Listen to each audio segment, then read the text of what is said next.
Chapter 1. Odoacer and Theodor 493. Importance of the year 476. The Emperor Zeno recognizes Odoacer as patrician in Italy. Odoacer's position, divisions of Europe in 476. The Vandals in Africa and King Gaiseric, rule of Odoacer in Italy, his war with Theodoric and fall. In the summer of 477 AD, a band of ambassadors, who claimed to speak the will of the decayed body which still called itself the Roman Senate, appeared before the judgment seat of the Emperor Zeno, the ruler of Constantinople and the Eastern Empire. They came to announce to him that the army of the West had slain the patrician Orestes and deposed from his throne the son of Orestes, the boy emperor Romulus. But they did not then proceed to inform Zeno that another Caesar had been duly elected to replace their late sovereign. Embassies with such news had been common of late years, but this particular deputation, unlike any other which had yet visited the Bosphorus, came to announce to the Eastern Emperor that his own mighty name sufficed for the protection of both East and West. They laid at his feet the diadem and purple robe of Romulus, and professed to transfer their homage and loyalty to his august person. Then, as if by way of supplement and addendum, they informed Zeno that they had chosen Flavius Odoacer for their governor, and trusted that their august master would deign to ratify the choice and confer on Odoacer the title of patrician. 2. It has often been repeated of late years that this date, 476 AD, does not form a very notable landmark in the history of the world, that its sole event was the transfer of the nominal supremacy of the Western world from a powerless Caesar who lived at Ravenna to a powerless Caesar who lived at Constantinople. We are reminded that the patrician Odoacer and the deputies of the Roman Senate assured the Eastern Emperor not that they had cast off allegiance to the imperial name, but that Italy no longer needed a separate Augustus, and that a single ruler might once more rule East and West, as in the days of Constantine and Theodosius. Odoacer patrician in Italy. And if the representatives of the Western realm then proceeded to recommend Zeno to appoint as his vice-regent among them Odoacer, a mighty man of war and a person well skilled in political matters, whom they had selected to defend their interests, they were, in truth, making no new or startling proposition, for similar embassies had often arrived at Constantinople to announce, not the choice of a mere patrician, but the election of an independent emperor. In a purely formal way, all this is true enough, and we must concede that the permanent establishment of a Teutonic ruler in Italy was only another instance of what had already occurred in Spain and Africa. As yet nobody in either of the three countries had asserted that the Roman Empire had died out and been replaced for all purposes by a Teutonic kingship. Documents were still dated, and coins still struck with the name of a Roman emperor upon them alike in Spain, Africa, and Italy. After 476, the subjects of the Visigoth Euric, no less than those of the Syrian Odoacer, proceeded to grave a rude portrait of Zeno on their monies, just as they had done a few years earlier with a rude portrait of Valentinian Roman III. What mattered it to them that the one dwelt east of the Adriatic and the other west? But if the historians of the last century were too neglectful of the constitutional and theoretical aspect of affairs, when they bluntly asserted that the Roman Empire ceased in the West in 476, there is a danger that our own generation may become too much imbued with the formal aspect of things, and too little conscious of the real change which took place in that obscure year. The disappearance of the Roman Empire of the West was, in truth, a long process, which began as early as 411 when Britain, first of all the Occidental dioceses, was abandoned to the barbarian, and did not, perhaps, end till Francis II of Austria laid down the title of emperor in the year 1806. Yet if we must choose a point at which, rather than at any other, we are to put the breach between the old and the new, if we must select any year as the dividing line between ancient history and the Middle Ages, it is impossible to choose a better date than 476.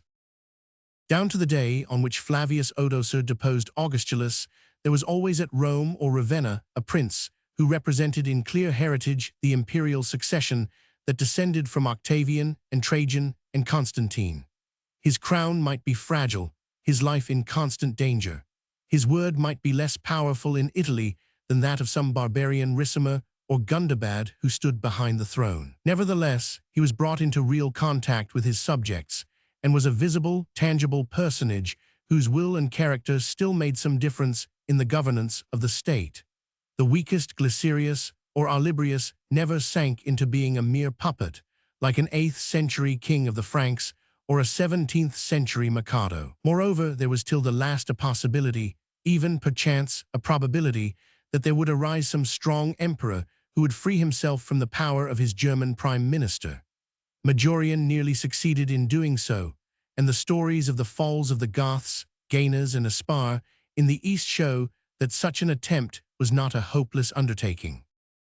But when Odoacer seized the throne from the boy Augustulus and became, with the consent, if not the goodwill, of the Constantinopolitan Caesar, the sole representative in the far west of the imperial system, a very grave change took place in the status of the empire.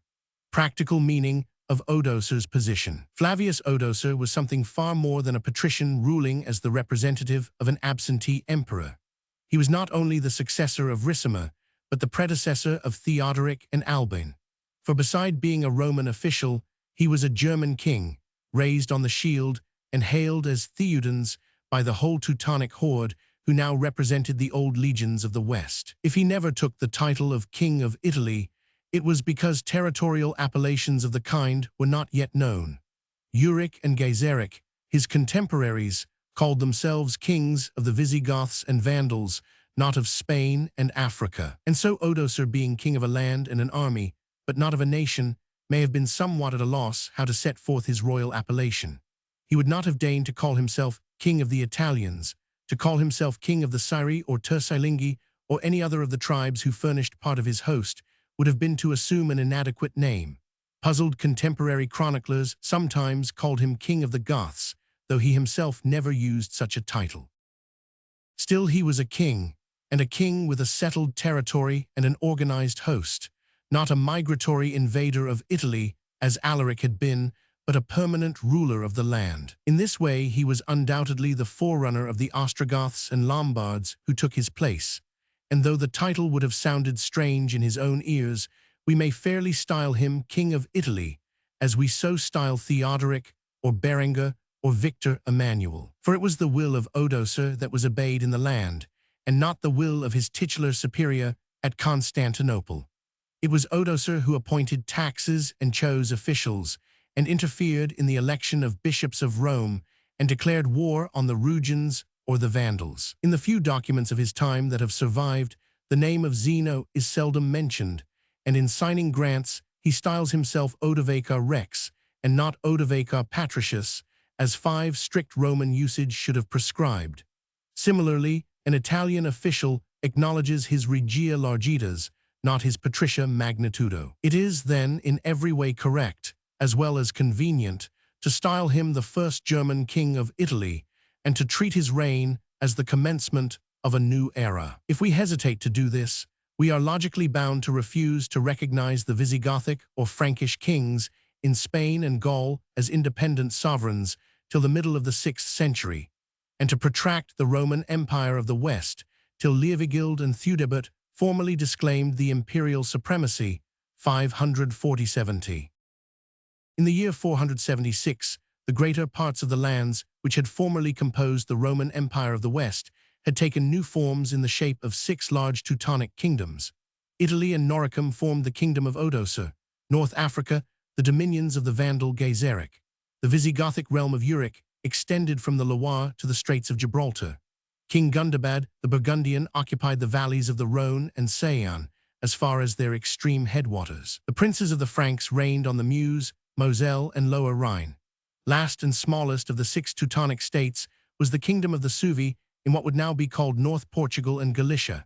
Interspersed among these German kingdoms were 3 or 4 remnants of the old Roman Empire, which had not yet been submerged by the rising flood of Teutonism, though they were destined ere long to disappear beneath its surface.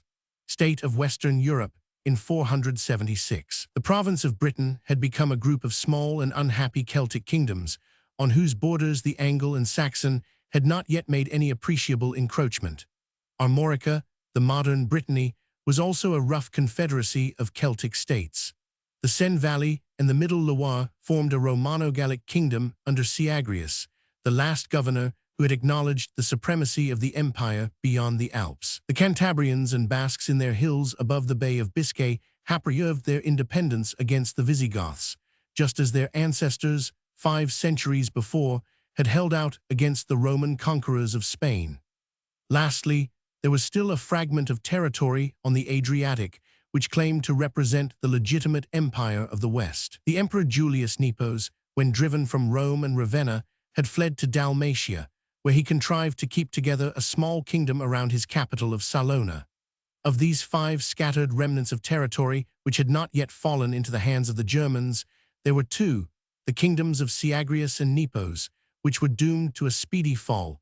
For the other 3, a longer and more checkered career was reserved. Around the solid block of land, which had once formed the Western Empire, were lying a ring of German tribes who had worked forward from the north and east into the deserted dwellings of the races who had already passed on within the Roman border. The Frisians lay about the mouths of the Vaal and Lech, north of the land lately won by the Franks. The Alemanni, a confederacy of Suevian tribes, had possession of the valleys of the Main and Neckar, the Black Forest, and the banks of the upper Danube. East of them again lay the Thuringians and Rugians, in the lands which we should now call northern Bavaria and Bohemia. Beyond them came the Lombards in Moravia and northern Hungary, and the Herulds and Gepidi on the middle Danube and the Theiss. All these tribes, like their brethren who had gone before them, were showing a general tendency to press west and south and take their share in the plunder of the dismembered empire. The history of the Teutonic kingdoms of the later 5th and earlier 6th century falls into 2 distinct halves. The tale of the doings of Frank, Visigoth, Burgundian, and Suevian in the west forms one. Very slightly connected with it do we find the other, the story of the doings of Odoacer in Italy and of the Vandal kings in Africa, whose connections and interests are far more with the Eastern Empire than with the Transalpine kingdoms.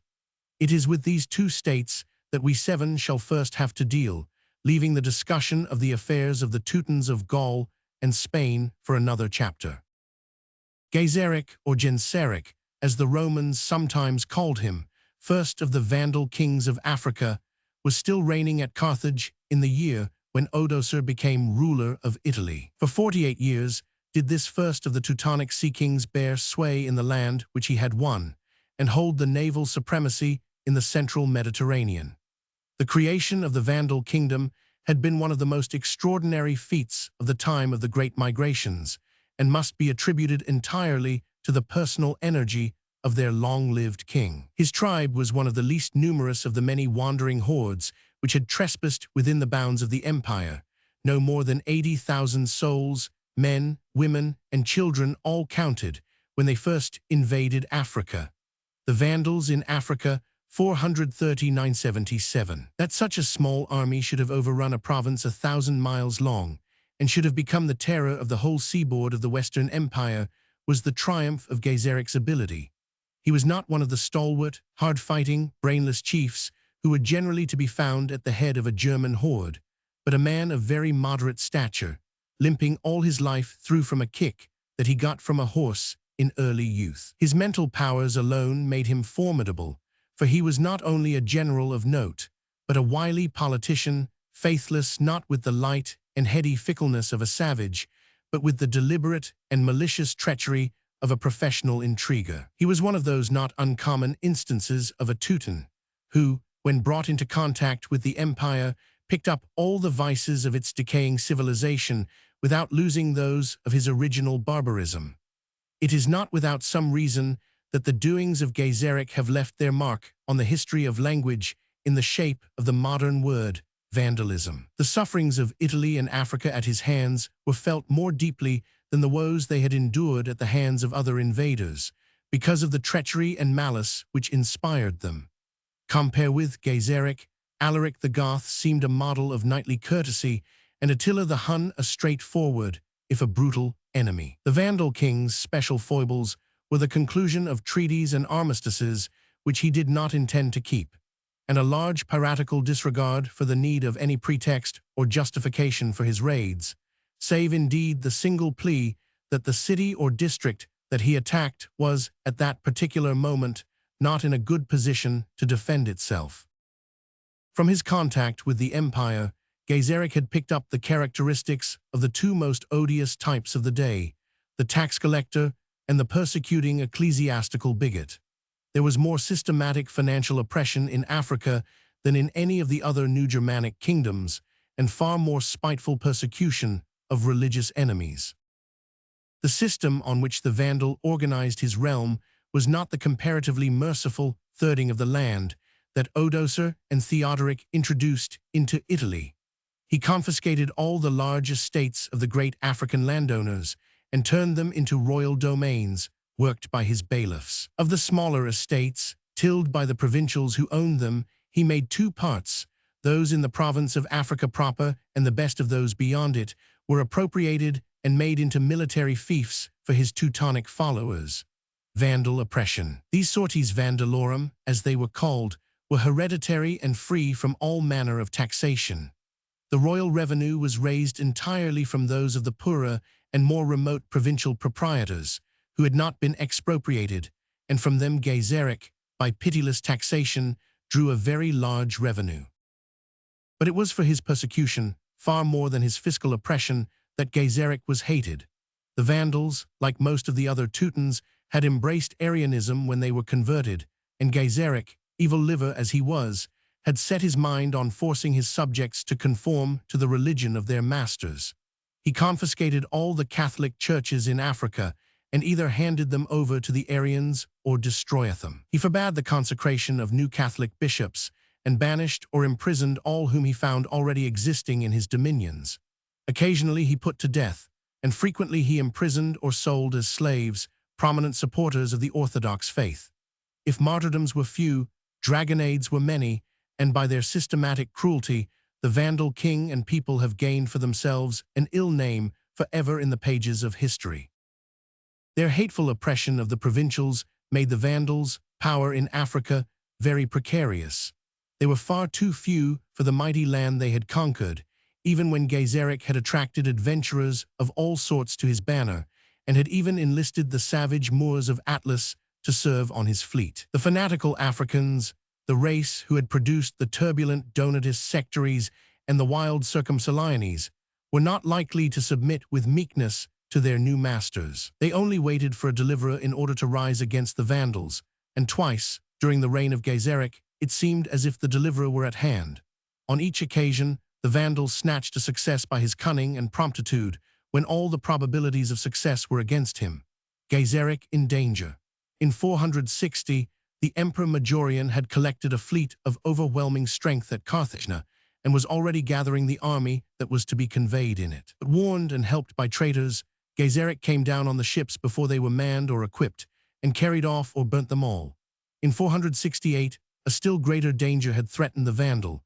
The emperors of East and West, Leo and Anthemius, had joined their forces to crush the nest of pirates at Carthage. They actually sent to Africa an army that is said to have amounted to nearly 100,000 men, and overran the whole country from Tripoli to the gates of Carthage. In the hour of danger, Gaiseric's courage and treachery were both conspicuous. After deluding the imbecile Roman general Basiliscus by asking and gaining a 5 days' truce for settling terms of submission, he sent fireships by night against the hostile fleet, 10, and while the Roman troops were endeavoring to save their vessels, attacked their unguarded camp. After suffering a defeat, the coward Basiliscus drew off his armament, and the Vandal, saved as by a miracle, could breathe again. The last 10 years of Gaiseric's reign were filled with countless pirate raids on Italy and Sicily, unopposed by the 5 puppet emperors who ruled at Rome and Ravenna in those evil days. Gaiseric survived the fall of Romulus Augustulus just long enough to enable him to make a treaty with Odoacer. By this agreement, the Vandal, always more greedy for money than for land, gave up his not inconsiderable conquests in Sicily in return for an annual payment from the newly enthroned king of Italy. Gaiseric died in 477, and with him the greatness of the Vandals, though their kingdom was to endure 50 years more. He left behind him a fine fleet and a full treasury, and a palace resplendent with the spoils taken at the Great Sack of Rome in 455. But the dominion of his handful of Vandal followers in Africa was still as precarious as ever. Their one security had been the cunning and courage of their aged king, and when he was gone, there was no defense left to prevent the Vandal dominion from falling the moment that it should be attacked. Dreading rebellion among the provincials, Gaiseric had dismantled the walls and gates of every African town save Carthage. One battle lost would place the whole countryside in the hands of an assailant, and at no very distant day the assailant was to come to avenge the sufferings of 3 unhappy generations of the oppressed subjects of the Vandals. Huneric 477–84. Gaiseric was succeeded by his son, Huneric, a man already advanced in years, who was, like his father, an Arian and a bitter persecutor. He was married to Eudocia, the daughter of the Emperor Valentinian III, a prisoner of the sack of Rome in 455. But his wife did not much influence him. He drew from her no tincture of Roman civilization, nor did her persistent orthodoxy wean him from his Arianism. After living with him for 16 unhappy years 11, and bearing him 2 sons, she at last contrived to escape secretly from Carthage, fled to Jerusalem, and died there enjoying once more the Catholic communion of which she had been so long deprived. Huneric was a tyrant of the worst type. His dealings with his family are a sufficient proof of his character. Gaiseric, to avoid the danger of a minority, a contingency which would have been fatal to his precarious monarchy, had prescribed that each Vandal king should be succeeded not by his next of kin, but by his eldest relative. Such successions were very usual among the Teutonic tribes, though they had never before been formally made into a rule. Now Huneric had a grown-up son, Hildécat, whom he destined for his successor, but the prince was, of course, younger than the king's own brothers. Instead of cancelling his father's law, Huneric set to work to exterminate his brothers and slew them with all their children, save 2 youths, the sons of his next brother, Genzo, who saved themselves by timely flight. During the 7 years of his reign, 477–480, for Huneric waged no wars. His fleet could no longer prey on the dying carcass of the Western Empire. The 2 formidable kingdoms of the Visigoth Euric and the Syrian Odoacer could not be ravaged like the realm of a Maximus or a Glycerius. They were left alone, while the energies of Huneric were devoted to persecution of the Catholics in his own realm. The Orthodox declared that he from first to last caused the death of 40,000 persons, a hyperbolical exaggeration which half causes us to doubt the reality of what was in truth a very cruel and severe persecution. Huneric delighted more in mutilation of hands and eyes and tongues than in death given by the sword and the rope, but there is no doubt that, in a considerable number of cases, he punished Catholics with the extreme penalty. While Huneric was thus employed, it is not strange to hear that he was vexed by rebellions. The Moors of Mount Atlas rose against him, and by no means to the grief of the Latin-speaking 12 provincials, encroached on the southern border of the Vandal kingdom and pushed their incursions as far as the Mons Aurasius in Numidia. While preparing to attack them, the king died, smitten, if the Catholic chroniclers are to be believed, by the same horrid disease which made an end of Herod Agrippa. His eldest and only grown-up son, Hildécat, had died before him, and the Vandals at once placed on the throne Gunthamund, the eldest of his 2 surviving nephews, a prince who showed great forbearance, when the circumstances are considered, in imprisoning instead of murdering Huneric's 2 younger children. The Vandal kings, 427–530.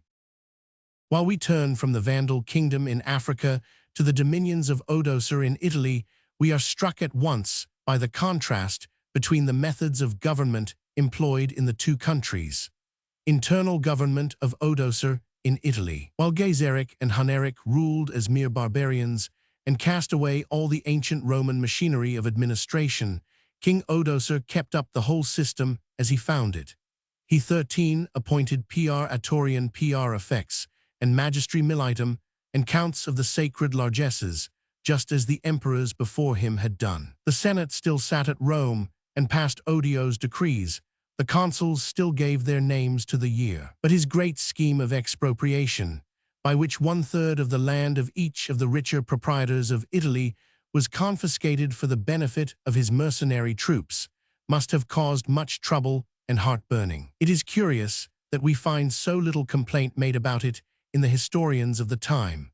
Probably Odoacer's wisdom in letting the smaller proprietors alone has preserved his name from the abuse, which still clings to the reputations of many of the Teutonic conquerors of the empire.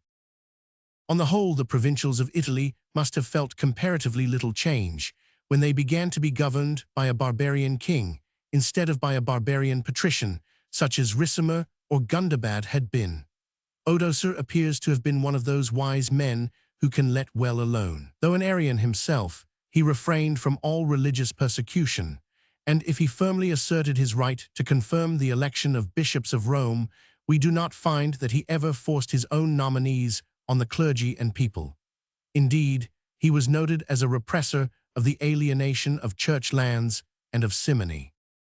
Odoacer's foreign policy seems to have been limited in its scope to the design of keeping together the old diocese of Italy, that is, the peninsula with its mainland appendages of Noricum and North Illyria. He ceded to the Visigoth Euric the coastland of Provence, which he had found still in Roman hands, and made no attempt to establish relations with the Romano-Gallic governor Syagrius, who held Mid-Gaul, pressed in between Visigoth and Frank. On the other hand, he pursued a firm policy on his northeast frontier. When Julius Nepos was murdered by rebels in 480, Odoacer at once invaded and subdued the Dalmatian kingdom, which the ex-emperor had till the last contrived to retain.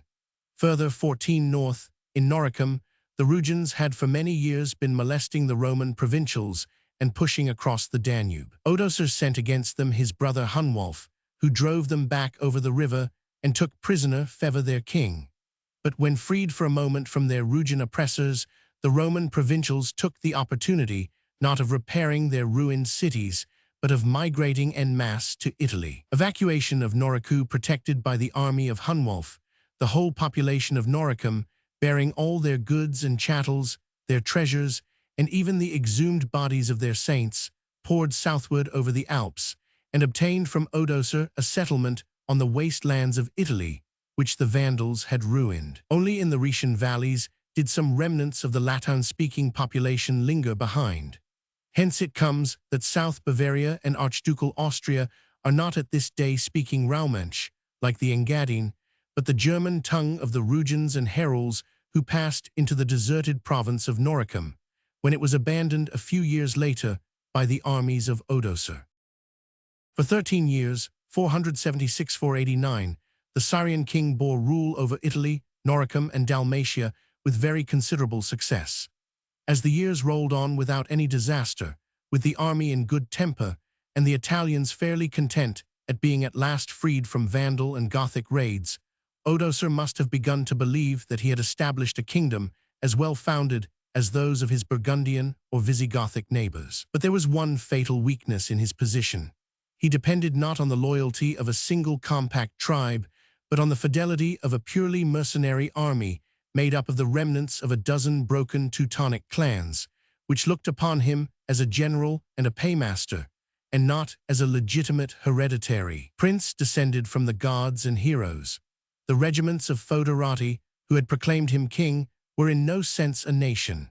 It would have taken many generations to weld them into one, and the fabric of the new 15 kingdom was to be tried by the roughest of shocks before it was even half a generation old. In 489, there came against Odoacer from the Danube and the Illyrian Alps, Theodoric, son of Theodemir, the king of the Ostrogoths, with all the people of his race behind him, a vast host with their wives and children, their slaves and their cattle, blocking all the mountain passes of the northeast with the 20,000 ox wagons that bore their worldly goods. Theodoric, the king of that half of the Gothic race, which had lingered behind in the Balkan peninsula, when Alaric led the other half westward, was just at the end of a long series of rebellions and ravages by which he had reduced Thrace and Moesia to a condition even more miserable than that in which they had been left by the hordes of Attila. Having failed, like all his forerunners, to take Constantinople, and having concluded his fourth peace with the Emperor Zeno, he found himself left with a half-starved army in a land which had been harried quite bare. He had tried his best to reduce the Eastern Empire to the condition to which Ricimer had brought the Western, but the impregnable walls of Byzantium had foiled him. Young, capable, and ambitious, he was yearning for new and more profitable fields to conquer, while, at the same time, the Emperor of the East was casting about for all possible means to get the Goths as far away from his gates as could be managed. Both Zeno and Theodoric had their reasons for wishing ill to Odoacer. The emperor believed him to have fostered or favored a late rebellion in Asia which had shaken his throne. The Ostrogothic king was being stirred up by Rugian exiles who had fled before the conquering arm of the king of Italy. Neither party then needed much persuasion when a scheme was broached for an invasion of Odoacer's realm by the Ostrogoths.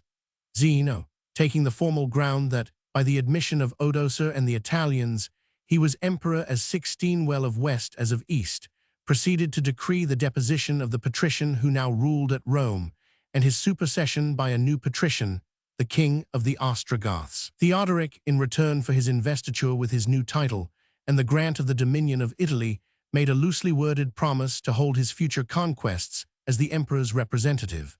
How far such homage would extend neither party much cared. The emperor only wanted to get rid of the king of the Goths. The king of the Goths knew that once master of Italy, he could pay the emperor just as much or as little deference as he might choose.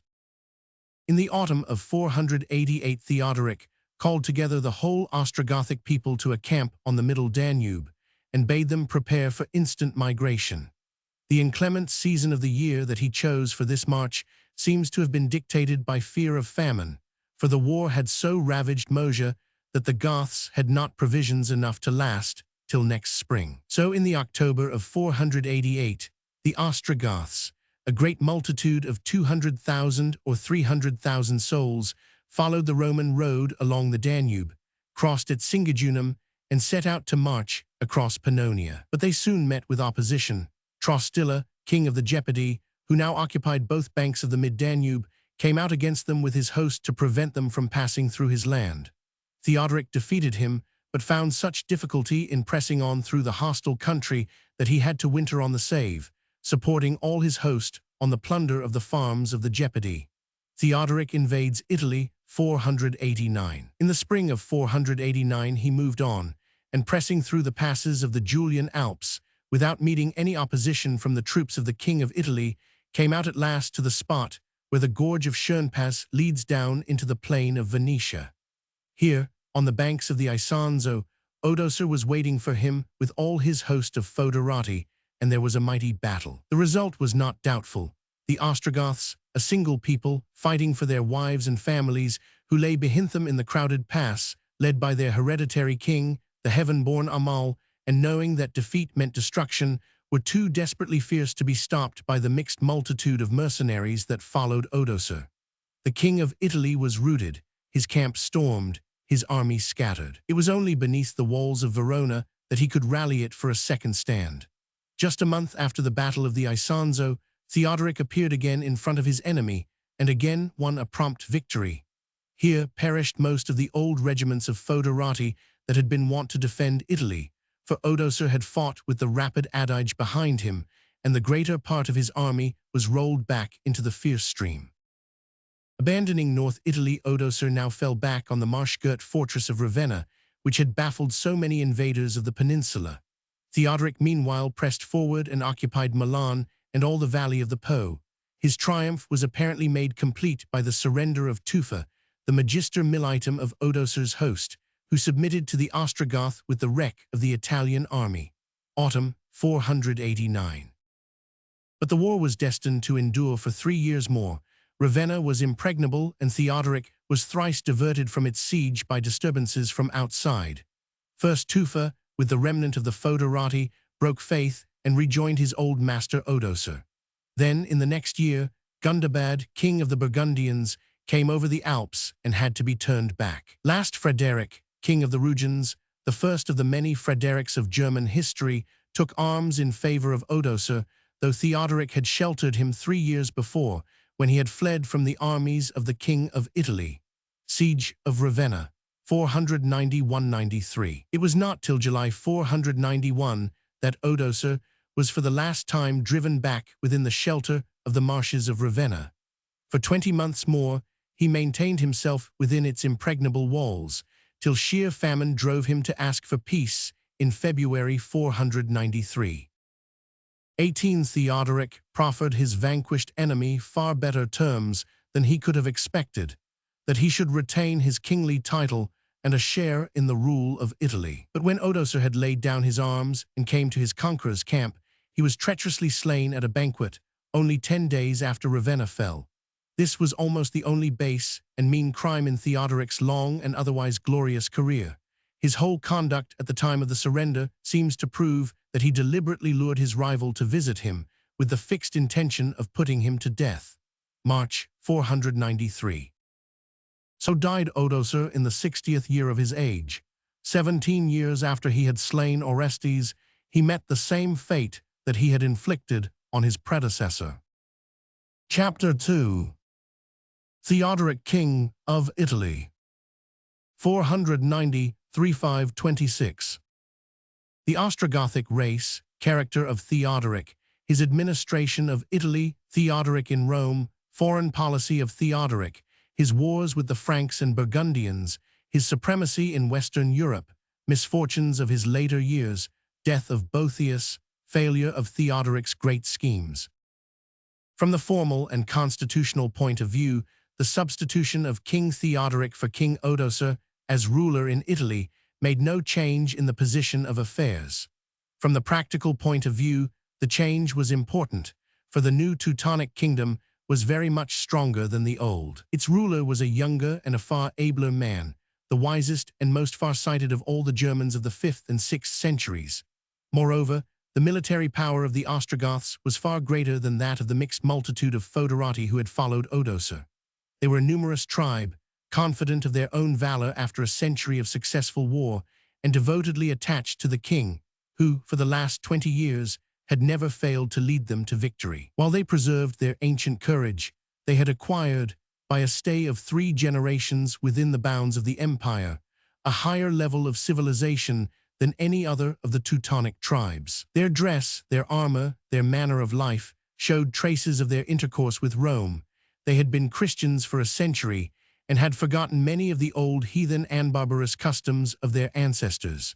They possessed, too, first of all Teutonic peoples, the germ of a written literature in the famous Gothic Bible of Ulfilas. There are documents surviving, written in the character which Ulfilas had devised for his people, which show that there were Gothic clergy and even laymen who could commit their contracts to paper in their own tongue. Theodoric himself never learnt to write, but there must have been many among his subjects who could do so.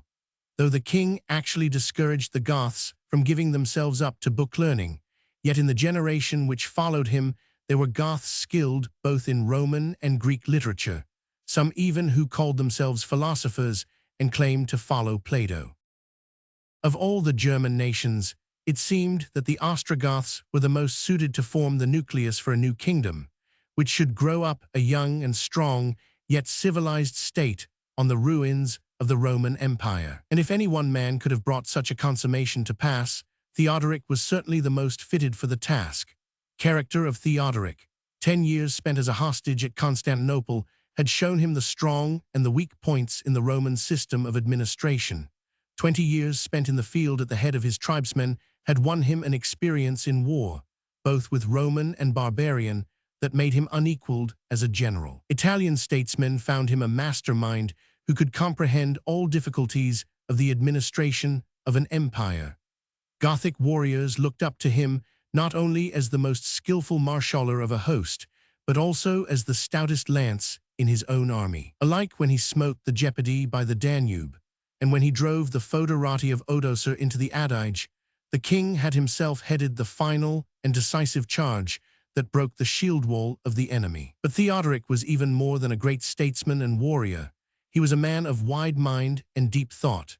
His practical wisdom took shape in numerous proverbs which his subjects long treasured, and in spite of 1 or 2 deep stains on his 21 character, We may say that his brain was inspired by a sound and righteous heart. The essential justice and fairness of his mind shines out in his official correspondence, even when enveloped in the obscure and grandiloquent verbiage of his secretary Cassiodorus. Among all the Teutonic kings, he was the justissimus unius et servantissimus equi, who set himself to curb the violence of the Goth, no less than the chicanery of the Roman, and taught both that he was no respecter of persons, but a judge set upon the throne to deal out even-handed justice. Alone among all rulers, Roman or German, in his day, he was a believer without tending in the least to become a persecutor. No monarch for 1,000 years to come could have been found to echo Theodoric's magnificent declaration that religion is a thing which the king cannot command, because no man can be compelled to believe against his will. Theodoric's religious views. Though an Arian himself, he employed Catholics, Gothic and Roman, as freely as those of his own sect. Even the Jews got strict justice from him, when every other state in the world dealt hardly with them. The abuse which he won from fanatical Christians for resenting the mobbing of a rabbi or the profanation of a synagogue is one of the highest testimonies in his praise. The benefits of justice, he said, must not be denied even to those who err from the faith. Yet he was not, as were some others who tolerated Jews, a semi-pagan or an agnostic. The very rescripts which grant temporal justice to the oppressed Hebrews end with an appeal to them to leave their hard-heartedness and flee from the wrath to come. In managing the settlement of his victorious tribesmen on the soil of Italy, Theodoric showed much ability. The third of the land, which Odoacer had confiscated 17 years before, seems to have sufficed for their establishment. The greater part of the foederati who had been holding this third had fallen in battle, and those who escaped the Gothic sword seem mostly to have perished in a simultaneous outbreak of 22 riot and murder, by which the Italians celebrated the downfall of Odoacer when they heard that he had finally been shut up in Ravenna, settlement of the Ostrogoths. Hence Theodoric was able to provide for his countrymen without further spoliation of the native proprietors. He threatened indeed for a moment to deprive of their lands and rights those Italians who adhered too long to Odoacer, but better counsel prevailed, and even those men were spared. So the Goths settled down with little friction among their new subjects. They lay thickly along the valley of the Po, and in Picenum, more sparsely scattered in Tuscany and central Italy. Into the south few seem to have penetrated. Nearly all settled down to farm the countryside. Only in the royal towns of Ravenna, Pavia, and Verona did the Goths become an appreciable element in the urban population. Theodoric's plan for dealing with the government of conquered Italy deserves careful study. He did not abolish the remains of the Roman administrative system, which he found still existing, nor did he, on the other hand, endeavor to subject the Goths to Roman law.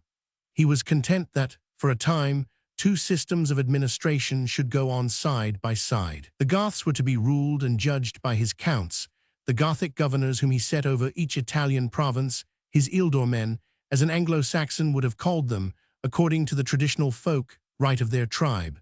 The Romans looked for justice to magistrates of their own race. If a Goth and a Roman went to law, the case was heard before the count and the Italian judge, sitting together on the same bench. In the central administration, the same mixture of systems was seen. Theodoric's court was like that of another German king in many ways. He had about him his personal retinue of military retainers, the king's men, whom the Goths called by the name of Saeans, but whom, in writing our own English history, we should call Thanes or Jessiths. The Saeans went on the king's errands, served him in bower and hall, and acted as his bodyguard on the battlefield. Central government. Above their rank and file rose 2 or 3 more prominent followers who seemed to represent the great officers of the household of the later Middle Ages. Such were the chamberlain, Regi Prepositus Domus, and the great captains who in Roman usage were styled magistri militum, and the king's high butler and steward. But beside his Teutonic court, the hounds of the royal hall, as Boethius called them, Theodoric kept up a full establishment of Roman officials, bearing the old titles that had been used under the empire, praetorian prefects, masters of the offices, quaestors, and notaries. He showed great skill and discretion in choosing the most honest among his Italian subjects for these posts, so that his courtiers never became an oppressive official clique, as had habitually been the case under the later emperors. He even chose as his praetorian prefect Liberius, who had adhered to Odoacer to the last, and told him that he esteemed him all the more for his fidelity to his first master. The best men in Italy were undoubtedly set to administer the central government, but it was Theodoric's misfortune that the better the man, the more likely he was to indulge in vain dreams of old Roman glory and to resent in his heart the wise rule of the Ostrogoth. Boethius, the last of the Romans, as he may be called, served Theodoric all his life without learning true loyalty to him. We have not space to notice half of Theodoric's reforms in the administration of Italy. Most wise among them was the careful restoration of the old roads, aqueducts, and drainage canals, which had been the glory of the early empire. He was himself a great builder and erected royal palaces at Verona and Ravenna, of which, alas, only the smallest fragments survive. But he spent even greater care in keeping up ancient edifices.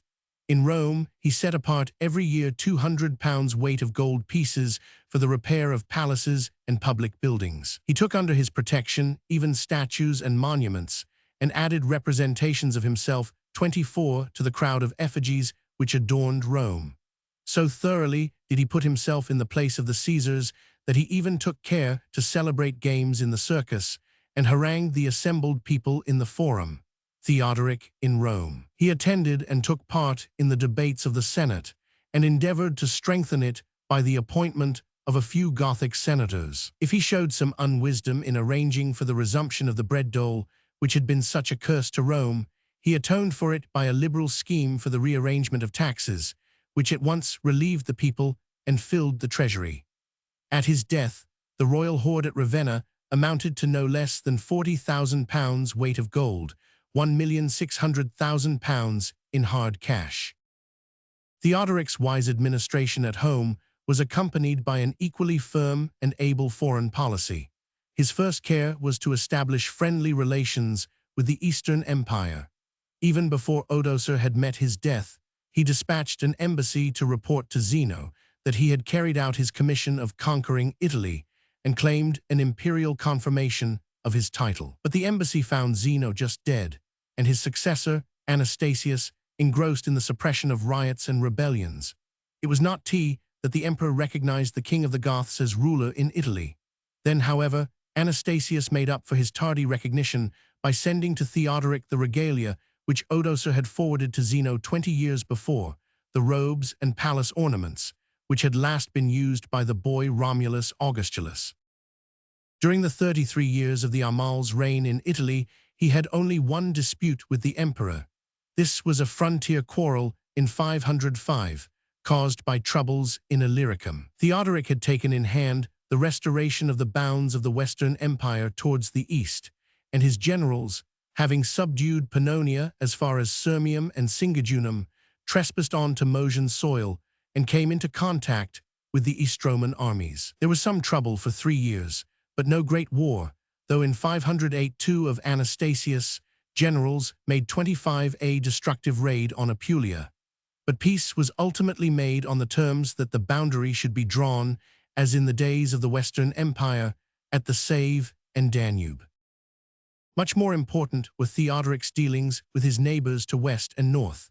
He took over the task of Odoacer in guarding the old Roman districts beyond the Alps, which had once composed the provinces of Rhaetia and Noricum. Both were now becoming Teutonic rather than Latin-speaking lands. Into Rhaetia had fled many of the Alemanni or Suabians when Clodovch the Frank in 496 drove them out of their lands on the Main and Neckar. This people gladly acknowledged Theodoric as overlord, in return for his protection against the pursuing Franks, whom the Ostrogoth bade halt at the line of the Upper Rhine between Basel and Constance. Farther east, in Noricum, the place of the emigrant Roman provincials had now been taken by a mixed Teutonic population, the remnant of the broken clans of the Rugians, Syri, and Tersalingi, who were just beginning to call themselves by the common name of Bavarians, under which we know them so well a few years later. They, too, like the Alemanni, were glad to acknowledge Theodoric as suzerain and pay him tribute.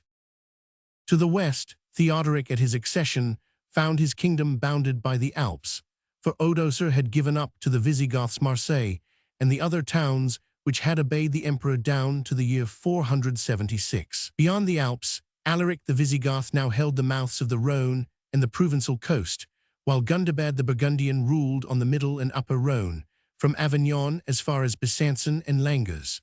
North of both Burgundian and Visigoth, and far from the Alpine borders of Theodoric, lay the new Frankish kingdom of Clodovch, now reaching as far as the Loire and the upper Seine. With all these three monarchs, the king of the Ostrogoths had many dealings. At the very beginning of his reign, he asked for the hand of Augafleda, the sister of Clodovch, 26, and hoped that by this alliance he had bound the clever and unscrupulous Frank to himself. By Augafleda he became the father of Amalasuintha, the only child born to him in lawful wedlock, though he had two elder daughters by a concubine ere he came to Italy, marriages of Theodoric's family.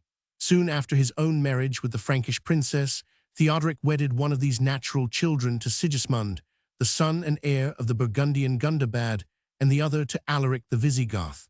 Thus all his neighbors became his relatives. But this did not secure peace between the new kinsmen of Theodoric. In 499, Clodovch fell on Gundobad to strip him of his realm, routed him, and shut him up in Avignon, the southernmost of his strongholds.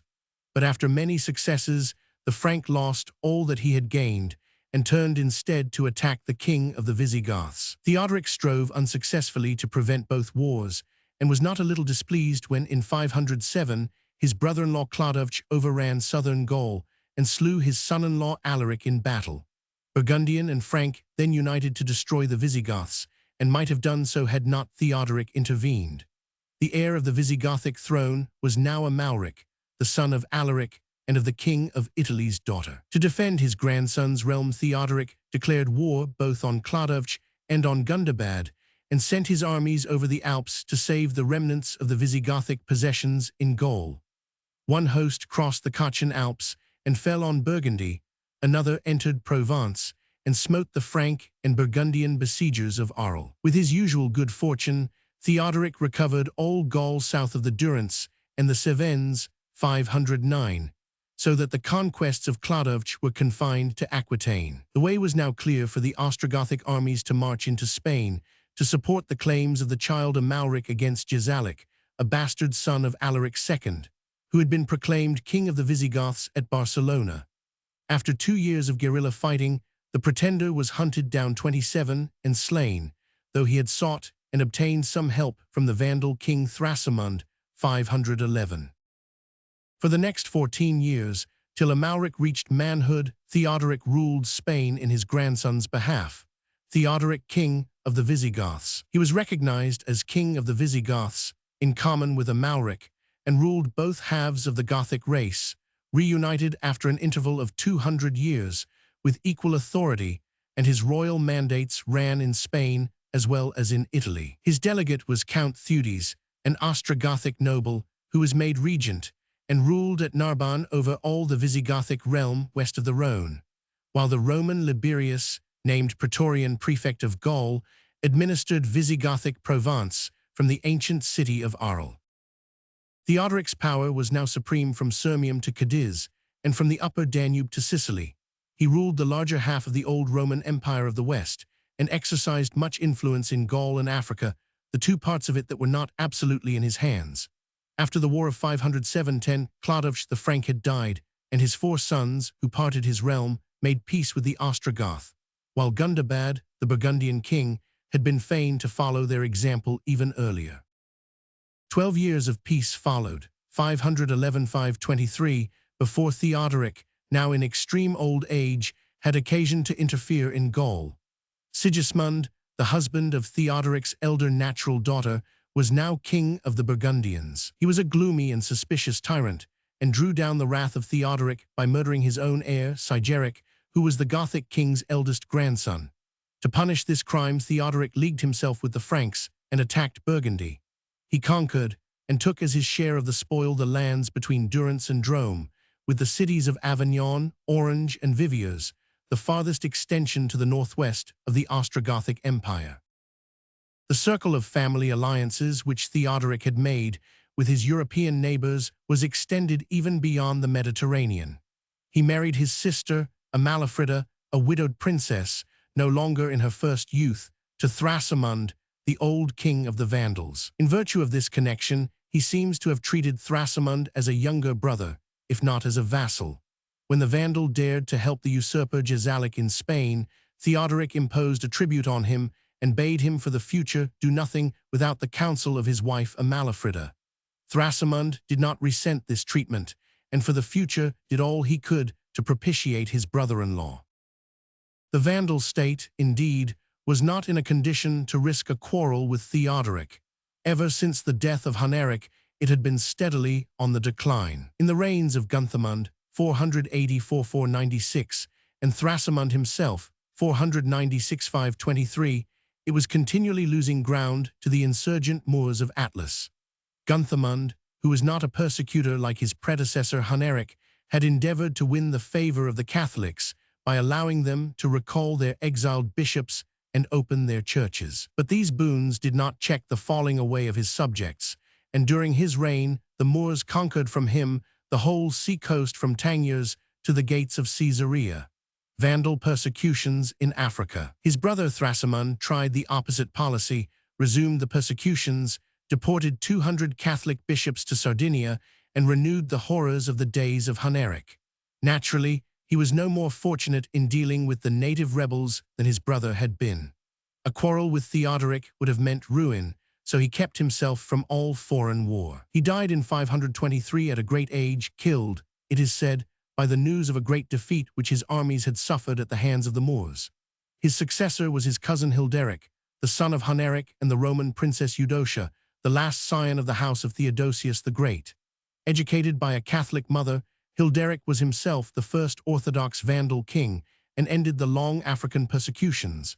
But his reign was not happier than those of his two cousins. His enthusiast championship of the Catholic cause brought him into collision with the bulk of his Vandal subjects, and he was attacked by a rebellious party headed by Theodoric's sister, the Queen Dowager Amalafrida, who wished to proclaim as King of Africa one of her late husband's nephews. Hilderic had the better of the fighting, defeated the rebels, and captured Amalafrida, whom he consigned to a dungeon, to the great wrath of her brother, the King of the Goths, 523. As long as Theodoric lived, he merely kept her in close confinement, but the moment he heard of the old man's death, in 526, he had the cruelty to slay the aged queen, a deed which alienated forever the Vandals and the Ostrogoths. The captivity of his sister was not the only sorrow which clouded the last few years of Theodoric's long life. He was left in some trouble as to the succession to his crown. He had married his only legitimate child, Amalasuintha, to a Visigothic prince named Eutharic, of whose prudence and valor much was expected. Theodoric intended him to reign with his daughter as colleague and king consort, but in 522 Eutharic died, leaving as his heir a boy of only 5 years of age. Theodoric could not but see that on his death the accession of a woman and a child to the throne would be fraught with the gravest danger, more especially as his nephew Theodahat, the nearest male heir of the Amal house, was known to be an unscrupulous intriguer. It was perhaps owing to a temper embittered by these family troubles that Theodoric was led, during the last few years of his life, into an unhappy quarrel with some of the best of his Italian subjects. Rightly or wrongly, he had imbibed a notion that the Italians would take advantage of his death to stir up the emperor at Constantinople against his infant heir.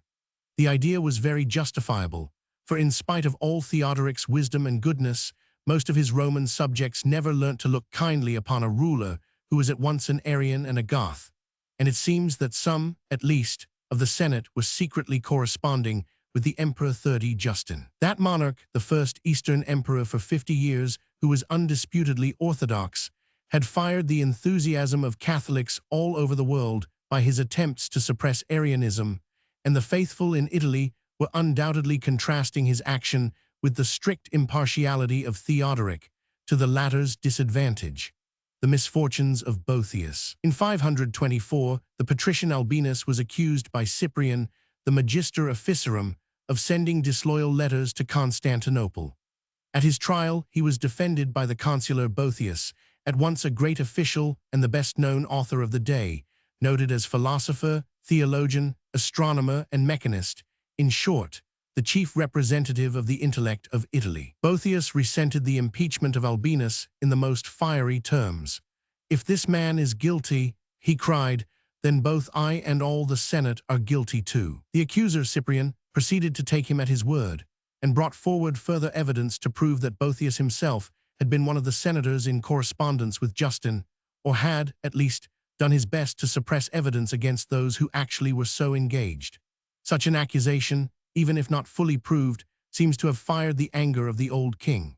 He could not tolerate disloyalty in a man whom he had always distinguished by his favor and preferred to the highest offices. By his orders, Boethius was put on his trial before the Senate, and there condemned. For a year Theodoric kept him in prison, a year invaluable to future ages, for in it the captive composed his Consolation of Philosophy, a work which was to be the comfort of many a noble but unhappy soul in the Middle Ages, and to find countless readers from King Alfred down to Sir Thomas More. At the end of a year's confinement, Boethius was tortured and put to death.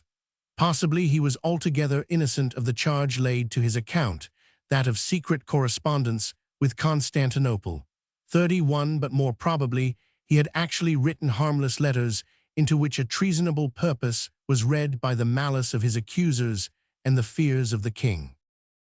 The death of Boethius was followed by another execution, that of his aged father-in-law, Symmachus, the chief of the Senate, whom Theodoric put to death on the mere suspicion that he resented his son-in-law's cruel end.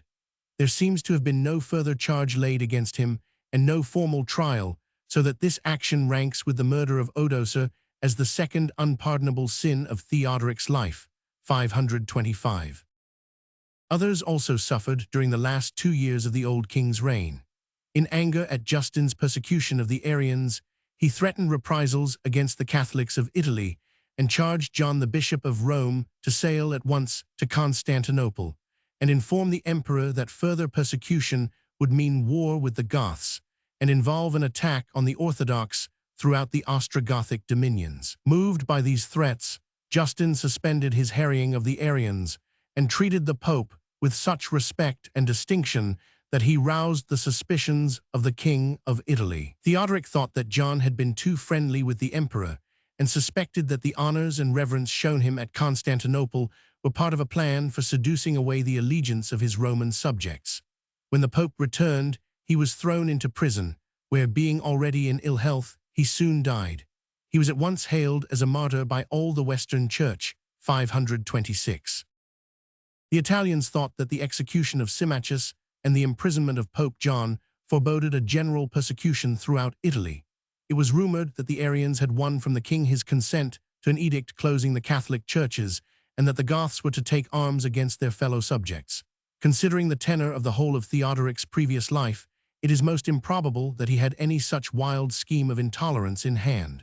Death of Theodoric, 526. But he had certainly grown gloomy, suspicious, and hard in his 32 declining days, and it was well for his own fame, as well as for his subjects, that he was carried off by dysentery not long after the death of Pope John. It would have been still better, both for king and people, had the end come 3 years earlier, before his first harsh dealings with Boethius.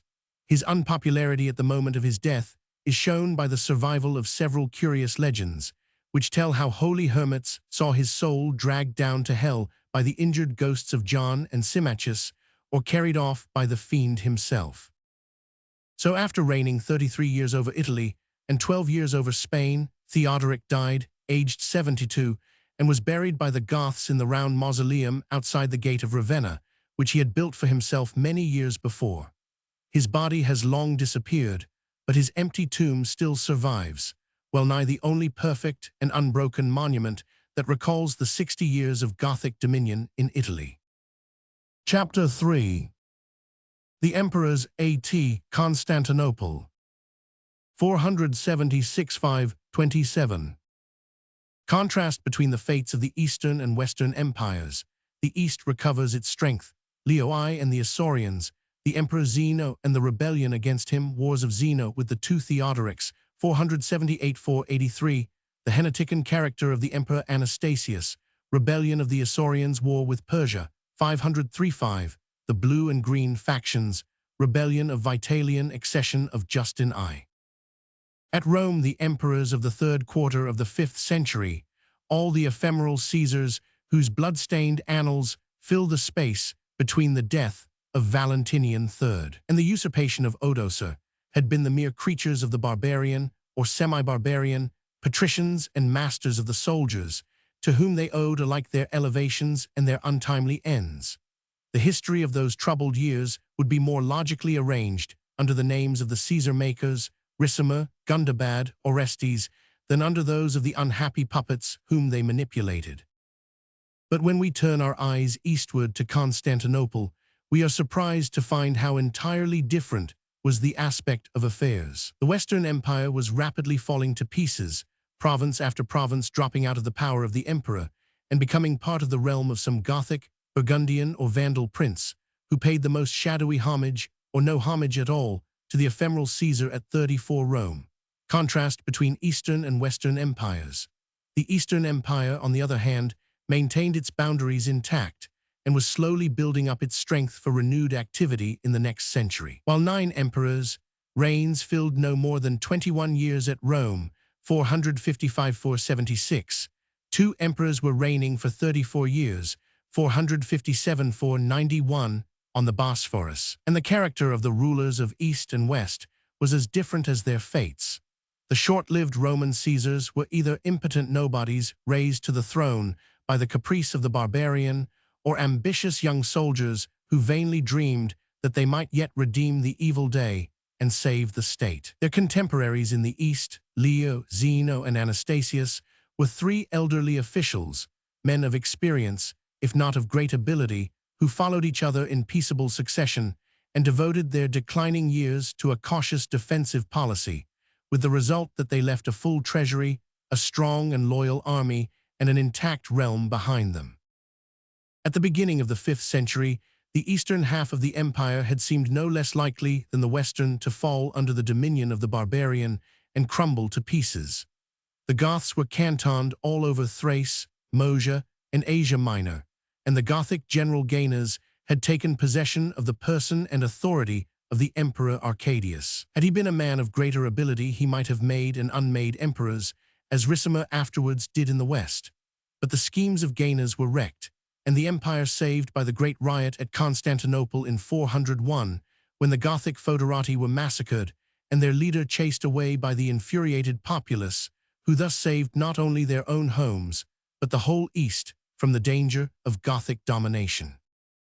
Though the European provinces of the Eastern Empire suffered grievously from Teutonic ravages during the first 80 years of the century, there was never again any danger that the barbarians would get hold of the machinery of government and subvert the empire from within. In the 35-long reign of Theodosius II, 406–450, if no progress was made in strengthening the realm, at least no ground was lost. 2 external causes were, during this time, operating in favor of the Eastern Empire. The first was the absolute impregnability of Constantinople against any invader who could only assault it from the land side. The town could not be starved out, as Rome was starved by Alaric, and its walls could laugh to scorn all such siege appliances as that age knew. Though Goth and Hun pushed their ravages far and wide in the Balkan Peninsula, they never seriously attempted to molest the great central place of arms on which the East Roman power based itself. Importance of Constantinople. The Western Empire had no such stronghold, capital, arsenal, harbor, and center of commerce all in one. Ravenna, where the Western Caesars took refuge in times of storm and stress, was in every way inferior to Constantinople as a base of armed resistance to the invader. Though its marshes made it strong, it did not cover or protect any considerable tract of country, and it was just far enough from its harbor to allow of an enemy cutting off its supplies. The second great factor in the vitality of the Eastern Empire was the prolonged freedom from foreign war enjoyed by its Asiatic provinces. After the revolt of Gainas in 401, the Goths disappeared from Asia Minor, and no other invaders made any serious breach into that peninsula, into Syria, or into Egypt for 140 years. 2 short Persian wars, in 424–21 and 505 led to nothing worse than partial ravages on the Mesopotamian frontier. It is true that the Asiatic provinces of the empire were not altogether spared by the sword in the 5th century, but such troubles as they suffered were due to native revolts, chiefly of the Isaurians among the mountains of southern Asia Minor. These risings were local and led to no very widespread damage, nor was the fighting caused by the revolts of the rebel emperors Basiliscus and Leontius in the reign of Zeno much more destructive. Prosperity of the East. On the whole, the 4 Orientatio Caesars of the Eastern Empire must have enjoyed in the 5th century a far greater measure of peace and prosperity than they had known, or were to know, in the previous and the succeeding ages. It was their wealth, duly garnered into the imperial treasury, that made the emperors strong to defend their European possessions. We shall soon see that their military resources also were to count in a most effective way in the reorganization of the East Roman army. But the strength of Constantinople and the wealth of Asia might have proved of no avail had they fallen into the hands of a series of emperors like Honorius or Valentinian III. We must in common fairness grant that the personal characters of the emperors Leo I, Zeno, and Anastasius I had also the most important influence on the empire.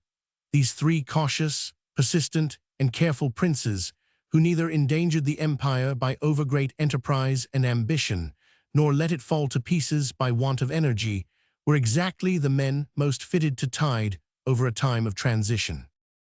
Leo, the first of these 3 emperors, was already dead when Romulus Augustulus was deposed in the West. He had left his mark on Constantinopolitan history by his summary execution of Aspar, the last of the great barbarian masters of the soldiers, who rose to a dangerous height of power in the East, and still more by his very important scheme for reorganizing the army, by enrolling a large proportion of native-born subjects of the empire in its ranks. Recognizing the peril of trusting entirely to Teutonic mercenaries, the fatal error that had ruined the Western Empire, Leo had enlisted, in as great numbers as he could obtain, the hardy mountaineers of Asia Minor, more especially the Isaurians. Leo and the Isaurians. His predecessors had distrusted their unruly and predatory habits, but Leo saw that they supplied good and trustworthy fighting material, and dealt with them as the elder Pitt dealt with the Highlanders after the rebellion of 1745, teaching them to use in the service of the government 37 the wild courage that had so often been turned against it. Leo had indeed done all that he could for the Isaurians, and had at last married his elder daughter Ariadne to Zeno, an Isaurian by birth, and one of the chief officers of his court. It was this Zeno who was seated on the throne of the Eastern realm at the moment that Odoacer made himself ruler of Italy, and to him was addressed the celebrated petition of the Roman Senate, which besought him to allow East and West alike to repose under the shadow of his name, but to confide the practical governance of Italy to the patrician Odoacer. Zeno was neither so able nor so respectable a sovereign as his father-in-law. 2 faults, a caution which verged on actual cowardice and a taste for low debauchery, have blasted his reputation. The Emperor Zeno, 475–491. His enemies were never tired of taunting him with his Isaurian birth, and recalling to memory that his real name was Taricodissa, the son of Rusambledatus, for he had only taken the Greek appellation of Zeno when he came to court. But though he was by birth an obscure provincial, and by nature something of a coward and a free liver, Zeno had his merits. He was a mild and not an extortionate administrator, had a liberal hand, a good eye for picking out able servants, was sanguine and persevering in all that he undertook, and pursued in church matters a policy of moderation and conciliation, which may bring him credit now, though in his own time it provoked many strictures from the orthodox. The worst charges that can be laid to his account were acts that were prompted by his timidity rather than by any other motive. 2 or 3 arbitrary executions of officers whom he rightly or wrongly suspected of plotting against his life.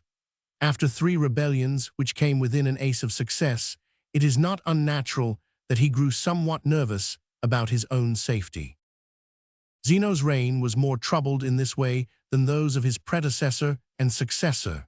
His well-known lack of daring tempted men to conspire against him, but they reckoned without his cunning and his perseverance, and in every case, 38 came to an evil end. Zeno could count on the active support of his countrymen, the Isaurians, who now formed the most trustworthy part of the army, and on the passive obedience, or at worst the neutrality, of the mercantile classes and the bureaucracy, who disliked all change and disorder.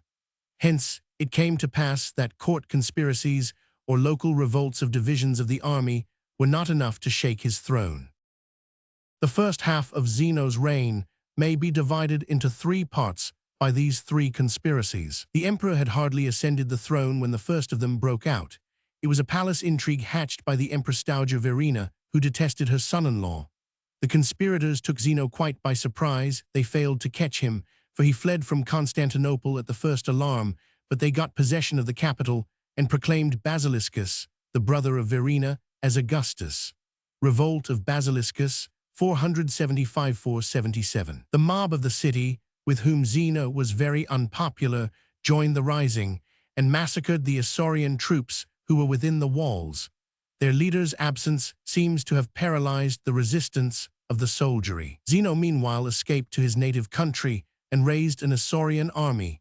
Syria and the greater part of Asia Minor remained faithful to him, and he prepared to make a fight for his throne. Luckily for him, Basiliscus was a despicable creature. It was he who had wrecked the great expedition against the Vandals, which Leo had sent out 7 years before.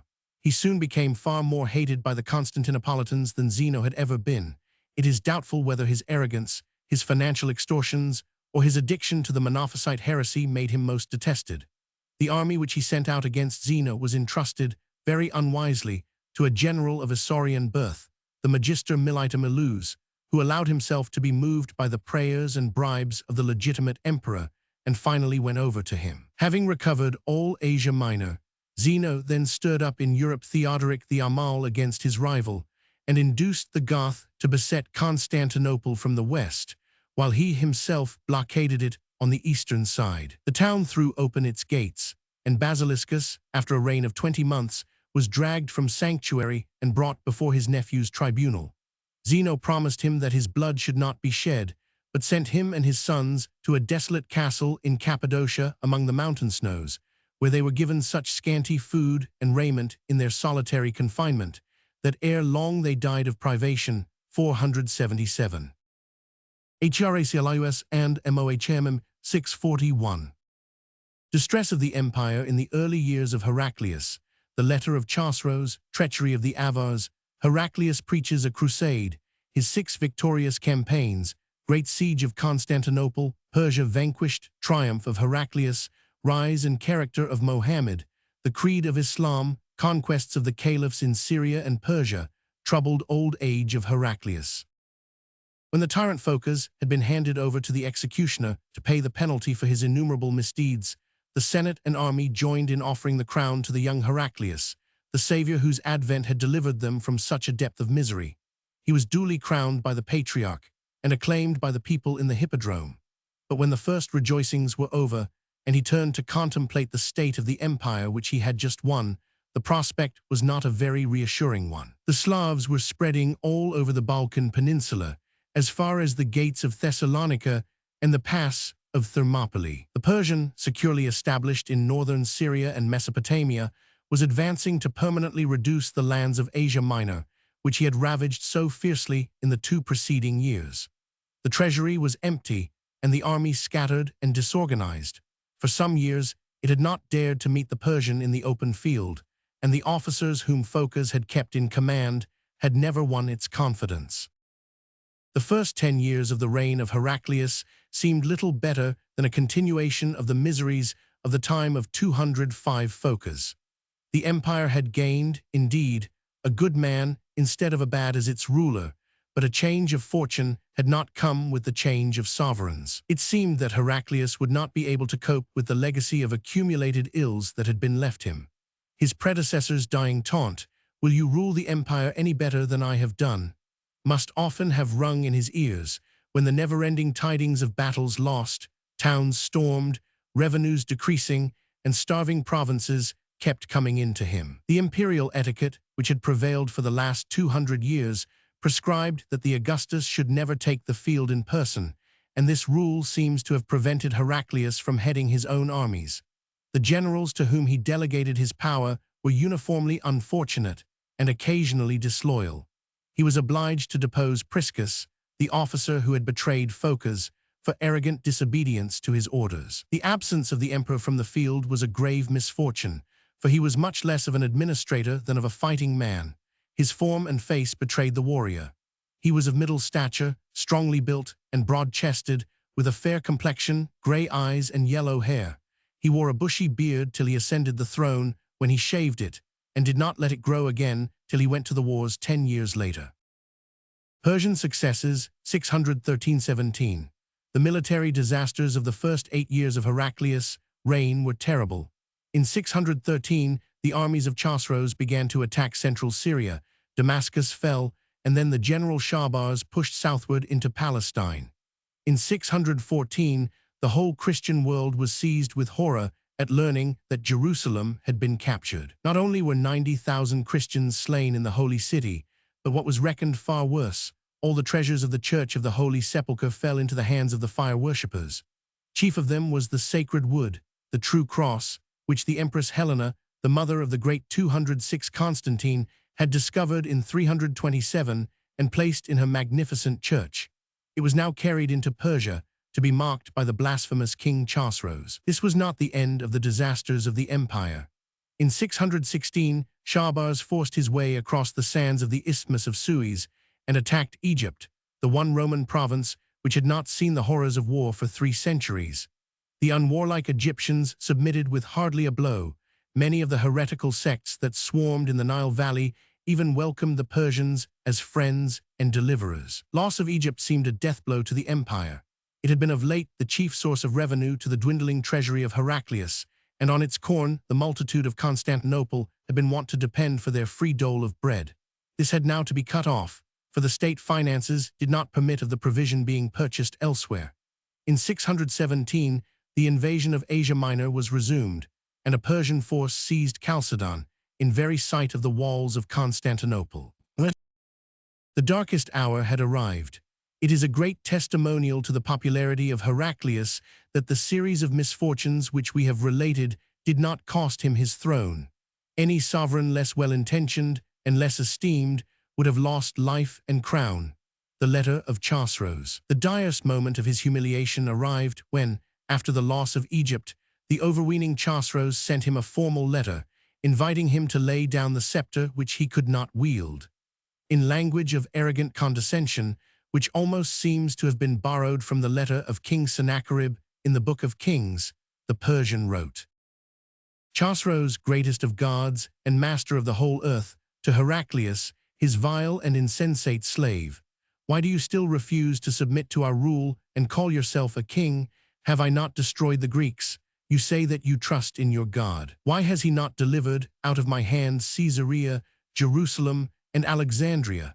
And shall I not also destroy Constantinople? But I will pardon your faults if you doubly submit to me, and come hither with your wife and children, and I will give you lands, vineyards, and olive groves, and look upon you with a kindly aspect. Do not deceive yourself with vain hope in that Christ, who is not able even to save himself from the Jews, who killed him by nailing him to a cross. Even if you take refuge in the depths of the seas, I shall stretch out my hand and take you, so that you shall see me, whether you will or no. For a moment it is said that Heraclius contemplated abandoning Constantinople and taking refuge in his father's old stronghold of Carthage. But the very desperateness of the state of affairs brought its own remedy. Crusade of Heraclius. Incensed at the arrogance of Chosroes, smarting under the loss of the Holy Cross, and pinched for every necessary of life, the Eastromans were ready to strike one wild blow for existence. The Church took the lead and declared the war to be a holy duty for all Christian men, the first of the Crusades.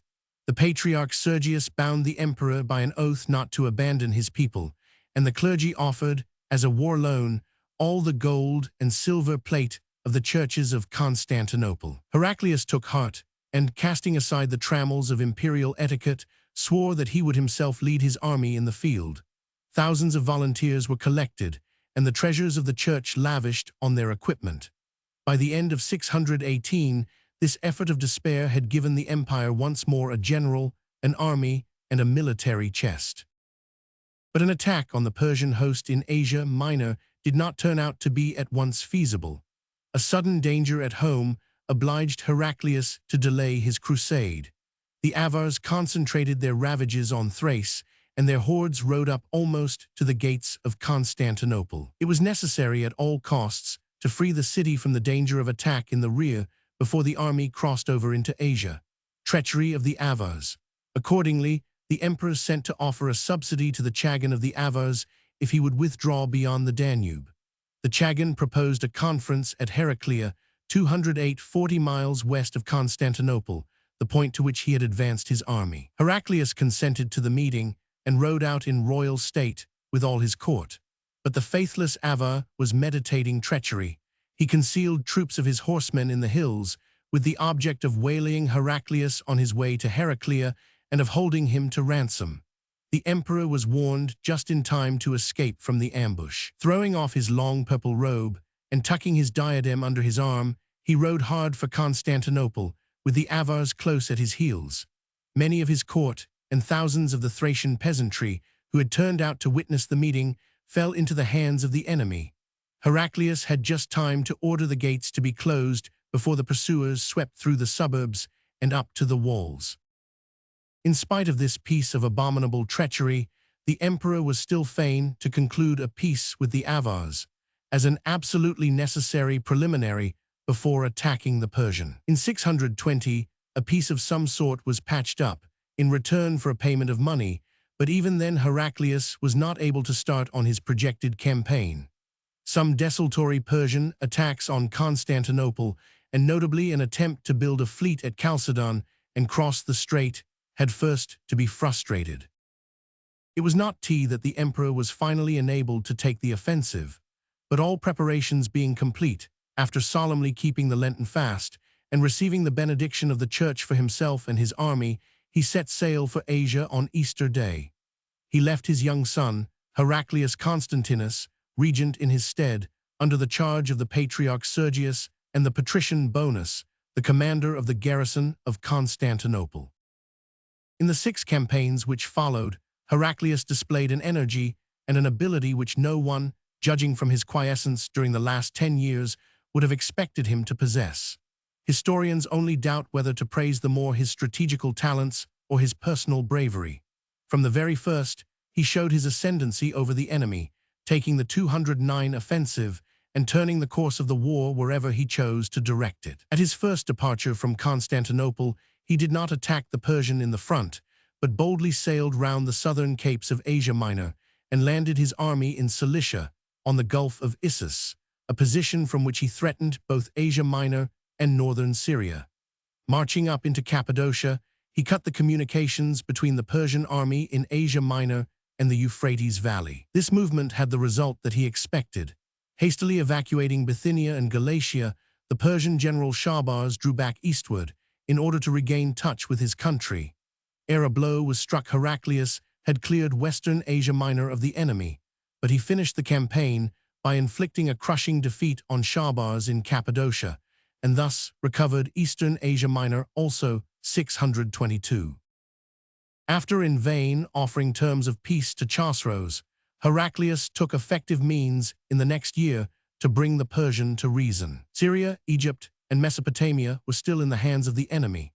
He resolved to deliver them in the same manner that he had saved Asia Minor, by striking so hard at the enemy's base of operations that he should be compelled to call in all his outlying troops in order to defend Persia proper. Victorious campaigns of Heraclius, 622-27. In 623, Heraclius, abandoning his communication with the sea, plunged boldly inland and fell on Media. For 2 whole years, he is lost to sight in the regions of the extreme east, subduing lands where no Roman army had ever been seen before, where, indeed, no European conqueror had ever penetrated since Alexander the Great. We hear of his winning 3 pitched battles, and of his storming 2 great Median towns, Ganzaka and the Barms, the latter the reputed birthplace of Zoroaster, the prophet of the Persians. It was some satisfaction to the army to destroy their magnificent temples in revenge for the sack of Jerusalem. To defend Media, Chosroes had to draw back his outlying armies from the west, and so far the purpose of Heraclius was served. but 210, the emperor was still too weak to attack Persia proper or besiege Chosroes, capital of Ctesiphon. After wintering at Van, in the Armenian highlands, Heraclius dropped southward in 625 and came into regions more within the ken of Western historians. He recovered the long-lost fortresses of Amida and Martyropolis, the ancient bulwarks of the empire on the upper Tigris, which had been for nearly 20 years in Persian hands, and once more picked up his communication with Constantinople, which had almost lost sight of him during the two last campaigns. The year ended with a fourth crushing defeat of Shahbaz, who had endeavored to throw himself between the emperor and his homeward path by defending the passage of the Saras near Germanisha. But 626 was destined to be the decisive year of the war.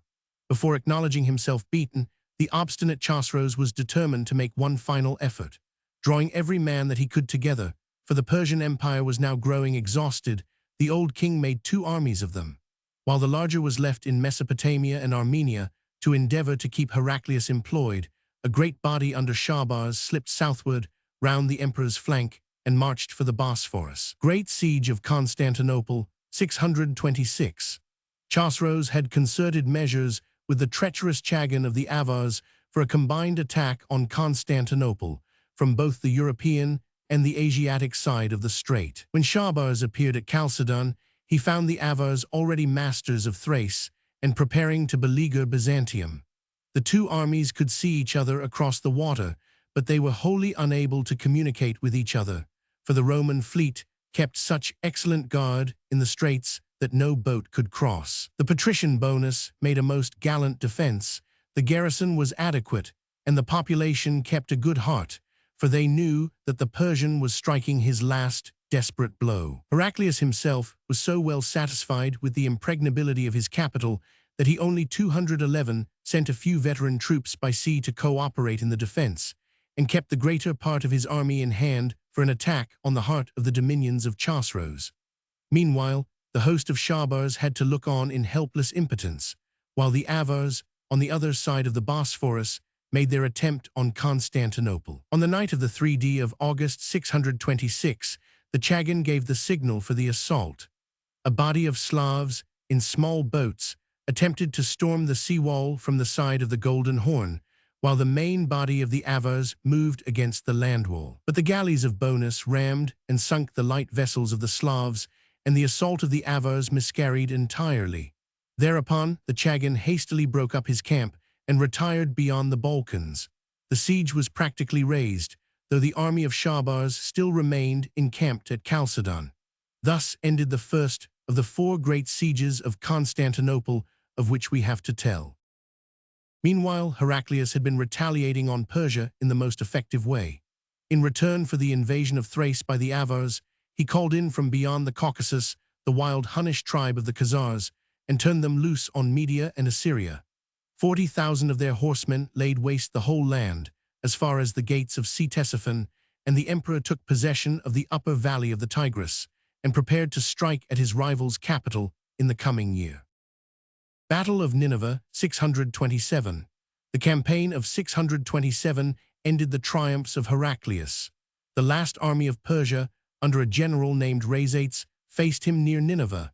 Charging at the head of the mailed horsemen of his guard, Heraclius slew the Persian chief with his own hand and scattered his forces to the winds. The victorious army pressed on and captured Dastagerd, the magnificent country palace of Chosroes near Ctesiphon, where they gained such plunder as no Roman army had won for many ages. They burnt Dastagerd and 4 palaces more, while Chosroes fled eastward to conceal himself in the mountains of Susiana. The long-suffering Persians were at last growing tired of 212, their arrogant lord. Peace with Persia, 628. His army rebelled against him and proclaimed his son Cyrus as king. Chosroes himself was thrown into a dungeon where he perished of cold and starvation. The new king at once sent to ask for terms of peace from Heraclius. The emperor, knowing the exhaustion of his own realm and its need for instant repose, made no hard conditions. Cyrus restored all the Roman territory still in his hands, released all Roman captives, paid a war indemnity, and greatest of all triumphs in the eyes of the subjects of Heraclius, gave back the true cross and other spoils of Jerusalem. In May 628, the emperor was able to return to Constantinople, bringing peace and plenty with him. He had restored the boundary of the empire and inflicted on Persia a blow from which she never recovered. His arms had penetrated far beyond the limits of the conquests of Trajan and Severus, and his 6 years of unbroken victory were a record which no Roman, save Julius Caesar, could rival. Not unjustly did the inhabitants of Constantinople receive him with chants and sacred processions, and hail him by the name of the new Scipio. The crowning moment of his triumph came when the true cross was uplifted in St. Sophia and publicly exposed for the adoration of the faithful. Well might the emperor have sung his Nunc Dimittis on that day of solemn rejoicing, and prayed that the hour of his triumph might be the last of his life. But already there was another tempest gathering, which was destined to sweep over the Roman Empire, with even greater violence than the Persian storm which had just been weathered. While in the midst of his last campaign, Heraclius had received a letter from an obscure Arabian prophet, bidding him accept a new revelation from heaven, which its framer called Islam, or submission to God. A similar missive was delivered at the same moment to Chosroes, then on the eve of his fall. Chosroes tore up the letter and swore he would, at his leisure, lay the insolent prophet in a dungeon. Heraclius sent a polite letter of acknowledgement and a 213 trifling present to the unknown fanatic, being averse to making enemies of any sort while the Persian war was still on his hands. Little as it could have been foreseen at the time, the followers of the writer of these eccentric missives were fated to tear up the empire of Chosroes by the roots, and to lop off half of its fairest provinces from the realm of Heraclius. The Arabian prophet was no less a person than Mohammed the son of Abdallah, that strange being, half seer and half impostor, whose preaching was destined to convulse 3 continents and turn the stream of history into new and unexpected channels. Mohammed, the tribes of Arabia had hitherto been of very little importance. Their local feuds absorbed all their superfluous energy. They were divided from each other, as well by religious differences as by ancient clan hatreds. Some worshipped stocks and stones, some the host of heaven, some had partly adopted Christianity, others Judaism. They were given over to fetish worship, human sacrifices, drunkenness, infanticide, bloodshedding, polygamy, and highway robbery. Among these godless tribes appeared Mohammed, a poor man, but born of an ancient and powerful clan, who preached to them a rigid Unitarian creed, accompanied by a reformation in morality. He had been called by the one true God, he said, in a vision on Mount Hira, to proclaim a new revelation to his countrymen, to turn them from idolatry and hatred of each other to the worship of Allah and the practice of brotherly love. Mohammed was a being of a poetic and visionary temperament, given to high ideals and high enterprises. He was afflicted with long fits, or trances, in which his soul wandered far into the fields of thought. These trances he took for divine inspirations, and his imaginings, which were often noble enough, seemed to him the direct commands of God, though in them good and grand ideas were freely mixed with baser elements, tainted by the ignorance, cruelty, and lust of a 7th-century Arab. For long the preaching of Mohammed was of no effect. His 214 own tribe grew weary of his unending exhortations and chased him away from Mecca, 622. The Hira, 622. It is from this flight to Medina, the famous Hira, that all Moslem chronology is dated. But in spite of ill success and persecution, the prophet never swerved from his mission, and at last proselytes began flocking into him, and he became the head of a powerful sect.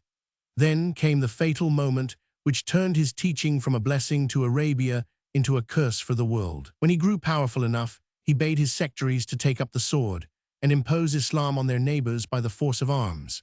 His first success in the field, the Battle of Bedr, 624, was an encouragement to persevere in this evil path, and for the last 8 years of his life he went forth, conquering and to conquer among the tribes of Arabia, till he had built up a little theocratic empire in the peninsula, 624-32. Mohammed and his religion.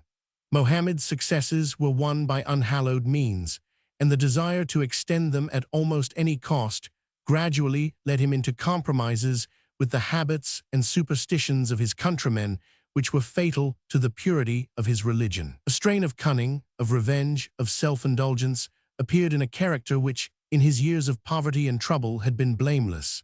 He connived at the ancient fetish worship of the Arabs by conceding that the conical black stone of the Kaaba, which they had always worshipped, had been hallowed by Abraham and should be the central shrine of his new faith. He fostered their vanity by proclaiming them the chosen people of God. He pandered to their craving for lust and bloodshed by promising them the goods of their enemies to plunder in this life and a heaven of gross sensual enjoyment in the next.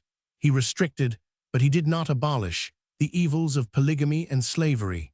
In his day of triumph, he consigned whole tribes and towns to death, sometimes under circumstances of treachery as well as of cruelty. Worst of all, he foisted into his revelations special mandates of God, permitting himself to 215 do things which his teaching forbade to his followers, such as to exceed his own limit of polygamy and even to take his own foster son's bride to wife. It is hard to believe that he can have failed to see the horrible blasphemy involved in forging the name of God to special warrants approving his own lust. But this sin he repeatedly committed. The personal failings of Mohammed seem to have brought into his creed a blight of cruelty, bigotry, and self-indulgence, which has rendered half useless its higher and nobler features. The religion which legalizes the slaughter and plunder of all unbelievers and consigns woman to the harem may have been a comparative blessing to the wild Arabs of Mohammed's own day or to the Negro of the modern Soudan. To the civilized world, it was a mere curse, the substitution of an inferior for a higher. Creed and life. Even to the Arab of the 7th century, it was but half beneficial. If it stayed him from drunkenness, human sacrifices, and infanticide, it merely directed his bloodthirstiness against foreign instead of domestic foes and gave a divine sanction to many of his lower instincts. Failings of Islam. Wherever Mohammedanism has taken root, it has led at first to rapid and enthusiastic outbursts of vigor, but it seems gradually to sap the energy of the nations which adopt it, and leads, after a few generations of greatness, to a stagnation and decay, which the Moslem in his self-satisfied bigotry is too blind to perceive. The creed only thrives while militant. When it has won its victory, it sinks into dull apathy. Islam is a good religion to die by, as its fanatics have shown on 1,000 battlefields, but not a good religion to live by. Good and evil elements are too hopelessly mixed in it, just as in Mohammed's Quran, that miscellaneous receptacle of all his revelations. High thoughts about the Godhead or the fate of man are mingled with the mere opportunist orders of the day, or with licenses for the personal gratification of the Prophet. 216. But whatever were the failings of Mohammed and of Mohammed's creed, they had one fearful efficiency, the power to turn their sectaries into wild fanatics, careless of life or death upon the battlefield. Life meant to them the duty of smiting down the infidel and the privilege of spoiling him. Death, the yet greater joys of a paradise of gross sensual delights. What the first mad rush of a horde of Moslem fanatics, drunk with religious frenzy, was like modern Europe had half forgotten, though our crusading forefathers knew it well enough. But the generation which has seen the half-armed Arabs of the Soudan face the steadiest troops in the world, equipped with quick-firing rifles and artillery, and almost carry the day against them, has had good reason to revise its view about the power of Mohammedan fanaticism. Before he died, Mohammed had begun to take measures for the spread of his religion by the sword beyond the limits of Arabia. In 629, the year after the end of the Persian War, the troops of Heraclius, who garrisoned the fortresses on the desert frontier of Palestine, had been attacked by wandering bands of Arab zealots. But it was not till the Prophet himself was dead that the full storm of invasion fell upon the Roman Empire and its Persian neighbors. It was Abu Bakr, the first caliph or successor of Mohammed, who sent forth in 633 the two armies which were bidden respectively to convert Syria and Chaldea to Islam by the edge of the sword. Neither the Roman nor the Persian Empire was well fitted for resistance at the moment. The 20 years of war brought about by the ambition of Chosroes had reduced each of them to the extreme of exhaustion.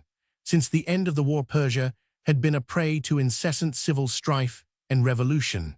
9 princes had mounted the throne in little more than 4 years. In the Roman Empire, Heraclius had been 217 doing his best to repair the calamities of the war.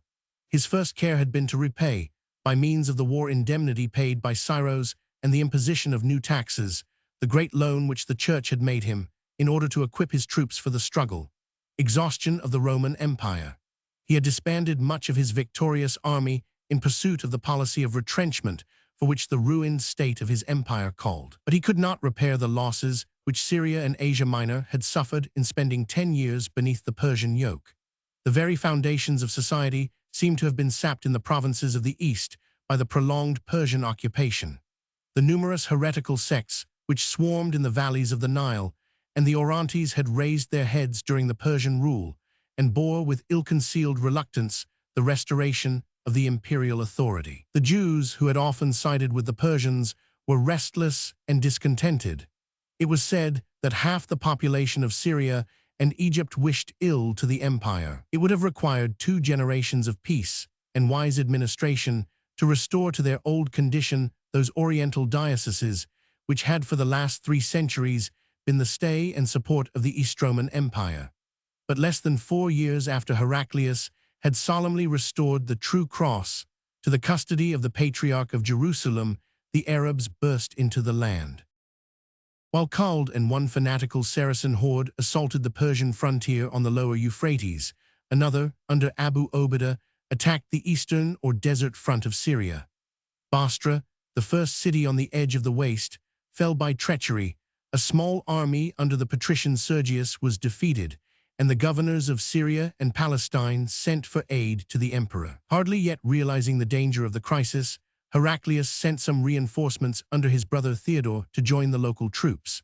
This army checked the Moslems for some months, and it was considered necessary by the caliph to strengthen the Arab host in Syria by sending thither half the force which had invaded the 218 Persian Empire, and called the Sword of God, the most terrible and bloodthirsty of all his fanatical chiefs. In July 634, Theodore was badly defeated by the Saracens at Ajnadin near Gabatha, beyond the Jordan. This ill success roused the emperor. He poured in further reinforcements, and the enemy were attacked in the late summer of 634 by an army of 80,000 men.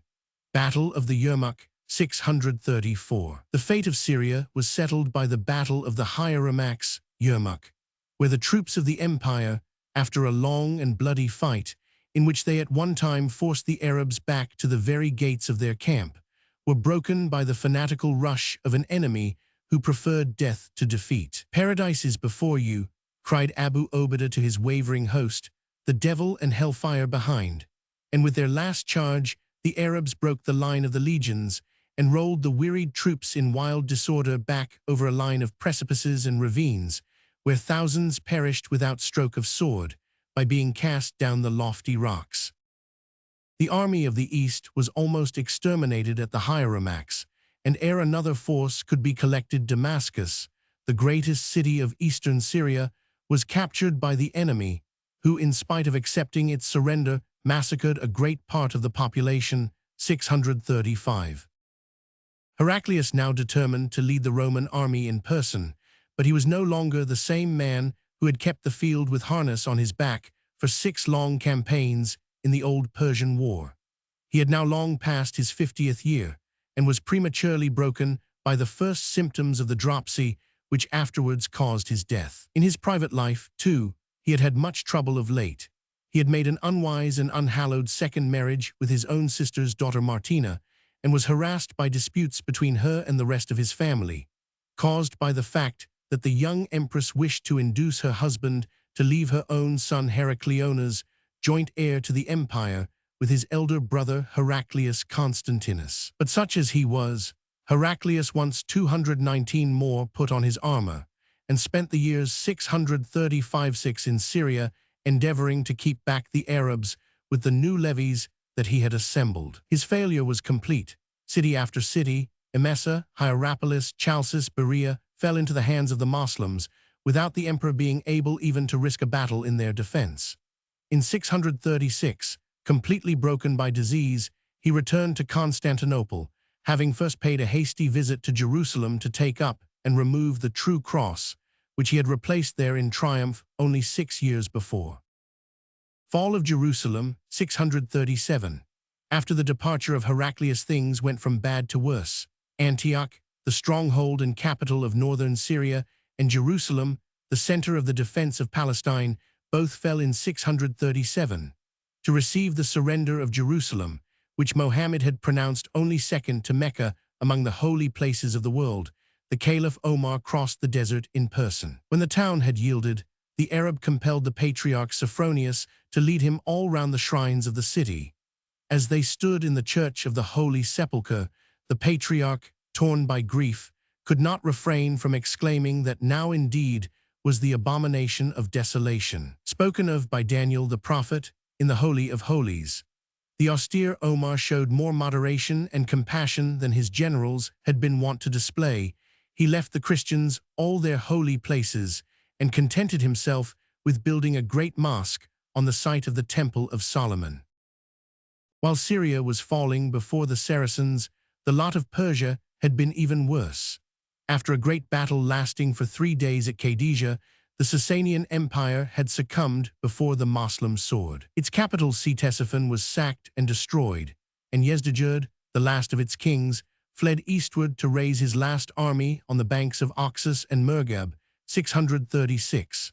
Arab hordes working up the Euphrates began to assail the Roman province of Mesopotamia from the south, at the same moment that the conquerors of Syria attacked it from the west. Heraclius made one last attempt to save 220 North Syria and Mesopotamia by sending an army under his son and heir Heraclius Constantinus to endeavor to recover Antioch. After some slight show of success at first, the young Caesar suffered a fatal defeat in front of Emesa and retired from the scene, leaving Mesopotamia with all its time-honored strongholds, Daras, Edessa, and Amida, a prey to the irresistible enemy, 638-9.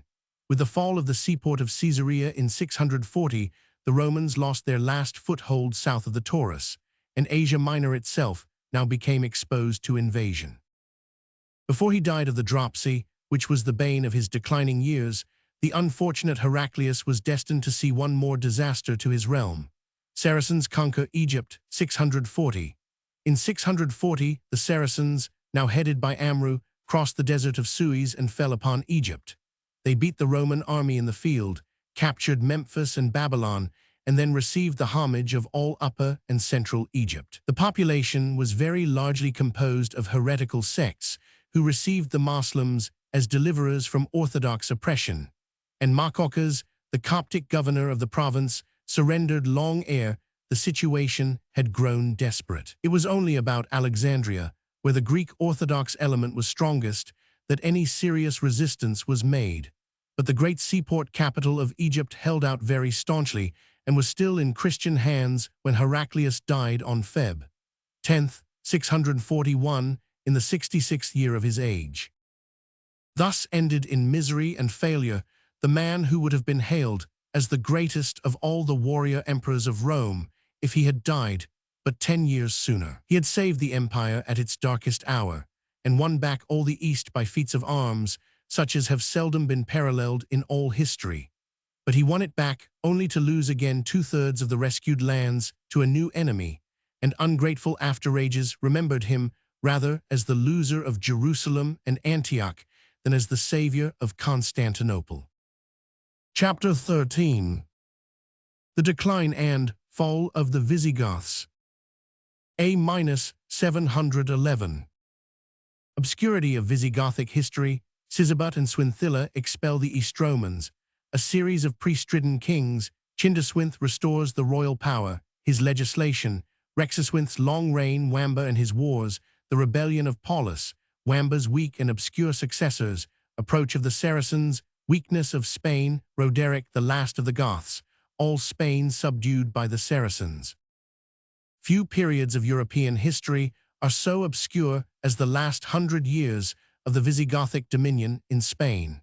The original sources for its annals are few and meager, and little has been accomplished of late in the way of making the period more comprehensible. The Moorish conquest in 711 seems to have swept away both books and writers, and it was not till many years after that disaster that the composition of historical works in Spain was resumed. The later Visigothic times are as dark and little known as the beginnings of the English heptarchy, and Spain had no Bede and no Anglo-Sax chronicle to throw gleams of light across the obscurity. Hence it comes that many of their kings are mere names, and that their acts and policy are often incomprehensible.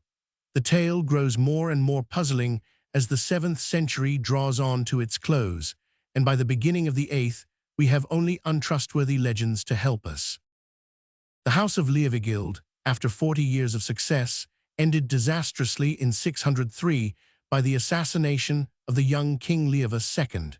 His murderer was a certain Count Witterich, a turbulent noble who had joined in the Arian Rising of 590 and had been unwisely pardoned by record. The accession of Witterich 222 marked a revulsion against the growth of the kingly power, which had been making such strides under Leovigild and Record, and probably also a protest against the ecclesiastical policy of Record, who, since his conversion, had given the Catholic bishops such power and authority in his realm.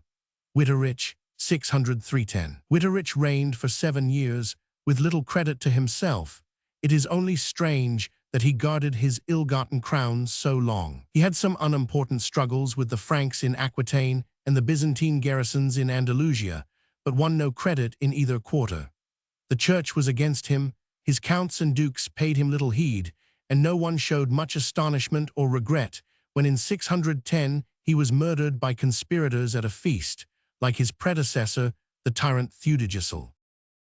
The king chosen by the Goths in his place was a certain Count Gundimer, who appears to have been the head of the Orthodox Church party, as the ecclesiastical chronicles are loud in the praises of his piety. Gundimer determined to take part in the Frankish Civil War when Theuderic of Burgundy and Brunhildes attacked Theudebert of Austrasia. He naturally sided with the distant Austrasian against his nearer Burgundian brother, with whom the Goths of Septimania had some frontier disputes. But in the year that the war broke out, Gundimer died, only 21 months after he had been crowned, 612. Sigebert 612–20.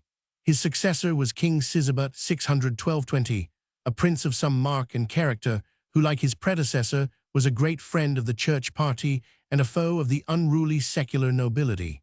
He was not only a great warrior, but what was more strange in a Gothic prince, a learned student, and even a writer of books. The modern historian would give much to be able to recover his lost chronicle of the kings of the Goths, but the irony of fate has decreed that of his works only an ecclesiastical biography, the life and passion of St. Desiderius, and some bad verses should survive.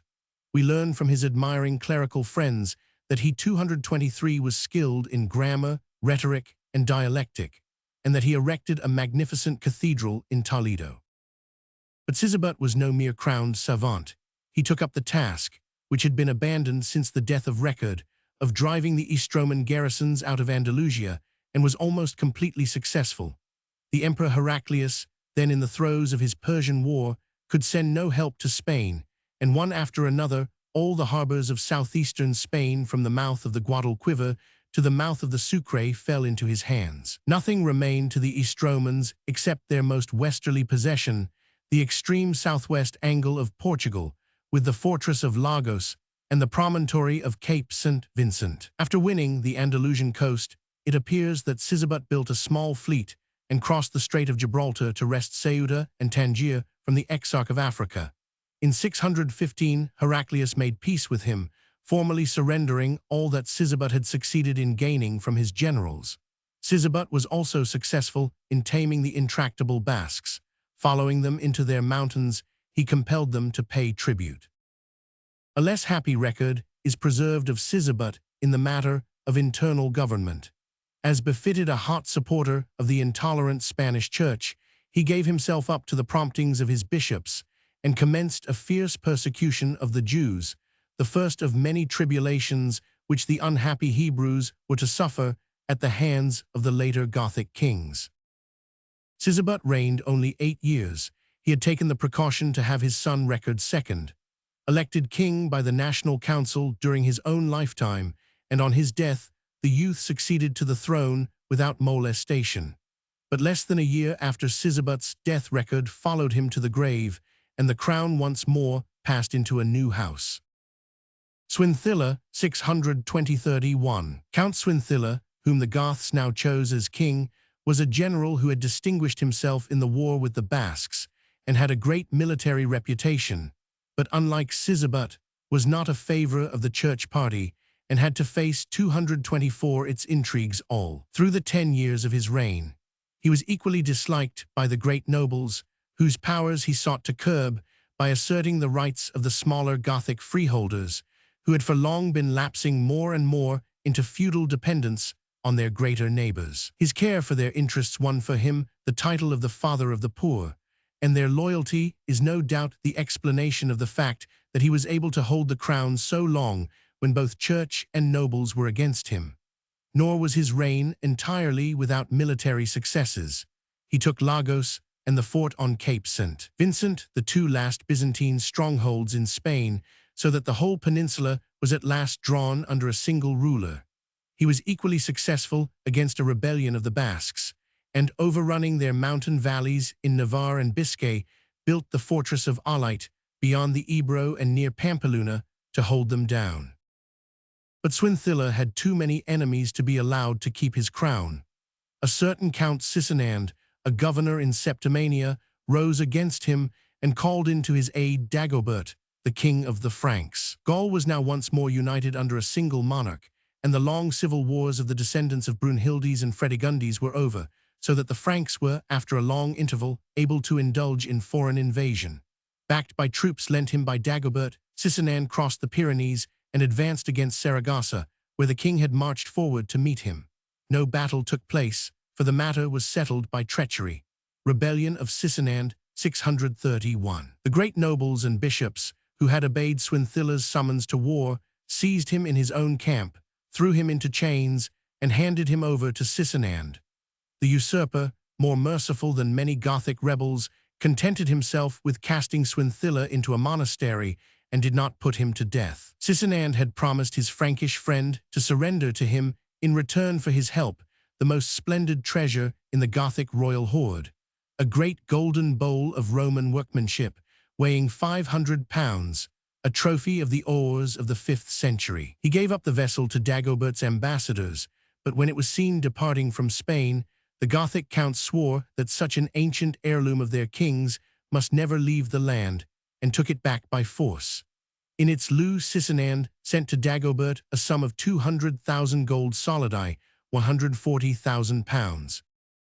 Sisinand was a weak ruler, the tool and instrument of his bishops. Under his impotent hands, all the power and authority of the royal name melted away, and the work of Sisebut and Swinthilla was undone. The church and not he ruled Spain. When synods met, the king was seen on bended knee, and with streaming eyes lamenting his sins and begging the counsel of the Holy Fathers. Priestridden Kings, 631-41.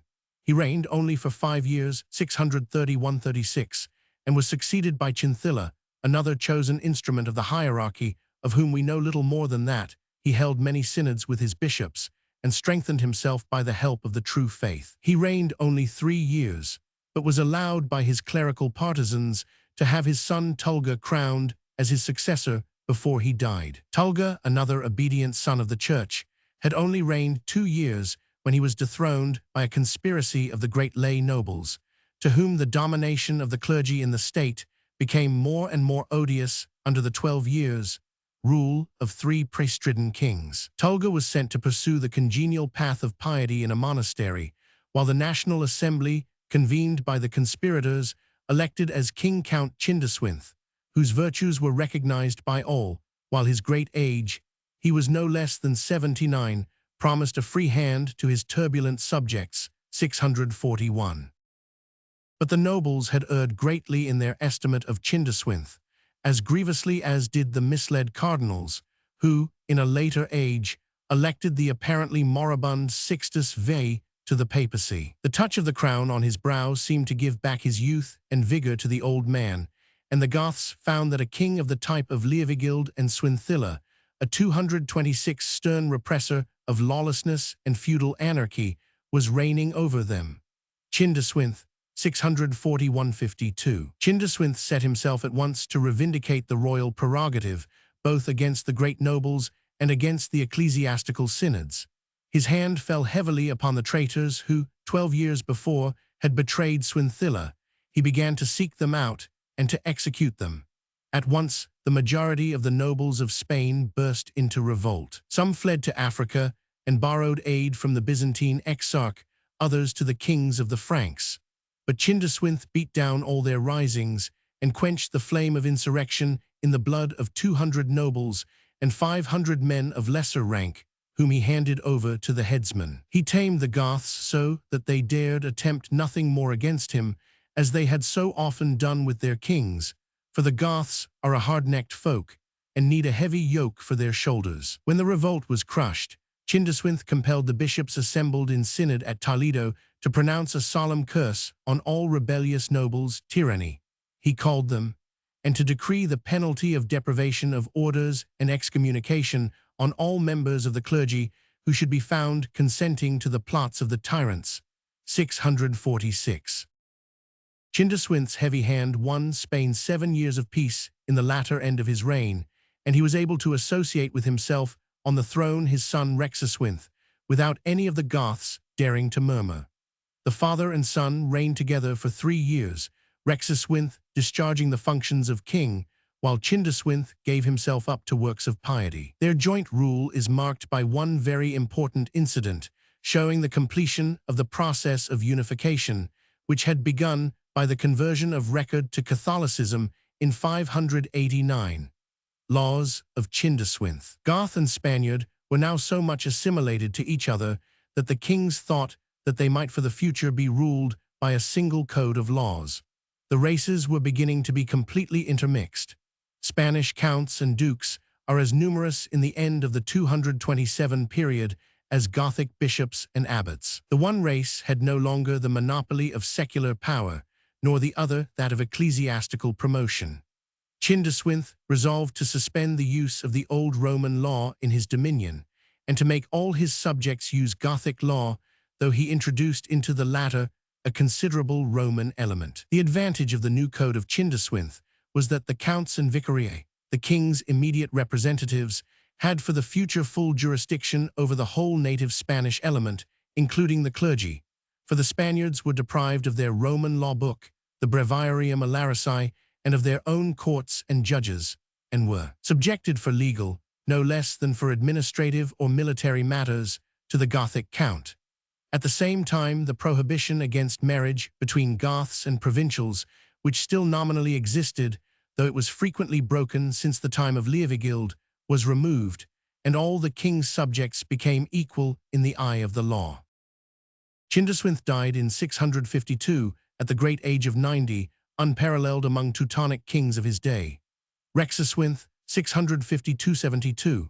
His son and colleague, Rexuswinth, already well advanced down the vale of years, survived for 20 years more. He had the longest, quietest, and in a way the most prosperous reign of any of the Visigothic kings. Unlike his father, he was a devoted supporter of the church, and by the aid of the bishops, maintained his rule until the day of his death. But he was gradually letting slip once more all the royal powers which his father had with such trouble regained and restored. As he grew older, the entire rule of the state dropped once more into the hands of bishops and synods. Rexuswinth was busy all his days in building churches and making great offerings to the saints. Chance has preserved to us one huge gold crown with a dedicatory inscription which he presented to the Virgin.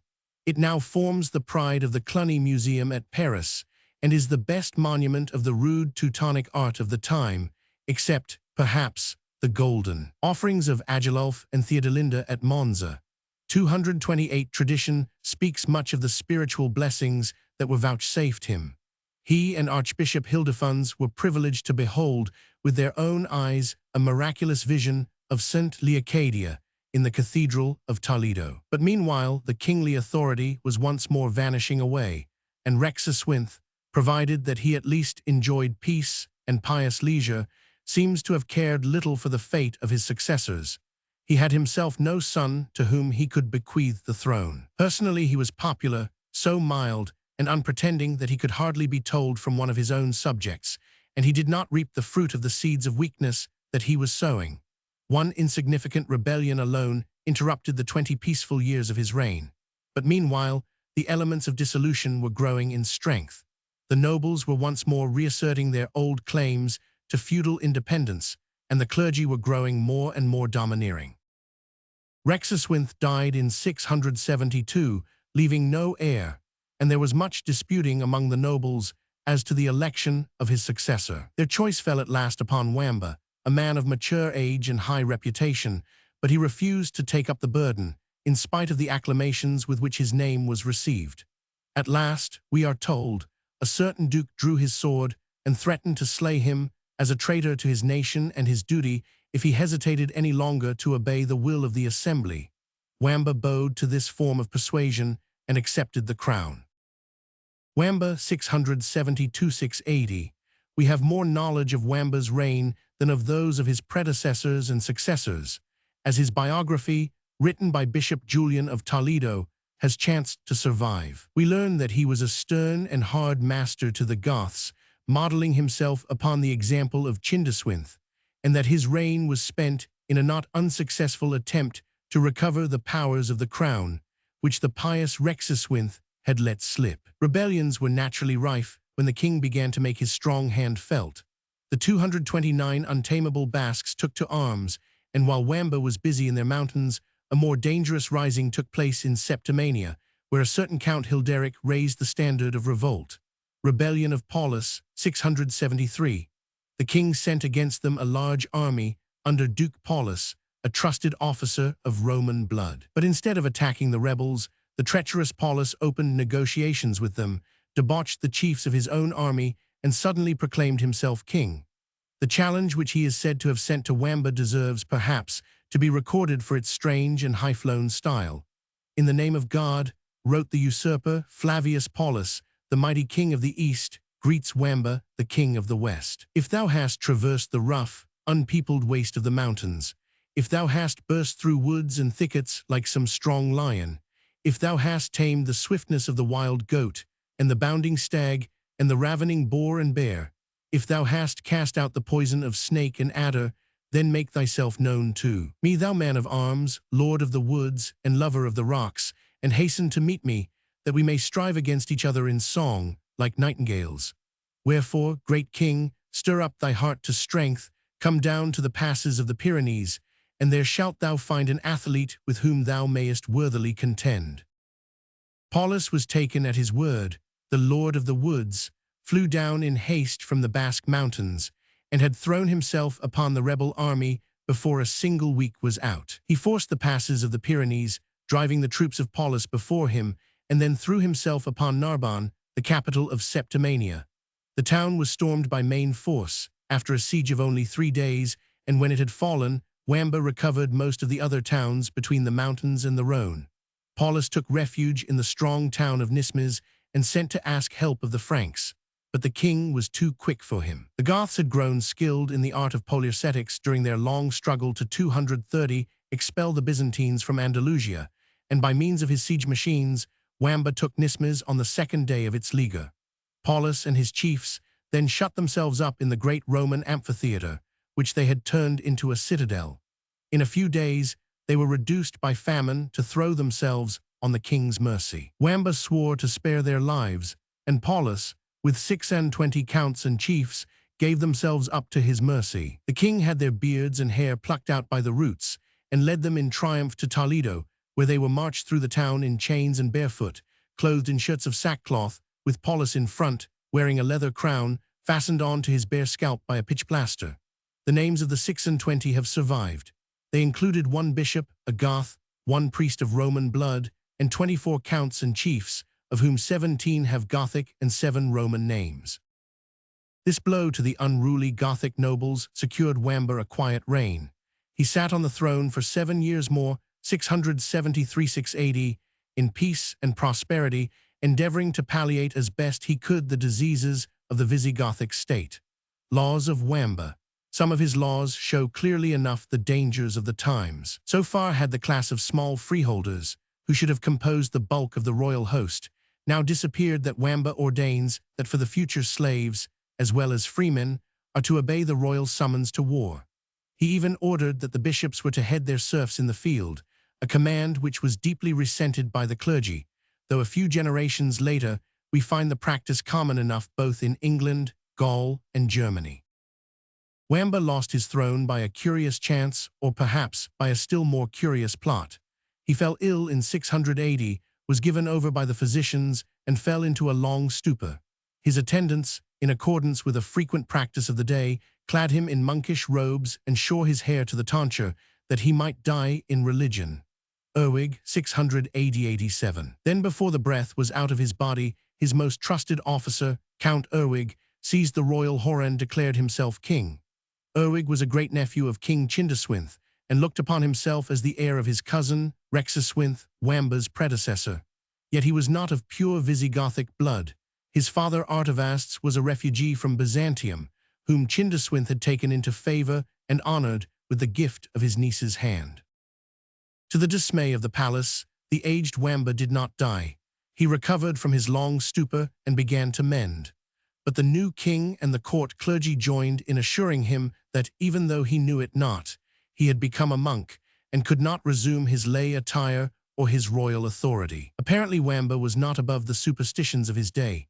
He resigned himself to the idea and retired to the monastery of Pampliega, where he lived to a great old age. It was afterwards rumored, whether truly or falsely, that his long trance had not been natural, but that Erwig, seeing him on the bed of sickness, had given him a strong sleeping potion, and deliberately enfrocked him by fraud in order to seize the crown. The last Gothic kings. Wamba was the last of the Visigoths.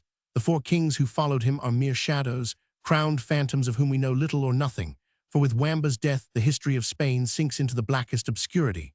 Their names were Erwig 680-87, Egica 687-701, Witiza 700-110, and Roderick 710-11. Of the last 2 we know little more than the names, but a few facts are ascertainable about Erwig and Egica.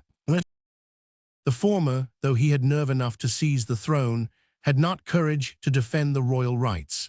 He let the crown sink back into the same state of dependence on the church into which it had fallen in the days of Sisinand and Rexaswinthe. He was ruled and managed by Julian, the Bishop of Toledo, and appears to have been far less truly king of Spain than was that prelate.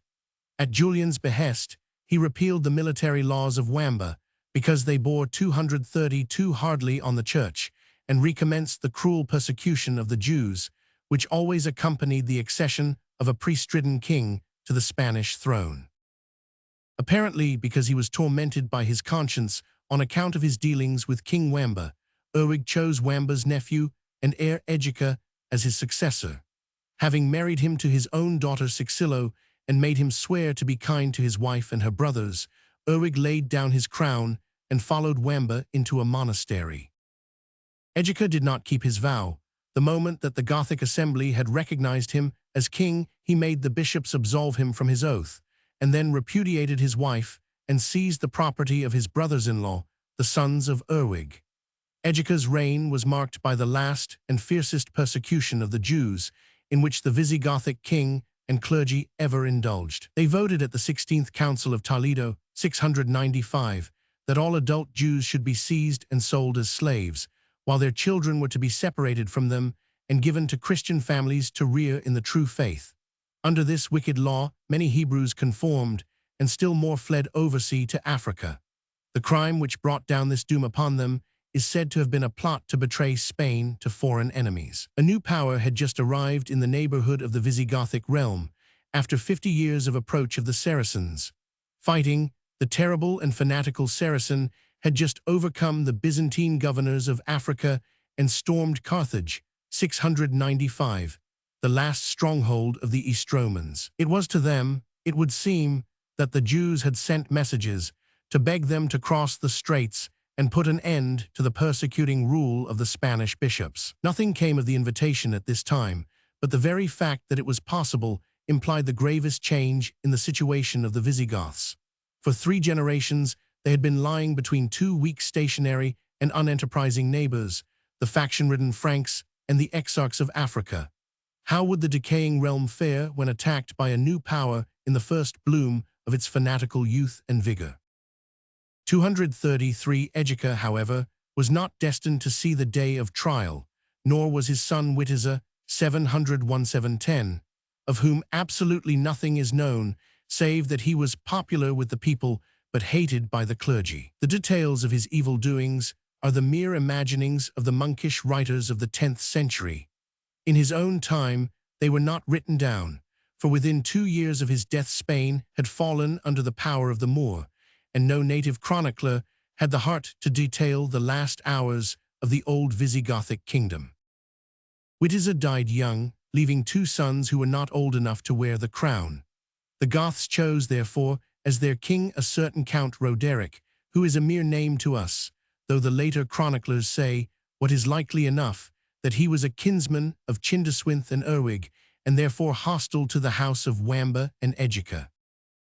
He reigned but 18 months, for in his time came the evil day of Spain.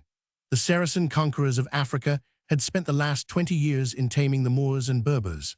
All the tribes had now bowed to their yoke and accepted Islam. Swelled to vast numbers by the new converts and yearning for fresh fields to conquer, the Arab chiefs were preparing to leap over the narrow Strait of Gibraltar and throw themselves upon the Spanish peninsula. The romantic legends of a later generation tell a lurid tale of the wickedness of King Roderick, how he violated the daughter of Count Julian, the governor of Ceuta, and how the outraged father betrayed his fortress, the key of the straits, to the Moors, and guided them over to the shores of Andalusia.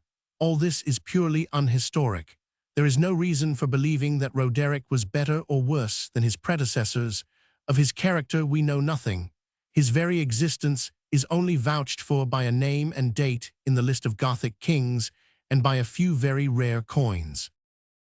This much we know, that ere he had been 18 months on the throne, the Moors landed in force at Calpe, thenceforth to be known as Jebel Tariq, Gibraltar, from the name of their leader. They began to lay waste Andalusia, and Roderick came out against them at the head of the whole host of Visigothic Spain, which must now have been composed, as the laws of Wamba show us, of a few wealthy counts and bishops heading a great multitude of their serfs and dependents.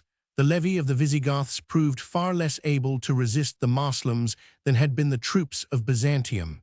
Battle of the Guadalete, 711. On the banks of the Guadalete, near Medina Sidonia, Tariq gained a decisive victory. Roderick was slain or drowned in the pursuit.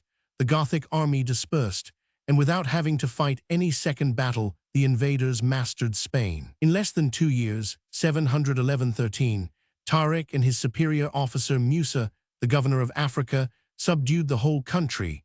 A few places, such as Cordova, Merida, and Saragossa, held out for a short space, but the Goths did not choose a new king or rally for any general effort of resistance. By 713, the only corner of Spain which had not submitted was the mountainous coast of the Bay of Biscay, where the untamable Basques and the inhabitants of the Asturias maintained a precarious liberty, preserved rather by their obscurity and the ruggedness of their homes than by the inability of the Moslems to complete their conquest. Causes of the fall of the Visigoths. So fell Visigothic Spain. The reasons are not far to seek. The kings, chosen from no single royal stock, but creatures of a chance election, had become powerless, the mere slaves of their clergy. The great nobles were disloyal and turbulent. The smaller freeholders had disappeared. The great mass of serfs had no heart to fight for their tyrannical masters. The state combined the weakness of a land under ecclesiastical governance with the turbulence of extreme feudalism. It would have fallen before the first strong invader in any case. If the Moor had not crossed the straits, Spain would probably have become an appanage of the Frankish realm under the mighty mayors of the palace, or the still mightier Charles the Great. Chapter 14. The Contest of the Eastern Empire and the Caliphate. 640-1717. Dynastic troubles after the death of Heraclius, wars of Constantinus, Constans Roman II. With the Caliphate, his publication of the type, his invasion of Italy and war with the Lombards, reign of Constantine v. his successful defense of Constantinople, tyranny of Justinian Roman II. His deposition, usurpations of Leontius and Tiberius, Justinian restored, anarchy follows his murder, rise of Leo the Isaurian.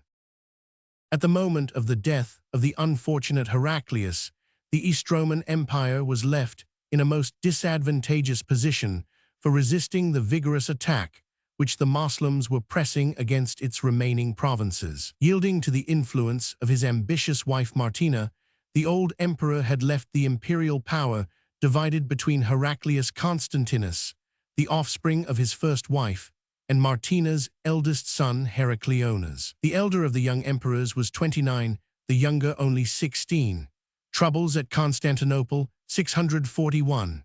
Their joint reign opened ill for Heraclius Constantinus and his stepmother, who acted in all things as the representative of her young son, were at open discord. But before 3 months had elapsed, Heraclius Constantinus died.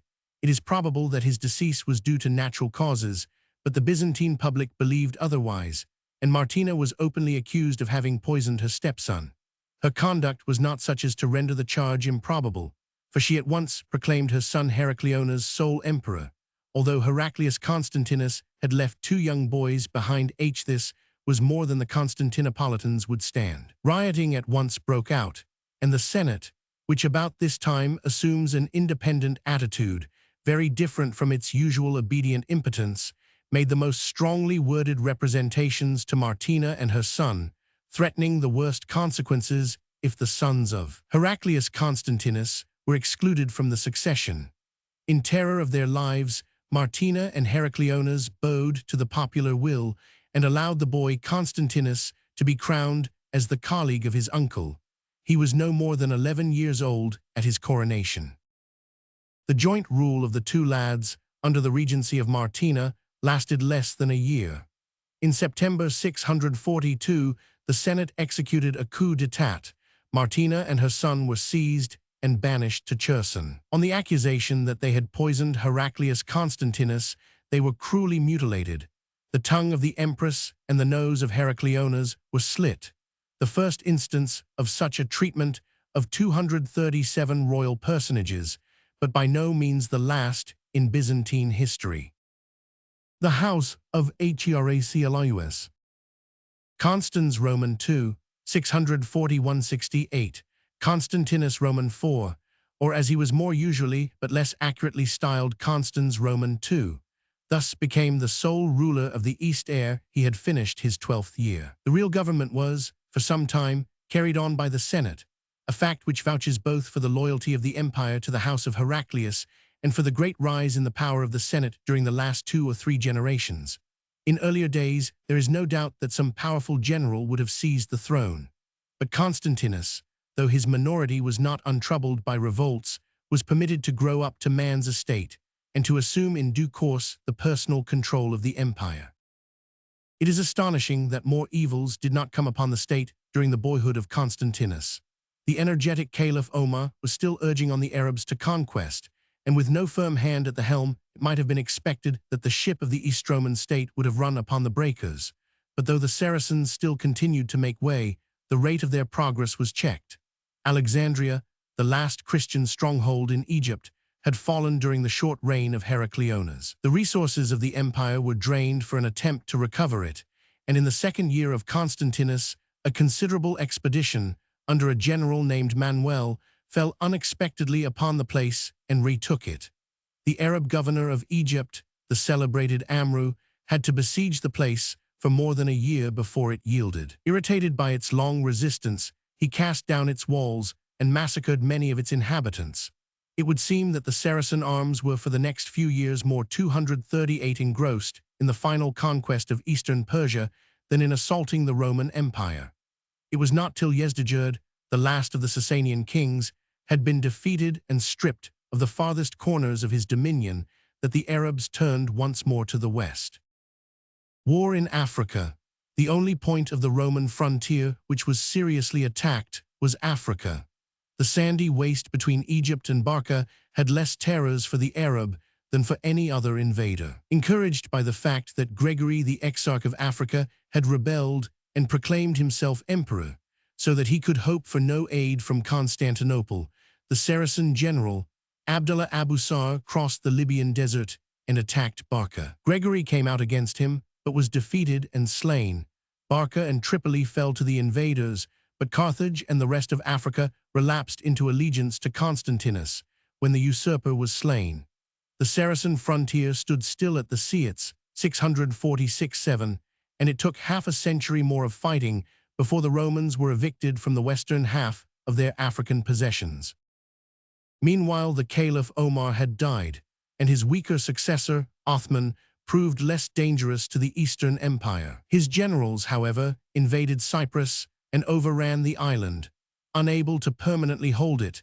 Because of the preponderance of the Byzantine fleet, they contented themselves with exacting a tribute and retired 642. But encouraged by the result of this, their first expedition by sea, the Saracens commenced to build a great war fleet, and in a few years they were in a condition to dispute the command of the eastern Mediterranean with the Roman galleys, who since the destruction of the Vandals in 533 had known no rivals on the sea. Meanwhile, Constantinus had grown up to manhood, and luckily for the empire, proved to be the kind of sovereign 239 required in those days of adversity. He was a stern warlike prince, possessed of no small share of the military ability of his grandfather Heraclius. He was always in the field, headed his own forces by sea no less than by land, and deserved success by his courage and perseverance if he did not always obtain it. Occasionally he was harsh and cruel, but such faults are more easily pardoned in an emperor who had to face such a time of peril than are cowardice and indolence.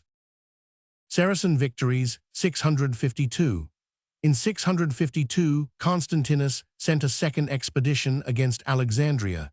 It was met at sea off the canopic mouth of the Nile by a great Saracen fleet, gathered from the ports of Syria and Egypt, and defeated with great loss. 3 years later, the enemy took the offensive. Muawiyah, the governor of Syria, gathered a great armada to attack the southern coast of Asia Minor, while he himself marched by land to force the passes of the Taurus and invade Cappadocia. Constantinus put to sea with every ship he could launch and met the Saracens at Phoenix, off the Lycian shore. Here the greatest naval battle which the Mediterranean had seen since the day of Actium was fought. The two fleets grappled, and the crews struggled desperately hand to hand for many hours. Constantinus was in the thickest of the fighting. His imperial galley was boarded, and he only escaped by throwing off his purple mantle and springing into another ship when his own was captured. At last the Saracens won a decisive victory, and it seemed as if they were about to become the masters of the Aegean, 655. Even before the battle roads had fallen into their hands, and the long-prostrate Colossus had been sold for old brass to a Jewish dealer and exported to Syria to be melted down. The empire, however, was to be saved from the humiliation of seeing a hostile fleet approach the Dardanelles for yet 20 years. In 656, the Caliph Othman was murdered, and his death was immediately followed by a savage civil war among the Saracens. The two claimants for the vacant dignity of successor of the Prophet were Muawiyah, who held Syria, 240, and Ali, Muhammad's son-in-law, who held Mesopotamia and the new Arab capital of Kufa. Engrossed in his struggle with Ali, Muawiyah was fain to leave the Roman Empire unmolested. In 659, he bought peace from Constantinus on the curious terms that he should pay for every day that the peace lasted a horse and a slave. This treaty proved the salvation of the empire. For the first time for 27 years, it was free from Saracen war, and Constantinus could pause and take thought for the reorganization of his much-harassed dominions. In the 5 years of peace, which were now granted to him, he contrived to make a considerable improvement in their condition. State of the Empire, 659. When he took stock of his realm, Constantinus found that in the east 5 great districts were irretrievably lost. The nearer half of the Exarchate of Africa, from Tripoli to the Libyan desert, Egypt, Syria, and the greater part of Roman Armenia, had fallen into the power of Saracens. Moreover, in Europe, the troubled years between 610 and had brought about the complete loss of the inland parts of the Balkan Peninsula. The Slavs, whose incursions had already grown so dangerous in the reign of Maurice, had now obtained complete possession of the whole of Moesia and of the inland parts of Thrace and Macedon. Their settlements extended to within a few miles of the gates of Adrianople and Thessalonica, both of which cities they from time to time besieged without success. They had even encroached south of Mount Olympus and thrust forward their colonies into some parts of Greece. The imperial dominions were restricted to a coast slip running all round the peninsula, from Spalato in Dalmatia to Odessus on the Black Sea. In the west, we have seen, while detailing the history of the Lombards, that the Eastromans now preserved only the Exarchate of Ravenna, the duchies of Rome and Naples, the southern point of Italy, and the islands of Sicily and Sardinia. Recognizing that he must look to reorganization rather than to reconquest for restoring the strength of the empire, 241 Constantinus devoted himself to securing his borders. The moment that the civil war of the Arabs broke out and left him free to move elsewhere, he marched against the Slavs of the Balkans, defeated them, and reduced them to pay tribute. It was hopeless to dream of driving them back across the Danube, and the emperor was contented to accept the existing state of things and to secure the coastland of Thrace and Macedonia from further molestation by imposing a line of demarcation between the Slavonic tribes and the much-reduced provinces, 657-8. The emperor's attention was now drawn to Africa and Italy. His presence was needed there no less than in the Balkan Peninsula if the Lombard and the Saracen were to be finally checked from advancing. In 662, he sailed for the west and was busy there for the next 6 years, right down to the moment of his death. Constantinus hated the capital. He was sufficiently autocratic in his notions to dislike the control that the Senate had been wont to exercise over him in earlier years, and he cordially detested the mob of Constantinople. He had fallen out with them on the same grounds that had once proved fatal to the popularity of Zeno. The type of Constans. The city was torn with the religious feuds between the Orthodox and the Monothelites, and the emperor, to calm the storm, had issued an edict of comprehension called the type, in which he forbade all mention of either the single or the double will as residing in the person of our Lord. Without satisfying the heretics, the type succeeded in irritating the Orthodox to great fury.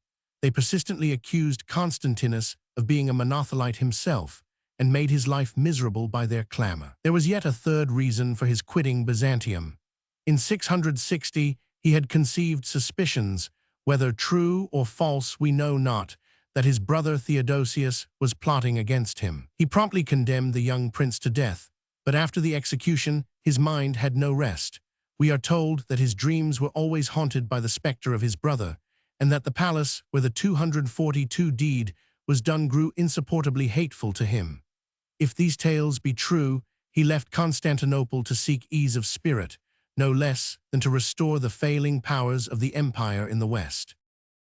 It was probably in the period 662, before his departure from the capital, that Constantinus recast the provincial administration of the empire in accordance with the needs of the times. It seems that the institution of the themes, or new provinces, must date from this, the only space of rest and rearrangement to be found in a long age of wars. The old provinces, as arranged by Diocletian and somewhat modified by Justinian, had been small, and in each of them civil and military powers were kept separate, the local garrison not being under the control of the local administrator. The needs of the long Persian and Saracen wars had led to the practical supersession of the civil governors by the military commanders, for it was absolutely necessary that the men trusted with the preservation of the empire should be able to control its local administration and finance. Creation of the themes. The new provinces were few and large and ruled by governors who had civil as well as military authority. They were called themes, after the name of the military divisions which occupied them, a theme being originally a force of some 4,000 regular cavalry detailed for the protection of a district. The names of the original Asiatic themes easily explain themselves. Anatolican and Armeniacan, the two largest, were the regions garrisoned by the Army of the East and the Army of Armenia. Thracian, farther west, shows that the original army of Thrace had been brought over into Asia to give aid against the Saracen. Bucellarian was named after the Bucellarii, a corps originally formed of Teutonic auxiliaries. The theme called Obsequium Opsician was held by the Imperial Guard. Only the Sibirhiot theme, along the southern coast of Asia Minor, was named from a town and not from the troops who garrisoned it. In the west, there seem to have been originally 3 themes in the Balkan 243 peninsula, Thrace, Illyricum, and Hellas, and 3 beyond it, Ravenna, Sicily, and Africa. Each theme was governed by a strategos, whose military title shows his military character, and was garrisoned by its own local force of regular troops, the core of which was in each case a division of 4,000 heavy cavalry. The full force of the 12 themes would give some 48,000 horsemen for the field, in addition to the less important infantry, the local militia used for holding fortresses, and the irregular hired bands of barbarian auxiliaries of many different races. Probable arrangement of the 6 Asiatic themes. A-700.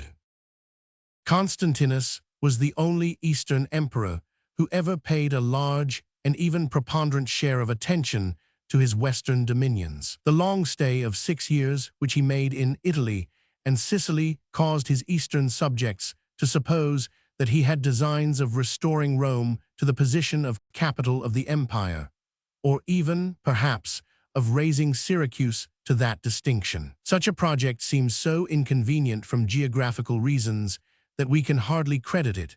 Probably Constantinus' personal dislike for Constantinople, while 244 sufficing to keep him away from it, did not make him scheme to transfer the seat of empire elsewhere. There is no doubt, however, that Constantinus was determined to reassert the supremacy of the empire in Italy against the Lombards, and also to take care that the exarchs and the popes should not grow too strong and independent. The fate of Pope Martin.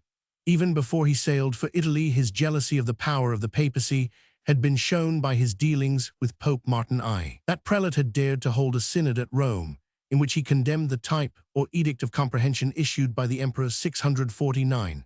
Constantinus never pardoned this.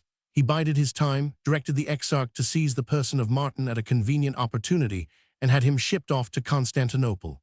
There he was tried for contumacy, thrown into chains, and banished to Cherson in the Crimea, where he died in exile 655. Campaign in Italy 663. Constantinus left the Bosphorus in 662 with a large army and sailed for Taranto. There he landed and at once fell upon the Duchy of Benevento, the southernmost of the Lombard states in Italy. The time of his attack happened to be unfortunate, for Grimoald, Duke of Benevento, had seized the Lombard crown, and his son Romuald was ruling the duchy under him. For once in a way, therefore, Pavia and Benevento were united and ready to act together. The Lombard historian, Paulus Diaconus, has preserved the details of the campaign of Constantinus, whom he usually styles Constans, as do so many other writers.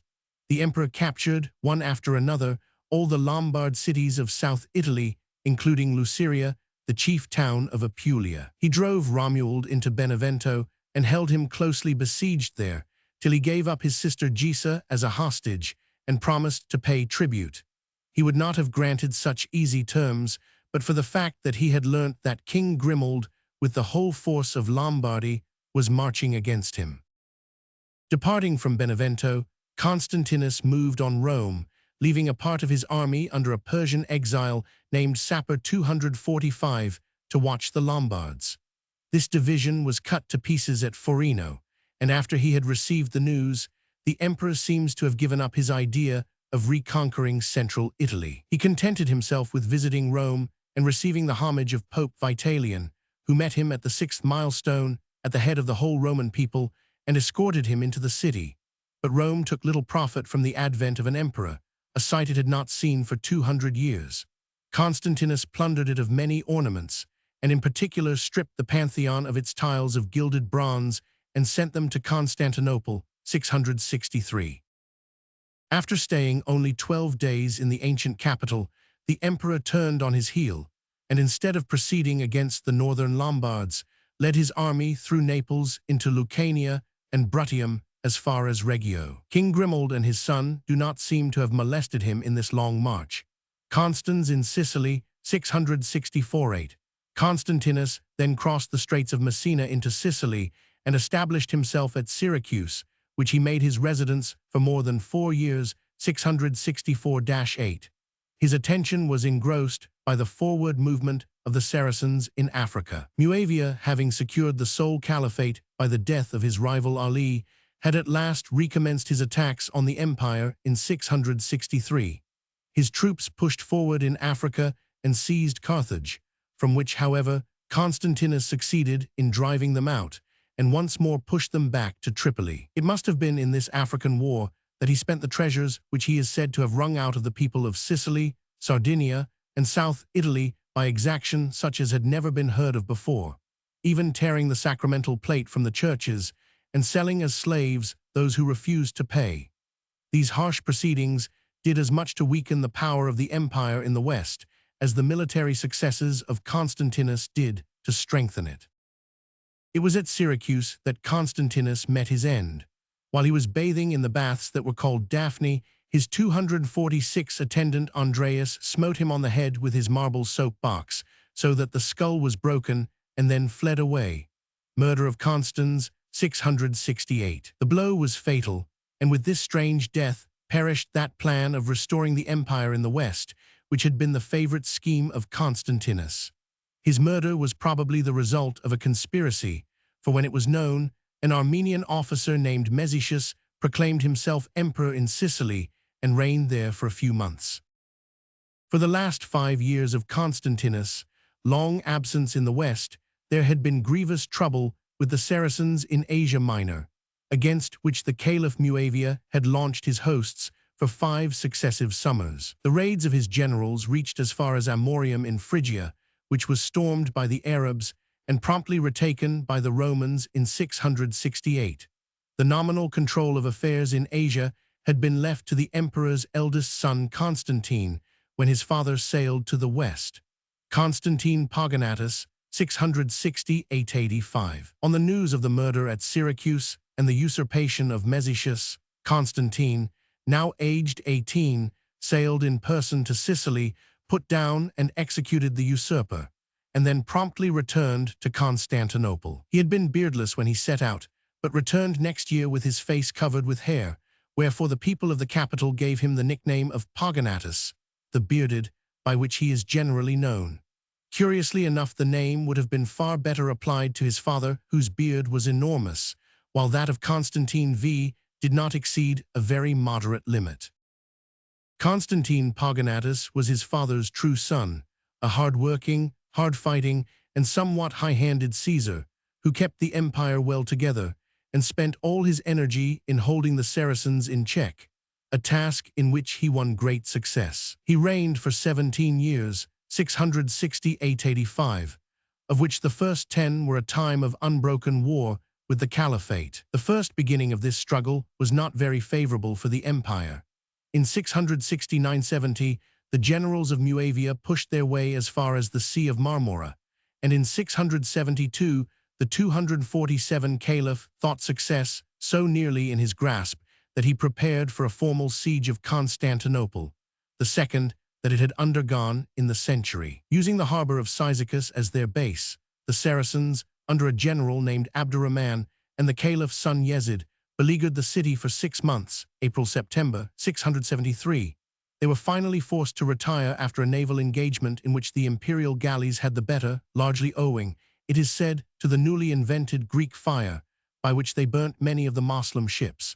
Constantine V saves Constantinople. When forced away from the Bosphorus, the Saracens fell back on Cyzicus, which they succeeded in holding for no less than 4 years, making occasional sallies from it towards Constantinople, of which every single one was repelled with loss by the emperor. At last the Arabs, after losing their general and seeing Abu Ayyub, one of the last surviving companions of Mohammed, perish before the walls, raised the siege. Their fleet was destroyed by a storm off the Lycian coast. Their land army was attacked on its retreat by the Estromans and defeated with a loss of 30,000 men. So great was the blow inflicted on the Caliph by the entire failure of his army before Constantinople, that he was glad to conclude an ignominious peace with the emperor, by which he engaged to pay 3,000 pounds of gold to Constantine, and to send him 50 Arab horses for every year that the treaty lasted, 678. The fidelity of the Estromans to the house of Heraclius was thus justified by the victory of Constantine. It is a pity that only a very meager account of his campaign has come down to us, owing to the dearth of chroniclers in the 7th century. We know, however, that the fame of his triumph went all over Europe, and that ambassadors came from the Avars, the Lombards, and even the distant Franks to congratulate him on beating off an attack which had threatened serious consequences to the whole of Christendom. The Bulgarians. For the remainder of his reign, Constantine enjoyed a 248 well-earned peace, disturbed only by some slight bickering with a new enemy, the Bulgarians. This Ugrian tribe, who had dwelt for the last 2 centuries beyond the Danube, crossed the river in the end of Constantine's reign and threw themselves upon the Slavonic tribes who held Moesia.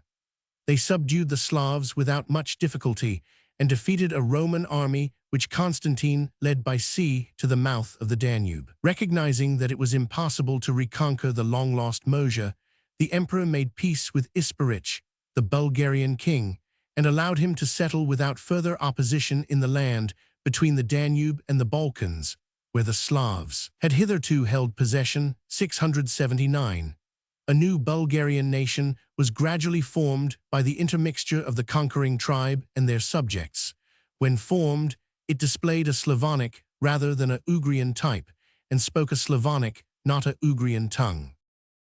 The later years of Constantine V were better known to contemporaries as the time of the holding of the Council of Constantinople than as the time of the foundation of the new Bulgarian kingdom. To settle the dispute on the divine and human wills of Christ, the emperor summoned an ecumenical synod, at which the Western churches were well represented. It finally condemned the monothelite heresy, which for the future ceased to be the great question debated between the churches. 681. But a new controversy, that on iconoclasm, was ere long to break out. Character of Constantine V. To the misfortune of the empire, the able and hardworking Constantine died in 685, at the comparatively early age of 36. We hear little that is unfavorable to him from any chronicler. His sole crime seems to have been the cruel act of slitting the noses of his 2 brothers Heraclius and Tiberius in 680, to disqualify them from holding imperial power. They had hitherto been nominally the colleagues of Constantine, and were honored with the title of Caesars, but in the interests of his own son Justinian, now a growing boy, the emperor determined to make 249 it impossible for them to aspire to the supreme power. It appears to have been a cruel and unjustifiable act, and unless the Caesars had given provocation, a fact of which we have no hint in any chronicler, it was a grievous blot on the otherwise excellent character of Constantine V. The young Justinian, second of that name, mounted his father's throne in 685, when only in his 17th year. The accession of this prince was a fearful misfortune for the empire. He possessed the qualities of his grandfather Constantinus in an exaggerated form, being arbitrary, cruel, reckless, and high-handed, yet so brave and capable that his throne was not easy to shake. Justinian II, 685–95. He started on his career too young, and might have come to better things if his father had lived for another 10 years, but abandoned to his own devices ere he was well out of his boyhood, he developed into a bloodthirsty tyrant. The first few years of his reign, ere he had felt his feet and fully realized his own desires, were comparatively uneventful. The Saracens were occupied in civil wars since the death of Muawiyah and gave no trouble. The Caliph Abdel-Melik was only too glad to renew with Justinian the treaty that his predecessor had made with Constantine V. Unmolested by the Saracens, Justinian sent armies into Iberia and Albania, the Christian kingdoms under the Caucasus, and compelled them to pay him tribute. Soon after, he undertook in person a great expedition against the Bulgarians, designing to push the Roman boundary once more to the Danube. He was very successful, beating the enemy in the field and bringing back more than 30,000 captives, from whom he organized an auxiliary force for service in Asia. Justinian's triumph over the Bulgarians emboldened him to undertake the greater scheme of winning back Syria from the Saracens. In 693, he picked a quarrel with the Caliph on the most frivolous grounds. When the annual payment due under the Treaty of 686 was tendered to him, he refused to receive the money because the coins were not the old Roman 250 solidi, which had hitherto circulated in Syria and Egypt and still formed the bulk of the Saracen currency, but new Arab dirhams with Abdel-Melik's name upon them, which the Caliph had lately begun to strike. Justinian's Saracen War, 693. But any pretext was good enough for Justinian. He declared war with a light heart and led his armies in person across the Taurus into Cilicia. At Sebastopol near Tarsus, he suffered a fearful defeat, mainly caused by the desertion to the Saracens of the unwilling recruits whom he had enlisted from among the captives of the Bulgarian War. When he had rallied his army, Justinian was cruel and illogical enough to order those of the corps who had not deserted to be put to death, lest they might follow their comrades' example in the next battle, 693. In the next year, the emperor lost Roman Armenia by the revolt of its governor, a native Armenian named Sumpad, who deserted to the Saracens. Other disasters followed, and the Arabs harried the Anatolic and Armeniac themes. Meanwhile, the young emperor had been making himself most unpopular at home by the exactions necessary for the support of his unlucky war, and still more by persisting in building expensive and unnecessary palaces in the capital, while the war still raged. His two finance ministers, Theodotus, a lapsed abbot who had quitted his monastery, and the eunuch Stephanus, are reported to have gone to the extremes of cruelty in dealing with the citizens. It is said that Theodotus was wont to torture defaulting taxpayers by hanging them over smoky fires and half-stifling them. Stephanus preferred the rod. It is said that he even presumed on one occasion, during Justinian's absence, to seize and beat the Empress Dowager Anastasia. The emperor only punished him by ordering him to complete, at his own expense, a building on which he was then engaged. It was not only by heaping taxes on his subjects that Justinian made himself unpopular. He had a mania for seizing and imprisoning on suspicion senators and other important 251 personages, and he was so merciless in dealing with military officers who met with any defeat, that to accept a command under him was considered the shortest way to the dungeon or the block. Meanwhile, his ill luck in the Saracen War made him as much detested by the soldiery as he was dreaded by their officers. In 695, a distinguished general named Leontius, the conqueror of Iberia and Albania, was ordered by Justinian to take command of the theme of Hellas. Regarding this charge as a mere preliminary to disgrace and execution, Leontius, in sheer desperation, planned a coup d'etat. Fall of Justinian, 695. At the head of a few dozen followers, he burst open the prisons and made a dash at the palace. Justinian was taken completely by surprise. He fell into the hands of Leontius, who slit his nose and banished him to the distant fortress of Cherson in the Crimea. His two detested ministers, Theodotus and Stephanus, were torn to pieces and burnt by the populace. With the fall of Justinian II, began 22 years of anarchy and disaster for the empire. Hitherto, Constantinople had been singularly fortunate in escaping the consequences of military revolts and changes of dynasty. With the single exception of the usurpation of the tyrant Phocas and his deposition by Heraclius, there had been no cases of the transfer of the imperial crown by violence for more than 300 years. All the earlier emperors of the East had been either designated by their predecessors or peaceably elected by the Senate and army. It was now to be seen how fatal was the breaking up of the rule of orderly succession. In the next 22 years, there were no less than 5 revolutions at home, and abroad many grave disasters cut the empire short. Carthage lost, 698. The 3 years' rule of Leontius was mainly distinguished by the final loss of Carthage and Africa. Already in Justinian's time, the province had been invaded and partially overrun by the generals of the Caliph. In 697, Carthage fell. It was recovered for a moment by an expedition sent out by Leontius, 252, but in 698, it fell permanently into the hands of the Saracens. The Roman generals, however, escaped by sea with the main body of their army. Fearing to face the wrath of Leontius with such a tale of disaster, the returning officers conspired against him. They sailed to the Bosphorus, where their arrival was quite unexpected, caught the emperor, slit his nose, and threw him into a monastery. In his stead, they proclaimed the Admiral Tiberius Apsimarus as sovereign 698. Tiberius II, a very capable man, clung to the throne for 7 years. He was fortunate in his war with the Saracens. His armies defeated those of the Caliph, recovered Cilicia, and even occupied Antioch. But this success abroad did not save Tiberius from the wanted end of usurpers. He was overthrown by the banished and mutilated Justinian II, who now reappears upon the stage in a most startling fashion. Justinian had been consigned by Leontius to the remote fortress of Cherson, the modern Sebastopol, on the north shore of the Black Sea. But being carelessly guarded, he succeeded in escaping and reaching the court of the Chagan of the Khazars, the Tartar tribe who dwelt on the lower Volga and the shores of the Sea of Azov. Adventures of Justinian. In spite of his mutilated nose, he succeeded in gaining the good graces of the Chagan and received the hand of his sister in marriage. Hearing of this, Tiberius II sent a huge bribe to the Tartar to persuade him to surrender his guest. The treacherous barbarian consented and dispatched an officer to arrest Justinian. But the exile got wind of the plot through a message from his wife, and instead of allowing himself to be seized, slew the Chagan's emissary and escaped to sea in an open boat with 6 attendants.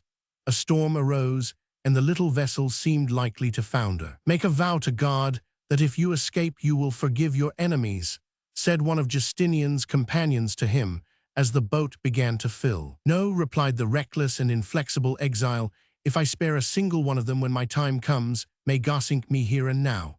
The storm abated, the boat came safe to land, and Justinian fell into the hands of Tubal, the king of the Bulgarians. Tubal lent him an army with which to try his fortune, and with its aid he advanced to the gates of Constantinople. Justinian restored 705. The city was betrayed to him by partisans within the walls, and he succeeded in getting possession of the palace and of the person of Tiberius II. Justinian then dragged out of his cloister the deposed usurper Leontius, bound him and Tiberius hand and foot, and laid them before his throne in the Hippodrome. There he sat in triumph with his feet on the necks of the vanquished Caesars, while his partisans chanted, "Thou shalt trample on the lion and the asp," in allusion to the names of the 2 fallen rulers, Leontius and Apsimarus. The 2 prisoners were then beheaded, 705. During his first reign, Justinian had chastised his subjects with whips. It was with scorpions that he now afflicted them. He had returned from exile in a mood of reckless cruelty. The vow he had made was kept with rigid accuracy. Everyone who had been concerned in his deposition 10 years before was sought out, tortured, and put to death. Some of his doings rose to a monstrous pitch of inhumanity. The chief men of Cherson, who had offended him during his exile, were bound on spits and roasted. Many patricians were sewed up into sacks and cast into the Bosphorus. It is astonishing to find that the second reign of Justinian lasted for more than 5 years. His tyranny was such that an instant explosion of popular wrath might have been expected. But if reckless, he was also active, suspicious, and strong-handed, and crushed many plots before they could come to a head. Justinian slain, 711. At last he fell before a military revolt. The army, headed by a general named Philippicus, disavowed its allegiance, seized the tyrant, and beheaded him. His little 6-year-old son, Tiberius, whom the Chagan's sister had borne him, was torn from sanctuary and murdered. Thus perished the house of Heraclius, after it had given 254 rulers to the empire during a century of rule, 610–711. It had done much to save the state from the Saracens. All its members, even Justinian, had been men of ability, and Heraclius himself, Constantinus Constans, and Constantine V had each borne his part in the long struggle with credit, if not with complete success. Anarchy 711–17. There now followed 6 years of complete anarchy, 711–17, during which the imperial annals are filled by the obscure names of Philippicus, 711–13, Artemius Anastasius, 713–715, and Theodosius III, 715–17. Each was the creature of a conspiracy, and each fell by the same means by which he had been uplifted. They were all feeble and incompetent sovereigns, far below the rank of the two earlier usurpers, Leontius and Tiberius Apsimarus. The importance of their reigns lies not in their struggle with each other, but in the general collapse of the system of defense of the empire against the Saracen, the natural result of the employment of the whole army in civil war. The generals of the caliphs Walid and Solomon, the sons of Abd al-Malik, 700-517, burst through the boundaries of the empire on every point. In 711, Sardinia, the westernmost province of the empire since the loss of Africa, was subdued by the Arabs. In the same year, they crossed the Taurus and sacked Tyana in Cappadocia. In 712, they overran Pontus and captured Amasia. In 713, Antioch in Pisidia fell, and with it much of southern Asia Minor. It appeared as if with the downfall of the house of Heraclius, the power of self-defense had been taken away from the Estromans, nor was the lowest depth yet reached. Emboldened by the easy successes of his armies over those of the ephemeral sovereigns who followed Justinian II, the Caliph Solomon at last resolved to fit out an expedition on the largest scale against Constantinople. Saracen invasion, 716. 100,000 men advanced by land from Tarsus, while a fleet of more than 1,000 sail gathered in the ports of Syria and sailed round Asia Minor into the Aegean. The Caliph's brother Moslema was 255 to head the whole expedition. Cappadocia was already in Saracen hands, and the Caliph's vanguard was occupied with the siege of Amorium, the chief stronghold of Phrygia. That town, indeed, was saved from destruction by Leo the Isaurian, the governor of the Anatolic theme. But soon after, while the Arabs were still advancing, this same Leo, after concluding a private truce with the invaders, proclaimed himself emperor and advanced against Constantinople, instead of reserving his strength to resist the armies of Solomon, 716. Leo the Isaurian, 717. Once more fortune favored the newest rising against the emperor of the day. The troops of Leo beat those of Theodosius Roman III, and then the latter voluntarily abdicated and sent to offer his crown to the victor. He was a mild and virtuous man who had been raised to the purple against his will by his military partisans, and longed to return to his obscurity, feeling himself destitute of the power needed to cope with the insurgents, and still more unable to face the impending Saracen invasion. Accordingly, the Senate and the Patriarch formally elected the rebel Leo as emperor and set him on the throne, which had already changed masters 7 times in the last 22 years. At length, the empire had found a master who could defend what he had won and was fully able to transmit his power to his heirs. The armament of Moslema might be awaited without dismay, for the state was once more in the hands of one who could be trusted to use its resources aright. Leo was to dissipate once and for all the Saracen storm cloud, and to free Constantinople from all danger from the east for more than 300 years. But his achievements demand a chapter to themselves. Chapter 15. The history of the great Mayors of the palace. 650-6720. The Mayor Grimoald unsuccessfully endeavors to make his son king of Austrasia, decadence of the house of the Merovingians, Ebroin and his tyrannical rule in Neustria, long civil wars, rise of Pippin the Younger and his victory at Testri, the ascendancy of Pippin, his successes in consolidating the kingdom, missionary enterprises in Germany, civil wars at the death of Pippin, final triumph of his son Charles Martel. In 656 died King Sigebert Roman III, the first Meroving king of Austrasia who had been but a puppet in the hands of his mayor of the palace. At his death was made, a full century too soon, the first attempt of that great family which had of late held all real power to add the shadow to the substance by assuming the royal name. King Sigebert had only reached the age of 27 when he died. His son and heir, named Dagobert after his grandfather, was but 8. Taking advantage of the boy's youth, the Mayor Grimoald had him stolen away from his country by the hands of a bishop, and lodged him in an Irish monastery, where his head was shorn, and he was consecrated as a monk. Usurpation of Grimoald, 656. Having got rid of the rightful heir, Grimoald induced his partisans to raise his own son Childebert on the shield and salute him as king of Austrasia. But the times were not yet ripe. Grimoald had many bitter enemies, and the majority of the people were not yet accustomed to the idea of dethroning the ancient house of the Merovings. Within a few days after the usurpation, Grimoald was seized by a band of Austrasian nobles, cast into fetters, and hurried off to Paris, where his 257 captors laid him before the feet of King Charles Oman II, of Neustria, the brother of the deceased Sigebert. Charles, a cruel and debauched young man, slew Grimoald with horrid tortures.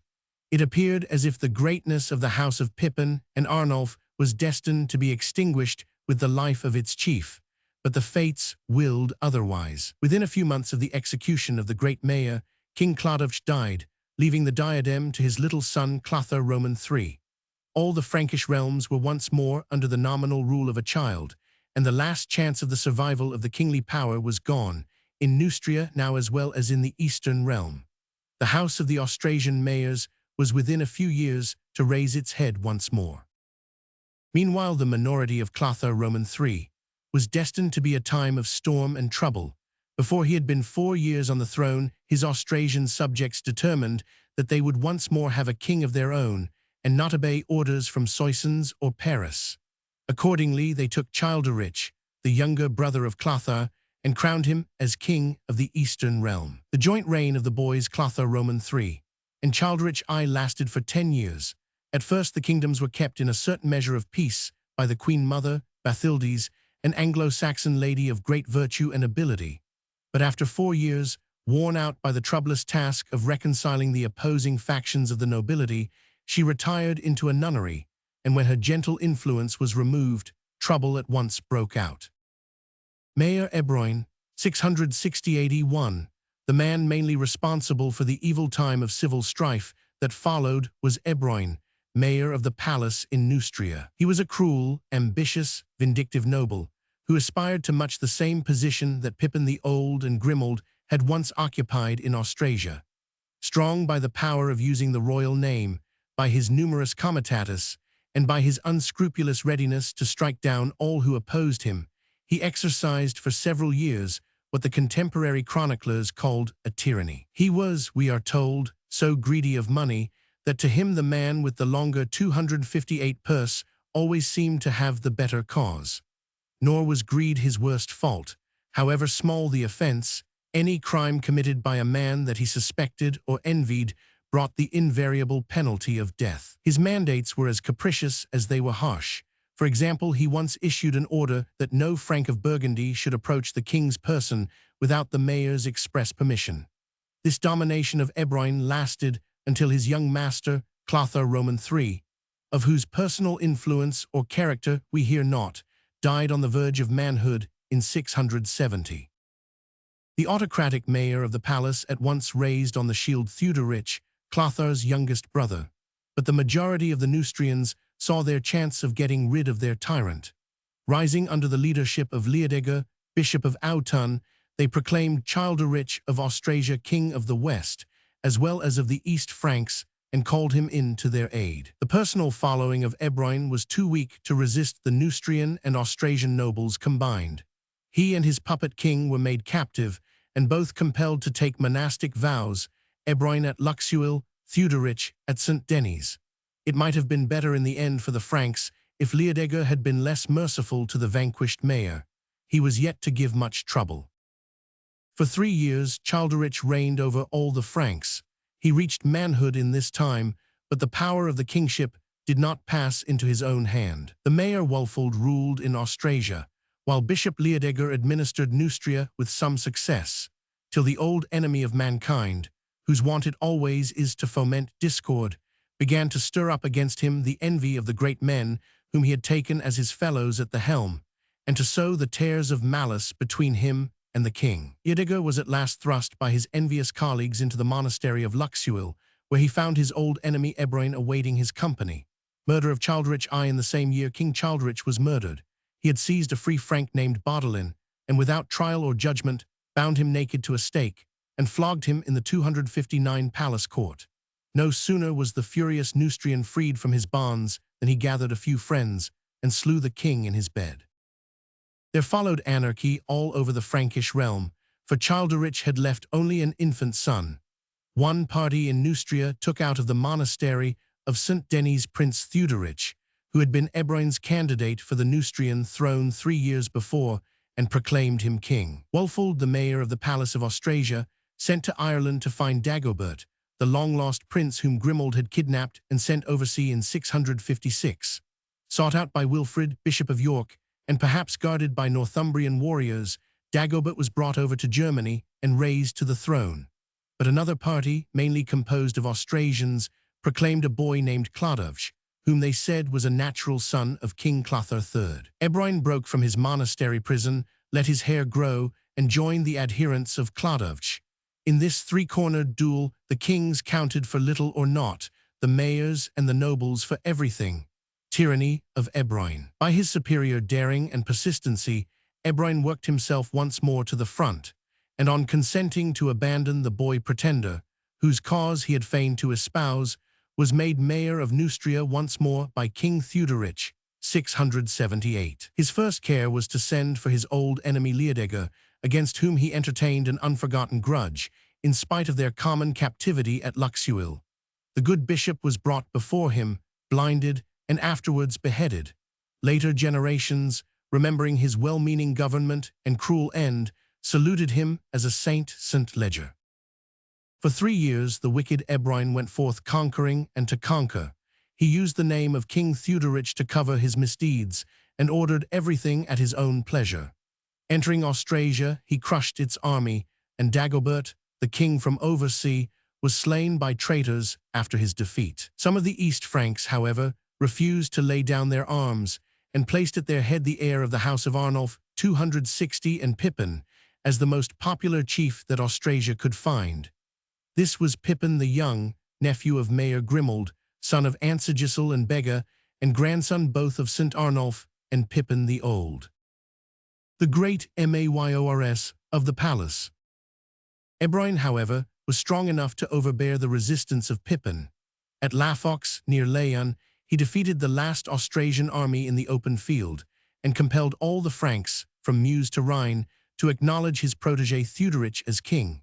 He himself became mayor both of Neustria, Burgundy, and Austrasia, and might well have aspired to assume the royal title. But a private enemy, whose death he had been plotting, secretly murdered him in 681, and with his death the ascendancy of Neustria came to an end. Rise of Pippin II. The Austrasians once more took up arms under Pippin the Young, and after 7 more weary years of civil war, a decisive battle at Testri, near St. Quentin, settled the fate of the Frankish realms, 687. Pippin, with the men of the East, was completely victorious, and Theuderic and the Neustrians were compelled to take what terms 261 he chose to give them. He claimed to be what Ebroin had been, mayor both in East and West, but he chose to dwell himself at Metz, the home of his grandfather, and from thence administered Austrasia almost as an independent ruler, while regents named by him guided the steps of King Theuderic in Neustria. By the fight of Testri, the question of precedence between Austrasia and Neustria was finally settled in favor of the former. From this moment onward, the East Frankish house of the descendants of Arnulf and Pippin is of far more importance in Frankish history than the effete royal family. Warned by the fate of Grimoald, they did not again demand the crown for a space of 80 years, and were content with a practical domination without any regal name. Henceforth, we shall find the Franks more Teutonic and less Gallo-Roman than they had hitherto been. The central point of the realm is for the future to be found about Austrasian Metz, Aachen, and Köln, not around Neustrian Soissons, Paris, or Laon. Pippin, the son of Ansegisel, was mayor of the palace for 26 years, 680–714, a period in which he did much to rescue the Frankish realm from the dilapidation and evil governance which it had experienced for the last 50 years. Dilapidation of the realm. His first task was to endeavor to restore the ancient boundaries of the kingdom, for during the reigns of the sons and grandsons of Dagobert I, the old limits of the realm had fallen back on every side. On the eastern border, the homage which the Bavarian dukes owed to the Merovings had been completely forgotten. For all practical purposes, they were now independent. Farther north, the Thuringians were in much the same condition. They had been saved from the Slavonic hordes of Samo by their own chiefs, not by their Frankish suzerain, and since they had repulsed, the Slavs had gone on their own way, caring not who ruled at Metz or Köln. The Frisians of the Rhine mouth, a race whom the Merovingians had never subdued, were pushing their raids into the valleys of the Scheldt and Meuse. 262, these were all comparatively outlying tribes, whose freedom is easily explained by their distance from the center of government. But it is more surprising to find that even the Suabians or Alemanni, on the very threshold of Austrasia, along the Rhine and Neckar, and in the Black Forest, had of late refused the homage which for 200 years they had been accustomed to render to the Merovingians, and paid no obedience to anyone save their own local dukes. In the south, also, the Gallo-Romans of Aquitaine had achieved practical independence under a duke named Eudo, who was said to be descended from Charibert, king of Aquitaine, the brother of Dagobert I. For 50 years, Pippin and his son Charles were to work at the restoration of the ancient frontier of the Frankish realm, beating down by constant hard fighting the various vassal tribes who had slipped away from beneath the Frankish yoke. Pippin's chief wars were with the Frisians and the Suabians, against both of whom he obtained great successes. Frisia subdued. After a long struggle, he compelled Radbod, the Duke of the Frisians, to do homage to King Theuderic and cede to the Franks West Frisia, the group of marshy islands between the Scheldt mouth and the Zuider Zee, which is now called Zeeland and South Holland. To protect this new conquest, Pippin set up or restored castles at Utrecht and Dorstadt, new towns destined to become, the one the ecclesiastical and the other the commercial, center of the lands by the Rhine mouth. Duke Radbod was also compelled to give his daughter in marriage to Pippin's eldest son, Grimoald. Another series of campaigns were directed against the Suabians. Pippin followed them into the depths of their forests and compelled their Duke Godfrid to acknowledge himself, as his fathers had done, the vassal of the Franks. It is very noticeable that under Pippin's rule, and by his aid, the conversion of Germany to Christianity was begun. The descendants of St. Arnulf were, as befitted the issue of such a holy man, zealous friends of the Church and patrons of missionary 263 enterprise. The Merovingian kings had been, almost without exception, a godless race, Christian in name alone. They had taken no pains to favor the spread of Christianity among their vassals. It was sufficient in their eyes if their own people, the ruling race, conformed to the Catholic faith. For the souls of Suabians, Frisians, or Bavarians, they had no care. Such missionaries as had hitherto been seen in the German forests, along the shores of the Bodensee, or the upper reaches of the Danube and Maine, had been, almost without exception, Irish monks, drawn from the Isle of Saints by their own fervent zeal for the spread of the gospel, not by any encouragement from the Frankish kings. In the 6th and 7th centuries, these holy men overran the whole continent, seeking for heathen to convert, or planting their humble monasteries in the wildest recesses of the mountains or the primeval forest. They wandered as far as Italy and Switzerland, where two of the greatest of them fixed their homes, St. Fridian at Lucca, St. Gall in the hills above the Bodensee. Conversion of Germany. But till the time of Pippin, no systematic attempt had been made to convert those among the German races who still lay in the darkness of paganism. It was Pippin who first saw that this duty was incumbent on the Frankish government. He sent to England for St. Willibrord, the first apostle of the Frisians, who with his 12 companions wandered over the newly conquered West Friesland, preaching to the wild heathen. It was by Pippin's encouragement also that the Englishman Suidbert labored among the Hessians, till he and his converts were driven away by the invasion of the pagan Saxons.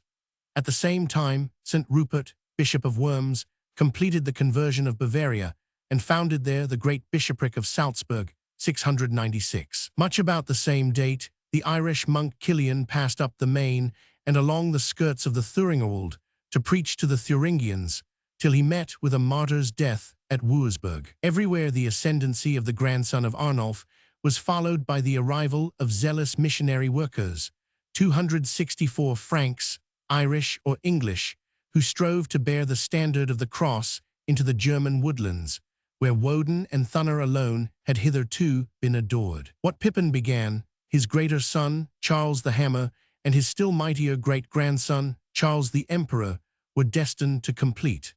By this work alone, the house of the great Austrasian mayors did more to justify their existence in 3 generations than the wicked Merovings had done in 8.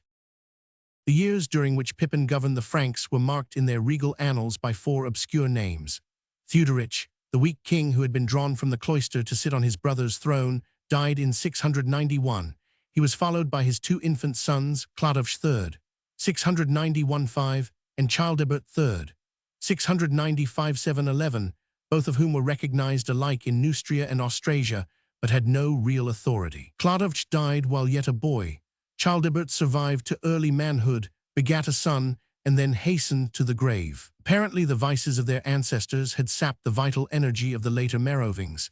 Scarce one of them survived to reach the age of 30, and each long minority made the kingly power more and more shadowy, and the authority of the great mayor more and more real. Childebert III was followed by one more young boy, his son Dagobert III, 711-16, the last of the 4 puppet kings in whose names the great Pippin swayed the Frankish scepter. Pippin lived to a great age, and had the misfortune to lose in his declining years his 2 legitimate sons, Grimoald and Drogo, whom he had destined to succeed him. The heirs then remaining to him were Theudald, a young boy, the son of Grimoald, and Karl, an illegitimate son whom he had by a concubine named Alfrida.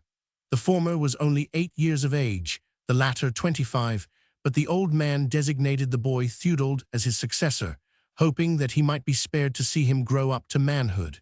Death of Pippin, 715. He died, however, within a few 265 months, and a strange problem was put before the Franks, whether they would tolerate a child mayor ruling in the name of a child king. Pippin's widow Plectrudes tried to seize the reins of government in behalf of her little grandson, and some of the Austrasians adhered to her cause.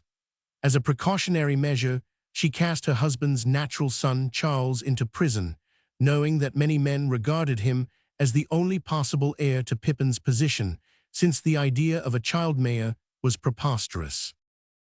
Plectrudes' endeavor to rule in the name of her grandson proved, as might have been expected, a complete failure. The counts and dukes of Neustria hastened to take the opportunity of shaking off the domination of the Austrasians. They mustered in arms, chose a certain Ragenfrid, one of themselves, as Neustrian mayor of the palace, and raised an army to invade Austrasia in the name of the young Dagobert III.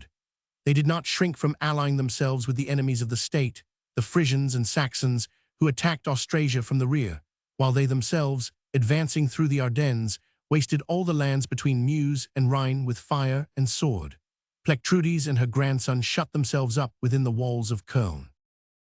Rise of Charles Martel. Before the end of the year, however, 2 important events occurred to give a new turn to the war. Charles, the son of Pippin, escaped from his stepmother's prison and was at once saluted as chief by the majority of the Austrasians, who had been driven to wild rage by the ravages of the Neustrian army and yearned for a leader capable of commanding in the field. Shortly after, the young king, whom East and West had both acknowledged, died, as did all his ancestors, just when he had attained manhood, and immediately after the birth of his first child. Like the Grand Lamas of Thibet, these wretched Merovings expired, with hardly an exception, just as they grew old enough to interfere in politics. As with the Lamas, so with the Franks, we cannot help suspecting that there was more in these 266 sudden deaths than appears on the surface. It certainly was not to the interest of those about the persons of the kings that they should ever live long enough to assert their regal power. On the death of Dagobert, the Neustrians drew out from the monastery, where he had been placed in earliest infancy, the son of Childeric I, the king whom Baudolin had slain in 678. Chilperic II, 716. The monk Daniel was saluted by the royal name of Chilperic and raised on the shield. He was the first Meroving for 80 years who had reached manhood at the moment of his accession, being in his 38th year. Chilperic, in spite of his monastic rearing, or perhaps in virtue of it, turned out a far more vigorous personage than any of his relatives, and cannot be called one of the Roy's faineants. He continually took the field at the head of his Neustrians and did his best to become their national champion. Unfortunately, the times were against him. In 716, the Neustrian king and mayor marched together into Austrasia to make an end of the resistance alike of Plectrudes and of Charles. At the same time, Radbod, the Frisian duke, pushed up the Rhine towards Köln. Charles offered battle to the invaders near that city, but was defeated and forced to take refuge in the mountains of the Eifel. Chilperic then laid siege to Köln and compelled Plectrudes and her party to acknowledge him as king, give up the royal treasure hoard of Austrasia, and withdraw the boy Theudald's claim to the mayoralty. But while the Neustrian army was returning in triumph to its own land, Charles, who had assembled a new force, fell upon it near Malmedy, on the skirts of the Ardennes. At the Battle of Amblev, all the work of Chilperic's vigorous campaign was undone, for his army was routed, and he and his mayor, Raginfrid, barely escaped with their lives. 716. Battle of Vincy, 717. This was the first blow of Charles the Hammer, as after generations named him. From henceforth, his career was to be one of uninterrupted success against every foe who 267 dared withstand him. Early in the spring, he followed up his first stroke by invading Neustria and defeating Chilperic for a second time at Vincy, near Cambrai. Pressing on after his victory, he pursued the Neustrians up to the gates of Paris, and when resistance ceased, turned back in triumph to Austrasia. There he compelled his stepmother Plectrudes to give up Köln to him and dispersed her partisans. Being now undisputed master of the Eastern Kingdom, he proclaimed a certain Clothar king and named himself mayor of the palace. Clothar IV, whose descent is not certain, but who was perhaps grandson of the Irish exile Dagobert II, was of course a mere puppet in his mayor's hands. After securing for himself a legitimate position in the state, Charles started forth to humble all the enemies who had vexed Austrasia in its time of trouble. He drove the Saxons over the Weser, compelled Radbod the Frisian to surrender West Friesland for the second time, and then turned against Neustria. It was in vain that King Chilperic, who fought hard to maintain his independence, joined forces with Eudo, who in the late troubles had made himself independent Duke of Aquitaine. Charles beat them both at a battle near Soissons and chased king and duke beyond the Loire.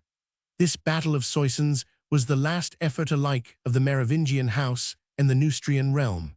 After it had been lost, they both bowed before the Austrasian sword and humbly took their orders from the great mayor of the palace, 718. At this conjuncture, Charles's puppet, King Clothar IV, died. The victor of Soissons might perchance have chosen to proclaim himself king of Austrasia, but remembering the fate of his grandfather Grimoald, preferred to offer terms to the exiled King Chilperic. On recognizing Charles as mayor of East and West alike, the vanquished Meroving was allowed to return to Neustria and proclaimed king of all the Franks, 719. He had deserved a better fate than to sink into a mere name and shadow, and if he had been born 80 years earlier, might perchance, by his courage and persistence, have 268 given a longer lease of power to the Merovingian house. But the times were now too late for his energy to avail. Chilperic Roman II died only a year after his submission to Charles. There remain only two more names to chronicle in the ancient royal house, Theuderic Roman IV and Childeric Roman II. These obscure persons, so obscure that the chroniclers do not even give us the date of Theuderic's death, were too weak even to be used as tools by the enemies of the great mayor. A well-known passage in Einhard describes their wretched position. For many years, the house of the Merovings was destitute of vigor and had nothing illustrious about it save the empty name of king. For the rulers of their palace possessed both the wealth and the power of the kingdom, bearing the name of mayor, and had charge of all high matters of state. There was nothing for the king to do save to content himself with his title, and sit with his long hair and long beard on the throne, like the effigy of a ruler, to hear foreign ambassadors harangue him and answer them in words put into his mouth, as if speaking for himself. A featness of the last Merovings. His royal name was profitless, and his allowance of revenue was at the discretion of the mayor, nor was there anything he could really call his own save one royal manor of moderate value, Montmac. There he kept his family and his little establishment of servants. When he had to travel, he set out in a covered carriage drawn by oxen and driven by a rustic retainer. Thus he used to travel up to his palace or to the national gathering, which met once a year to settle the affairs of the realm, and thus he would return. But the administration of the kingdom, and everything that had to be done either at home or abroad, was cared for by the mayor of the palace. Theodorich's name covers the years 727–37, Childerich's the years 740–752. Between the one's death and the other's accession, there was a period of 6 years, in which the great mayor did not even trouble to provide himself with a nominal king, but ruled on his own authority. The 22 years of Charles Martel's rule as mayor of 269 Neustria and Austrasia are the turning point in the history of Western and Central Europe, 700–1941. Continuing the policy of his father Pippin the Younger, both at home and abroad, he devoted all his energies to restoring the old boundaries of the Frankish realm, taming its heathen neighbors, spreading Christianity among the more distant German tribes, and restoring law and order among the unruly counts and dukes within the empire. His strong hand was as valuable in ending anarchy at home as in winning victory abroad. Rise of the mayoralty. The 6 years of civil war which followed the death of Pippin the Younger had undone most of the work of that great man, and Charles had to commence once more the task which had busied his father. He was, however, in a position of greater firmness and strength than Pippin had enjoyed, and was able to make his will felt all over the Frankish realms in a much more thorough fashion. It was his task to make the arm of the central government feared all over the kingdom, as much as it had been in the days of the earliest Merovingian kings. The task was hard, because a century and a half of feeble administration had taught the local counts and dukes all the arts of insubordination, more especially the trick of utilizing the annual meetings of the Great National Council, what England would have called the Witan, for the purpose of overawing their ruler. They appeared at the Marchfield, followed by great hosts of armed followers, and bound themselves together by family or party confederacies to withstand the central government. In this, they succeeded as long as the feeble Merovingians continued, and were able to elect the officers of state at their pleasure or to distribute the local governorships among each other. The great mayors put an end to this. The House of St. Arnulf had gathered such a great following of faithful partisans in Austrasia that by their aid it could face any combination of discontented counts. The other great houses of Austrasia seemed to have gradually disappeared, and all the smaller nobility and freemen of the land between Meuse and Rhine had become the enthusiast followers of Pippin and Charles. In return, the great mayors planted Austrasians in office all over the kingdom, and trusted mainly to their aid in all crises. Their system was a domination of the Austrasians over the Neustrians, Burgundians, Aquitanians, and East Germans. Their empire reposed on the fact that their own countrymen were loyal, united, and self-confident, while the other races were jealous, divided, and humbled by recent defeat. Yet the struggle was no easy one. It needed the repeated blows of Amblev, Vincy, and Soissons to crush the Neustrian spirit of separatism. Aquitaine was only kept down by campaign after campaign directed against its disloyal dukes. Neither South Gaul nor South Germany, Suabia and Bavaria were really tamed till they had been deprived of their native dukes and cut up into countships or gauss administered by Austrasian chiefs. But the House of St. Arnulf continued to produce great men for generation after generation, and the taming was finally accomplished. The work of the great mayors without was no less arduous than within.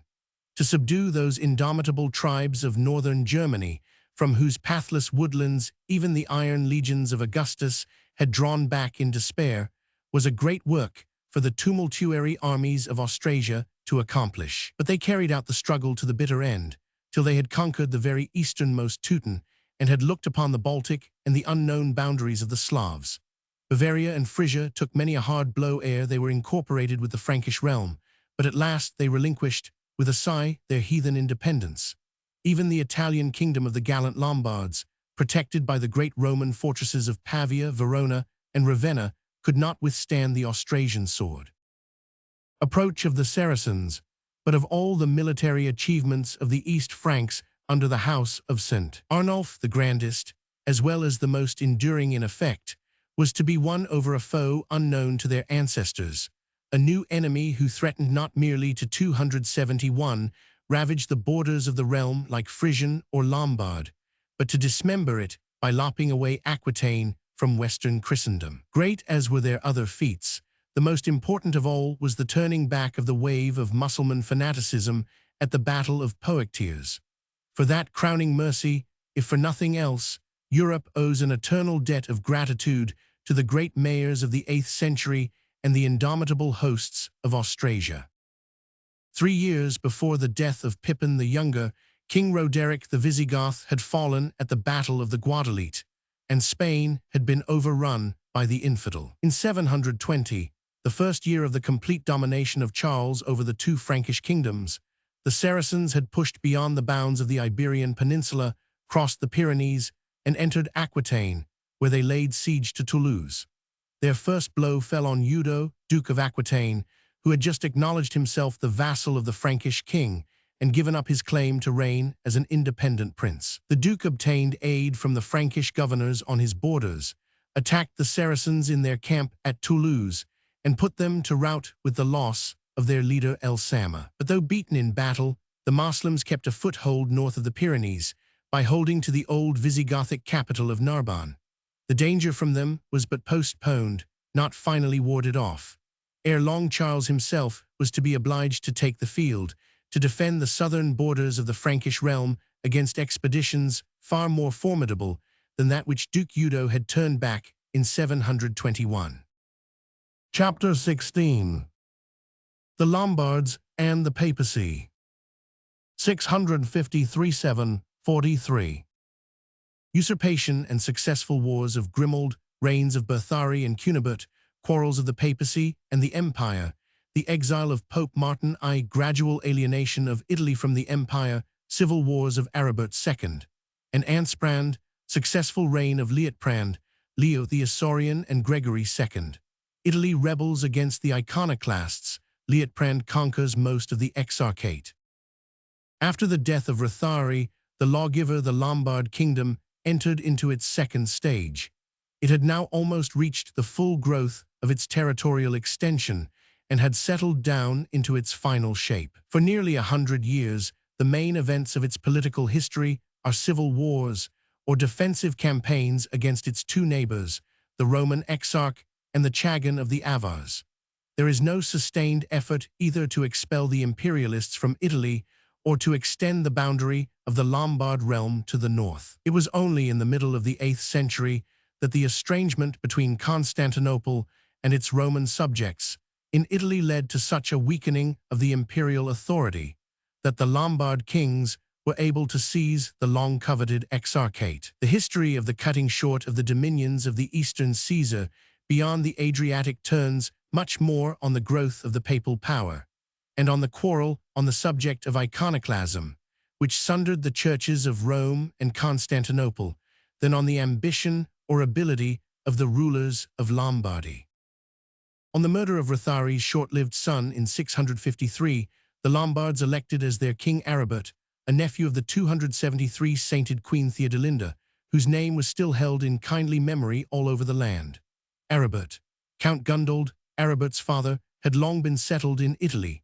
He had crossed the Alps with his pious sister more than half a century before, so that Aribert himself was counted a Lombard and not a Bavarian. The new king reigned obscurely for 9 years, 653–62. He waged no wars and was mainly noted as a friend of the clergy and a builder of churches. He was a fervent Catholic and did his best to root out the few traces of Arianism yet remaining in Lombardy. The land had peace under his sway, but ere he died he sowed the seeds of future troubles by the unhappy inspiration which led him to induce the Lombard Witan to elect his 2 sons, Godebert and Berthari, as joint heirs to the kingship. When their father was dead, Godebert, the elder brother, dwelt as king at Pavia, while Berthari took possession of Milan. Before they had been reigning a year, the inevitable civil war broke out, because evil-minded men sowed discord and suspicion between them. Grimoald, king of the Lombards, 660–71. They were mustering their followers for a decisive campaign, when Godebert was treacherously murdered by the chief of his own supporters, Grimoald, Duke of Benevento, who had left his duchy in the south and led his men-at-arms to Pavia, under the pretense of helping his suzerain against his unruly younger brother. Grimoald took possession of the crown and married his victim's sister in order to connect himself with the house of the Holy Theodelinda. He chased Berthari out of Milan and forced him to take refuge with the Chagan of the Avars in the far east by the shores of the Danube. The unscrupulous usurper reigned for 9 years, 660–71, over the whole Lombard realm, holding his own court at Pavia, while Romuald, the son of his first marriage, ruled for him at Benevento. This was the only period in the whole history of the Lombards when the king's mandate was as well obeyed in the southern Apennines as in the valley of the Po. 274, it was therefore fortunate for the Lombard race that the attack on Italy of the vigorous Emperor Constantinus, Constans II, fell within the years of Grimoald's reign. Though he overran much of the Duchy of Benevento, the energy of Constantinus failed before the advent of King Grimoald, and the danger passed away 663. His successes against the emperor were not the only triumphs of King Grimoald.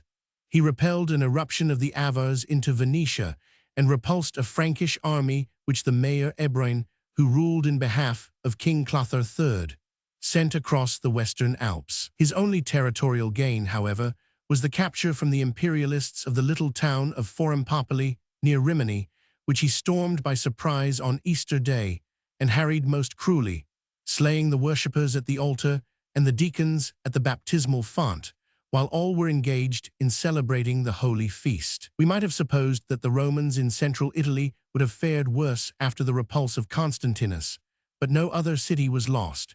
In the south, however, Grimoald's son Romuald captured Taranto and Brindisi, 2 of the chief remaining strongholds of the imperialists in Apulia.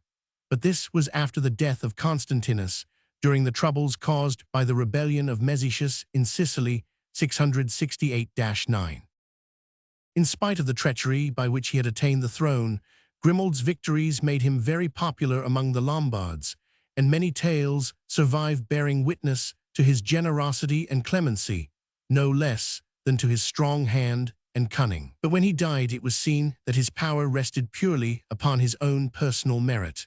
The Lombards did not elect as king either his elder son Romuald, the Duke of Benevento, or his younger son Garibald, whom the daughter of Aribert had borne him. They recalled from exile King Berthari, the son of Aribert, whom Grimoald had driven out of Milan 10 years before. This prince had spent an unhappy life in wandering from land to land, from the Danube to the British 275 seas, and was sailing to England when the news of the usurper's death reached him. He returned to Italy and was received with submission by the whole Lombard race and solemnly crowned at Pavia. Berthari reigned for 17 years, 672–88, in peace and quietness, for he loved not war. He was a man of religion, a true Catholic, tenacious of justice, a nourisher of the poor. He built the famous nunnery of St. Agatha and the great church of the Virgin outside the walls of Pavia. The kings of this type, whom the monastic chroniclers delighted most to honor, were not those who made history. Berthari never attempted to conquer Rome or the Exarchate, and only took arms once in his reign, when he was assaulted by a rebellious duke, Alahis of Trent, whom he subdued and then pardoned, as a Christian man should, a pardon which was to cost Lombardy much blood in the next reign. The reign of his son Cunibert, 688–700, was far more disturbed. This king was a man of mixed qualities, brave, generous, and popular, but careless, incautious, and given over to the wine cup. He was caught unprepared and driven from Pavia by Duke Alahis, who now rebelled again, in spite of the fact that his life had once been spared by Cunibert's father. Cunibert was driven for a time from all his realm, save a single castle in the Lake of Como, where he stood a long siege. But Alahis, by his tyranny, made himself unbearable to the Lombards, and ere many months had elapsed, the lawful king was able to issue from his stronghold and face the usurper in battle. They met at Coronate on the Adda, not far from Lodi, Alahis backed by the Austrians of Venetia, Cunibert by the Neustrians of Piedmont. The men of the West had the better, Alahis was slain, and the son of Berthari resumed his kingship over the whole Lombard realm. This was not the last rebellion that Cunibert had to crush. All through his reign, we hear of risings of the unruly dukes, and of the punishments which were inflicted on them when they fell into their master's hands.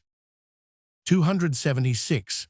There is nothing of first-rate historical importance to relate of the doings of the Lombard kings in this last quarter of the 7th century. But while Berthari was building churches, or Cunibert striving with his rebels, the course of events in the city of Rome was growing more and more important. The papacy in the 7th century. The papacy and the empire were gradually working up to a pitch of estrangement and mutual repulsion, which was in the next generation to lead to open war between them. We have sketched in an earlier chapter the work of Pope Gregory the Great in raising the papacy to a condition of unprecedented spiritual importance in the Christian world, and no less in building up a position of high secular importance for the Pope in the governance of Rome. For half a century after Gregory's death, this state of affairs remained unaltered. The Pope was now firmly established as Patriarch of the West and sent missions to Britain, Gaul, and Spain without let or hindrance, nor was his secular authority much interfered with either by the exarch or by the home government at Constantinople. But friction and struggling began under the reign of the stern and ruthless Constantinus, Constans II, and the hot-headed Pope Martin I. We have mentioned elsewhere how the emperor published his type, or Edict of Comprehension, forbidding further discussions on the question of the Monothelite heresy. Martin not merely refused to acquiesce in letting the discussion sleep, but summoned a council which declared the type to be blasphemous and irreverent. Martin wrote to the same effect to the kings of the Franks, Visigoths, and English, thus calling in foreign sovereigns to participate in a dispute between himself and his master. Relying on his remoteness from Byzantium and on the grandeur of his position as Patriarch of the West, he attempted to defy Constantinus. The emperor's proceedings show that he was determined to assert his power, but that he was fully conscious of the danger and difficulty of dealing with such an important personage as the Bishop of 277 Rome had now become. Fate of Pope Martin, 655. He had to wait for a favorable opportunity for punishing Martin, and it was not by openly arresting him in the face of the people, but by secretly kidnapping him that he got him into his power. But when once shipped to Constantinople, the Pope felt his sovereign's wrath. Insulted, loaded with chains, imprisoned, and banished to the remote Crimea, Martin learnt that the emperor's arm was still strong enough to reach out to Rome, 655. But all Italy regarded Martin as a martyr to orthodoxy, and his fate did much to estrange the Romans from their loyalty to the empire. Nor was their wrath diminished by the sacrilegious plunder of the Pantheon and other Roman churches, which Constantinus carried out, when in 663 he deigned to visit his western dominions. It would seem that Constantinus himself was fully conscious that the Roman see was growing too strong, and deliberately strove to sap its resources, for at this time he granted to the Archbishop of Ravenna a formal exemption from any duty of spiritual obedience to the Pope as Patriarch of the West, and constituted him an independent authority in the Exarchate. For 20 years, this schism of Rome and Ravenna continued, but in the end, the old traditional prestige of the See of St. Peter triumphed over the ambition of the Ravenese archbishops. If there had been a strong pontiff at this moment, it is probable that an open rupture might have taken place between the papacy and the empire. But Pope Vitalian was a weak man, the fate of his predecessor Martin had cowed him, and the idea of cutting Rome away from the Respublica Romana, as the empire was still habitually called, had not yet entered into the minds of the Italian subjects of Byzantium. To disown the imperial supremacy would have been tantamount to throwing Rome into the hands of King Grimoald the Lombard, and neither pope nor people contemplated such a prospect with equanimity.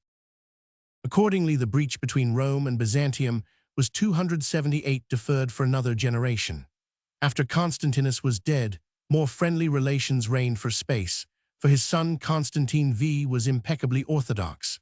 He held the Council of Constantinople in 681 with the high approval of Pope Agatho, whose representatives duly appeared at it to join in the final crushing of the Monothelite heretics. Constantine, in the fullness of his friendship to the papacy, even granted to the Roman see the dangerous privilege that when at papal elections the suffrages of the clergy, the people, and the soldiery, the garrison of Rome, were unanimously fixed on any one person, that individual might be at once consecrated Bishop of Rome without having to wait for an imperial mandate of approval from Constantinople. As a matter of fact, however, unanimous elections were very rare, and the exarchs of Ravenna are still found interfering to decide between the claims of rival candidates. Signs of a breach became evident once again in the days of the tyrant Justinian II. When Pope Sergius refused obedience to his behests, the emperor bade the exarchs seize him and send him to Constantinople. But not only the Roman mob, but the soldiers of the imperial garrison took up arms to resist Justinian's officials when they tried to lay hands on Sergius. The ties of military obedience had already come to be weaker than those of spiritual respect, and the Pope triumphed, for Justinian was deposed, mutilated, and sent to Cherson by his rebellious subjects, ere he had time to punish the Romans.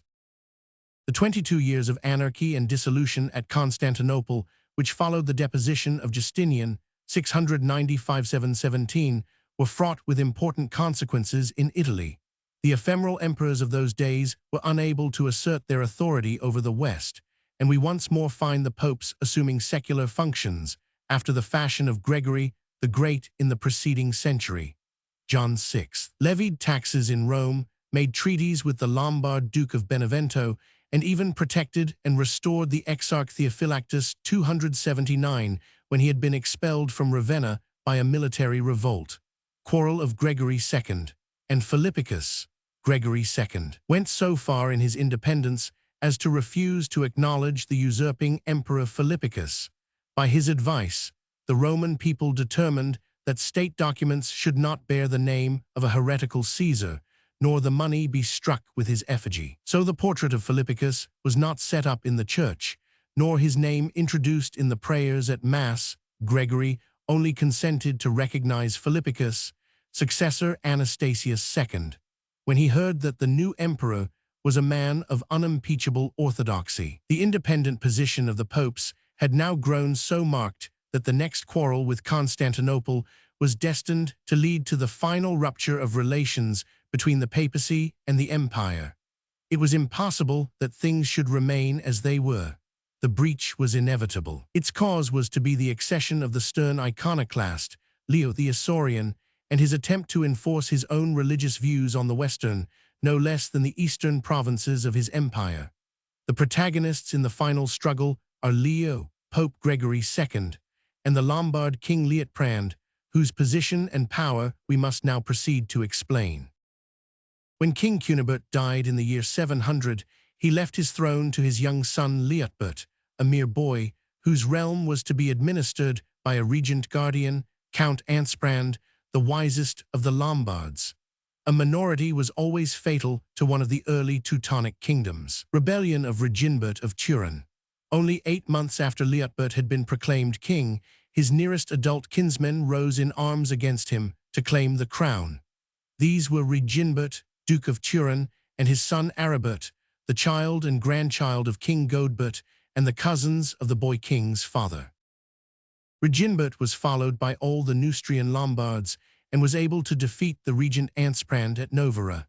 He died immediately after his victory, but his son Aribert followed up the success by winning a second battle in front of Pavia, 280, and taking prisoner the boy Liutbert. Civil Wars of the Lombards. The victor seized the capital and was hailed as king by his followers under the name of Aribert II. The regent Ansprand, who had escaped from Pavia, tried to keep up the civil war in the name of his ward, but the new king put an end to this attempt by ordering the boy Liutbert to be strangled in his bath. Ansprand then fled over the Alps and took refuge with the Duke of Bavaria. Aribert II reigned over the Lombards for 10 troubled years, 711, fully occupied by the tasks of putting down rebellious dukes, driving back raids of the Corinthian Slavs from Venetia, and endeavoring to assert his power over Spoleto and Benevento. The time was opportune for attacking the imperial possessions in Italy, but Aribert refrained from making the attempt. He was friendly to the papacy and made over to Pope John VI a great gift of estates in the Cottian Alps, nor did he assist his vassal Farold, Duke of Spoleto, when the latter in 703 made an attempt on the exarchate. Aribert preferred to live in peace, both with the Pope and the Emperor. Aribert II had gained his kingdom by the sword, and by the sword he was destined to lose it. In 711, the exile Ansprand, once the regent for the boy Liutbert, invaded Italy at the head of a Bavarian army lent to him by Duke Teutbert.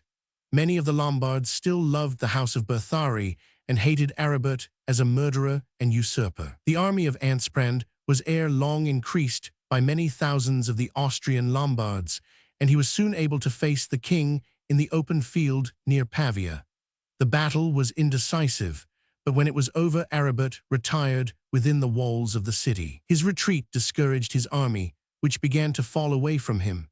Thereupon Aribert determined to take with him the royal treasure and flee to Gaul to buy aid of the Franks. While endeavoring to cross the Ticino by night with all his horde, he was accidentally drowned and left the throne vacant for his rival Ansprand, 712. 281, the ex-regent was now proclaimed king, but only survived his triumph a few months.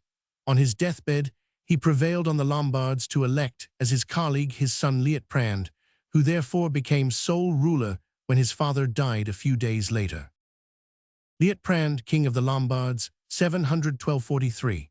Liutprand was the most able and energetic king who ever ruled the Lombard realm, and his long reign of 31 years, 712–43, saw the completion of the long-delayed process of the eviction of the East Romans from central Italy and the rise of the Lombards to the highest pitch of success which they ever knew, a rise which was to be closely followed by the extinction of their kingdom. When Leo the Isaurian commenced his crusade against image worship, Liutprand had been on the throne for 14 years. In these earlier years of his reign, he was occupied in strengthening his position and made no attack on the imperial dominions in Italy, though he is found making war on the Bavarians and capturing some of their castles on the Upper Adige. But in 726 things came to a head when Leo issued his famous edict against images, forbidding all worship of statues and paintings. Quarrel of Gregory II and Leo the Isaurian. Pope Gregory II was not in a mood to listen to such a command from Constantinople. He was already in great disfavor with the emperor for having advised the Italians to resist some extraordinary taxation which Leo had imposed to maintain the Saracen war. When he received Leo's rescript and a letter addressed to himself requesting him to carry out the imperial orders and destroy the images of Rome, he burst out into open contumacy, and the Romans, with all the other Italians, followed his lead. Exileratus, Duke of Naples, who tried to carry out the edict in his duchy, was slain by a mob, and many other imperial officials were maltreated or driven off by those whom they governed. The Scythes elected new rulers over themselves, and would have chosen and proclaimed an emperor of the West, if Gregory II had not kept them from this final step. Liutprand conquers the Exarchate, 727. Meanwhile, all the imperial provinces of Italy being in open sedition and quite cut off from Constantinople, King Liutprand thought the moment had at last come for rounding off the Lombard dominions by seizing the long-coveted Exarchate. He crossed the Po, took Bologna, with most of the other cities of Emilia, and then conquered Osimo, Rimini, Ancona, and all the Pentapolis. Classis, the seaport of Ravenna, fell before him, but the Exarch Paul succeeded in preserving the great city of the marshes for a short time longer, till he was murdered by rioters, 727. The Lombard king's conquests were made with astonishing ease, for in each city the anti-imperialist faction betrayed the gates to him without fighting. Soon after, the triumph of Liutprand was completed by the surrender of Ravenna itself. The Exarch Eutychius fled to Venice, already a semi-independent city, but one which still preserved a nominal allegiance to the empire. Gregory II. Rebels against Leo II. Meanwhile, Pope Gregory II was occupied in writing lengthy manifestos setting forth the atrocious conduct of Leo and the intrinsic rationality of reverencing images. His letters to the emperor were couched in language of studied insolence. "I must use coarse and rude arguments," he wrote, "to suit a coarse and rude mind such as yours," and then proceeded to say that, if you were to go into a boys' school and announce yourself as a destroyer of images, the smallest children would throw their writing tablets at your head, for even babes and sucklings might teach you, though you refuse to listen to the wise. After completely confusing King Uzziah with King Hezekiah, In an argument drawn from the Old Testament, Gregory then proceeded to quote apocryphal anecdotes from early church history. He wound up by asserting that in virtue of the power that he inherited from St. Peter, he might consign the emperor to eternal damnation, but that Leo was so thoroughly damned by his own crimes that there was no need to inflict any further curse on him. A more practical threat was that if the emperor sent an army against Rome, he would retire into Campania and take refuge with the Lombards, 729. Position of Gregory II. As a matter of fact, however, to throw himself into the hands of the Lombards was the last thing that Pope Gregory desired to do.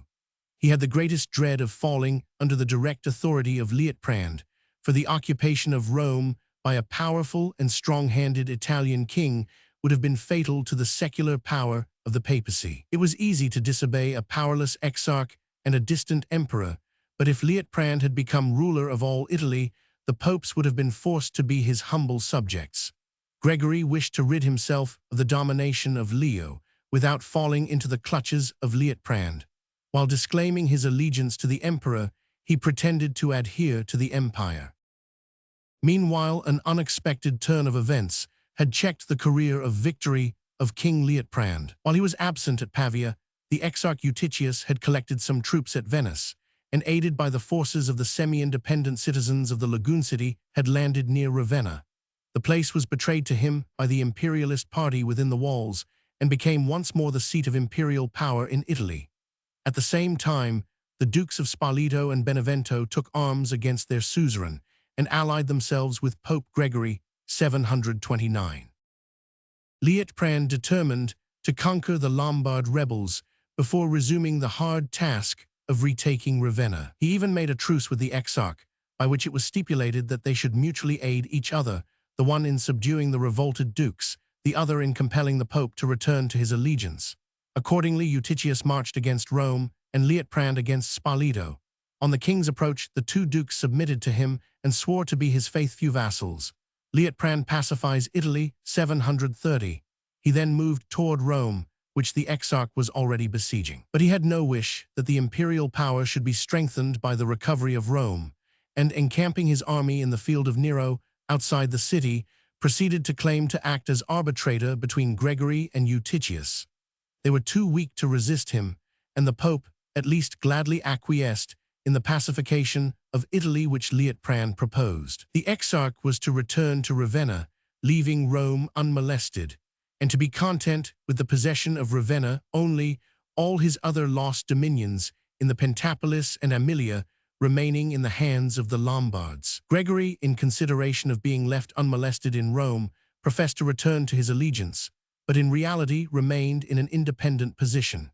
He did not withdraw his opposition to iconoclasm, and took advantage of the peace to call together a great council of Italian bishops, 93 in number, who solemnly anathematized all who refused to reverence images, though they did not curse the emperor by name, 730. 2 months later, Pope Gregory II died and was succeeded by Gregory III, as great an enemy of iconoclasm as his namesake. He had no sooner displayed his views than the emperor, discontented with the peace which the exarch had concluded, and much irritated by the anathema of the Council of Rome, revenged himself on the papacy by issuing an edict which removed from the jurisdiction of the Pope as Patriarch of the West the Illyrian and South Italian dioceses which had hitherto paid spiritual obedience to Rome. For the future, not only Epirus and Sicily, but even Apulia and Calabria were to look to the Patriarch of Constantinople as their head and chief, 731. In 732, Leo took a more practical step for reducing the Pope to obedience. He fitted out a great armament in the ports of Asia Minor, which was to sail to Italy to recover by force of arms the lost regions of the Exarchate and to arrest Gregory Roman III, and send him in chains to Constantinople. But 285, the fates were against the restoration of imperial authority in the West. The fleet was completely wrecked by a storm in the Adriatic, and the fragments of it which reached Ravenna affected nothing. This was the last serious attempt of the empire to recover central Italy. Last effort of Leo to reconquer Italy, 732. Henceforth the popes went their own way, while the exarch, penned up in the single fortress of Ravenna, awaited with trembling the outbreak of the next Lombard War, a war which would certainly sweep away him and his shrunken exarchate. But for 8 years, after the Treaty of 730, King Liutprand maintained peace over all Italy. He was a pious prince and a respecter of the papacy, to which he had even made a grant of territory, ceding the town of Sutri in Tuscany, which he had captured from the exarch in the War of 728-30. His reign was a time of prosperity for Lombardy. The southern dukes were compelled to obey orders from Pavia. The Slav and Avar were kept back from the northern marches. Liutprand also kept up his friendly relations with Charles Martel, the great mayor of the palace in Gaul. When Charles was looking about for a neighbor sovereign who should, according to old Teutonic custom, gird with arms and clip the hair of his son Pippin on his arrival at manhood, he chose Liutprand to discharge this friendly office. On the invasion of Provence by the Saracens in 736-7, Charles asked the Lombard for the aid of his host, and Liutprand crossed the Alps and joined in expelling the infidels from Aix and Arles. The Peace of Italy was not broken tea when Transamund, Duke of Spoleto, rebelled, not for the first time, against Liutprand. The king crushed the revolt with his accustomed vigor, and the duke was compelled to fly. He took refuge at Rome with Pope Gregory III. Liutprand attacks Rome, 738. Liutprand promptly demanded his surrender. Gregory refused, and the Lombard army at once marched into the Duchy of Rome. The king captured Orte, Bamazzo, and 2 other towns in South Tuscany and menaced Rome 286 with a siege. Gregory III could hope for neither help nor sympathy from his master, the Emperor Leo, whom he had so grievously insulted.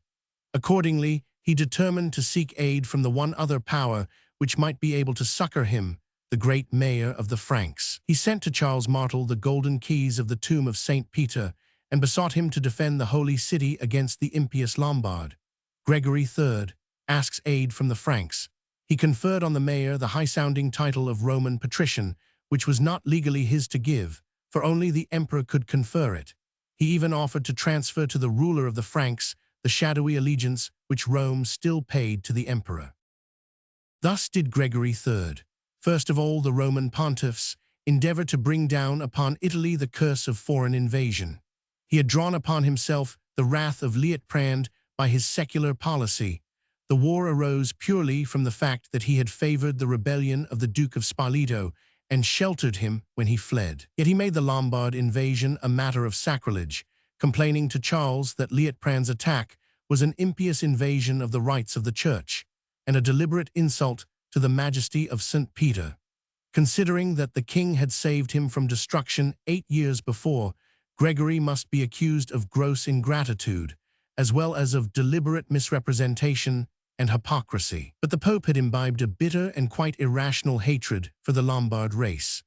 The danger that he might lose his secular power, by Rome being annexed to the realm of Liutprand, caused Gregory to view the pious, peaceable, and orthodox king of the Lombards with as much dislike as he felt for the heretical iconoclast at Constantinople. Considering the amiable character of Liutprand and the respectable national record of the Lombards when they are compared with their contemporaries beyond the Alps, it is astonishing to read of the terms in which Gregory and his successors spoke of them. No epithet applied to the heathen in the scriptures was too severe to heap upon the fetid, perjured, impious, plundering, 287 murderous race of the Lombards. And all this indignation and abuse was produced by the rational desire of Liutprand to punish the Pope for harboring his rebels. It is impossible not to wish that the great king had succeeded in taking Rome and unifying Italy, a contingency which would have spared the peninsula the curses of the Frankish invasion, of its long and unnatural connection with the Western Empire, and of that still greater disaster, the permanent establishment of the temporal power of the papacy. Charles Martel did not accept Gregory's offers or carry out the Pope's plans. He would not quarrel with his old friend Liutprand on such inadequate grounds as the Pope alleged. He chose instead to endeavor to mediate between Gregory and the Lombard king. He accepted the title of patrician, and received the Roman ambassadors with great pomp and honor, sending them home with many rich presents. But his own delegates who accompanied them were charged to reconcile the Pope and the King, not to promise aid to the one against the other. Both Charles and Gregory, as it happened, were at this moment on the edge of the grave. Both died in the next year, 741, and it was some time before the first active interference of the Franks in behalf of the papacy was destined to take place. How uncalled for was the action of Pope Gregory is shown by the fact that in the next year Liutprand came to terms with the Roman See. Liutprand grants peace to the Pope, 742. On the accession of Pope Zachariah, who promised to give no more aid to the rebel Duke of Spoleto, Liutprand restored the cities he had taken from the Roman duchy and granted a peace for 20 years. He even presented great offerings to the Roman churches and made a present of some valuable estates to Zachariah. Yet the anger of the popes was in no way appeased. In their hearts, they hated the Lombards as if they were still Arians or heathen, and only awaited another opportunity for conspiring against them. Meanwhile, Liutprand died in peace in 743, after a reign 288 of 31 years, in which he had added the greater part of the exarchate to his kingdom, had extended the boundaries of Italy to north and east against the Bavarian and Slav, and had reduced the Beneventan and Spoltan dukes to an unwanted state of subservience. No one, save his enemies the popes, ever laid a charge of any sort against his character, and he appears to have been the best-loved and best-served king of his day. We read with pleasure that he died in peace, ere the terrible invasion of the Franks began to afflict the land he had guarded so well. It would have been better perhaps for Italy if he had been a less virtuous and pious sovereign. A less temperate ruler would have finished his career of conquest by taking Rome, and so would have staved off the countless ills that Rome was about to bring on the whole Italian peninsula. Chapter 17. Charles Martel and his Wars. 720–41. Wars with the Saxons and Frisians, missionary enterprises of St. Boniface, the Saracens in Septimania and Aquitaine. Charles wins the Battle of Poictiers, revolt and subjection of Duke Hunold of Aquitaine, Charles, and the papacy. The name of Charles Martel is generally remembered as that of the victor of Poictiers, but although the defeat of the invasion of the Saracens of Spain was destined to be the greatest of his achievements, his struggle with them was but one of a long series of wars waged against all the races of infidels who surrounded the Frankish realm. It was not till the 12th year of his mayoralty that he himself took the field to face the invader from the south. Up to that year, he had been far more concerned with the heathen neighbors of his own Austrasia, and must have spared comparatively few thoughts for the danger of distant Aquitaine and its half-independent duke. Charles had first to deal with the Saxons. To punish them for their interference in the Frankish civil war of 714–20, he led several expeditions into the valley of the Weser, and pushed the Frankish frontier up to the Teutoburgerwald and the headwaters of the Lippe and the Ruhr. The Frisians had already submitted to him, but he had come to the conclusion that their homage was worth little until they should have adopted Christianity, and he therefore employed Ahi's influence to make their Duke Olgisil cooperate in the conversion of his subjects. Wars of Charles in Germany, 730. The Duke, a just and peace-loving prince, was not averse to the scheme, and under his guarantee missionaries were dispatched by Bishop Willibrord of Utrecht over all the Frisian districts. In the course of a generation, they had Christianized the greater part of the country, but the East Frisians were far behind the rest in accepting the gospel, and their conversion was to be reserved till the reign of Charles's son. Frisia and Saxony having been dealt with, it was the next task of the great mayor to restore the Frankish suzerainty over Bavaria, which had disappeared for more than 80 years.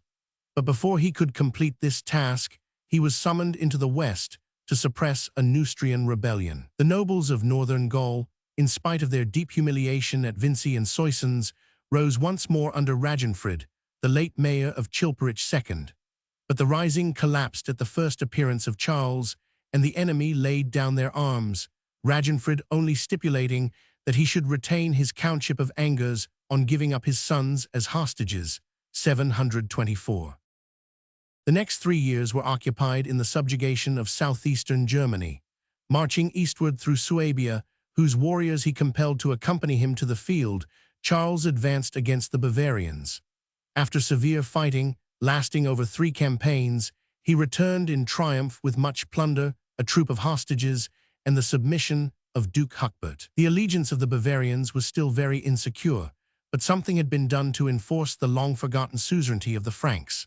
Alarmed by the subjection of Bavaria, the Swabian Duke Lantfrid rebelled, but Charles slew him in battle and refused to appoint any duke in his stead, in order that Swabia might more easily amalgamate with the neighboring districts when it had lost the prince whose title symbolized its separate unity, 730. While Charles worked with the sword against the Eastern Germans, he did not neglect the other great means of binding 291 them to the Frankish realm. Mission of Boniface to Germany.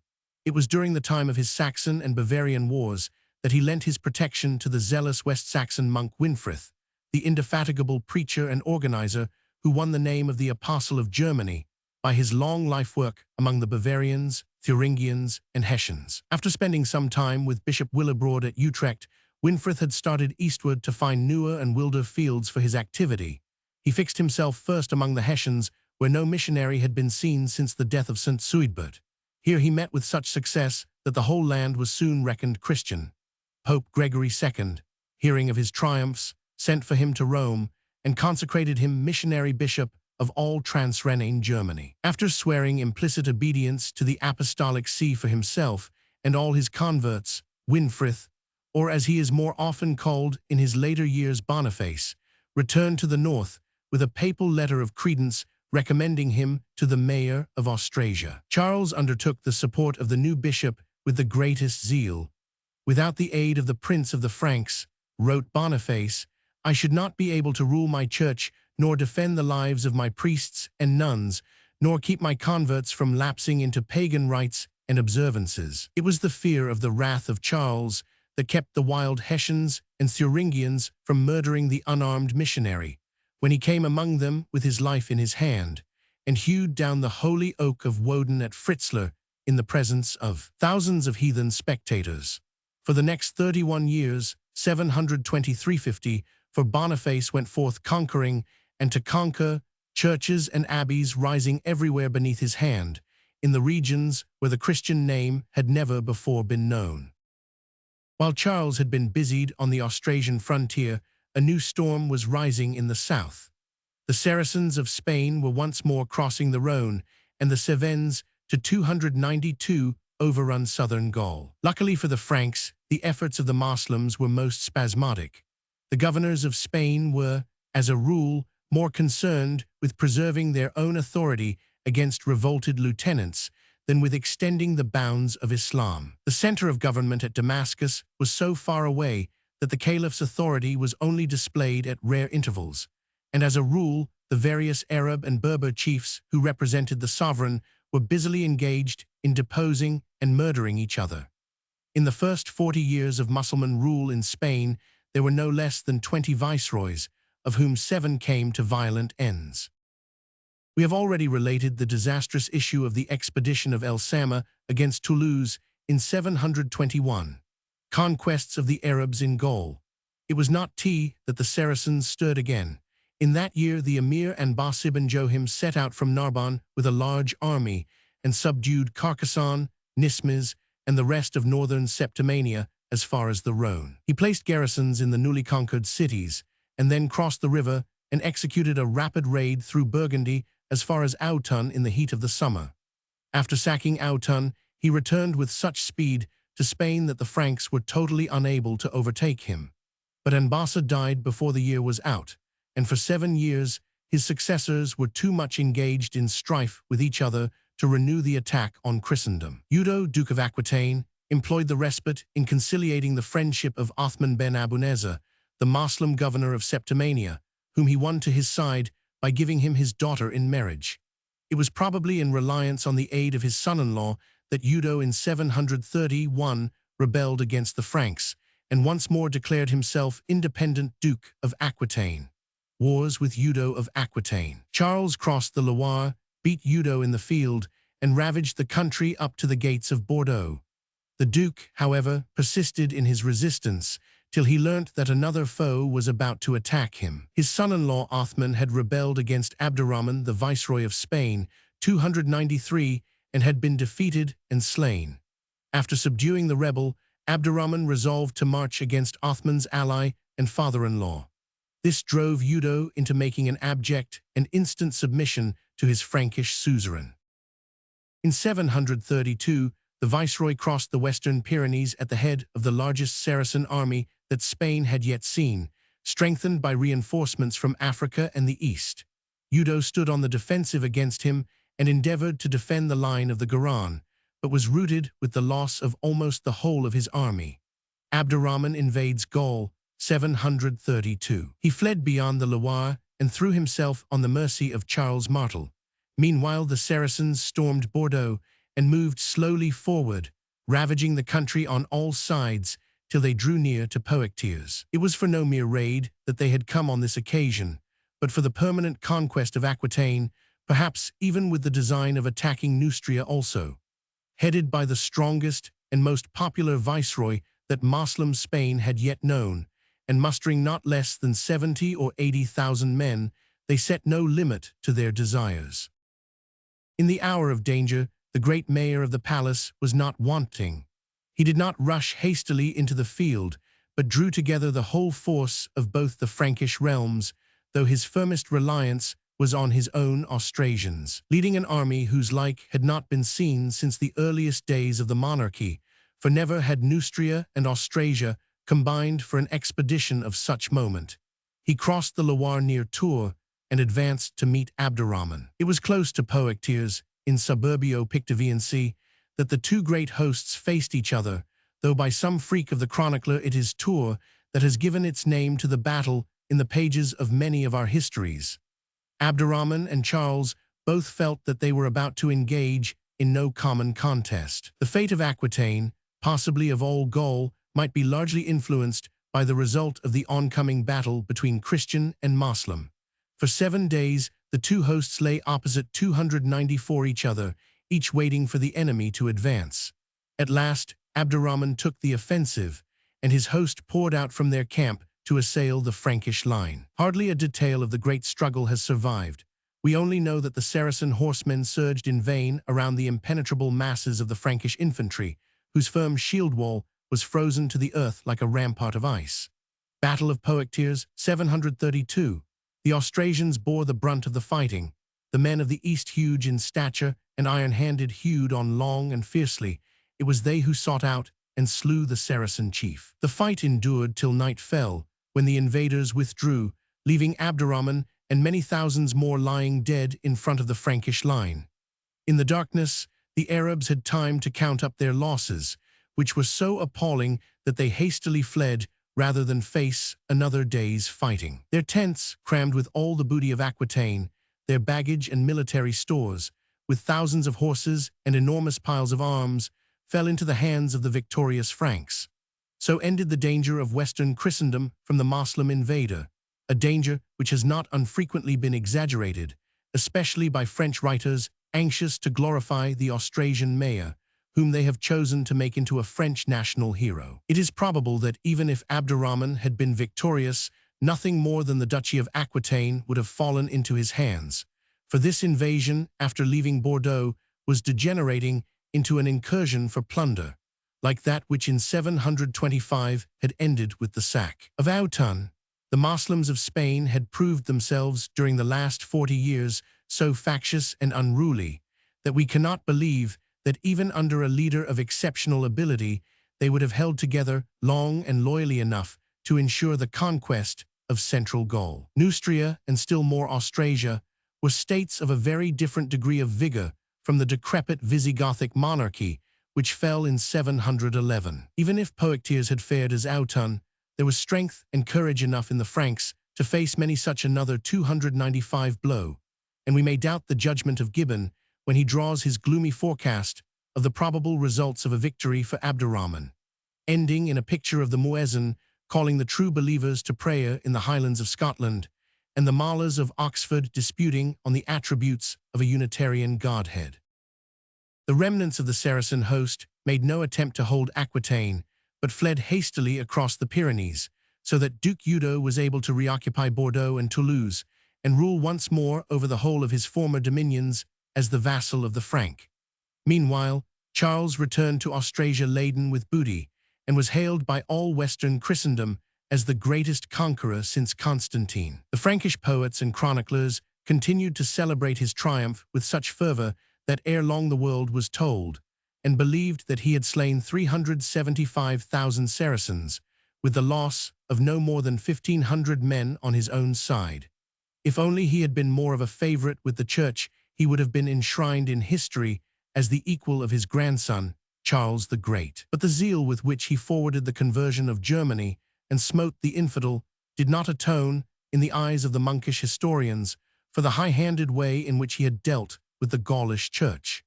Because he banished bishops and forbade synods to be held without his leave, and occasionally laid military burdens on churchland, he received a very half-hearted blessing from the annalists of his day. Charles spent the years that followed his great victory in regulating the government of Burgundy, where he replaced most of the counts and dukes by followers of his own, and in completing the subjection of Frisia. The peaceful Duke Algesel had been succeeded by a fierce pagan named Bado, whom the great mayor was soon forced to attack, when he commenced to kill or drive away the missionaries of Willibrord and Boniface. After slaying Bado in battle and burning every heathen shrine in Friesland, Charles left the 296 country so tamed that it did not revolt again for full 20 years. In 735, however, new troubles began in the south. Duke Eudo died, and Charles thought the time was ripe for the complete incorporation of the great southern duchy with the Frankish realm. He rode through the land and forced its inhabitants to do him homage, but their subjection was only the result of fear, and when he had returned home, the Southerners proclaimed Eudo's son Hunold as their duke. Hunold would probably have been put down had not the Saracens begun once more to stir. Wars with Hunold of Aquitaine, 735–40.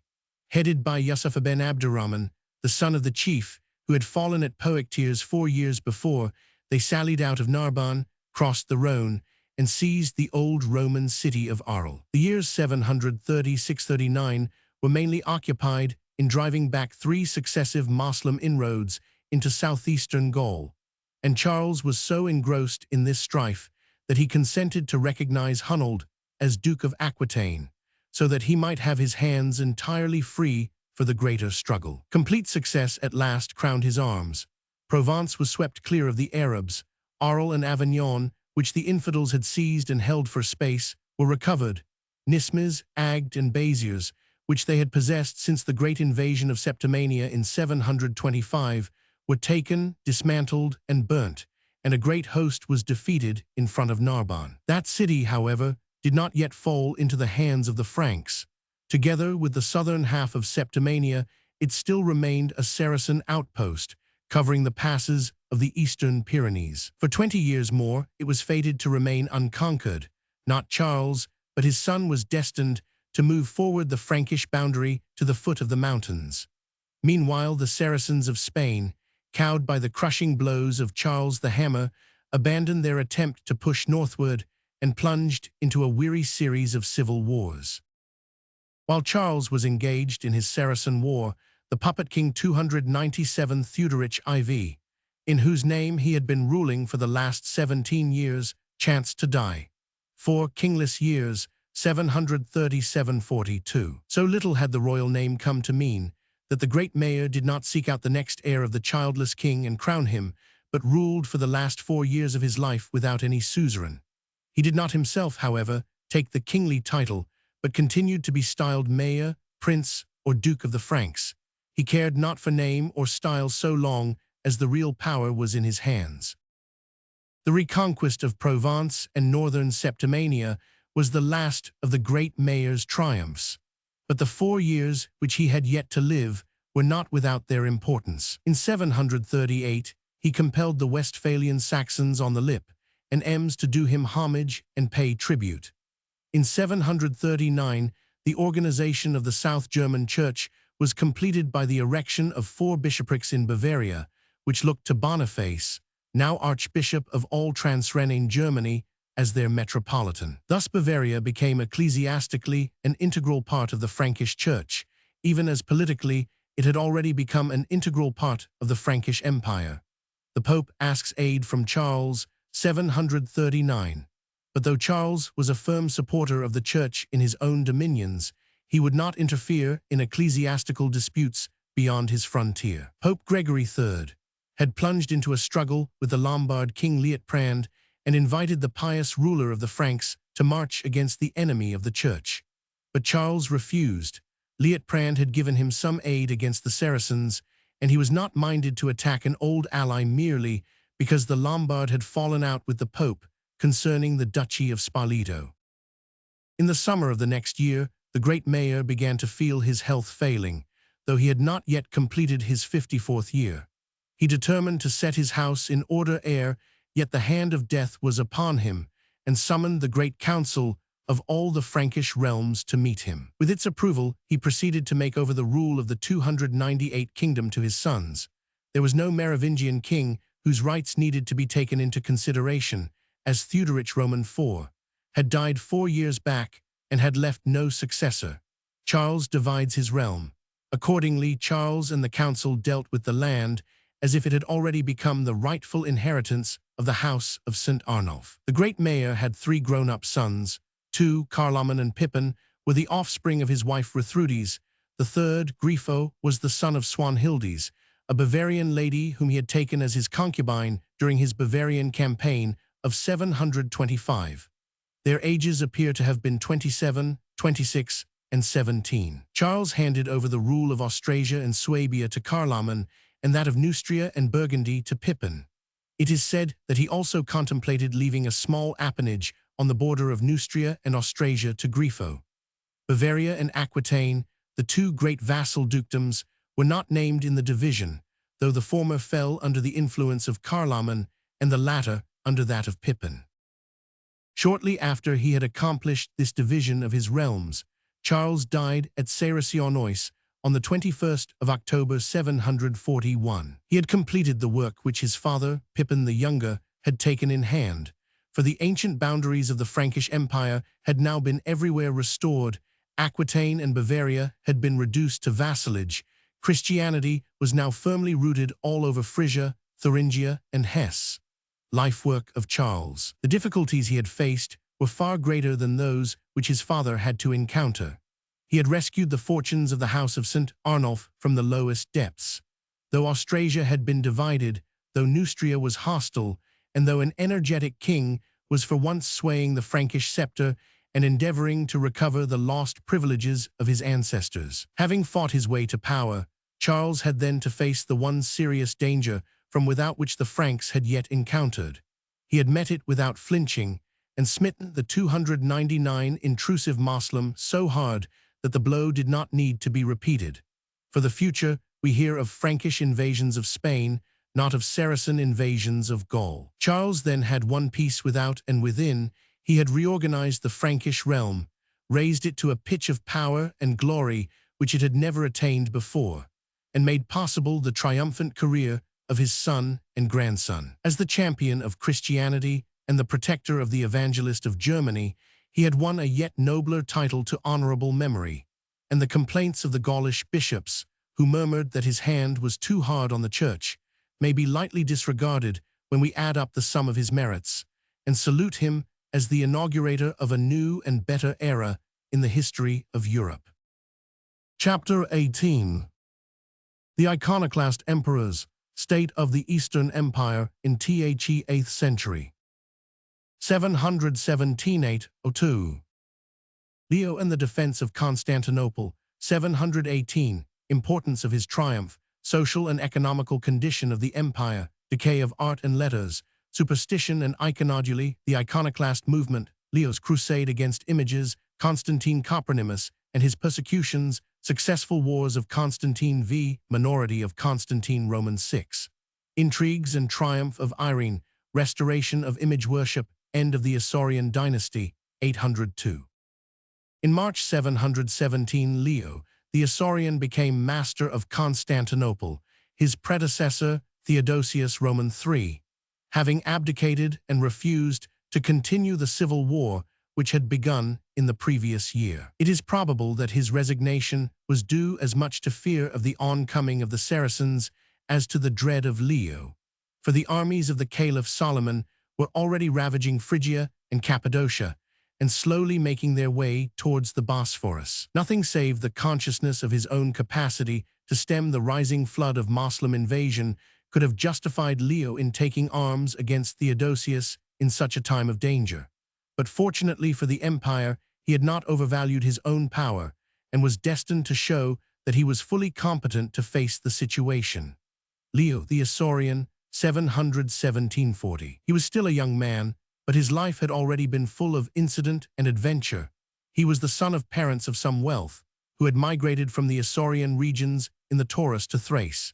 He entered the army during the second reign of Justinian Rhinatmetus, and after serving him well had incurred the tyrant's suspicion and been sent on a dangerous expedition into the Caucasus, from which he was not intended to return. But he extricated himself from many perils among the Alans and Abasci of those distant regions, and came back in safety to be made by Anastasius Roman II, governor of the Anatolic theme. He was an active, enterprising, persevering man, with a talent for organization, a great power of making himself loved by his soldiery, and an iron hand.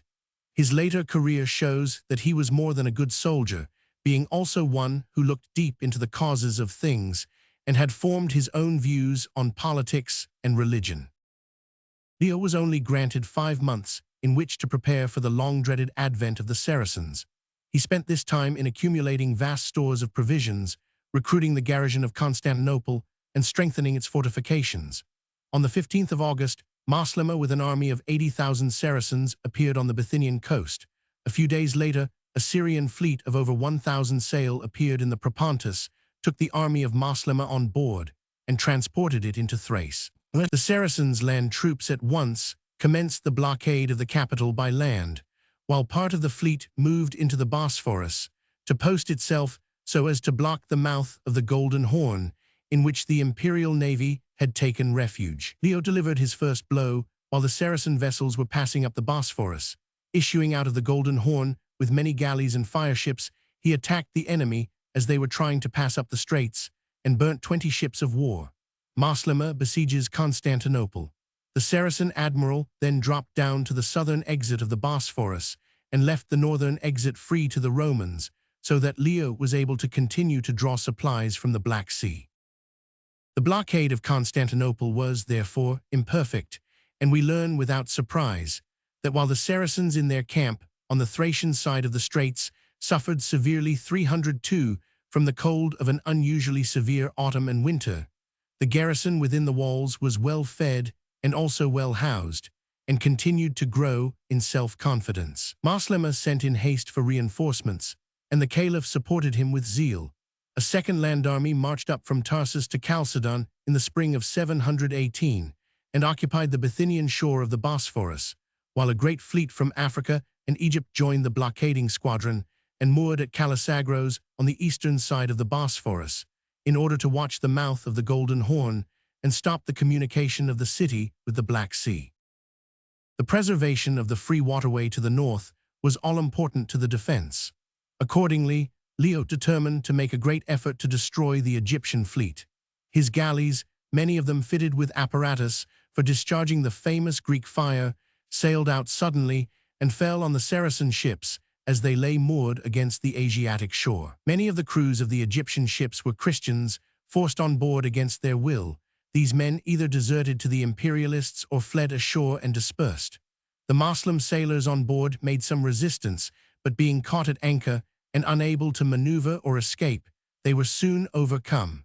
The whole blockading squadron was burnt or towed back in triumph to Constantinople. The rest of Moslema's fleet made no further attempt to bar the Bosphorus and allowed the Roman galleys to dominate its waters. Leo then threw a force on to the Bithynian shore and dispersed the Saracen troops who were encamped there.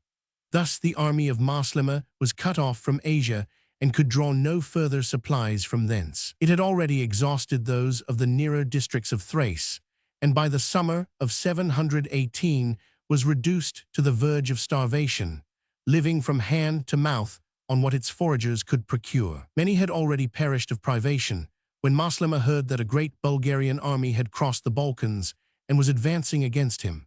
Leo had apparently convinced King Turbith that a Saracen invasion of Europe was as dangerous to him as to the empire.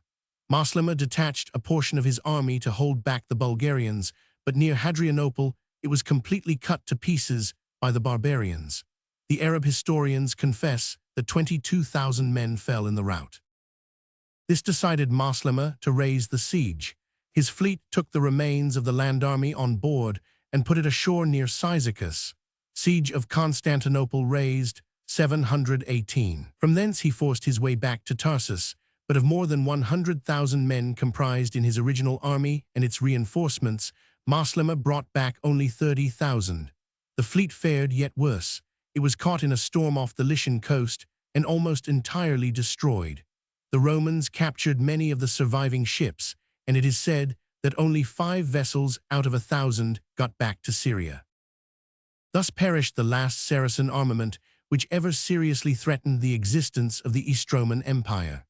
It was perhaps the most formidable expedition that the caliphs ever sent forth, far larger and better equipped than the predatory bands which had overrun Africa and Spain with such ease a few years before, or the army which Charles Martel faced at Poictiers a few years later. It was no mean achievement of Leo the Isaurian that, ere yet firmly seated on his throne, and with all his Asiatic provinces already overrun by the enemy, he should beat off with ease such a mighty armament. His success must be ascribed primarily to his own courage, energy, and skill, next to the impregnable strength of the walls of Constantinople, and lastly, to the inexperience of the Arabs on the sea, which compelled them to use unwilling Christian seamen for their galleys and prevented them from making any adequate use of their momentary naval predominance. The fleet of Maslama seems to have been as useless and unwieldy as the fleet of Xerxes. But however much he may have been helped by the faults of his enemy, Leo the Isaurian deserves the thanks of all future ages for staying the progress of the Saracen invader at a 304 moment, when there was no other power in Eastern Europe which could have for a moment held back the advancing Moslem. If Constantinople had fallen, it is absolutely certain that the barbarous pagan tribes who occupied all Eastern and Central Europe would have become the subjects of the Caliph and the votaries of Islam. There was no capacity for prolonged resistance in the Bulgarian, Avar, or Slav, and if the East Roman Empire had fallen, the wave of Saracen invasion would have swept all before it up to the borders of Austrasia. Whether the Franks could have stood firm if attacked on the east as well as on the south is very doubtful. It is, therefore, fair to ascribe to Leo the Isaurian an even greater share in the salvation of Europe from the Moslem peril than is given to Charles Martel.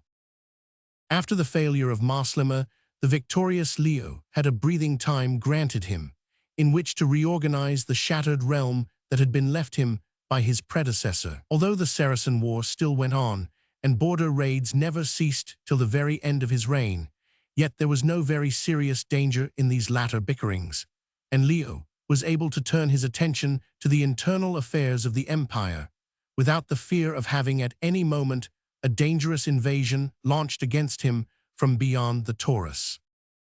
Leo was a reformer and an innovator in every branch of administration.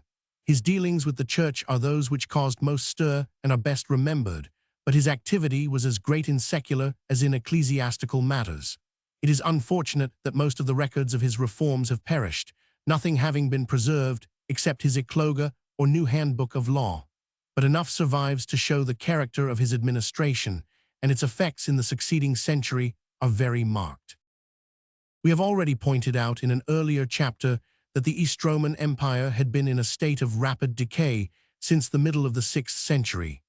The downward movement that had begun with the wars and taxes of Justinian had been 305 accelerated under his successors, and had threatened the actual destruction of the empire during the reign of Heraclius. That the state struggled through all its troubles and emerged bleeding at every pore shorn of many of its members, but still alive, was due to the personal abilities of Heraclius and his descendants Constantinus Constans and Constantine V. Decadence of the empire. But though the life still lingered in the body of the state, it was yet in the most deplorable condition. Its purely oriental provinces, Egypt, Syria, and Africa, were gone forever. Asia Minor was dreadfully wasted by the repeated invasions of the Saracens. The Balkan Peninsula was, as regards more than half its extent, in the hands of the Bulgarians and Slavs. In the 7th century, Slavonic tribes had made their way even into Hellas and Peloponnesus, there to occupy all the more remote and mountainous corners of the land. The disasters of the 7th century were accompanied by wholesale displacements of population. In Europe, the old Latin-speaking population of Illyricum, Moesia, and Thrace had almost disappeared. Only a few scattered fragments, the ancestors of the modern Romanians and Dalmatians, still survived, scattered among the Slavs of the Balkans. In Asia, the old provincial population had been grievously thinned by Saracen wars, but on the other hand, it had been recruited by great bands of refugees from all the lands that the Saracen had overrun. Changes in population. Many thousands of Armenians and Persians had chosen to become subjects of the emperor rather than the caliph, and in particular, the Mardites or Christians of the Syrian mountains had emigrated wholesale into Asia Minor, after maintaining for many years a struggle in the Lebanon against the power of the Saracens. The European themes were now Greco-Slav, not Greco-Roman, in their population. The Asiatic ones were far more Oriental and far less Greek than in the 6th century. By the time of Leo, this change was complete. The empire was now Roman in nothing but name and administrative organization. 306, on the other hand, it had not yet become Greek, as it was to do in a later age. Its most important element in this and the next 2 centuries was the Asiatic. Isauria and Armenia and the other mountain lands of Asia Minor supplied most of the rulers of the empire. They were not Orientals of the more effeminate and feeble type, like the Syrians or Egyptians, whose only show of energy for many years had been in the hatching of new heresies and the practice of irrational asceticism, but were a bold, vigorous race, hardened by many generations of Persian and Saracen wars, the men who, ever since the 5th century, had been supplying the core of the East Roman armies. The change in the population of the empire had been accompanied by equally great changes in its social condition. Of these, the most important was the disappearance of the old Roman system of predial serfdom, of great estates tilled by coloni or peasants bound to the soil and unable to leave their farms. This tenure, which lasted on in the West till it became the basis of the feudal system, had in the East entirely disappeared between Justinian and Leo the Isaurian. Decrease of serfdom. In the time of Leo, we find the soil cultivated either by free tenants, who worked the estates of great landowners at a fixed rent, or by villages of free peasants occupying their own communal lands. The very healthy outcome of this change was a great growth in the proportion of freemen to slaves all over the empire. Of this, the most important and beneficial result was that the government could reckon on a much larger and better recruiting ground for the army than in those earlier times, when the peasant was fixed to the soil and absolutely prohibited from serving as a soldier. The cause of the vanishing of the old tenure was, without doubt, the fact that the ravages of Slav, Persian, and Saracen between 600 N had broken up the old landmarks and either swept away or displaced the former servile population. When many provinces had been, for many years at a time, in the hands of foreign enemies, as happened to the whole of Asia Minor during the first years of Heraclius, and to great part of it in the anarchy 307 between 710 N, it was not wonderful that old social arrangements, which bore hardly on the bulk of the population, tended to vanish. The disappearance of predial serfdom was a change for the better within the empire, but in most other things the changes had been for the worse. The civilization of the whole realm had sunk to a very low level compared with that which prevailed in the 5th century. Decay of arts and letters. Arts and letters had reached the lowest depth which they ever knew in the East. All literature save the compiling of polemical religious tracts had disappeared. Between 620 and we have not a single contemporary historian. The story of the times has to be learned entirely from later sources. Poetical, scientific, and philosophical composition had also died off, except the Heracleid, the wars of Heraclius told as an epic of George of Pisidia. The 7th century produced no single poem. The study of Latin had so far died out that the great legal works of Justinian had become useless to the inhabitants of the empire. They were a sealed book to all save the exceptionally learned, so that systematic law had almost disappeared. In the various themes, we find justice being administered according to local customs and usages, instead of by old Roman precept. Leo had to abridge and translate Justinian's code in order to render it either useful or intelligible. When doing this, he omitted great sections of it in order to bring the book into accordance with the needs and customs of the day, for both manners and social conditions had been transformed since the reign of Justinian. The decay of art had been as rapid as that of letters. Very few remains of the unhappy 7th century have come down to us, but in those which are most numerous, the coins of the emperors, we find the most barbarous incapacity to express the simplest forms. The faces of Heraclius or Constantine V are barely human. The legends surrounding them are so ill-spelt as to be almost unintelligible. The letters are ill-formed and ill-cut. 308, but the most painful feature of the time was that the decay of arts and letters had been accompanied by the growth of a dense superstition and ignorance, which would have seemed incredible to the ancient Roman of the 4th or even the 5th century. Although Constantinople still preserved all the great literary works of antiquity, the minds of its rulers were no more influenced by them than were the eyes and hands of its craftsmen inspired by the great works of Greek sculpture that still adorn the streets. It was a time of the growth of countless silly superstitions, of witchcraft and necromancy, of the framing of wild legends of apocryphal saints, and of strange misconceptions of natural phenomena. Among the most prominent tokens of this growth of irrational superstitions was the great tendency of the 7th century towards image worship, iconodulae, as its opponents called the practice. In direct opposition to early Christian custom, it became common to ascribe the most strange and magical powers to representations, whether sculptured or painted, of our Lord and the saints. Image worship. They were not merely regarded as useful memorials to guide the piety of believers, but were thought to have a holiness inherent in themselves, and to be capable of performing the most astonishing miracles. Heraclius possessed, and carried about with him as a fetish, a picture which he believed to have been painted in heaven by angelic hands, and thought it brought him all manner of luck. The crucifix over the door of the imperial palace was believed to have used human speech. Even patriarchs and bishops affirmed that the hand of a celebrated picture of the Virgin in the Capitol distilled fragrant balsam. Every church and monastery had its wonder-working image, and drew no small revenue from pious offerings to it. The freaks to which image worship led were often most grotesque. It was, for example, a well-known practice to make a favorite picture the godfather of a child in baptism, by scraping off a little of its paint and mixing it with the baptismal water.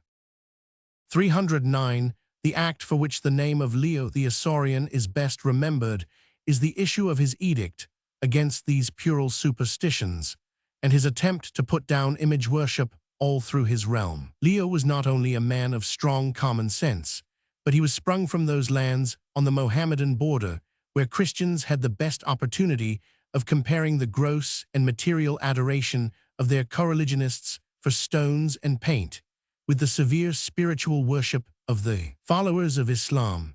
The Moslem was always taunting the Christian with serving idols, and the taunt found too much justification in many practices of the vulgar. Thinking men like Leo were moved by the Moslem's sneer into a horror of the superstitious follies of their contemporaries. Iconoclasm. They fortified themselves by the view that to make graven or painted representations of our Lord savored of heresy, because it laid too much stress on his humanity as opposed to his divinity. Such an idea was no new thing. It had often been mooted among the Eastern Christians, though more often by schismatics than by Catholics. Of Leo's own orthodoxy, however, there was no doubt. Even his enemies could not convict him of swerving in the least from the faith. It was only on this matter of image worship that he differed from them. Wherever he plucked down the crucifix, he set up the plain cross, on the standards of his army, on the gates of his palace, on his money, on his imperial robes. It was purely to the anthropomorphic representation of our Lord and to the overreverence for images of saints that he objected. Leo was no mere rough soldier. His parents were people of some wealth, and he had entered the army as an imperial aide-de-camp, Spatharius, not as one of the rank and file. It is probable, therefore, that he was sufficiently educated to object to image worship on rational and philosophically grounds, not from the mere unthinking prejudice picked up fro Saracens or heretics. This much is certain, that from the moment that he declared his policy, he found the greatest support among the higher officers of the civil service and the army. Educated laymen were as a rule favorable to his views.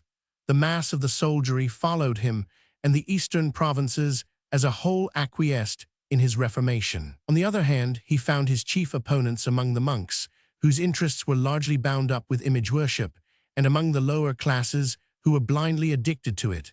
The European themes were as a whole opposed to him. The further west the province, the more iconodulic were its tendencies. Of the whole empire, Italy was the part where Leo's views found the least footing. Leo began his crusade against image worship in 726, 8 years after his great victory over the Saracens. The empire was by this time quieted down and reorganized. 2 rebellions had also been crushed, one under a certain Basil in Italy, the other under the ex-emperor Artemius Anastasius, who had tried to resume the crown by the aid of the Bulgarians. The heads of Basil and Artemius had fallen, and no more trouble from rebellion was expected. Leo's edict forbade all image worship as irreverent and superstitious, and ordered the removal of all holy statues and the whitewashing of all holy pictures on church walls. Leo's iconoclastic edict. From the very first, the emperor's commands met with a lively resistance. When his officials began to remove the great crucifix over the palace gate, a mob fell upon them and beat them to death with clubs. Leo sent out troops to clear the streets, and many of the rioters were slain. This evil beginning was followed by an equally disastrous sequel. All over the empire, the bulk of the clergy declared against the emperor. In many provinces, they began to preach open sedition. The Pope, as we have already seen when telling the fate of Italy, put himself at the head of the movement and sent most insulting letters to Constantinople. In 727, Rome refused obedience to the edict, and what was of more immediate danger, the 311 theme of Hellas rose in open rebellion. The garrison troops and the populace, incited by the preaching of fanatical monks, joined to proclaim a certain Cosmas emperor. They fitted out a fleet to attack Constantinople, but it was defeated, and the rebel emperor was taken prisoner and beheaded. It is acknowledged, however, even by Leo's enemies, that he treated the bulk of the prisoners and the rebel theme with great mildness. Indeed, he seldom punished disobedience to his edict with death. Stripes and imprisonment were the more frequent rewards of those whom the iconodules styled heroes and confessors of the true faith. Leo was determined that his edict should be carried out, but he was not by nature a persecutor. It was as rioters or rebels, not as image worshippers, that his enemies were punished, just as in the reign of Elizabeth of England the Jesuit suffered, not as a papist, but as a traitor. Leo deposed the aged patriarch Germanus for refusing to work with him, but did him no further harm. In general, it was by promoting iconoclasts, not by maltreating iconodules, that he worked. The stories of the sufferings of Germanus are late inventions of iconodule writers. The last 13 years of Leo's reign, 727–40, were on the whole a time of success for the emperor.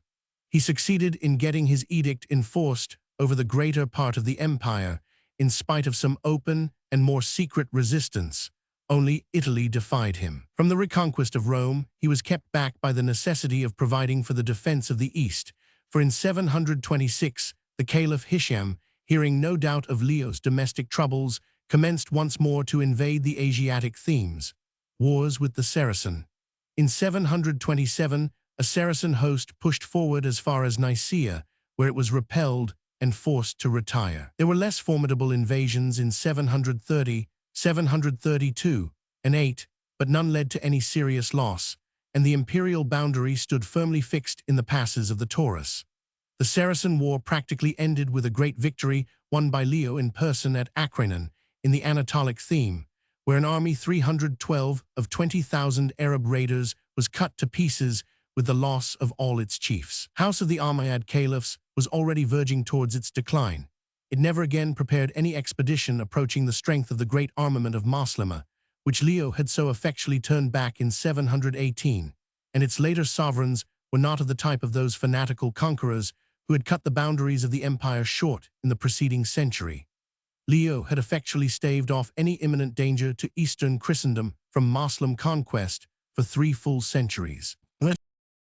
Leo was succeeded by his son Constantine, 5th of that name according to the usual reckoning, 6th if the grandson of Heraclius be given his true name, and not the erroneous title of Constans Roman II.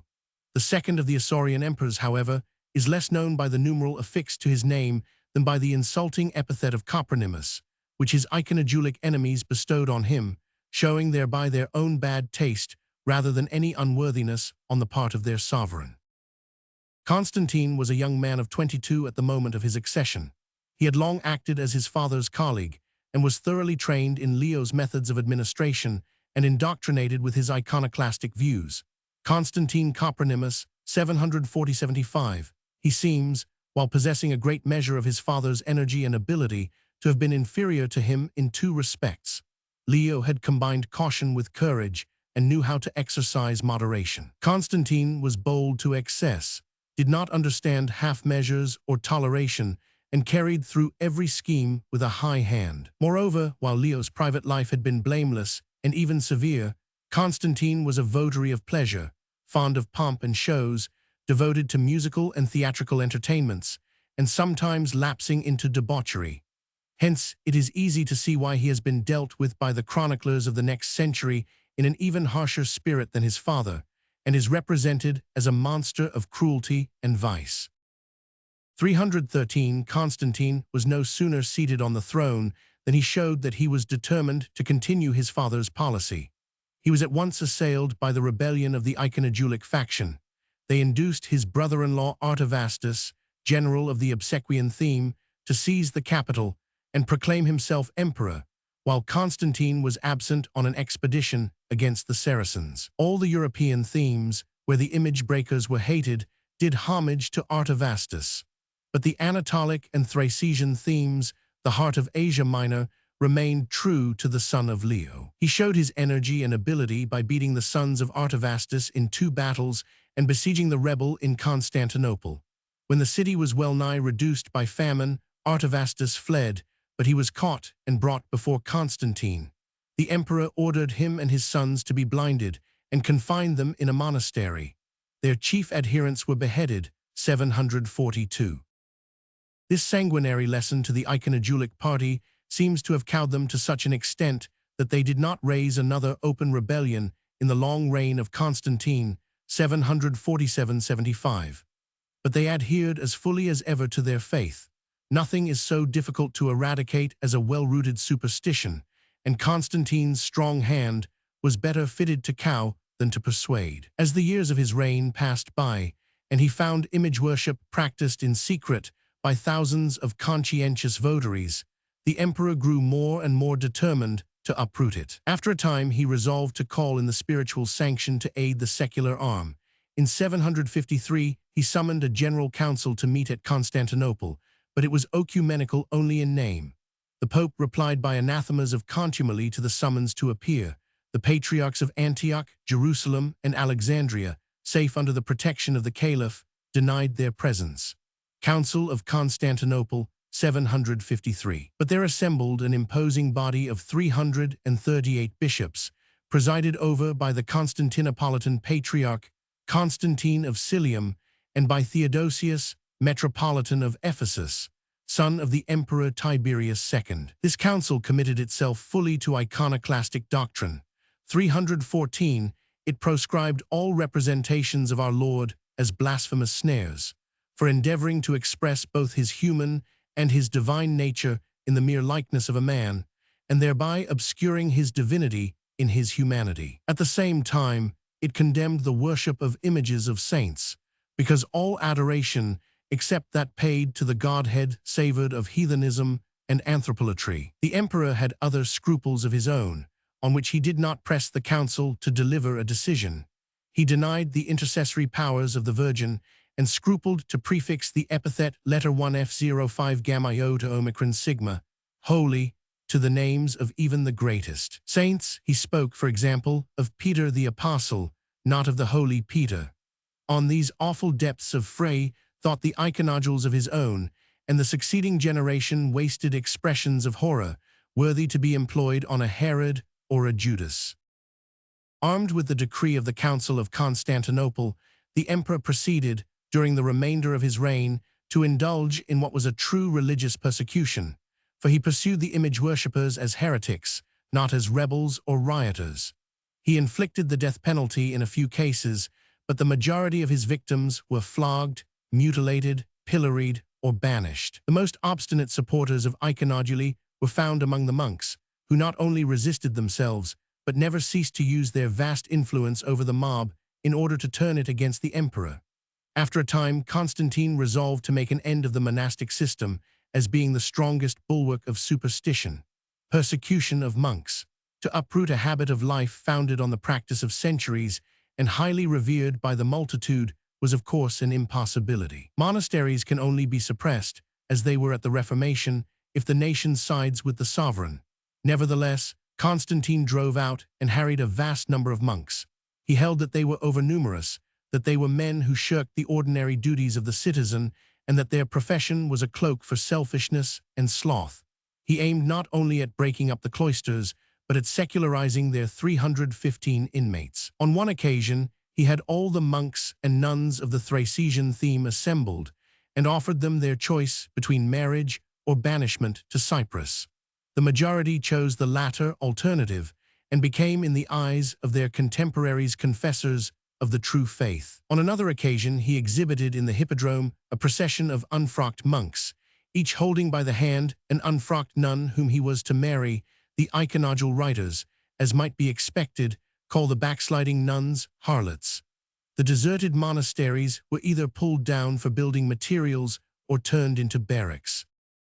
But it must not be supposed that Constantine's activity was entirely engrossed in persecuting the worshippers of images. The 35 years of his reign were a period of considerable military glory, and the emperor, who always headed his own armies, took the field for more than a dozen campaigns.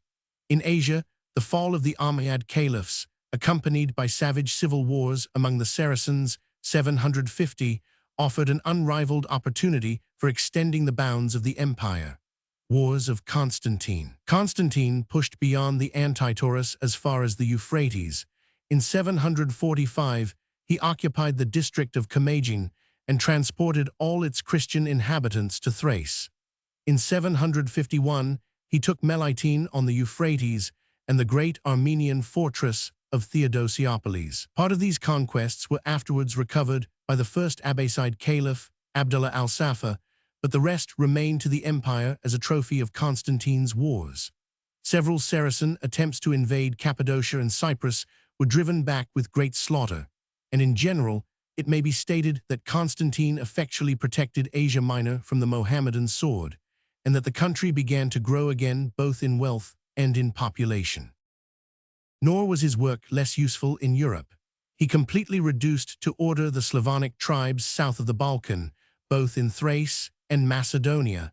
They had got out of hand during the troubles of the years 605–718 and required to be subdued. Constantine carefully fortified the defiles of the Balkans, which communicate with the valley of the Danube, garrisoning once more the ruined castles which Justinian had built there. This advance northward brought him into hostile contact with the Bulgarians, who had long been accustomed to harry both the Slavonic and the Roman districts of Thrace and Macedon, and could not brook to be walled in by the new line of forts. Constantine waged 3 successful wars with the Bulgarians.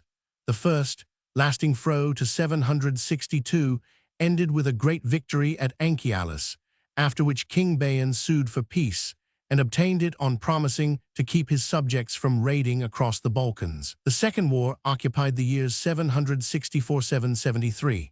Constantine crossed the Balkans, wasted Bulgaria, slew the new king Toktu near the Danube, and was preparing in the next year to complete the conquest of the country, when his whole fleet and army were destroyed by a storm in the Black Sea, 765. Long and indecisive bickering on the line of the Balkans followed, and peace was made in 773 on the old terms. The last Bulgarian war, provoked by an attempt of King Telerig to invade Macedonia in 774-5, was notable for a great victory at Lithosauria, but Constantine died while leading his army northward, and his successes had no permanent result.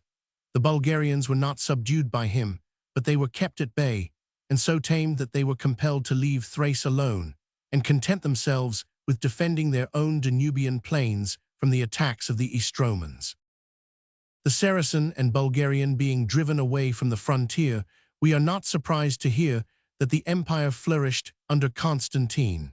Constantine's home government. He planted many colonies on the wastelands of the borders, settling the emigrant Christians of Armenia in Thrace and many Slavonic and Bulgarian refugees in Bithynia.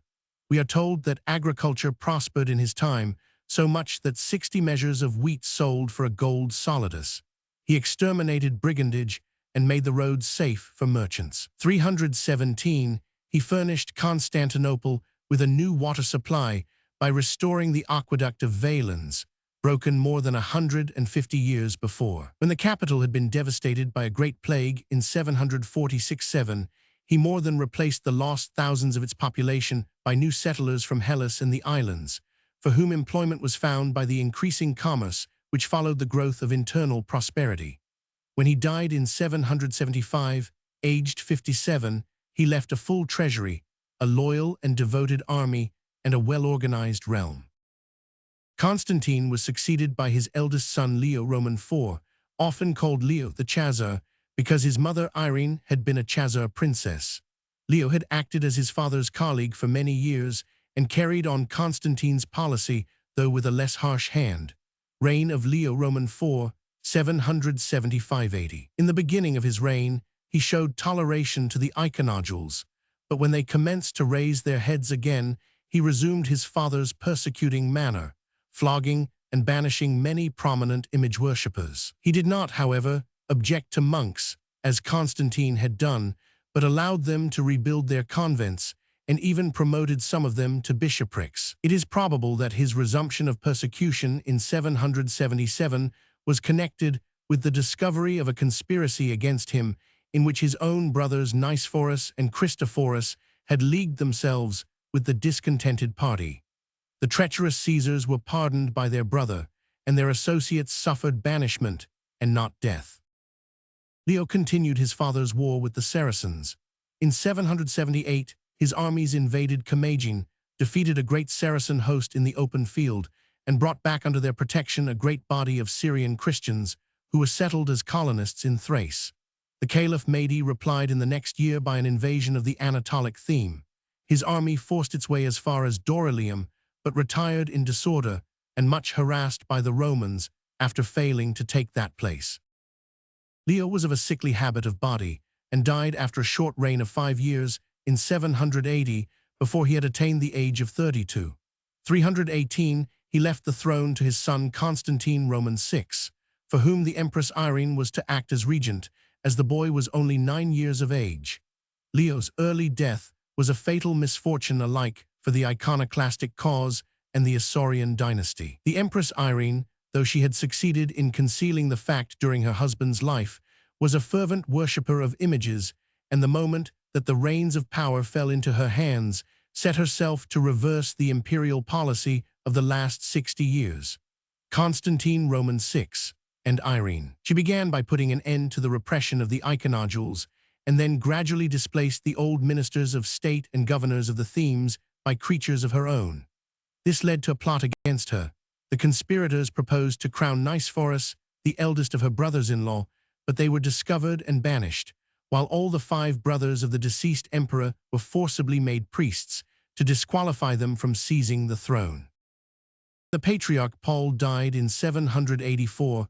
Irene replaced him by Tarasius, a fervent image worshipper, and then ventured to call a general council at Nicaea, to which she invited Pope Hadrian at Rome and the patriarchs of the East to send delegates. Under the influence of the empress, the council, by a large majority, declared the lawfulness of making representations of our Lord and the saints, and bade men pay not divine worship, lambda alpha tauro epsilon iota alpha, but adoration and reverence, pyro omicron sigma cap upsilon nuit sigma iota sigma, to them. The recalcitrant iconoclastic bishops were excommunicated. Restoration of image worship, 785.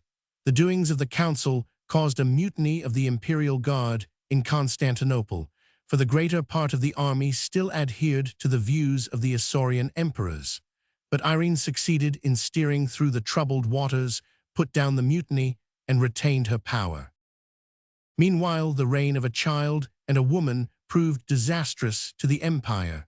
The Slavs of the Balkans burst into revolt, and the Saracens invaded Asia Minor. The want of an emperor to head the army was grievously felt, and Harun al-Rashid, 319, the son of the Caliph Mahdi, ravaged the whole Anatolic and Obsequian themes as far as the Bosphorus. Irene felt herself unable to cope with the situation and bought a peace by an annual payment of 70,000 solidi, 784. Soon after, the Bulgarian king declared war and ravaged Thrace after slaying the general of the Thracian theme in battle. Among these disasters, Constantine VI grew up to manhood, but his mother, who had acquired a great taste for power and feared to see her son reverse her religious policy, long refused to give him any share in the government. Constantine seizes power. She even made the army swear never to receive her son as sole emperor as long as she should live. The young emperor, after chafing for some time in his state of tutelage, took matters into his own hands. In his 21st year, he repaired to the camp of the Anatolic troops, and there proclaimed himself of age and sole ruler of the state. He banished his mother's favorites and confined her for some months to her own apartments in the palace. When he had firmly seized the helm of power, Constantine was weak enough to take his mother again as his colleague on the throne, and to associate her name with his in all imperial decrees. The ambitious and unnatural Irene repaid his confidence by scheming against him. She had grown so fond of power that she had resolved to win it back at all costs. Constantine was, like his ancestors, a warlike and energetic prince. He won several successes over the Saracens and then engaged in a Bulgarian war.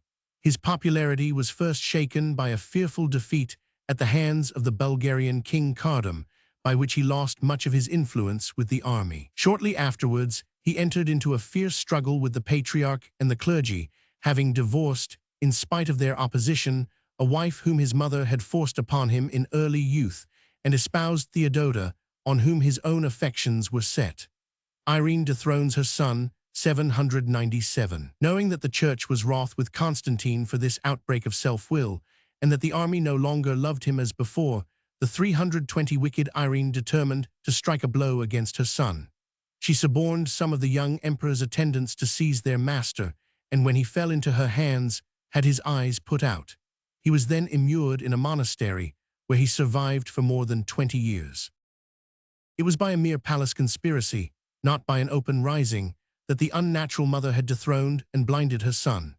It is therefore all the more extraordinary to find that she was able to cling to power for more than 5 years, in spite of the horror which her act had caused. The gratitude of the image worshippers to her for having restored to them the power of practicing their superstition partly explains, but does not at all excuse the impunity which she enjoyed after her cruel deed. Irene's 5 years of power, 797–8–2, were disastrous at home and abroad. Her court was swayed by 2 greedy eunuchs, Aetius and Stauracius, on whom she lavished all the highest offices. Their miserable quarrels with each other are the chief things recorded in the annals of her internal government. Meanwhile, the frontiers were overrun by the armies of Harun al-Rashid. The Saracens harried the Anatolic and Thracian themes and forced their way as far as Ephesus. Peace was only granted when Irene consented to pay a large annual tribute to the Caliph. Deposition of Irene, 802. In 802, the cup of Irene's iniquities was full. To put an end to anarchy abroad and within, a number of the chief officers of state, headed by the treasurer Nicephorus, seized her by night and shut her up in a nunnery. No one struck a blow in her defense, for she was loved by no one, not even by the iconodules, for whom she had done so much. Nicephorus was proclaimed as her successor and ascended the throne without any disturbance. Thus ended the house of the Isaurians after 85 years of rule. They had effected much for the empire, for the disasters of Irene's short reign had not sufficed to undo the solid work of Leo III and Constantine V. The boundaries 321 were safer, the population greater, the wealth largely increased, the armies more efficient than at the commencement of the century. Even the iconoclastic persecutions, though they had failed to crush superstition, had done some good in rooting out the grosser vagaries of image worship. The iconoclastic party still subsisted and was strong in the army and civil service. We shall see it once more in power during the 9th century. Chapter 19. Pippin the Short, Wars of the Franks and Lombards. 740–1768. Mayoralty of Pippin and Carloman, their successful wars. Boniface reforms the Frankish Church. Abdication of Carloman. Pippin dethrones Childebert Roman III and assumes the royal title. Quarrel of Aistulf and Pope Stephen. The Pope calls the Franks into Italy. Pippin twice subdues Aistulf. The exarchate given to the papacy. Martyrdom of St. Boniface. Conquest of Narbonne. Long struggle with the Dukes of Aquitaine. Death of Pippin. The events which immediately followed the death of Charles Martel showed clearly enough that the house of St. Arnulf must still depend on the power of the sword to guard its ascendancy, and that it could only continue to rule by continuing to produce a series of able chiefs. It was fortunate for the Frankish realm that Pippin and Carloman were both men of sense and vigor, though perhaps they did not attain to the full stature of their father's greatness. Not less fortunate was it that, unlike the kings of the Merovingian house, they dwelt together in amity and brotherly love, and undertook every scheme in common. The moment that Charles was dead, troubles broke out on every hand.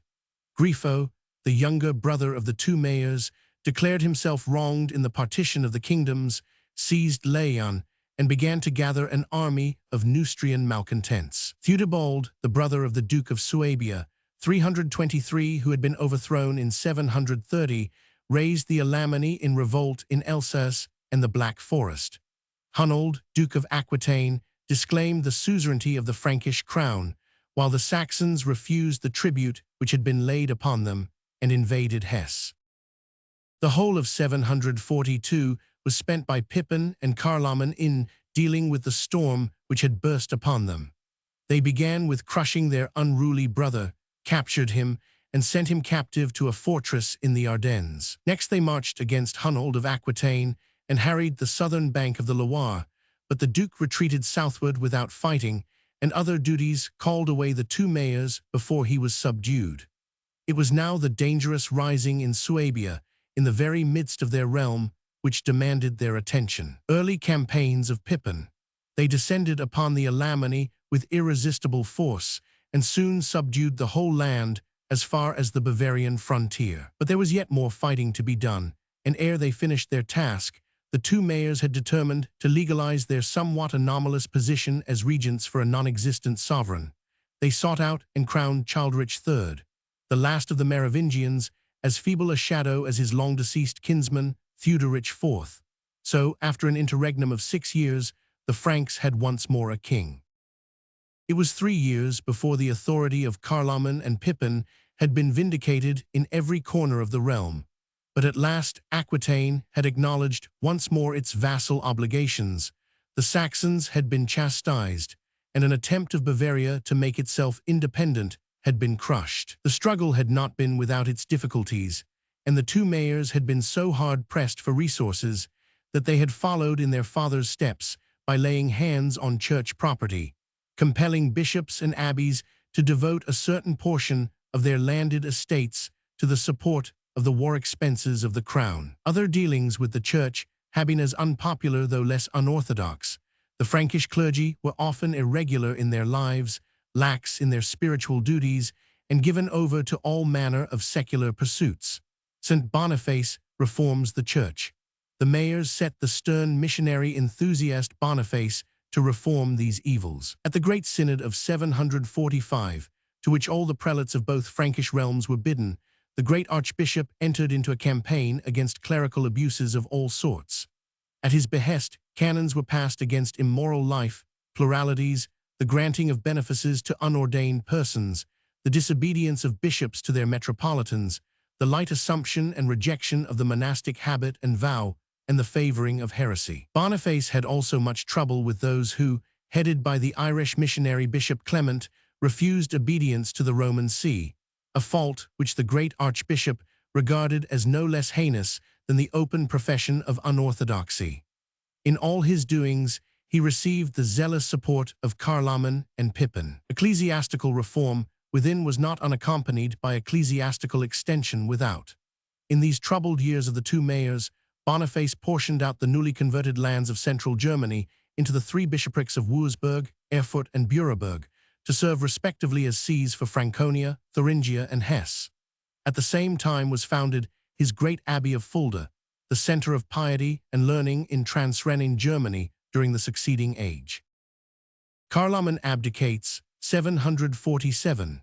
To the great surprise of all his contemporaries, the mayor Charles Oman, on the completion of his task of re-establishing order in Austrasia, laid down his sword and assumed the monk's gown in the year 747. The causes no man knew, but it would seem that he was truly moved by a desire for the contemplative life and for the love of God. It was certainly no weakness or desire for inglorious ease that led him to follow the example of his ancestor St. Arnulf and seek out a hermitage. He passed into Italy, obtained the blessing of Pope Zacharias, and built himself a 325 cell on Mount Soracte in the Sabine Hills. We shall hear of his name, but once again, 7 years after his abdication. By his brother's retirement, Pippin became mayor of Austrasia as well as of Neustria. He had one more struggle to wage ere all things were fully beneath his hand. In 747, his brother Grifo escaped from prison and fled to Saxony, from whence he tried to stir up trouble. When Odilo, Duke of Bavaria, died, he seized that duchy, claiming it in right of his mother, Swanhildes, who was of the ducal stock. Pippin soon drove him out, and he was constrained to flee to Aquitaine. Bavaria fell to Tassilo, the son of the late duke. After the rebellion of Grifo, we read in the Frankish annals the unusual entry that the whole land had peace for 2 years, 749–50. Being now in complete possession of the Frankish realm, and fearing no foe from within or from without, Pippin took the step which must always have been present in the brains of his ancestors, since the day when the overhasty Grimoald had endeavored to seize the royal power in 656. Warned by Grimoald's fate, Pippin the Younger and Charles Martel had scrupulously refrained from claiming the title of king, and had religiously kept up the series of puppet princes of the old Merovingian stock. Their descendant was now determined to bring the farce to its end, and would not even wait for the death of the imbecile Childerich III, whose vain name had for the last 10 years served to head Frankish charters and rescripts. Early in 751, the National Council of the whole realm was summoned, and eagerly approved of the removal of Childerich and the election of Pippin as king. To bestow a still greater show of legal authority on the change, Pippin then sent an embassy to Rome to obtain the approval of the Pope. Its leader, Burchard, Bishop of Wurzburg, demanded of Pope Zacharias whether it was well or not to keep to kings who had no royal power.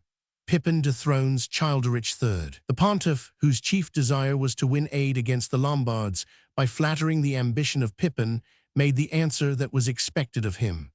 "It 326 is better," he said, "that the man who has the real power should also have the title of king, rather than the man who has the mere title and no real power." On the receipt of the Pope's encouraging message, which he regarded as freeing him from any religious obligation resting on oaths sworn to the unfortunate Childerich, Pippin once more summoned the great council of the Franks to meet. It assembled at Soissons in October or November 751, and in the ancient royal city of Neustria, Pippin was first acclaimed as king and lifted on the shield, after the ancient Teutonic custom, by the unanimous voice of the whole nation, and then anointed, as befitted a Christian sovereign, by the great Austrasian Archbishop Boniface. Childerich was shorn of his regal locks and sent to spend the remainder of his days in an obscure monastery instead of the hardly less obscure royal manor in which he had hitherto dwelt. Thus had the house of St. Arnulf at last reached the summit of its ambition, and the Frankish race once more obtained a king whose busy brain and strong right hand could make a reality of the title, which for 4 generations had been but a vain name, while borne by the last effete Merovings. Pippin as king, 752–768. Raised on the shield by the Austrasian counts and dukes, anointed by the apostle of Germany, blessed by the Roman pontiff, Pippin went forth conquering, and to conquer, into lands where the Frankish banner had not been seen for many generations. Charles Martel vindicated the old frontier of the realm. His son was destined to extend its bounds into regions where no Frankish king had ever obtained a permanent footing. The doings of Pippin the Short during the 17 years of his kingly rule fall into 3 main heads. First and most important are his dealings with the popes and the kings of the Lombards, leading to his 2 great campaigns in Italy. Of secondary moment are his conquests from the Saracens and the Aquitanian dukes in the south of Gaul. His wars against the Saxons are of minor importance only. 327.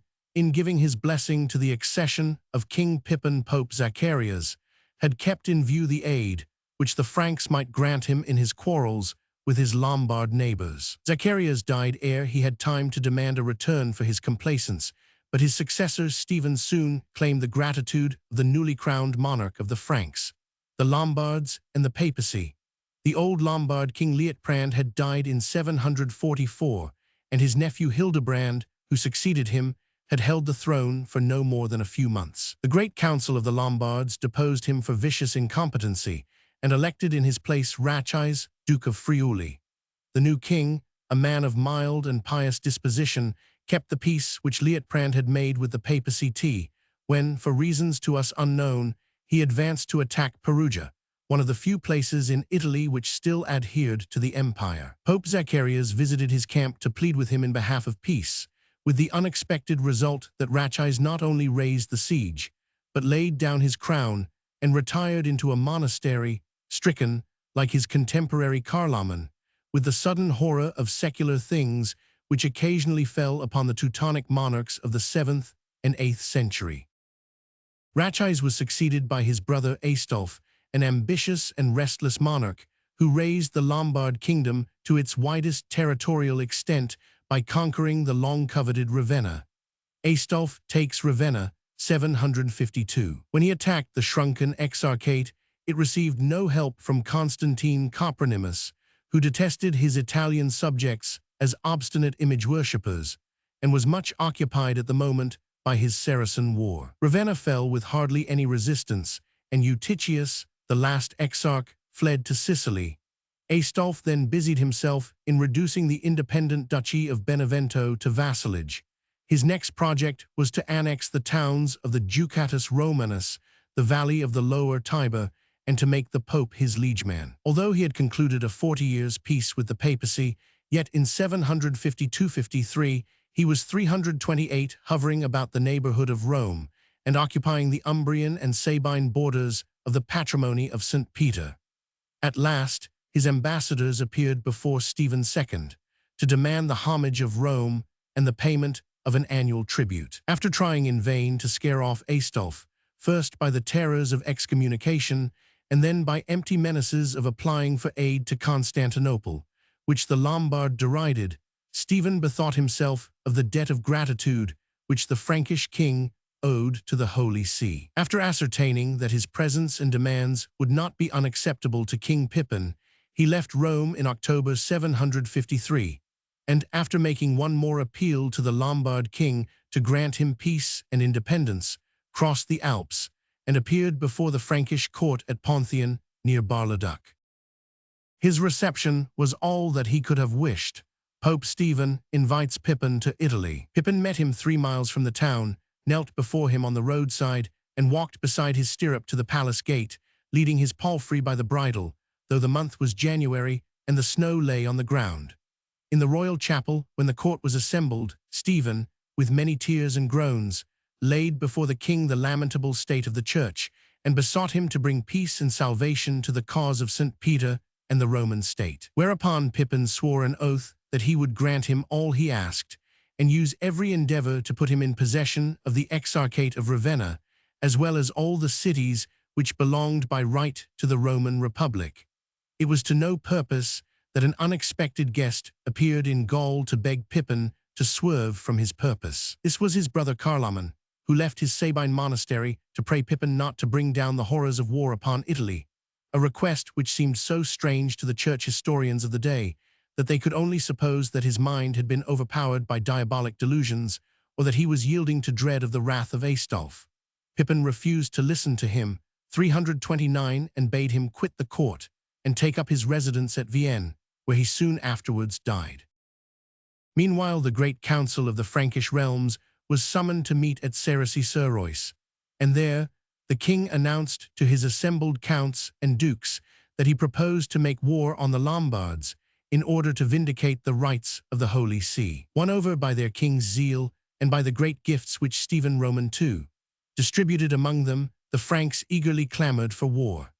In return for their goodwill, the Pope solemnly crowned Pippin, his wife Bertha, and his young sons, Charles and Charles Oman, and pronounced a curse on anyone who should ever remove the house of Pippin from the Frankish throne. In the summer of 754, the hosts of the Franks choked the Savoyard passes with their multitudes and prepared to force their way down into Italy. Aistulf had mustered his army and was ready to meet them. In the narrow gorge of the Dora, hard by Susa, he fell on the Frankish vanguard, but he suffered such a crushing defeat that he had to fall back on Pavia without striking a second blow. Pippin followed, wasting Piedmont with fire and sword, and soon beleaguered Aistulf in his royal stronghold. Pippin subdues Aistulf, 754.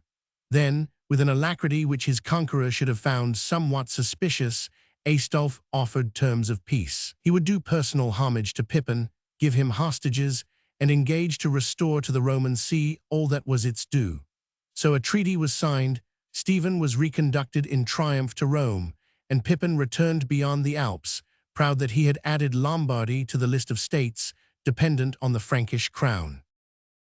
On his homeward journey, the king heard of the death of the great Archbishop of Mainz, the apostle of Transrhenane Germany. Zealous even in extreme old age for the conversion of every subject of the Frankish realm, Boniface had started on a missionary journey to East Friesland, where paganism still held sway. As he lay encamped at Dockham, a 330 great multitude of wild heathen, indignant at the invasion of their last retreat, fell upon him and slew him with all his companions. Martyrdom of St. Boniface. His death was not long unavenged. The Christian majority of the Frisians took arms, put down their pagan brethren, slew many thousands of them, and compelled the rest to submit to baptism. By his martyr death, the great archbishop completed the conversion of the land for which he had striven so much during his lifetime. He was buried at Fulda in Hesse, where a great abbey was reared over his shrine and became the center of Christian life in the Hessian lands whose apostle he had been. It would have afforded the keenest pleasure to Boniface if he could have witnessed the zeal with which his patron Pippin went forward with the task of reducing the Frankish clergy to canonical discipline. In the year which followed his martyrdom, the Synod of Verneuil passed the most stringent laws against evil living, simony, the practice of secular avocations, and the other failings of the clergy against which the archbishop had raged in his lifetime. The easy promises which King Aistulf had made when he was beleaguered in Pavia had never been intended for keeping. When the Franks had withdrawn from Italy, the king found pretexts for delay and did not restore to Stephen II a single one of the Sabine or Latin cities which he had occupied in 753, still less the exarchate of Ravenna, which the Pope had impudently asked and fondly hoped to receive. Aistulf attacks Rome. In the winter of 755-6, he took still more unmistakable steps of hostility. Descending the valley of the Tiber, he suddenly laid siege to Rome. The walls of Aurelian were still too strong to be stormed, but 3 months of blockade brought the citizens near to yielding. The news that King Pippin had once more taken arms restored courage to Pope and people, and ere long Aistulf was forced to raise the siege and hasten north to defend Lombardy. Once more the Franks forced the defiles of the Cenis and cut to pieces a Lombard force which strove to stop the way. For the 332nd time, Aistulf was forced into Pavia, beleaguered, and compelled to sue for peace. This time he was given harder terms. Pippin demanded 1/3 of the royal hoard of the Lombards, an annual tribute, a larger body of hostages, and the instant surrender of the exarchate. The unwilling Lombard was forced to concede everything. Frankish envoys received and handed over to the Pope the cities of Ravenna, Rimini, Pesaro, Forli, Urbino, and Sinigaglia, with all their dependencies. Pippin gives the exarchate to the Pope. Their keys were brought to Rome and laid in triumph on the sepulchre of St. Peter. Thus did the Pope become an important secular prince by taking over the old Byzantine dominions in central Italy. It would seem that the theory by which he justified this usurpation was that the guard of the possessions of the Roman Republic in Italy was incumbent on the emperor, but that Constantine Copronymus, being an obstinate heretic, his rights fell into abeyance. The Pope then stepped forward as the representative of the Roman Republic in default of a Caesar and claimed possession of all that the Lombards had lately usurped. Apparently, he considered himself as patrician in the exarchate, but as a patrician owing no duty or obedience to a heterodox emperor. King Aistulf died in the next year, killed by a fall from his horse, and the affairs of Italy troubled Pippin no more. Desiderius, Duke of Istria, the new Lombard king, being occupied with strengthening himself against an attempt of the ex-king Ratchis to leave his cloister and resume the crown. The rest of Pippin's reign was mainly devoted to the completion of the Frankish dominion in southern Gaul. Soon after his proclamation as king, his officers had recovered for him all the Saracen towns in Septimania north of Narbonne. In 759, Pippin marched in person to lay siege to that city, the last bulwark of Islam beyond the Pyrenees. Pippin takes Narbonne, 759. The Christian inhabitants of the place rose at his approach, slew the Arab garrison, and opened their gates to the Frank. No help came from Spain, where civil war was, as usual, raging. 332, and the boundaries of the realm of Pippin were advanced to the Pyrenees. Of far greater difficulty was the conquest of Aquitaine, the last achievement of Pippin. The old Duke Hunold, the adversary of Charles Martel, had retired into a cloister and had been succeeded by his false and restless son Wafer. On being summoned to give up some Frankish refugees and surrender certain church lands, the new duke took up arms against his suzerain in 760. When Pippin appeared with all the host of Austrasia and ravaged Berry and Auvergne, Wafer asked for peace and did homage.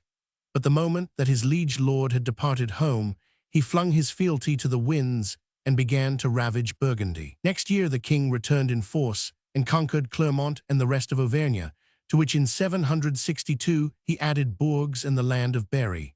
Wafer held out with the greatest obstinacy and was confirmed in his resistance by learning of the revolt of Tassilo, Duke of Bavaria, who judged the time favorable for freeing his duchy from the Franks.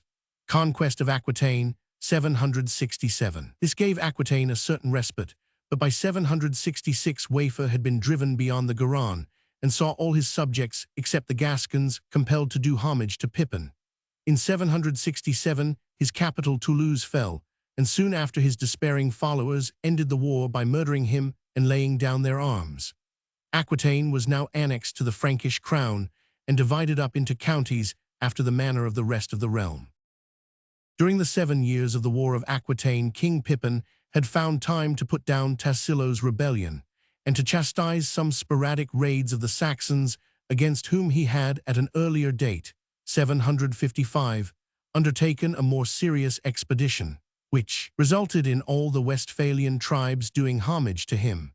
But the full subjection of this wild race, whose obstinate paganism and unconquerable courage had baffled 10 generations of Frankish missionaries and kings, was reserved for Pippin's greater son. 333. Importance of Pippin in Europe. In the last years of his reign, Pippin occupied a central place in the affairs of Europe, such as no prince had held since the days of Theodoric the Great. Even the Abbasid Caliph of Baghdad, sent to solicit his alliance, troubled by the revolt of Spain under the Umayyad Prince Abdurrahman, he endeavored to enlist the aid of Pippin for the driving out of the rebel. The Frank wisely allowed the infidels to tear each other to pieces without helping either party. The Eastern Emperor Constantine Copronymus sent frequent embassies to Gaul. One was designed to cajole Pippin into restoring the exarchate to the Byzantine realm.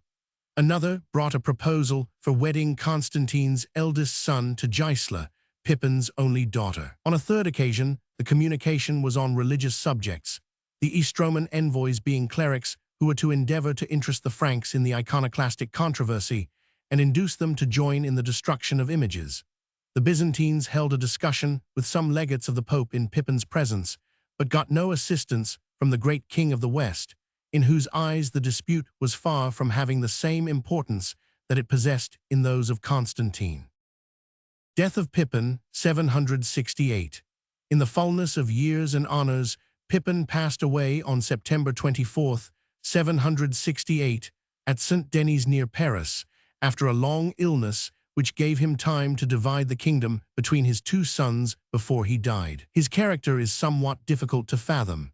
He possessed all the distinguishing traits of the great men of the House of St. Arnulf: courage, ambition, energy, administrative skill, but showed few special characteristics of his own. It is not easy to detect any ruling passion or foible in his character, but his interference in Italy and his assumption of the royal title show that he lacked the extreme caution of his father. On the other hand, his piety is praised by contemporaries not in the half-hearted way in which that of Charles was described, but in the most unqualified terms of laudation. There are indications 334 that he possessed somewhat of that taste for literature which we find so well marked in his son Charles the Great. But it is impossible to draw any complete picture of his personality. Even his nickname, the Short, was given him not by his own contemporaries, but by the chroniclers of the 11th century, who speak from tradition and not from knowledge. Our idea of him must be constructed solely from what we know of his life and actions. Chapter 20. Charles the Great, early years 768–785, conquest of Lombardy and Saxony. Charles and Carloman, final conquest of Aquitaine, death of Carloman, character and habits of Charles, state of the Frankish Empire. Charles interferes in Italy on behalf of the Pope. He subdues the Lombard monarchy. His later expeditions into Italy, first conquest of Saxony, expedition to Spain, rebellions of Saxony, followed by its reconquest and permanent subjection. The moment that King Pippin had been laid beneath his marble slab near the high altar of St. Denis, his two sons drew apart, and after retiring a few leagues from the place of their father's death, hastily had themselves saluted as kings by their counts and dukes, and anointed by their bishops, Charles at Noyon, Carloman at Soissons, Oct. 9th, 768. Now for the second time, it appeared likely that the greatness of the House of St. Arnulf might be wrecked by the old and evil Frankish custom, which prescribed the division of the kingdom among the sons of the king. How that custom had worked under the Merovingians we have already seen. At the death of Charles Martel, it had already threatened to break up the power of his house, a danger which was only averted by the unexpected abdication of the elder Carloman. Untaught by the experience of his own youth, Pippin, the Short had committed the same mistake. Old habit was too much for him. On his deathbed, as we have seen, he divided his realm between his two sons. He had, however, done his best to leave his firstborn so superior in strength to his 336 brother, that the younger king should not be able to compete with him. Joint rule of Charles and Carloman, 768–72. Charles was left the warlike half of the kingdom, all those Frankish lands, both Austrasian and Neustrian, from the Main to the Channel, which supplied the chief fighting element in the Frankish armies. In addition, he obtained the western half of the newly conquered Aquitaine. Carloman's share consisted of Burgundy, the Swabian lands on both sides of the Upper Rhine, and the whole Mediterranean coast from the Maritime Alps to the border of Spain, the old Provincia and Septimania. Moreover, he took the eastern half of Aquitaine, the country about Clermont, Rodez, Albi, and Toulouse. Though well nigh as large as the share of Charles, his kingdom was not nearly so powerful, for the king who could command the swords of the Franks was the one who could give law to the whole realm. For reasons which we know not, Charles and Carloman had never been friendly. Perhaps the younger son, as born after his father's coronation, may have claimed some precedence over the elder, who was the son merely of a mayor of the palace. We know at any rate that throughout the 3 years of their joint reign, they were always on the edge of a quarrel. Nothing but the influence and advice of their worthy mother Bertha kept them from an open rupture. Luckily for the realm, both were good sons and listened to the maternal pleadings. Still more luckily for the Franks, the life of the younger king was destined to be a short one. If Carloman had been granted many days on earth, we may be sure that the history of the last quarter of the 9th century would have repeated the old fratricidal wars of the Merovings. The historians who wrote the life of the great Charles are never tired of insisting on the many provocations which his brother gave him. If Carloman had chanced to find an apologist, we might perhaps have learnt that Charles also gave subjects for offence. The commencement of the joint reign of the two kings was 337, followed by the prompt revolt of the newly subdued Aquitaine. Duke Wafer, the leader of the Southerners in their long war with Pippin, being dead, his old father Hunold emerged from his monastery to put himself at the head of the insurrection. Charles subdues Aquitaine 769. The country as far north as Angoulême, which was kept down by a Frankish garrison, at once fell away to him, for the Gascons trusted that the two jealous brothers would be too much occupied with their grievances against each other to spare time for the reconquest of the south. Charles immediately marched against the rebels and invited Carloman to accompany him. The younger king appeared for a moment, but only to hold an angry colloquy with his senior, and then to return to Burgundy. He did not, however, take the opportunity to attack Charles, and the latter was able to pursue, unaided but also unhindered, his campaign against the Aquitanians. It was completely successful. He forced his way in arms as far as Bordeaux, built a great fortified camp at Fronsac, which was destined to remain as the central stronghold of the Garonne for many generations, and so thoroughly beat Hunold that the old man fled for refuge to Lupus, Duke of the Gascons. But Lupus, fearing the wrath of Charles, submitted to the conqueror, surrendered the fugitive, and asked and obtained peace. Charles went home in triumph, replaced Hunold in a cloister, and was henceforth undisputably king in Aquitaine. He divided the country into countships on the usual Frankish system and placed these provinces in the hands not of natives, but of men from north of the Loire whose fidelity he could trust. For the future, Aquitaine gave no trouble. In spite of Carloman's denial of help during the war in the south, Charles was ere long persuaded by his mother to be reconciled to his brother. But he took measures to keep him in check for the future by making alliance with the neighbors of Carloman to north and south.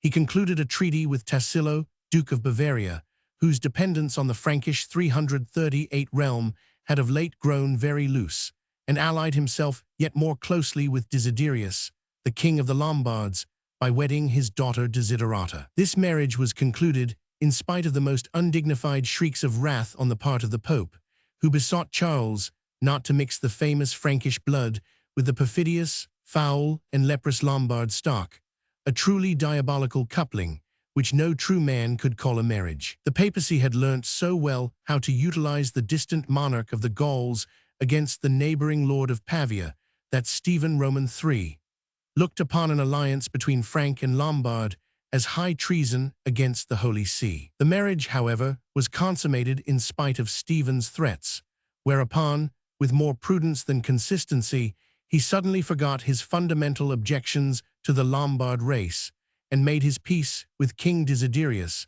lest he should be left unaided to feel the weight of the Lombard arm. Within a year, however, Charles suddenly repudiated his wife, alleging that she was sickly and barren. Whether this was his real motive, or whether political causes also influenced his action, we cannot tell, but as Charles wedded immediately after his divorce a fair Swabian lady named Hildegard, we may suspect that his motives were possibly those which guided Henry VIII of England in a similar circumstance. Be this as it may, he won by this divorce the unrelenting and not unjustifiable hatred of Desiderata's father, the king of the Lombards. Trouble was soon in the air. There was again a rumor that war was about to break out between Charles and Carloman, in which Desiderius would have taken part. Death of Carloman. Just in time to prevent such an outbreak, King Carloman died December 771. He left an infant son, but the nobles and bishops of Burgundy and Alemannia made no attempt to set the child on his father's throne. Wisely suppressing any particularist yearnings, they betook themselves to Charles at Corbeny-sur-Raceny, and there did homage to him as king of all the Frankish 339 realms. Gerberga, the widow of Carloman, fled with her child and a handful of followers to Lombardy, where Desiderius was now in a state of mind which made him glad to receive any enemy of Charles's, and more especially one who had such a plausible claim to a share in the Frankish kingdom. Once more, then, all the lands between the mouth of the Rhine and the mouth of the Rhone, and from the Main to the Bay of Biscay, were united under a single king, character of Charles, and this was a king such as none of those realms had ever seen before, a heroic figure whose like we have not met in all the 3 centuries with which we have had to deal. Theodoric the Ostrogoth alone deserves a mention by his side, and Theodoric had a smaller task and less success than the great Charles. For the first time since we began to tell the tale of the Dark Ages, we have come upon a man whose form and mind, whose plans and method of life, have been so well recorded that we can build up for ourselves a clear and tangible image of him. Charles the Hammer, King Pippin, Leo the Isaurian, and even the good Theodoric himself are but shadowy figures, whose outlines we can but dimly seize, but Charles stands before us firm and masterful, a living man, whom we can understand and admire. Charles's person and habits. He was tall and stoutly built, writes his chronicler Einhard, his height just 7 times the length of his own foot. His head was round, his eyes large and lively, his nose somewhat above the common size, his expression bright and cheerful. Whether he stood or sat, his form was full of dignity, for the good proportion and grace of his body prevented the observer from noticing that his neck was rather short, and his person rather too fleshy. His tread was firm, his aspect manly, his voice was clear, but rather high-pitched for so splendid a body. His health was excellent. Only for the last 4 years of his life he suffered from intermittent fever. To the very last he 340 consulted his own good will rather than the orders of his doctors, whom he detested, because they bade him give up the roast meats that his soul loved. Charles was always of an active habit of body. He delighted in riding and hunting, and was skilled in swimming above other men. One of the chief reasons that induced him to make Aachen his capital was that he loved to take his sport in the great swimming bath that was supplied by its hot springs. He always used the Frankish costume and loved not foreign apparel. Next his skin, he wore a linen shirt and drawers, over these a woolen tunic, with a silk border and breeches. He wrapped his calves and feet with the linen bandages that were worn ere stockings were invented, and drew high boots over them. In winter he wore a coat of the fur of otter or ermine, and over that a bright blue cloak. A sword with a golden hilt was always at his side. On great days of state, he assumed a tunic and cloak embroidered with gold, and clasped with gold buckles, girt his head with a jeweled crown, and carried a sword with a jeweled hilt. But for every day, where his clothes were not more splendid than those of his courtiers. He was temperate in food and drink, more, however, in drink than in food. No one ever saw him drink more than 3 cups at his dinner, and he hated drunkenness and chastised it among his suite. But eating he loved in moderation, and would often say that church fasts were bad for his health. There were never more than 4 dishes on his table, besides a roast, which was brought him hot from the kitchen on its spit, and this was his favorite food. At dinner he used to listen to a reciter or a reader. He loved histories and tales of the ancients, and also the works of St. Augustine, whose De Civitate Dei delighted him especially. He caused to be written out and committed to memory the ancient Frankish epics about the deeds and wars of the kings of old.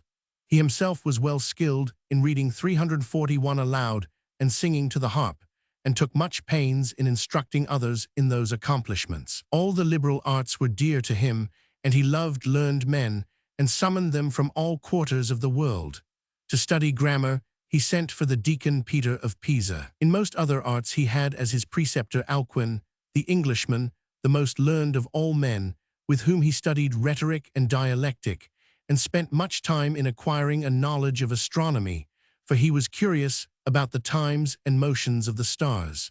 He invented German names for the 12 months of the year and the 12 winds. He tried, too, to learn the art of the scribe, and used to keep paper and notebooks under his pillow in bed, to practice his fingers at odd moments in forming the characters. But he began too late in life to get very forward in this undertaking.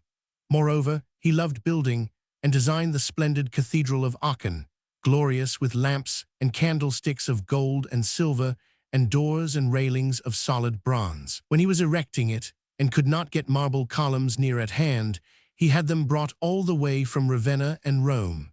He was a great churchgoer, and always took care that the service in his presence should be conducted with decorum. He used to pray both in Frankish and in Latin, being equally skilled in both tongues, for he had a great power of acquiring languages and spoke Latin excellently.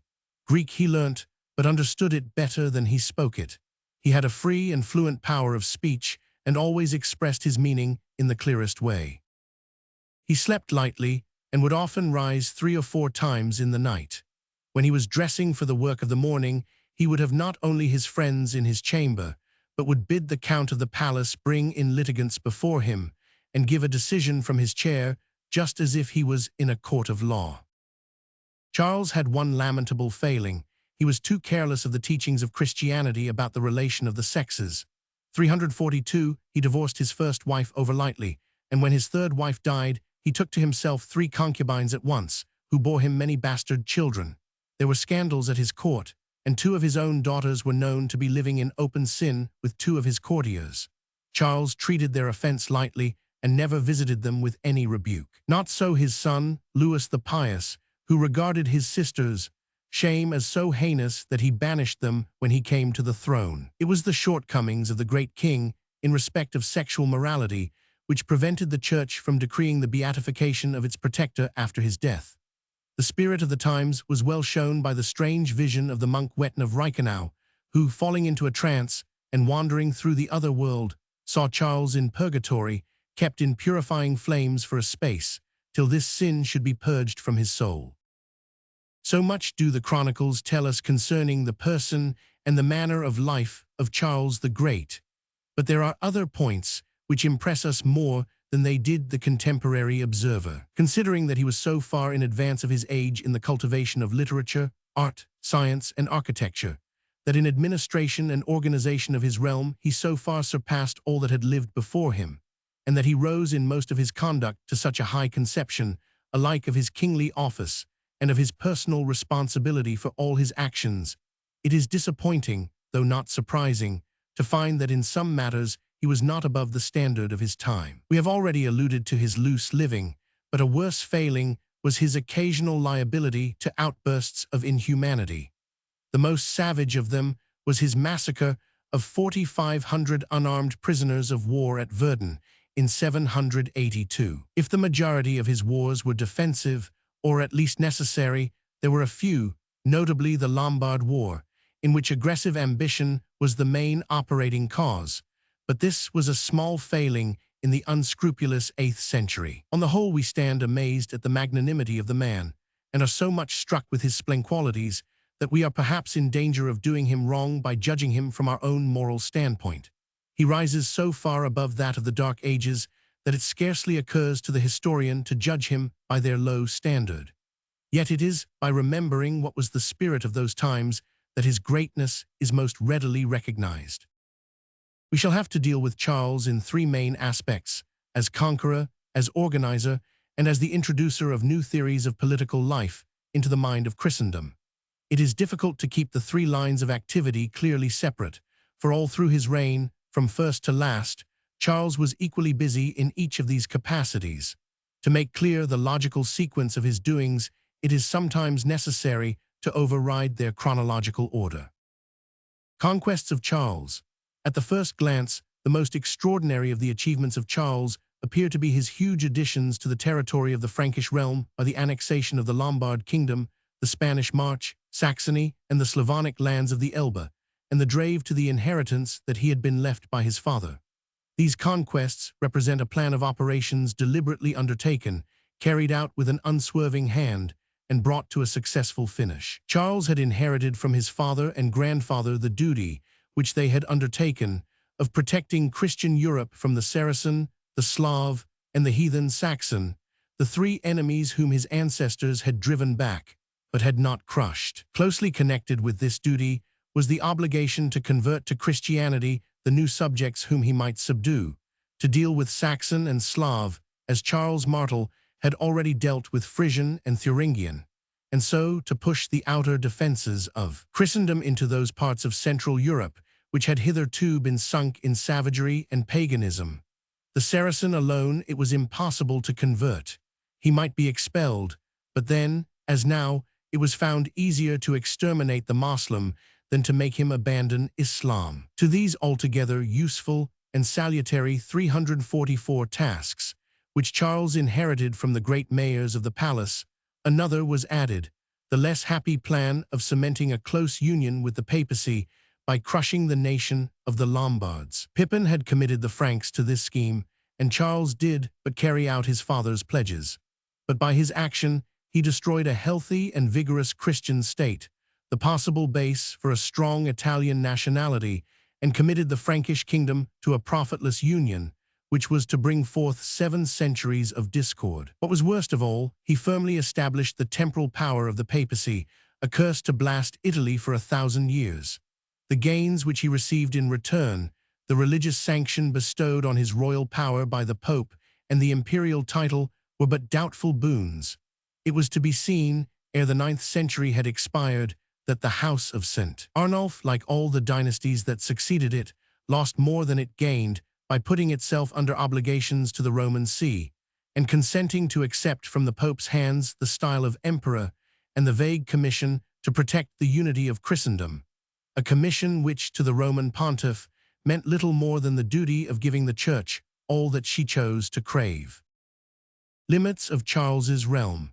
Before proceeding to relate the earlier conquests of Charles the Great, it is necessary to explain the boundaries of his realm as it stood at the moment of the death of his brother Carloman. In Germany, the border to north and south was held by the 2 vassal peoples of Frisia and Bavaria, both now Christian and both reduced during the last 50 years to a more strict obedience to the Franks than they had ever known before, but still possessing their own native rulers and not completely united to the monarchy. East of Frisia lay the Saxons, the race whom the Merovings and the great mayors who succeeded them had alike failed to tame. After 300 years of hard fighting, the boundary of the Frank and Saxon remained where it had stood in the year 500. To the east of 345 Saxony lay races hardly yet known to the Franks, the Slavonic tribes of the Abatrites, Wiltzes, and Sorbs. The Duchy of Bavaria had as its eastern neighbors another group of Slavonic peoples, the races who had once formed the ephemeral kingdom of Samo, Czechs and Moravians on the upper Elbe, Carntanians on the Drave. Beyond these Slavs lay the realm of the Avar-Chagan, now in a state of decadence owing both to civil wars and to rebellions of its Slavonic subjects. Between Frisia and Bavaria, the frontier of the realm of Charles was held by the Thuringians, now no longer under the rule of native princes, but divided up into Frankish counties, as the adjacent Swabia had also been, and forming, like Swabia, an integral part of Charles's monarchy. The neighbors of the Thuringians beyond the border were the Slavonic Sorbs. The southeast frontier of the Frankish Empire was formed by the main chain of the Alps, beyond which lay the Lombard realm of King Desiderius. Its southwestern limit was the main chain of the Pyrenees, beyond which lay the Saracens of Spain, over whom at this moment Abderrahman the Umayyad had just succeeded in establishing his power, and had formed a state independent of the Abbasid Caliphate, 755. Of all the neighbors of King Charles, it was Desiderius the Lombard who was first destined to feel the weight of the Frankish sword. He had not only received Carloman's widow Gerberga when she fled from Burgundy, but had shown some intention of proclaiming her son king of the Franks. Yet it was not this machination against Charles that was the actual cause of war, but the relations of the papacy with Desiderius. Hadrian I had just been raised to the papal throne. He was a Roman by birth and a great hater of the Lombards, quarrel of the Pope and the Lombards. He refused the friendship and alliance which Desiderius proffered, and very shortly after he was consecrated began to 346 pick a quarrel with the unfortunate king. He demanded from him the important towns of Ferrara and Faenza as part of the Exarchate of Ravenna. They had been promised to St. Peter, he said, in 757, while Desiderius was struggling for the crown with King Ratchis, and must be handed over at once. Desiderius, thinking that Charles would be too much occupied beyond the Alps in settling the newly annexed dominions of his brother to allow of his appearance in Italy, replied to the Pope's challenge by sending a host into the Pentapolis and seizing Sinigaglia and Urbino. Shortly afterwards, he raised the full force of the Lombard realm and marched against Rome. Hadrian had expected this. He fortified and strongly garrisoned the city and sent in haste to bid the Lord of the Franks to come to the help of St. Peter and force the unrighteous Lombards to carry out in full the treaty that King Pippin had imposed upon them. The news of the dispatch of this embassy seems to have frightened Desiderius. He drew back to Viterbo and, instead of pressing the siege of Rome, sent an embassy to Charles to explain that the Pope's charges were unfounded, as he was not keeping back anything that really belonged to the Exarchate, 772, autumn. Desiderius, when he first attacked Rome, was not wrong in thinking that Charles was already occupied in the affairs of his own kingdom. He had that summer commenced the great undertaking of the conquest of Saxony, a task which was to tax his energies for the next 20 years. In the summer of 772, he had entered the land, compelled the Mid-Saxons or Ingrians to give him hostages, and cut down in token of triumph the Irminsul, a holy tree reverenced by all the Saxon tribes, which stood in a grove near Paderborn and was adorned with many rich offerings. On his return to Austrasia, Charles met the ambassadors of Hadrian and Desiderius at Thionville. He did not swerve for a moment from his father's policy of supporting the papacy through thick and thin. He sent off ambassadors to bid Desiderius give up all the cities belonging to 347, the Holy See, that he was unlawfully occupying, and told him to do justice to St. Peter without delay. Charles invades Lombardy, 773. The Lombard king was far too angry at this interference to grant the Franks' demands. He swore that he would restore nothing. This drew down Charles into Italy. Marching from Geneva, he crossed Mont Cenis with one division of his army, while his uncle Bernard with the rest followed the route of the great St. Bernard. Desiderius, on their approach, fortified the Alpine gorges by Susa and Ivrea and stood upon the defensive. But a chosen band of Franks turned his position at Susa by climbing over the hills, and when he saw himself outflanked, the Lombard king abandoned his lines and fell back on Pavia, exactly as his predecessor Aistulf had done in the war with King Pippin. Charles followed in haste and laid siege to Pavia, which held out for many months. Meanwhile, Adelchis, the son of Desiderius, raised a second Lombard army and took post in front of Verona. Leaving part of his army to maintain the blockade of Pavia, Charles marched against Adelchis, compelled him to fly, and captured Verona, and afterwards Brescia and Bergamo. The Lombard prince took to the sea and sought Constantinople, where he endeavored to obtain help from Constantine Copronymus, then in the midst of his Bulgarian war. Charles at Rome, 774. As King Desiderius held out in Pavia with the greatest obstinacy, and the siege was protracted for many months, Charles resolved to spend the spring of 774 in visiting Rome and coming to a complete understanding with Pope Hadrian. He reached the city in Holy Week and celebrated the Easter festivities with great splendor. His communings with Hadrian ended in his confirming his father's grant to the papacy of the whole Exarchate of Ravenna, from Ferrara and Camascio on the north, to Osimo on the south, including all the places that had been in dispute between the Pope and the Lombard king. Later Roman writers pretended that Charles had even increased Pippin's liberal gift by adding to it North Tuscany, Parma and Modena, Venice, and even 348 the island of Corsica. But there is no trace of this in contemporary authorities. The Frank never made over to the Pope the sovereignty of Tuscany or Aemilia, much less of Venice, which was not his to give, or the distant island of Corsica. Fall of Pavia, 774. On returning from Rome to the valley of the Po, in the early summer of 774, Charles found Pavia ready to submit. Desiderius and his men of war were wasted by famine and opened the gates on condition that their lives should be spared. The king was sent as a prisoner to Neustria and died many years after as a monk in the abbey of Corbie. His royal treasure was divided among the Frankish army. Adelchis, the heir of the Lombard throne, had, as we have already mentioned, escaped to the Byzantine court and died there many years afterwards as a patrician.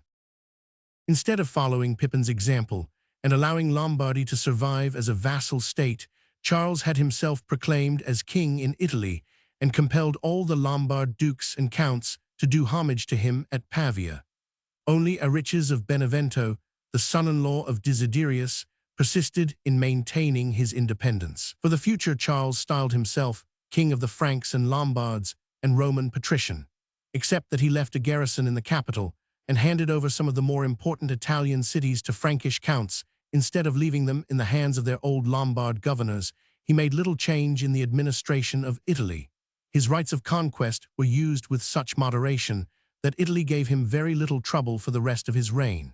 Later expedition to Italy. The only serious disturbance that took place was in 776, when the Dukes of Friuli, Spoleto, and Benevento conspired to send for Adelchis from Constantinople and proclaim him as King of the Lombards. Hearing of their plot, Charles descended upon Italy, slew the Duke of Friuli in battle, and compelled the Duke of Spoleto to do him homage. Arichis of Benevento was not subdued. He maintained his southern duchy intact, though the Franks sent more than 349 expedition against him. Apparently Charles regarded the homage of this distant state as too small a thing to be worth his attention when he made another descent into Italy in person, besieged Arichis in Salerno, and finally compelled him to become his vassal. But in 792, Arichis being dead, his son Grimoald shook off the Frankish yoke and maintained a precarious semi-independence for the future, though he was several times attacked and saw more than one of his chief towns stormed by the armies of Charles. The great king himself, however, never entered Beneventan territory again, and it was only his presence that could have sufficed to subdue the unruly duke. But we must return to the doings of Charles after his first conquest of the Lombards in 774. During his absence, the Saxons had once more taken arms, and it was now high time to recommence the campaign against them, which had been interrupted by the great expedition to Italy. The year 775 saw the first of the many subjections of Saxony which Charles was to carry out during his long reign. The Saxons were divided into 4 great divisions. Nearest the Frankish frontier were the Westphalians, who dwelt on the Ems and Lippe, and about the Teutoburger Wald. Beyond them to the east, the Ingrians occupied the valley of the Weser, from its mouth as far as the borders of Hesse. East of the Ingrians again lay the Eastphalians, on the Aller and Acher and Elbe. The latter named rivers separated them from the Slavonic tribes of the Abbatrites, who lived in the modern Mecklenburg, state of Saxony. The 4th division of the Saxons were the Nordalbingians, who dwelt in Holstein, beyond the Elbe, on the borders of the Danes, and were the least accessible and most savage of their race. Saxony was a land of wood, heath, and morass. Only on its southern border was there a hilly tract, the spurs of the Harz Mountains. The chief obstacle in the way of conquering the country was the fact that the Saxons had no towns and very few fortified posts. They took refuge in woods or swamps when the king's army 350 appeared, and came forth again when he was gone. The land was quite roadless, so that the pursuit of the flying tribes was very difficult. If surrounded and compelled to do homage to Charles, they gave hostages and paid great fines in cattle, but the moment that the Franks had left their neighborhood, took arms again. 9 times did one or other section of the Saxon race rebel, and any will less strong than that of the inflexible Charles would have yielded before their intractable obstinacy. But he persevered to the end in leading expedition after expedition against the rebels, punished their revolts by fire and sword, transplanted incorrigible tribes across the Rhine, built towns and castles all over the land, erected bishoprics, and sent forth countless missionaries, till in the last 10 years of his life he had the satisfaction of seeing Saxony both submissive and Christian. Saxony. In the 9th century, the expedition of 775 began by the invasion of Westphalia, after dispersing its inhabitants and storming their great 351 entrenched camp at Sigeberg. Charles passed on into Ingria, defeated the Mid-Saxons, and crossed the Weser. This brought him into Eastphalia, which he ravaged as far as the river Acher. The Eastphalians, though the furthest of the Saxons from the Frankish border, were the first to submit to Charles, and their chief Hesse eagerly accepted Christianity and did homage.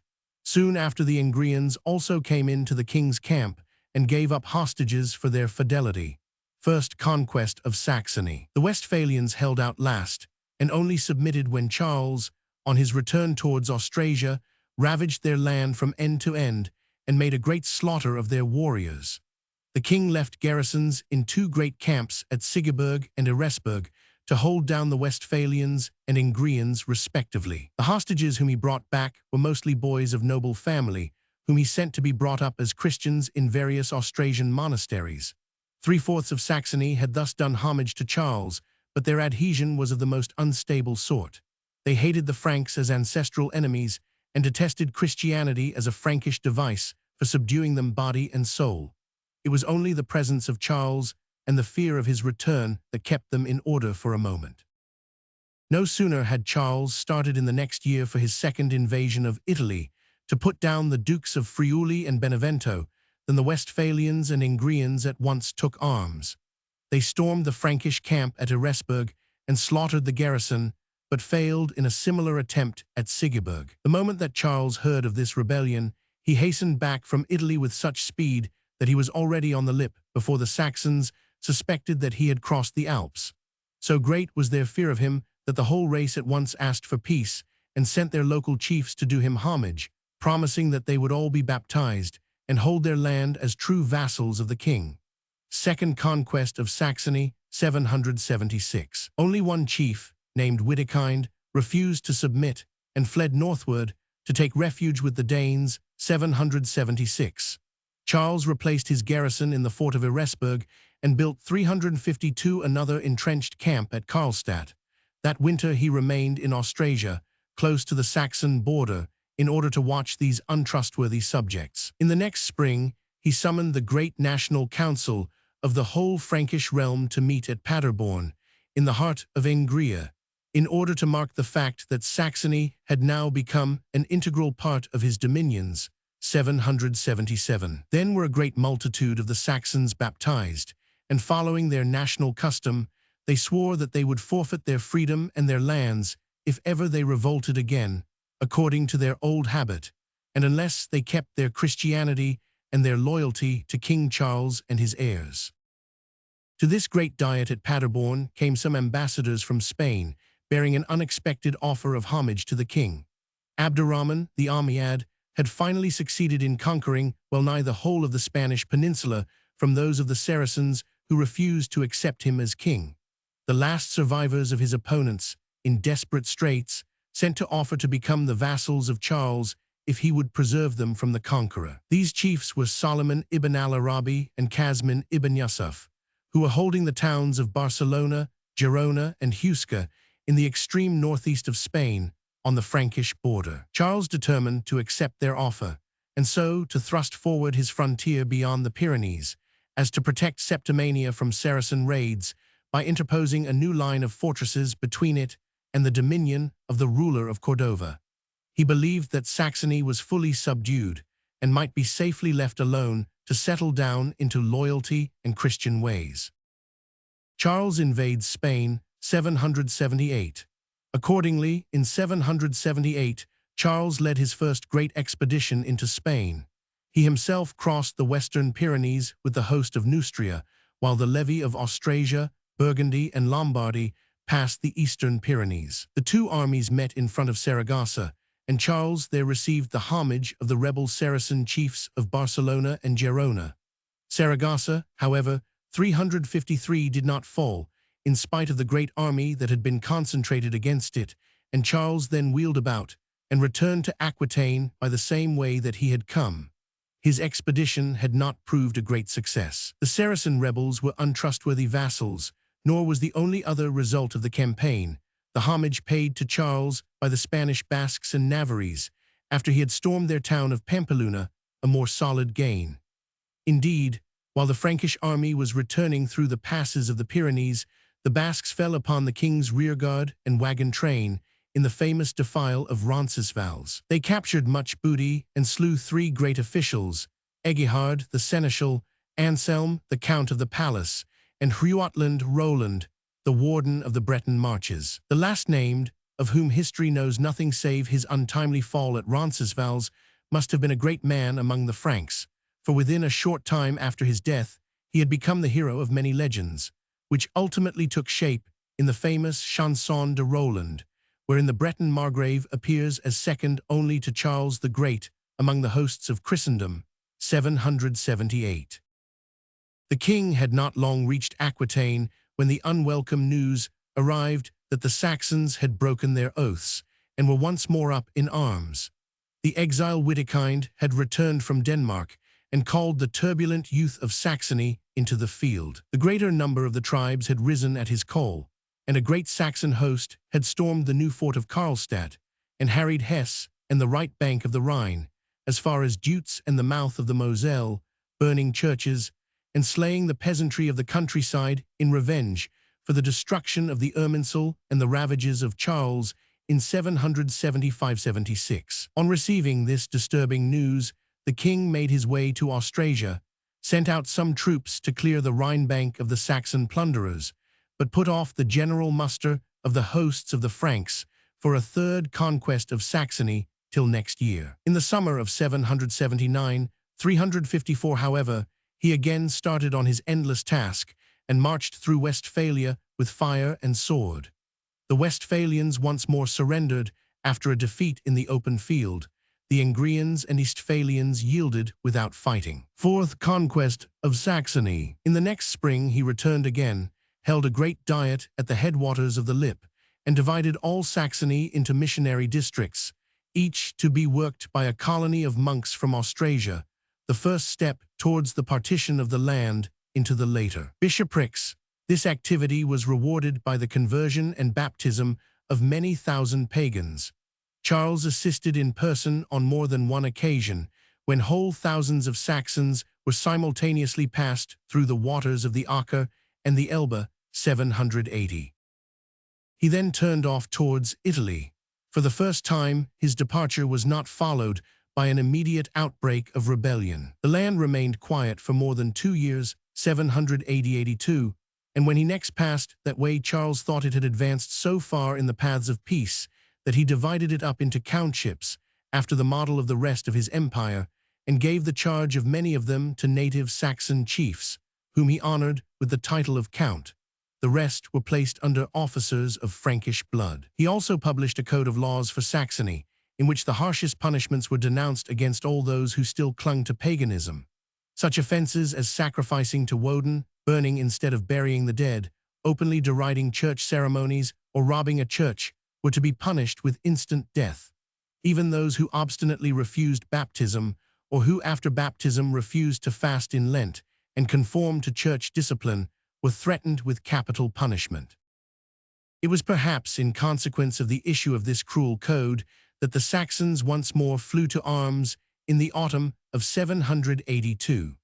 The rebel Witikind returned from Denmark to put himself at their head, and most of the northern tribes rose at his call. The news quickly brought Charles back into the country. Once more he came in overwhelming force, and many of the Saxons at once laid down their arms and submitted. But now, for the first time, the king showed signs of violent wrath against the unruly race. He could not pardon them for slaying priests, burning churches, and washing off in mockery their marks of baptism. He bade each tribe send to him in bonds those men who had been most prominent in casting off Christianity and fomenting the last rising. Massacre of Verdun. 4,500 captives were brought before him by their submissive countrymen in his camp at Verdun, on the Aller. Yielding to an impulse of revenge, Charles had the whole of this great body of helpless prisoners beheaded.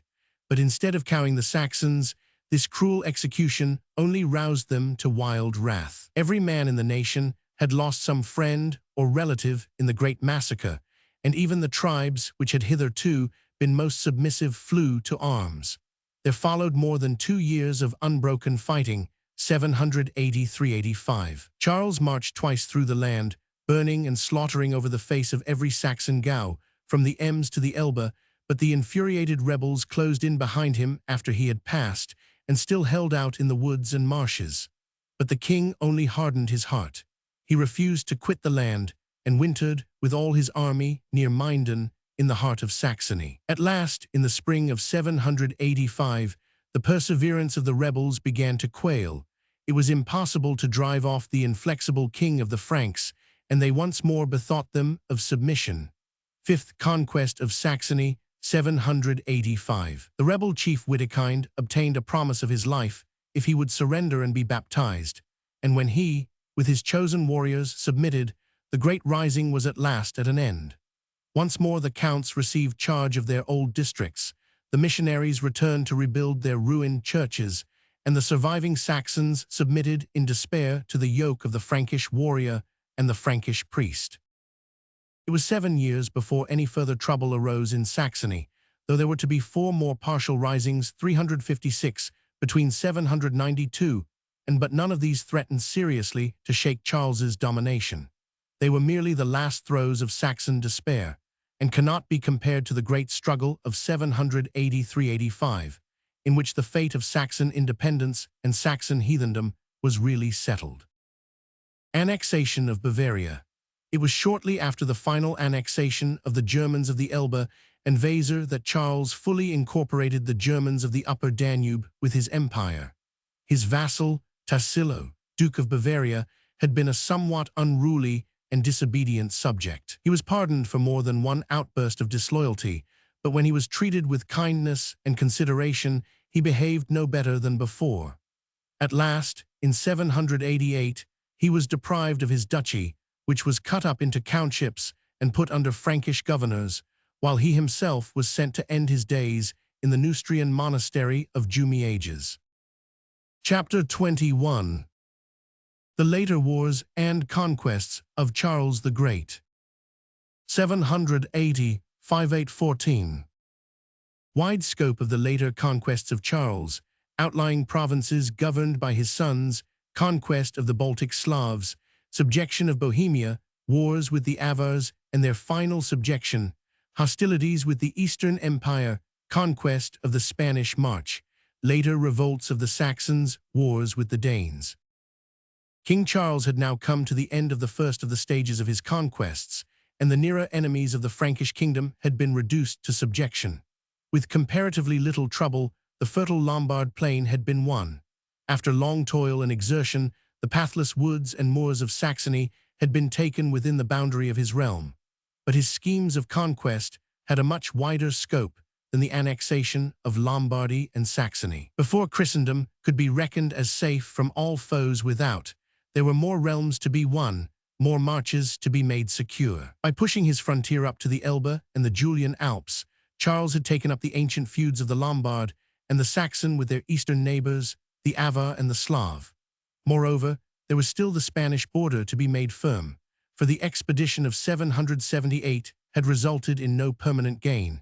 The unstable allegiance of Barcelona and Girona was once more being paid to the Umayyad king at Cordova, not to the lord of the Franks. 358, the second period, therefore, in the record of the conquests of Charles the Great, includes the history of the making firm of his new eastern and southwestern borders. But this is not, like the first 15 years of his reign, a time of complete conquest and incorporation of races who were near akin to the Franks. All the Teutonic peoples of Central Europe were already gathered beneath the scepter of Charles. The tribes with which he had now to do were strangers to the Franks, not only in religion, but in blood and language. Wide scope of Charles's schemes. The work of Charles in the East in the second period of his reign was to make the Slav and Avar harmless, by compelling their princes to pay homage and tribute, not by occupying their realms with Frankish garrisons or carving them up into countships and marches. In the West, on the other hand, his task was to build up a strong border against the Moor, by conquering, one by one, the fortresses between the Pyrenees and the Ebro. The Moslem had to be driven out, since there was no hope of converting him. In the towns from which he was expelled, a new population grew up, neither purely Spanish nor purely Frank, but the mixed race of the Catalans, in whose veins Romano-Spanish, Visigothic, Aquitanian, and Frankish blood was mingled in various proportions, so that they have always differed very considerably, both in character and in language, from the inhabitants of the rest of the peninsula. But the history of the foreign policy of Charles during the second period of his reign contains much more besides his dealings with the Slav, the Moor, and the Avar. He had frequent troubles with the East Roman Empire, arising from their disputed boundaries in Italy.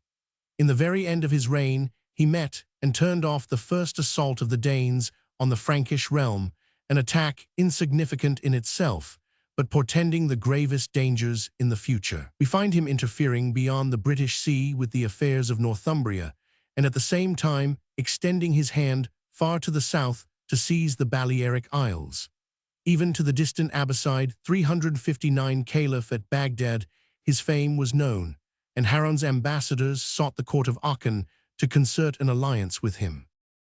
In the second half of his reign, Charles very frequently took the field in person, but was not so constantly at the head of his armies as during the Perio AD 5.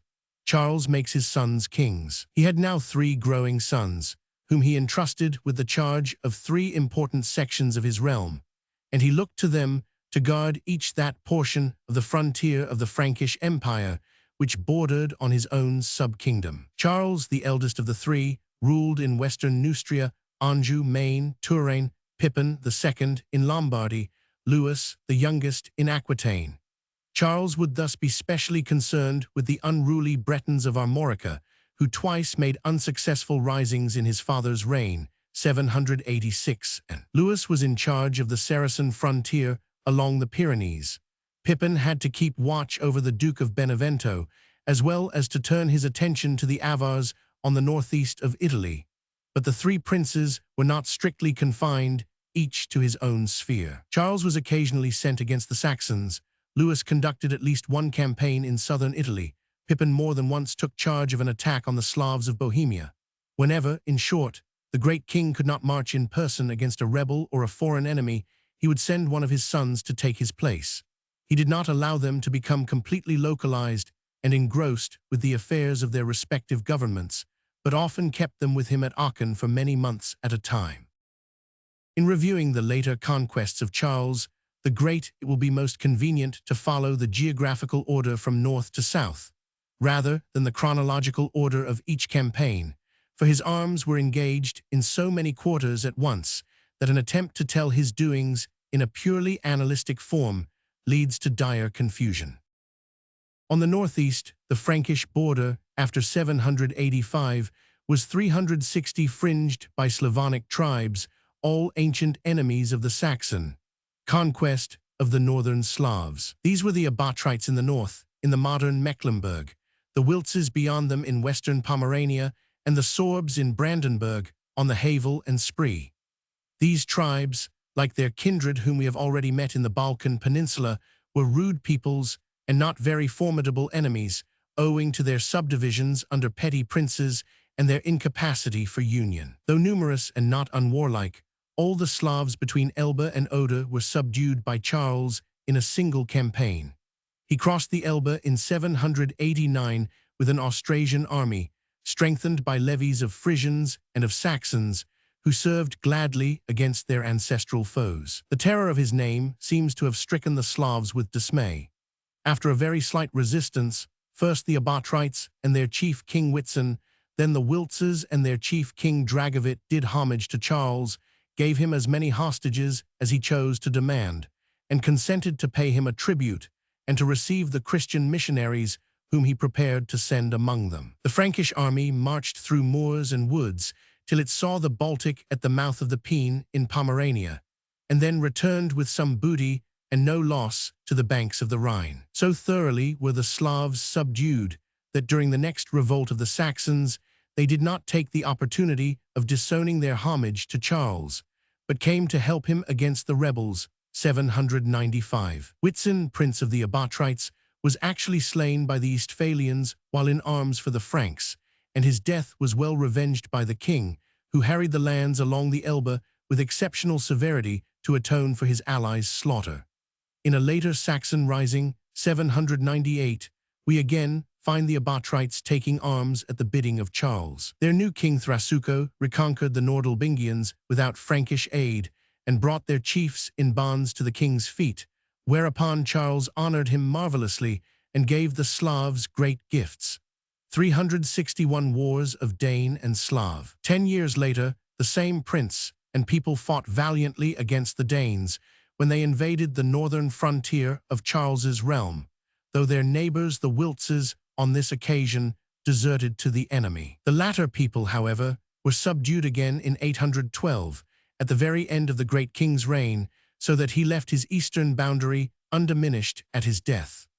On the whole, the Slavs of the north were not by any means the most difficult to rule of the many races with whom Charles had to deal. With their fellow Slavs more to the south, the checks of subjection of Bohemia, the Franks had comparatively few relations. The vast uninhabited tract of forest and mountain called the Burgenwald seems to have long kept them apart.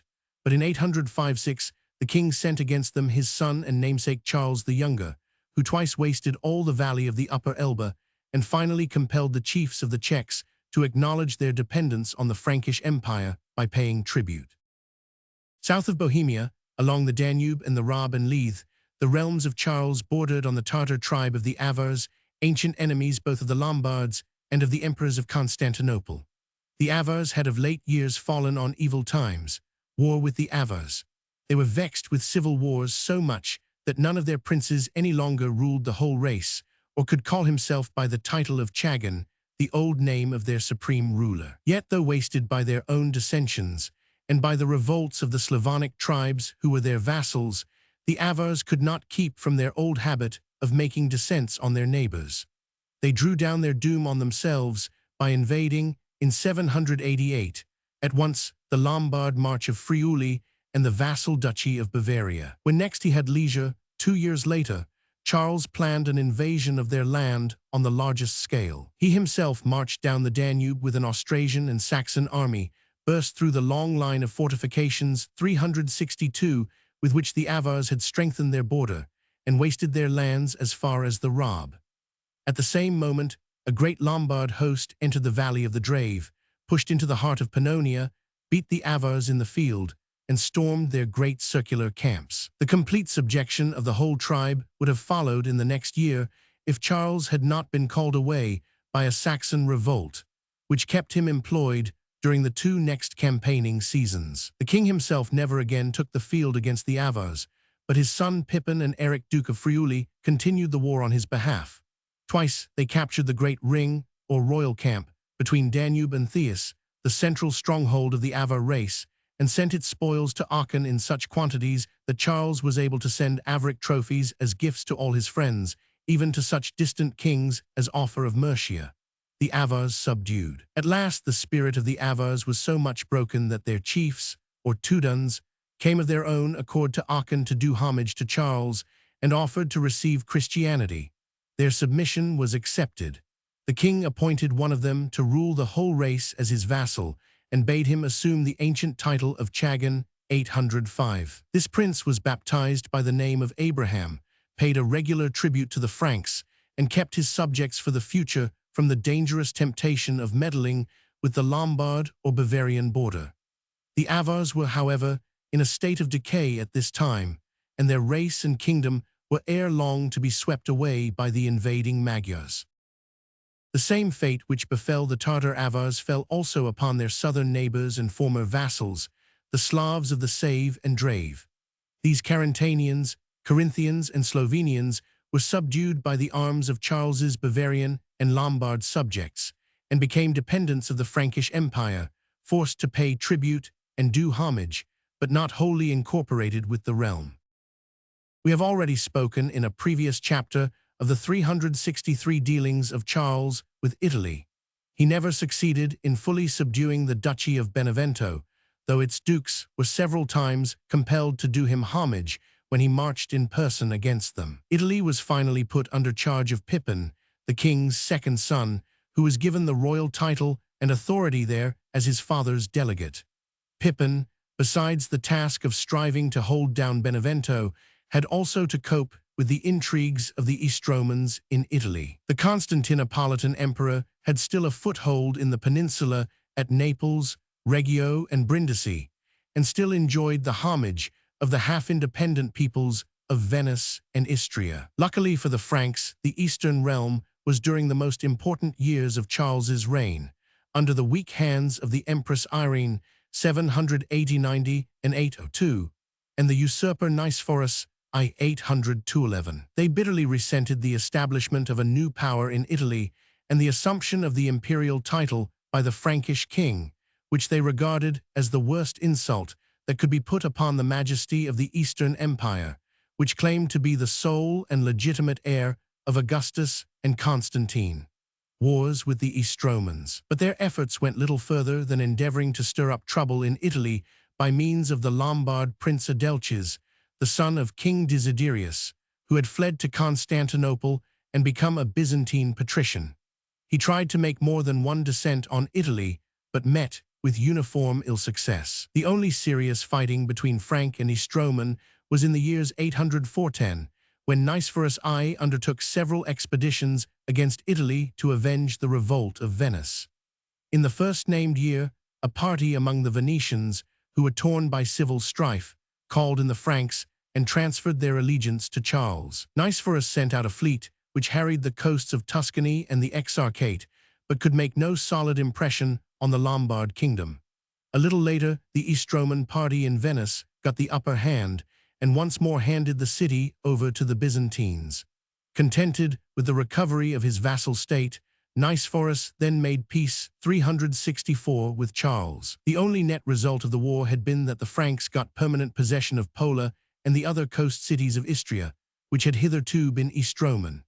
Michael Rangabe, the successor of Nicephorus, went so far in allying himself with Charles that he consented to recognize him as Emperor of the West, a concession accepted with pride by the Franks and regarded as a lamentable token of weakness by the Constantinopolitans 812. One of the consequences of the conquests of Charles in Italy was to bring the Franks into collision with the Saracen pirates, who infested the central Mediterranean, making their harborage in the ports of the islands which face the western coast of the peninsula.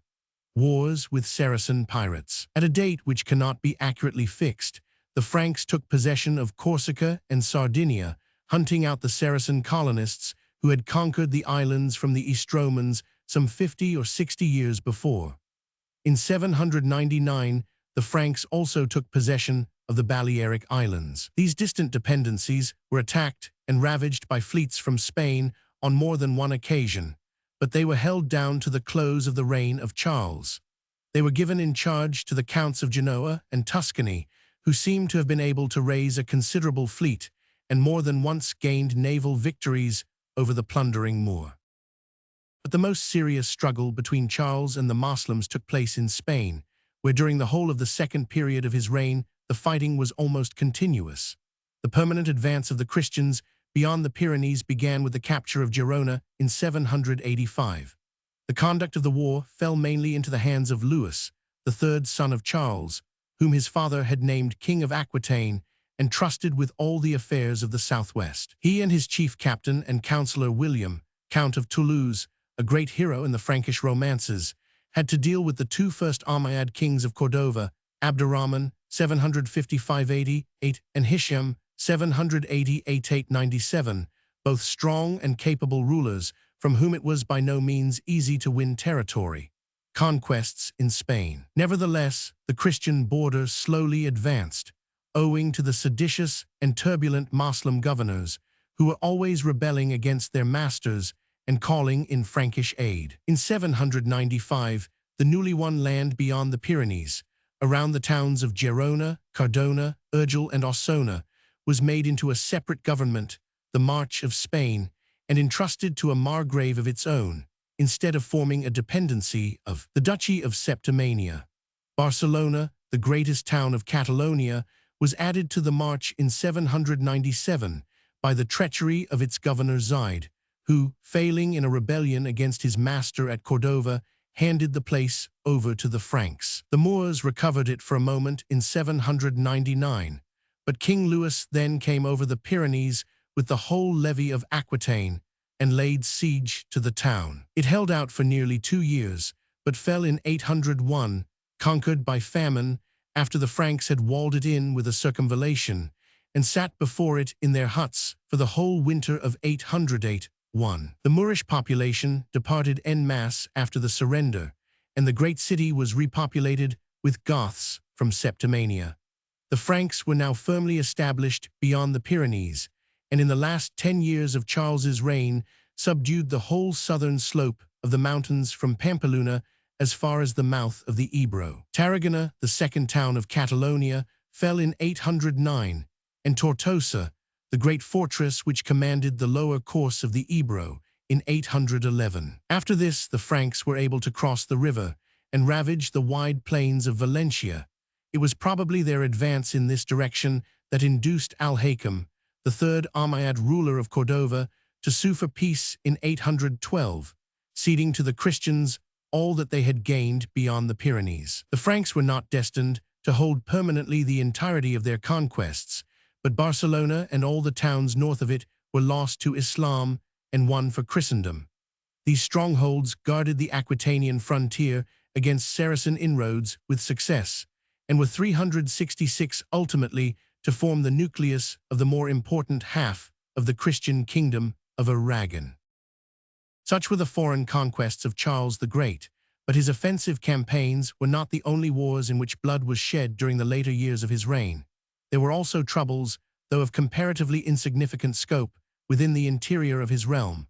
We have already alluded to two fruitless attempts of the Bretons of Armorica to resume their ancient independence.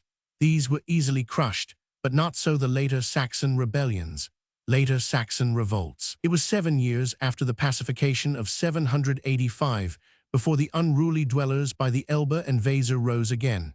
But in the 8th summer, some of the districts of the extreme north took arms again and relapsed into their ancestral heathendom, returning like the dog to his vomit. The words of the contemporary chronicler. The insurrection spread widely among the Eastphalians and Nordalbingians in the following year, 793, and was not finally put down, though it never extended over the whole land, as did the great risings of the early part of the reign of Charles. Ere 2 years more were passed, there were new troubles among the Ingrians and Nordalbingians, which required the presence of Charles. But it says much for the growing strength of his power in the country that he was able to suppress them by means of armies composed partly of Christian Saxons and partly of the loyal Slavs of the Abatrite tribe. The last outbreak in the land was as late as 804. It extended only over the northern tribes and was suppressed by the summary transportation to Gaul of the whole of the unruly Nordalbingian race, the greatest offenders among the rebels. Charles settled 0 of their families in small colonies among the Neustrians and gave their vacant lands as a gift to his vassal, the king of the Abatrites. This was the last Saxon rebellion. Henceforth, they abandoned the worship of evil spirits and gave up the wicked customs of their fathers and received the sacrament of Christian baptism, mingling with the Franks till at last they were reckoned one race with them. 367. Complete subjection of Saxony. The complete subjection and conversion of Saxony is marked by the creation of the first bishoprics in the country at this period. Charles established bishops at Bremen, Münster, and Paderborn in 846 to serve respectively as the religious centers of northern, western, and southern Saxony. Others were afterwards added at Hamburg, Osnabrück, Verden, Hildesheim, Minden, and Magdeburg, but these foundations belong to the next generation. Round these bishops' sees grew up the first towns of Saxony, for hitherto its inhabitants had lived a purely rural life and never gathered within walls.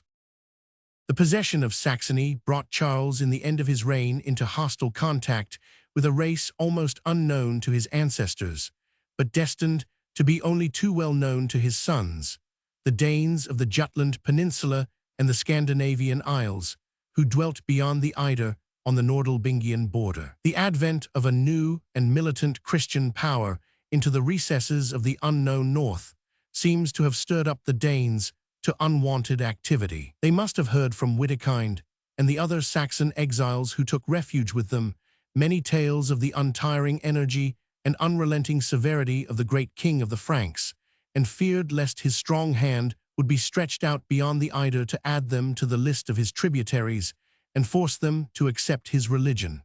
Wars with the Danes. To guard against the further advance of the Franks, King Godfred built in 808 all along his frontier, at the narrowest point of the Isthmus of Schleswig, a great earthwork from sea to sea, long known as the Danewerk, and famed in wars down to the last conflict of German and Dane in 1863.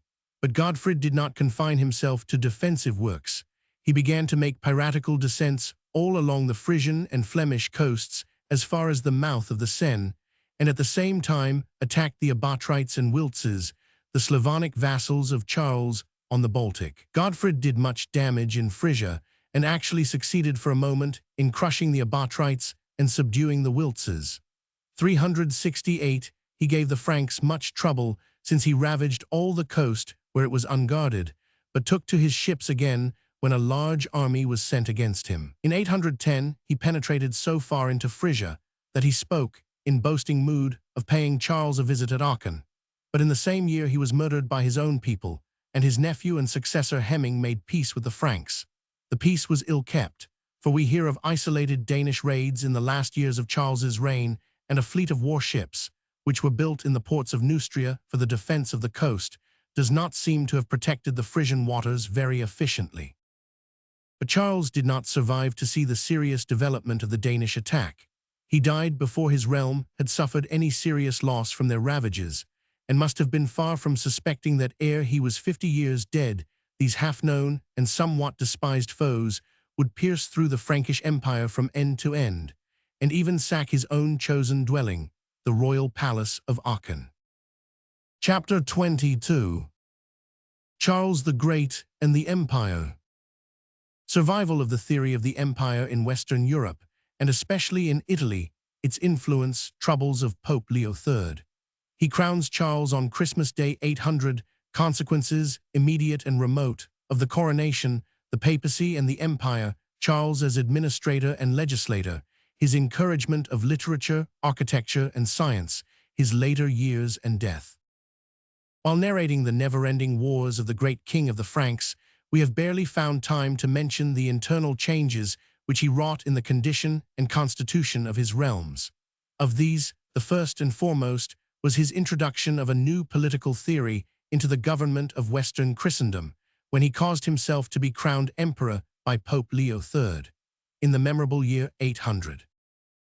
We have had occasion to remark in an earlier chapter that the theory of the universal dominion of the Roman Empire had long survived the extinction of any real power of the emperors in most of the countries of Western Europe. Theodoric the Ostrogoth and Clodovch, the Frank had been proud to acknowledge themselves as the first subjects of the Constantinopolitan Caesar, and to receive from his hands high-sounding titles and robes of honor. Till the middle of the 6th century, Gaul, Spain, and Italy had all owned a nominal allegiance to the empire, and their homage had only been denied when Justinian, by his bold attempt to recover the whole of the West, had forced the Teutonic kings to take arms against him in their own defense. Then Baduila, 370 Leovigild, and Theudebert had disclaimed their allegiance, and banished the imperial name from their coins and their charters.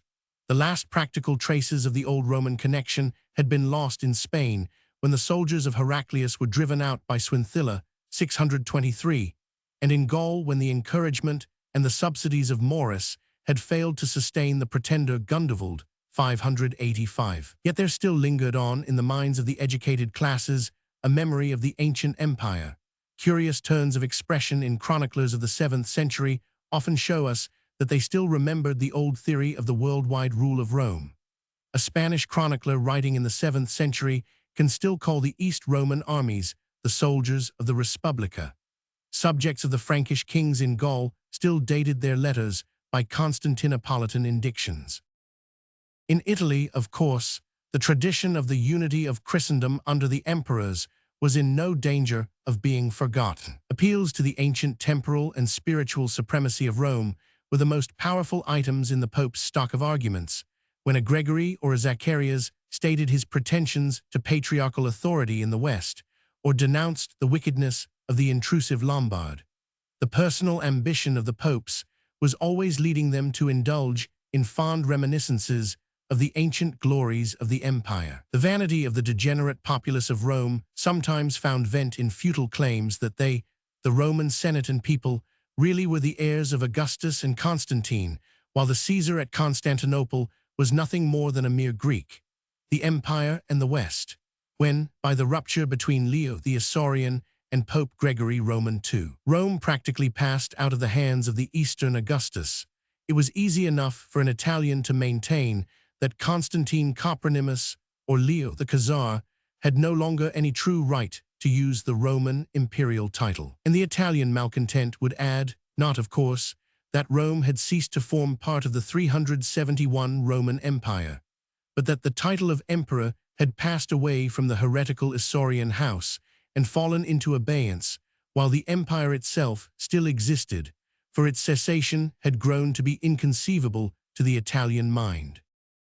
The Italians, and to a less extent the Franks, were sorely puzzled by the long continuance of the anomalous condition of affairs, when for 60 years the titular emperors had remained heretics and had failed to maintain their hold on Rome. Nor was the position improved when the Eastern Empire relapsed into orthodoxy indeed, but at the same time passed into the hands of an empress regnant, a thing repugnant to all those who remembered the ancient Roman horror of a woman's reign. Irene herself, too, had obtained the crown by such a series of crimes against her son, that not merely constitutional jurists, but all right-minded men shrank, in spite of her extreme orthodoxy, from the idea of recognizing in her the legitimate ruler of Rome.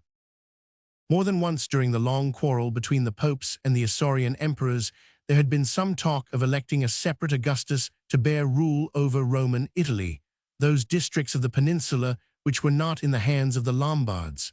Tendencies to separation in Italy. The scheme had not been carried out, mainly because the popes opposed it, but it had not been forgotten. Now that the greater part of Italy, both Lombard and Roman, was under the rule of a single king, and one well liked both by the Pope and by the Roman people, it would have been strange if the idea of completely repudiating the ignominious dependence of Rome on Constantinople had not been once more mooted, for as long as there remained but one person bearing the imperial style, the ruler of the East, the Pope and his Roman and Italian contemporaries had an uneasy consciousness that their homage ought still, perhaps, to be paid to that person, Greek and heretic though he or she might be.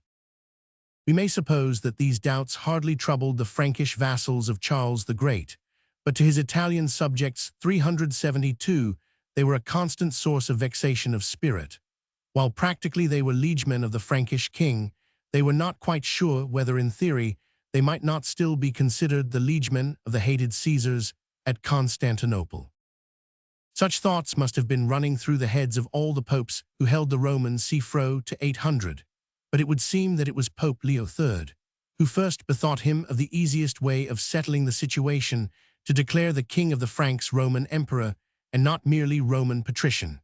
A barbarian Augustus would be unprecedented, but not more so than the female ruler of the empire who now swayed Constantinople. It was evidently the sight of a woman, and a very wicked woman, on the Byzantine throne that gave the final impulse to the desire of the Italians to cut off the last thread of connection with the imperial line in the East. Their desire must have been well known to Charles himself, but it would seem that he for some time shrank from granting it. Perhaps he feared the responsibilities of the title. More probably, he did not see how it legally could be conferred upon him. There was no precedent to settle what person or body in the West could claim to give it, and it was most certain that the court of Constantinople would utterly refuse to grant it, and would view its assumption by a barbarian king of the West as a gross piece of insolence. Leo Roman III and Charles. It would seem that the fervent gratitude of Pope Leo Roman III for his deliverance by the hand of Charles from certain domestic enemies in Rome was the active cause of the great ceremony of Christmas Day 800. Leo had been cruelly maltreated by personal enemies in Rome, the kinsmen of his predecessor Hadrian I. They had seized his person and tried to blind him, but he escaped, fled over the Alps, and took refuge with the great king at his camp near Paderborn in Saxony. Charles investigated the dispute between Leo and his enemies, and he determined that he would come to Rome and decide the matter in person. Meanwhile, he sent Leo home under the protection of some Frankish 373 ambassadors. Late in the year 800, Charles moved down into Italy and held a synod at Rome in which he carefully investigated the conduct of Leo and pronounced him blameless, while his enemies were executed or thrown into prison. The Pope then purged himself by an oath from all the charges that had been made against him, and was reinstated in his place with much solemnity. It was only a few days after Charles had thus restored and commended Leo that the Pope paid the debt of gratitude by crowning his savior as emperor. The details of this all-important ceremony are curious. The royal and papal courts were thronging St. Peter's Basilica to celebrate the festival of Christmas. Charles crowned emperor. When the service was ended, and while the emperor was still kneeling before the altar in silent prayer, Leo advanced with a diadem in his hand and placed it upon the bowed head of the great king, crying, "God grant life and victory to Charles the Augustus, crowned by God, great and pacific emperor of the Romans." Frankish warriors and Italian clergy and citizens joined in the cry, and all present, including the Pope himself, bent their knees to Charles as he rose, and saluted him with the fashion of adoration paid to the ancient emperors. Charles himself was wont to declare that the ceremony took place without his consent having been obtained, and that he would never have entered St. Peter's that day if he had known of the Pope's intention. Yet there is no doubt that he had seriously taken the matter into consideration long before. It is probable that Leo, in his outburst of gratitude for his restoration, did no more than force Charles's hand, by sweeping away by his sudden act the king's lingering objections to the coronation. He knew that the act would be hailed with joy both by Frank and Roman, and that Charles himself was rather doubtful as to the proper form for assuming the title than opposed to its actual adoption. The way in which the coronation was viewed by the majority of his subjects may be gathered from an extract from the Frankish Chronicle of Lorisheim.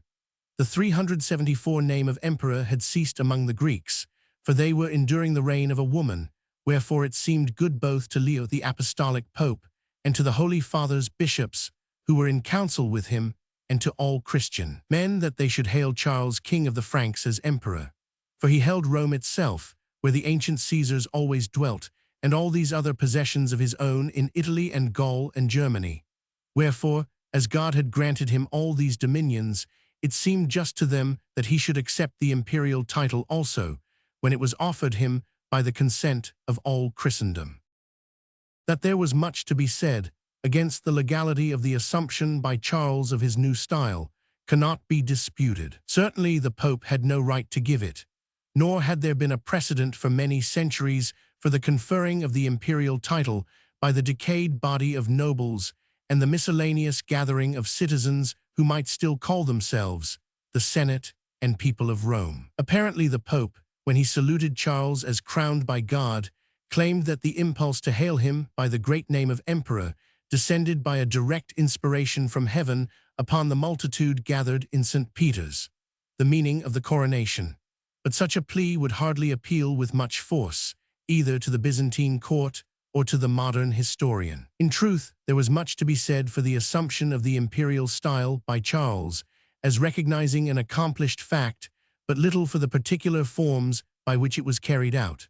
Most especially did the fact that the Pope seemed to confer the title by his own act and impulse prove of incalculable harm in future years. If the coronation of the great king had taken some other form, it would have been impossible for the popes of later generations to bring forward their preposterous claim to have the power of giving or taking away the imperial crown. The successors of Charles would have been spared many a weary journey to Rome and many a bitter wrangle with the Holy See if there had been a formal election ceremony in which all the nations of the West could have taken part, or if Charles, like Napoleon in a later age, could have placed the crown on his own head instead of receiving it from the pontiff's hand. The assumption of the imperial title by the great king had many practical consequences at the moment, and many and yet more important influences upon the history of Europe for long centuries to come. Charles's views of the empire. The most notable of the immediate results of the coronation was that Charles and all his subjects regarded his regal authority as being reaffirmed in a new and more hallowed shape by the ceremony. Formerly, his power rested on his election as king by the Franks and afterwards by the Lombards. Now he was crowned by God as well as chosen by the people. For the future, he showed an increasing tendency to insist on the omnipotence of his authority in things ecclesiastical and moral as well as in civil matters.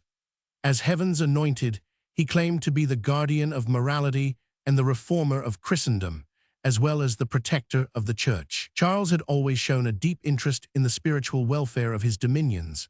We have seen already what energy he displayed in enforcing the conversion of Saxony, of the Slavs, and of the Avars. He had presided at innumerable councils and synods, stirring up his bishops to enforce strict discipline and sober life among the clergy, and to root out heathen survivals and immorality among the laity. Now that he had become emperor, he insisted even more than before on the moral side of his authority. He thought of himself not only as the successor of Constantine and Theodosius, but even as inheriting the theocratic powers of the ancient kings of Israel, of David, or of Josiah. When Charles recrossed the Alps after his coronation and held his next great council in Austrasia, he took the opportunity of bringing home his views to his liegemen. He made all his subjects, lay and secular, swear allegiance to him for a second time under his new name of emperor. Every 376 person above the age of 12 was to have the oath administered to him by the local clergy, and to be warned that his vow of homage was not merely a promise to be true to the emperor and to serve him against his enemies, but a promise to live in obedience to God and his law according to the best of each man's strength and understanding. It was a vow to abstain from theft and oppression and injustice, no less than from heathen practices and witchcraft, a vow to do no wrong to the churches of God, nor to injure widows and orphans, of whom the emperor is the chosen protector and guardian. Much more followed to the same effect. Charles formally claimed that the defense of all law and morality was involved in the imperial name, and warned his subjects that any offense against him and his ordinances was a direct crime against the anointed of God. It was not only in the mind of Charles that this high and holy view of the duty and power of the emperor found a place. The Holy Roman Empire. He succeeded in impressing it on his own contemporaries and on long centuries to come. With him starts the idea of the Holy Roman Empire, which affected so deeply the whole secular and religious life of the Middle Ages. The Frankish kingship, a mere rule of force, had no exalted and spiritual meaning. The new empire represented a close and conscious union of church and state for the advantage of both. It started with the conception that the emperor should be the protector and overseer of the church. By an unhappy development, it ended in making the Pope the overseer of the state. But the generation which had seen Pope Leo on his knees, adoring the majesty of the great Charles, could not have foreseen the day when the successor of Charles should humbly wait for hours before the unopened door of the successor of Leo, or beg, as a favor, the privilege of holding his stirrup.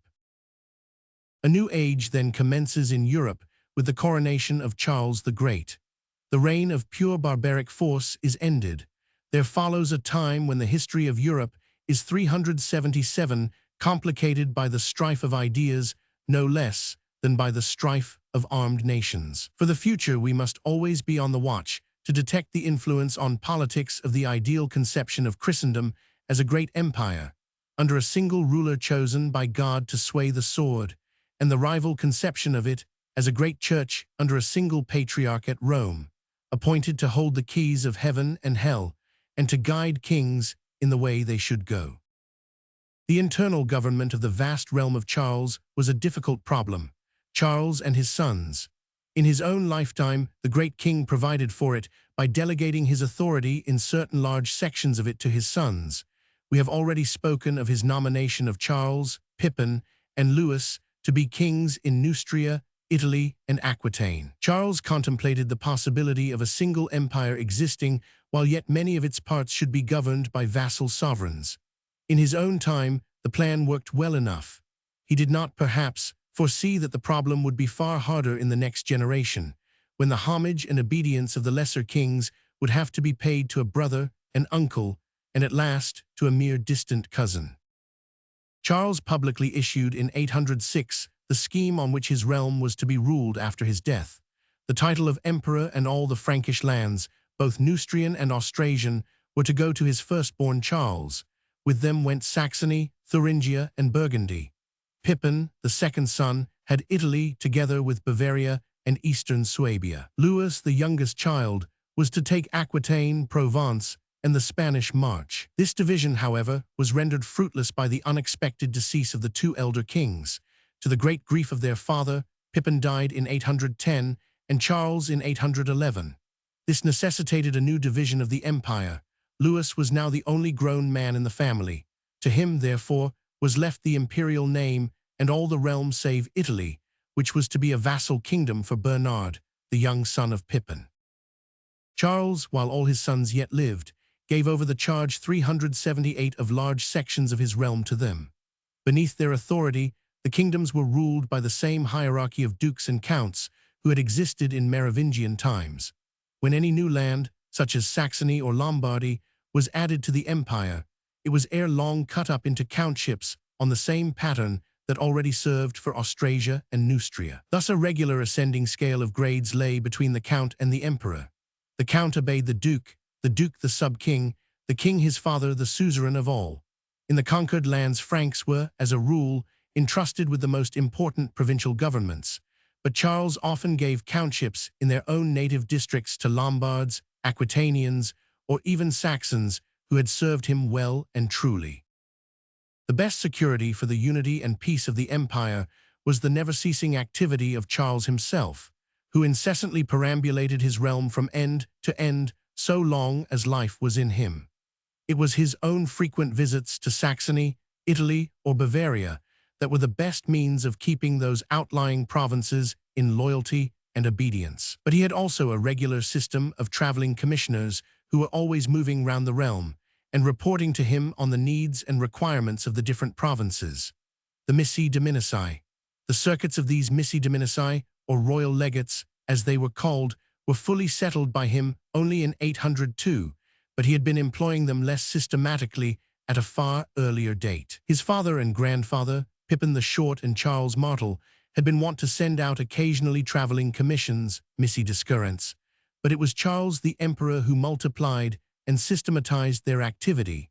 By his arrangements, his emissaries, who were sometimes clerics, sometimes laymen, were appointed for a year's duty over a certain number of countships. They visited the assemblies of the inhabitants of the district, summoned to the count's malice, and inquired into the state of the provinces. Complaints against the count himself, or 379, the local bishop, were brought before them, and they would send them up to the king or take account of them on the spot. We sometimes find missi charged with other duties, such as the conduct of an embassy or a warlike expedition, but this terminal inspection of the local governors was their primary duty. As long as men of probity and strength were chosen, no better machinery for keeping together the wide empire of the Franks could have been devised. See. We have already mentioned in an earlier chapter the interest which Charles always showed in art and letters, an interest which had been very rare among the Frankish kings, whether of his own house or of the Merovingians. Of all the two dynasties, the ruffian Chilperic I is, curiously enough, the only one who is recorded to have shown any literary tastes. Charles, however, atoned for the neglect of his predecessors. Encouragement of learning. He collected learned men from all quarters. The Northumbrian Alcuin and the Lombards Peter of Pisa and Paul the Deacon were the best-known names among them. At first, his scholars were mostly foreigners, but by the end of his reign, he had seen a generation of learned Franks arise in response to his encouragement. Two of his proclamations, the Epistola de Litteris Colendis and the Encyclica de Emendation Librorum, set forth his purpose. He complains that the letters addressed to him by bishops and abbots from all parts of his realm are very correct in sentiment, but very incorrect in grammar, so that he has begun to fear whether his clergy have enough knowledge of Latin to understand the whole sense of the Scriptures. Wherefore he will have schools established in every monastery for the perfect teaching of the Latin tongue, because it is useful that men of God should not only live by the rule and dwell in holy conversation, but should devote themselves to literary meditations, each according to his ability, that they may be able to give themselves to the duty of teaching others. Multiplication of books. Under the fostering hand of Charles, all the greater monasteries became centers of learning. We 380 owe to his care the preservation of many of the classical authors, for he was incessantly causing the old volumes, almost worn out, as he says, by the carelessness of our ancestors, to be fairly copied out and multiplied. Each monastery was urged to have its own treasures preserved by several copies, and to interchange them with those of its neighbors. He paid special attention to the books of the Old and New Testaments, was shocked at the diverse readings which he found to exist, due, as he asserts, to the extreme ignorance of copyists, and set Paul the deacon to construct a new lectionary, corrected according to the best texts, and destined to be used in all the churches in his realm. It was not only to religious books that he turned his attention. He had the old heroic epics of the Franks, the prototypes, we may suppose, of such works as the Nibelungenlied, collected and written out. Unfortunately, his pious son Louis destroyed this invaluable corpus of Frankish poetry because he deemed it heathenish. He is also found setting his scholars to work on the compilation of grammars, both Latin and German, biographies, and even of works of secular history. It is, no doubt, to his inspiration that we owe the sudden expansion and multiplication of the Frankish chronicles. Our historical sources, down to his time, are few, bald, and jejune. Soon after his accession, they become full, satisfactory, and numerous. The 9th century, in spite of all its troublous times, is far better known to us than the 8th. Charles kept the best of his scholars about his court and treated them as familiar friends. When he was settled down at Aachen for the winter and was at rest from wars, he gathered them about him to discuss all manners of subjects, from astronomy to logic. The literary circle assumed old classical names. Alcuin called himself Flaccus, Charles was addressed as King David, other scholars styled themselves Homer, Mopsus, and Dammatas. Their discussions were often fruitless, and sometimes childish, but it was something new in 381 Western Christendom to find a whole group of scholars busied in discussions of any sort whatever. After looking back at the blank darkness of the 7th century, we find the court of Charles the Great a very center of light and wisdom. In it lay the promise of great things in the future, a promise for which we have looked in vain in any period of the preceding ages. It was not only in literature that Charles busied his leisure hours. He was a great admirer of music, both secular and ecclesiastical. His ear was charmed by the Gregorian chants which he heard at Rome, and he took back with him Italian choirmasters to teach the churchmen of the north the sonorous cadences of the sainted Pope. Charles as builder, he was also a mighty builder. At Aachen, he reared a great palace for himself and a magnificent cathedral. The former has perished, but enough survives of the latter to show the exact extent to which Romanesque architecture had developed by his time. So much was he set on, making it the most magnificent basilica to the north of the Alps, that when he found his own workmen unable to carry out his ideas, he sent for ancient columns and marbles from distant Rome and Ravenna. His own coffin was a splendid Roman sarcophagus, probably procured from Italy. He constructed palaces in 2 other Austrasian towns besides Aachen, the old royal seats of Nimegen and Engelheim, for he was Austrasian to the core, and always made the land of his ancestors his favorite dwelling. He built a bridge at Mainz 500 yards long, the first effort of Frankish engineering in that class of structure.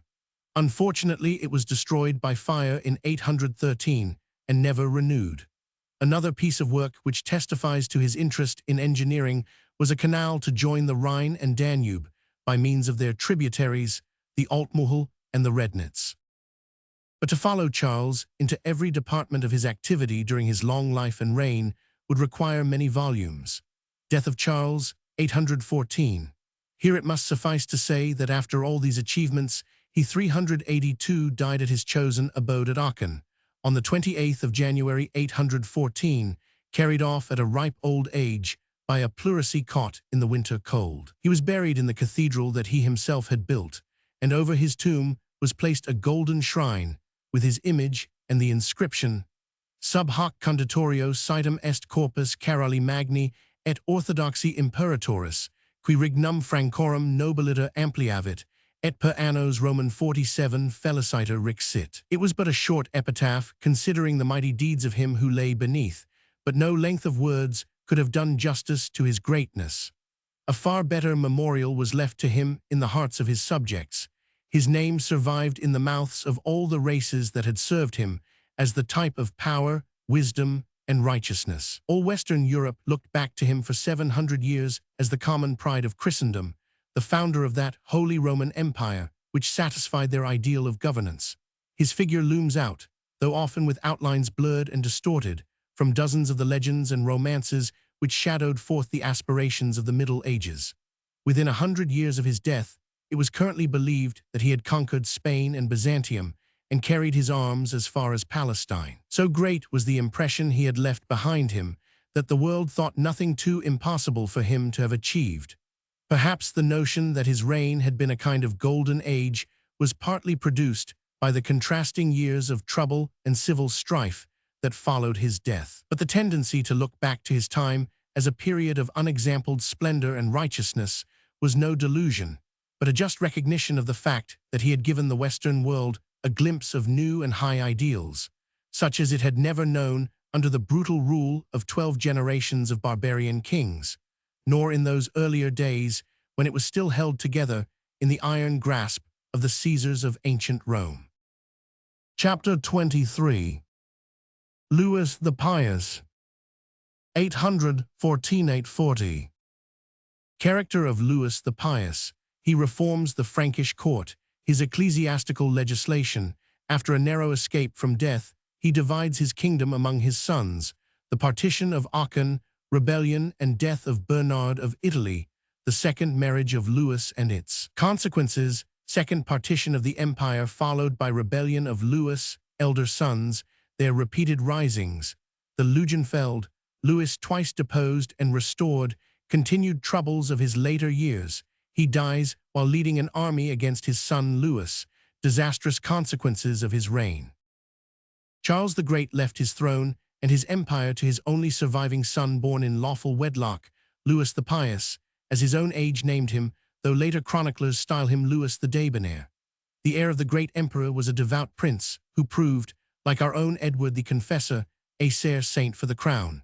He was a weak, good-natured man, no longer in the first flower of his youth, whose meek virtues were far more suited to adorn a monastery than a palace. Utterly wanting in self-respect and determination, the slave of his wife, his chaplains and bishops, a doting father and husband, and an over-liberal giver, he had one of those natures which are entirely unfit to bear responsibility, and are only happy when placed under the rule of a stronger will than their own. Louis had before him the problems that had taxed his father's iron nerve, the task of ruling each of the nations that dwelt beneath the Frankish scepter in the way that it needed, with the additional trial of being sorely 384 vexed by the incursions of the Danes, whose first ravages Charles the Great had hardly lived to see. Enough was there to occupy his every moment, even had he been a man of ability. But he chose to add to his troubles the needless trial of a disputed succession and a spasmodic civil war. The main feature of his reign of 26 years is the weary tale of his unwise dealing with his undutiful sons and of the evils that ensued therefrom. The great realm which now fell to Louis had been built up in despite of three main difficulties: the enormous extent of the conquered lands and the slowness of communication between them, the national differences between the various peoples which inhabited them, and the old Teutonic custom which favored the partition of a kingdom among all the sons of its ruler, just as if it were a private heritage. The first two dangers had not proved fatal. The personal energy and never-ending travels of Charles the Great had vanquished space and time. Racial divergences were less formidable than might have been expected, for true national feeling was not yet fully developed in Western Europe. It was neither the enormous extent of the Frankish Empire nor the heterogeneous character of its inhabitants that proved the direct cause of its ruin, but the baleful practice of the partition of heritages among all the heirs of the reigning sovereign. Hitherto, the empire had been fortunate in escaping the consequences of this evil. Charles the Hammer had broken up his realm, but the voluntary abdication of the elder Carloman had ere long reunited the Neustrian and Austrasian lands. Pippin again had divided his kingdom, but the co-heir, whose survival would have thwarted the life-work of Charles the Great, died young. And in the next generation, too, death had stripped the king of all his lawful issue save one, and Louis the Pious received an undivided heritage. But Louis, unhappily for himself and for the empire, had already 3 half-grown sons when he succeeded to the empire, and was destined to see a fourth reach manhood ere 385 he died. The custom of partition was now destined to have a fair trial and develop to its utmost extent. Louis was at Douai, in his kingdom of Aquitaine, when he received the news of the death of his aged father. Making such speed as he could, he arrived at Aachen after a journey of 30 days and took possession of the reins of power. Without sending for the Pope to assist at his coronation, he celebrated his accession by taking the imperial crown off the altar in the cathedral of his capital city and placing it on his own head, while the assembled counts and bishops shouted Vivat Imperator Ludovicus. The magnates also saluted him by the title of the Pious, an appellation which he placed upon his coins, on whose other side appeared the legend Renovatio Regni Francorum. The renewing of the kingdom found its first expression in the expulsion from office of the ministers who had administered affairs during the declining years of Charles the Great. Louis came to Aachen with his own trusted servants at his back and was determined not to put himself in the hands of his father's favorites. There had been much in his father's life and court which his own scrupulous conscience could not approve. As a man who led a singularly virtuous life himself, he could not abide the bishops and abbots who had connived at his father's immoralities. Accession of Louis the Pious. The Frankish court, though teeming with ecclesiastics, had not been a model of soberness or chastity, and the old emperor himself had not set the best of examples. Louis was determined that this should cease. The moment that he was firmly seated on the throne, the new monarch dismissed from his court his sisters, whose life had been nothing less than scandalous during his father's later years. Their paramours were banished or imprisoned, one was even deprived of his eyes. His next step was to send away the 3 chief ministers of Charles the Great. The Chancellor Helisacher, abbot of St. Maximin, was relegatito his monastery. The 2 brothers, Count Wala and Abbot Adalhard, had harder measure dealt out to them. The emperor sent Adalhard to dwell in the lonely monastery of Hermautia, on an island by the Loire mouth. Count Wala was stripped of sword and armor, shorn, and immured as a monk in the cloister of Corbie. These counselors were replaced by men whom Louis had learnt to know while he was yet but king of Aquitaine. The chief were Ebo, his own foster brother, Abbot Hildwin, and Count Bernard of Septimania. Ebo, though but the son of a serf, was dear to the emperor from early association. He had taken orders and was made Archbishop of Reims by his patron at the earliest opportunity, amid the murmurs of many high-born Frankish ecclesiastics, who exclaimed that such preferment was not the meed of a man of servile extraction. Hildwin, the new chancellor, was a shameless pluralist, 3 abbots rolled into one, and ever seeking more preferment.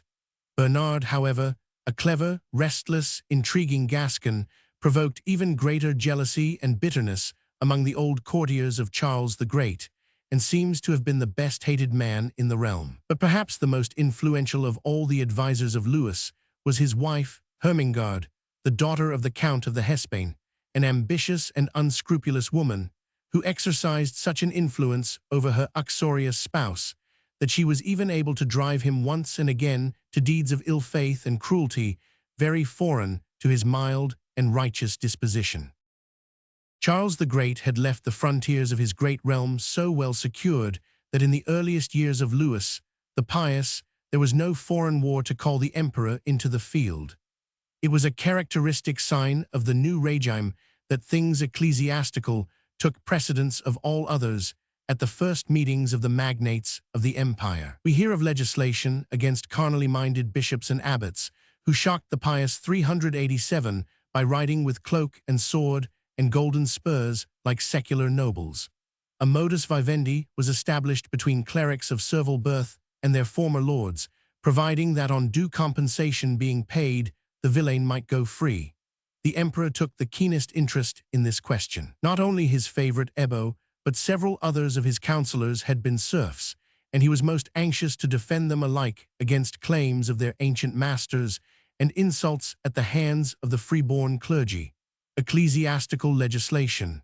Another decree of Louis dealt with the tenure of the lands of monasteries. After stipulating that 14 great houses owed both military service and aids in money to the empire, and 16 more the financial duty alone, he declared that all the other monastic establishments in his wide dominion should hold their property on the simple undertaking that they should pray for the welfare of the emperor and his children and the empire.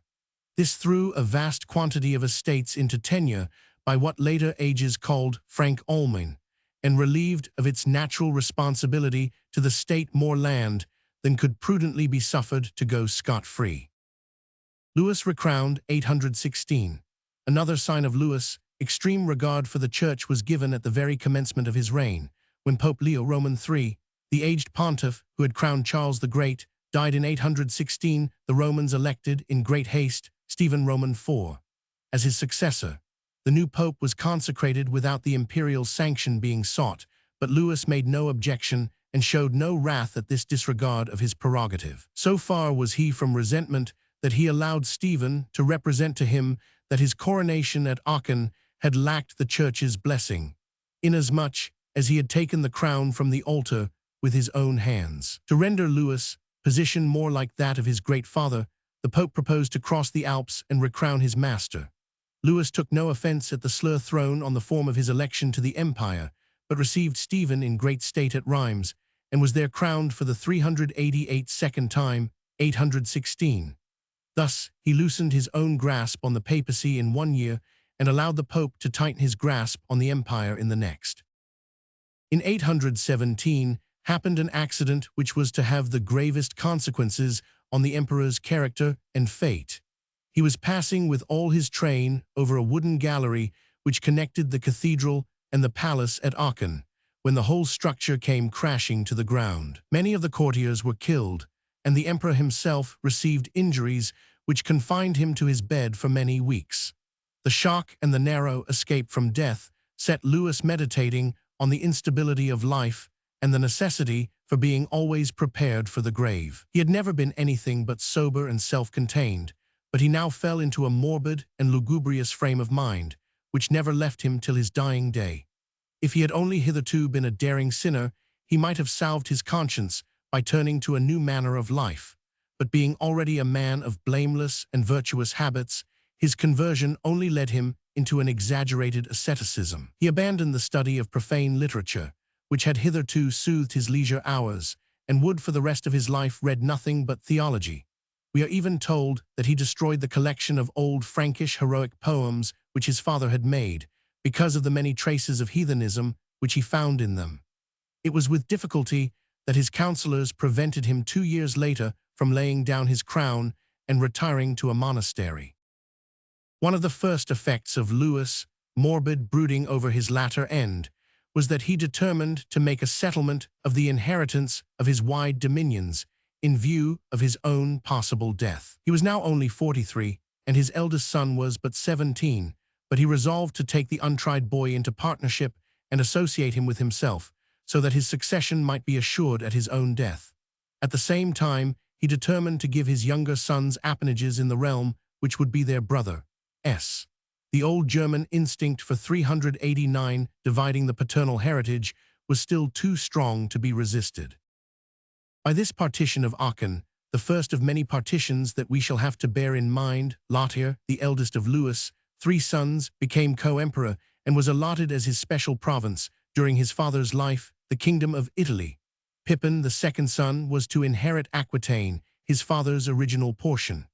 Louis, the third son, was assigned Bavaria, and the wild marches to its east along the Danube. Thus it was provided that at the emperor's death his successor should hold the great bulk of the realm, containing both its capitals, Aachen and Rome, and including all the oldest Frankish lands, Neustria and Austrasia alike. The partition of Aachen. The kings of Aquitaine and Bavaria would be far too weak, even if united, to trouble him by rebellions, but Louis ended his deed of gift by a solemn exhortation to the younger sons to obey their brother, visit his court once a year, and be his helpers in peace and war. In spite of the experience of elder generations of his house, he hoped that his children might dwell together in amity. There was one clause in the partition of Aachen which was certain to cause instant trouble. It named Italy as the special portion of the young Lothair.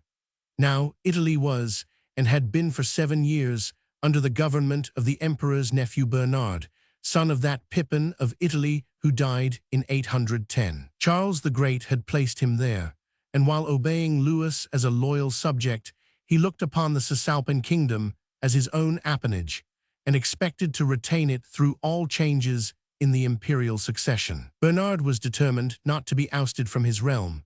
The moment that the news of the partition of Aachen reached him, he flew into rebellion. His rule had been popular, and the Lombards gladly took arms in his behalf and seized all the passes of the Alps. He even tried to stir up trouble in Gaul by the aid of his friend Theodulf, Bishop of Orleans. Having gone so far, Bernard would have done wisely to abide 390 altogether by the arbitrament of the sword. Instead of doing this, he held back and negotiated. Relying on the emperor's well-known character for justice and moderation, Bernard left his army and went to a conference at Chalon-sur-Saône. He soon found that he had made a fatal mistake. He was treated as a criminal on trial, not as a prince who came to negotiate terms of peace. The conference adjoined to Aachen, and there Bernard and his chief adherents were judged and condemned. The council doomed the accused to death, but Louis, half mindful of the safe conduct that his ambassadors had promised, commuted the sentence to blinding.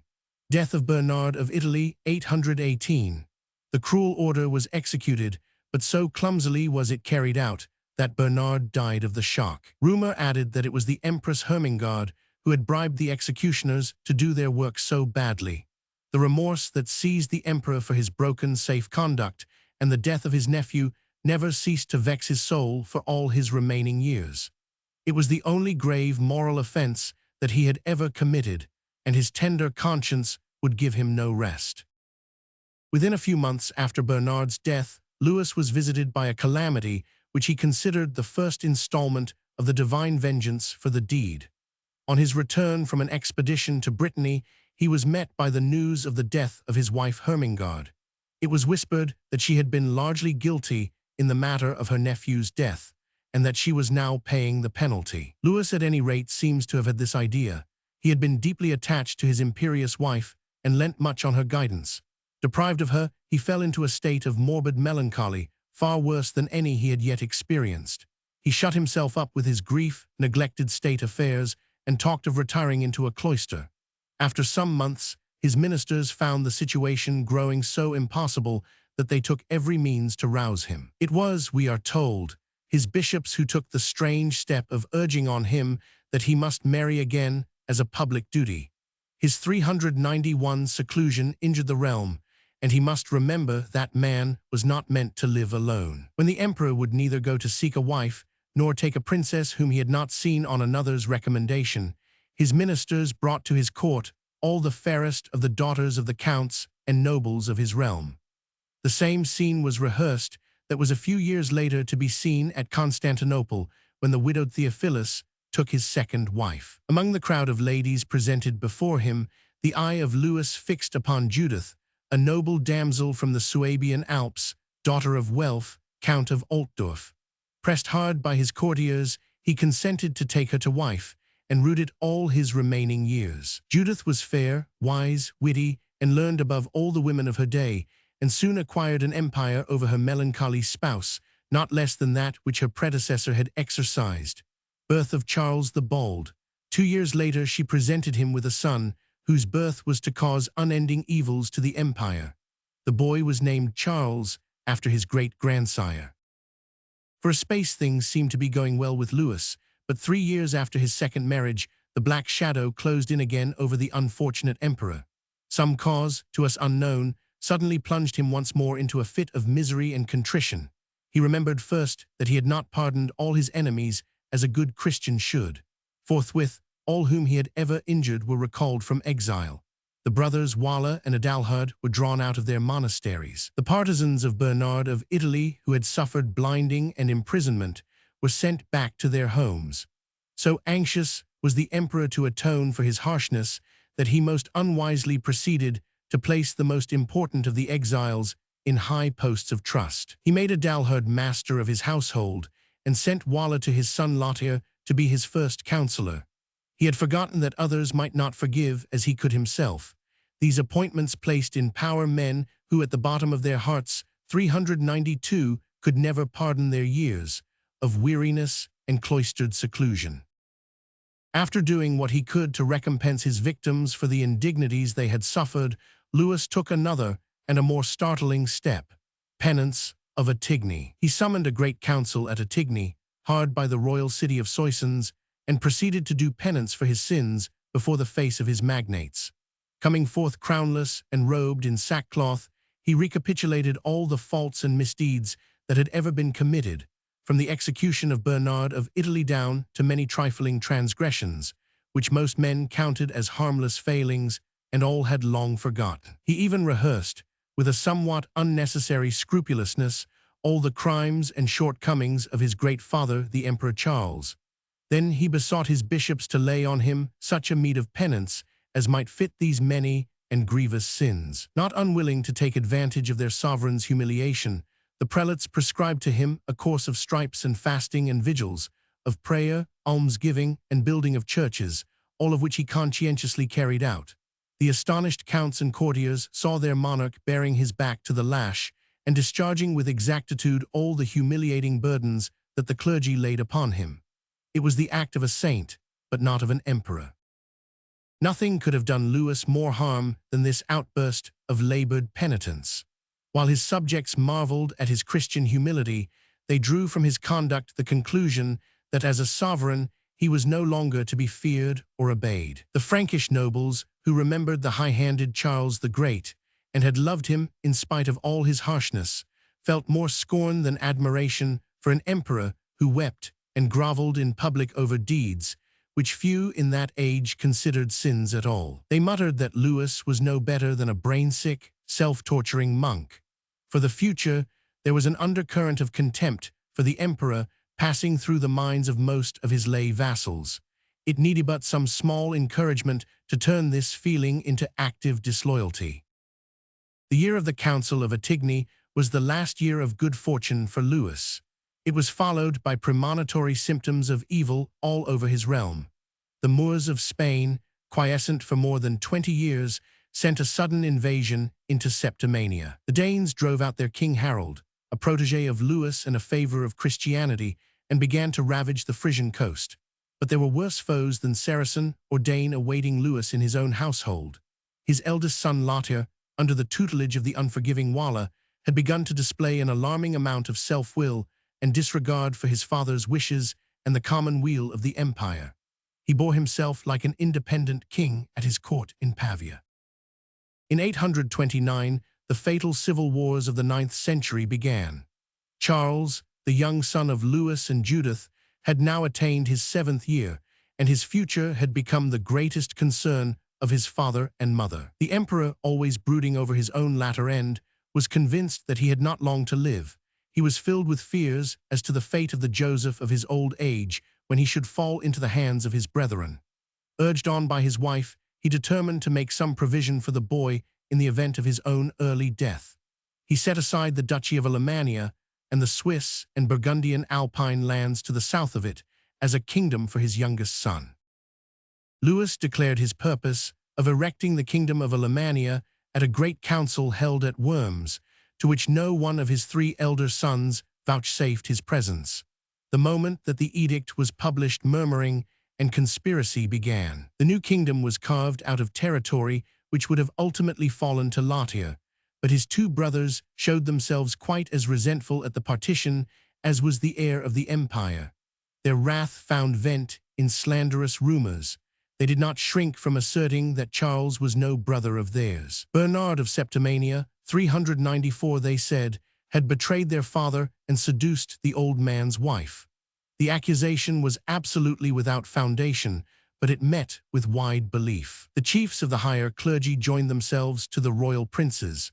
Wala found an opportunity of revenging himself by aiding the conspiracy.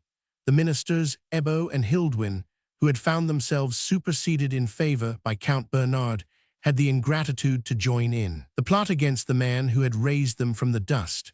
First Civil War, 829. The 2 chief prelates of Gaul, Agobard of Lyon and Jesse of Amiens, were also of the conspirators. A general revolt was planned before the unsuspecting Louis had any notion that aught was amiss. It burst out in the next spring. A new rising of the Bretons had called the emperor off into a remote corner of his realm. He summoned a small force to follow him and was soon lost to sight on the distant western moors. But the very moment that the emperor was gone, his enemies set to work to stir up rebellion.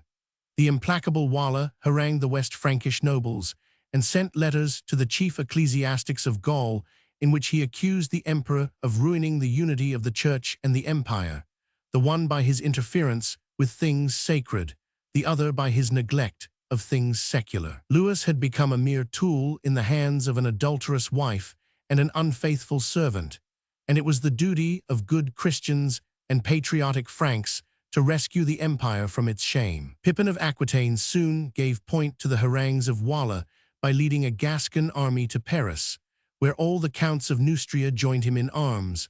Lothair sent word from Italy that he was approaching at the head of a great host of Lombards. Presently Louis came back from Brittany to find the land in arms behind him. He penetrated as far as Campigny before he was surrounded by the forces of Pippin. Beset by an overwhelming host of enemies, the army of the emperor dispersed, and he himself fell into the hands of the rebels.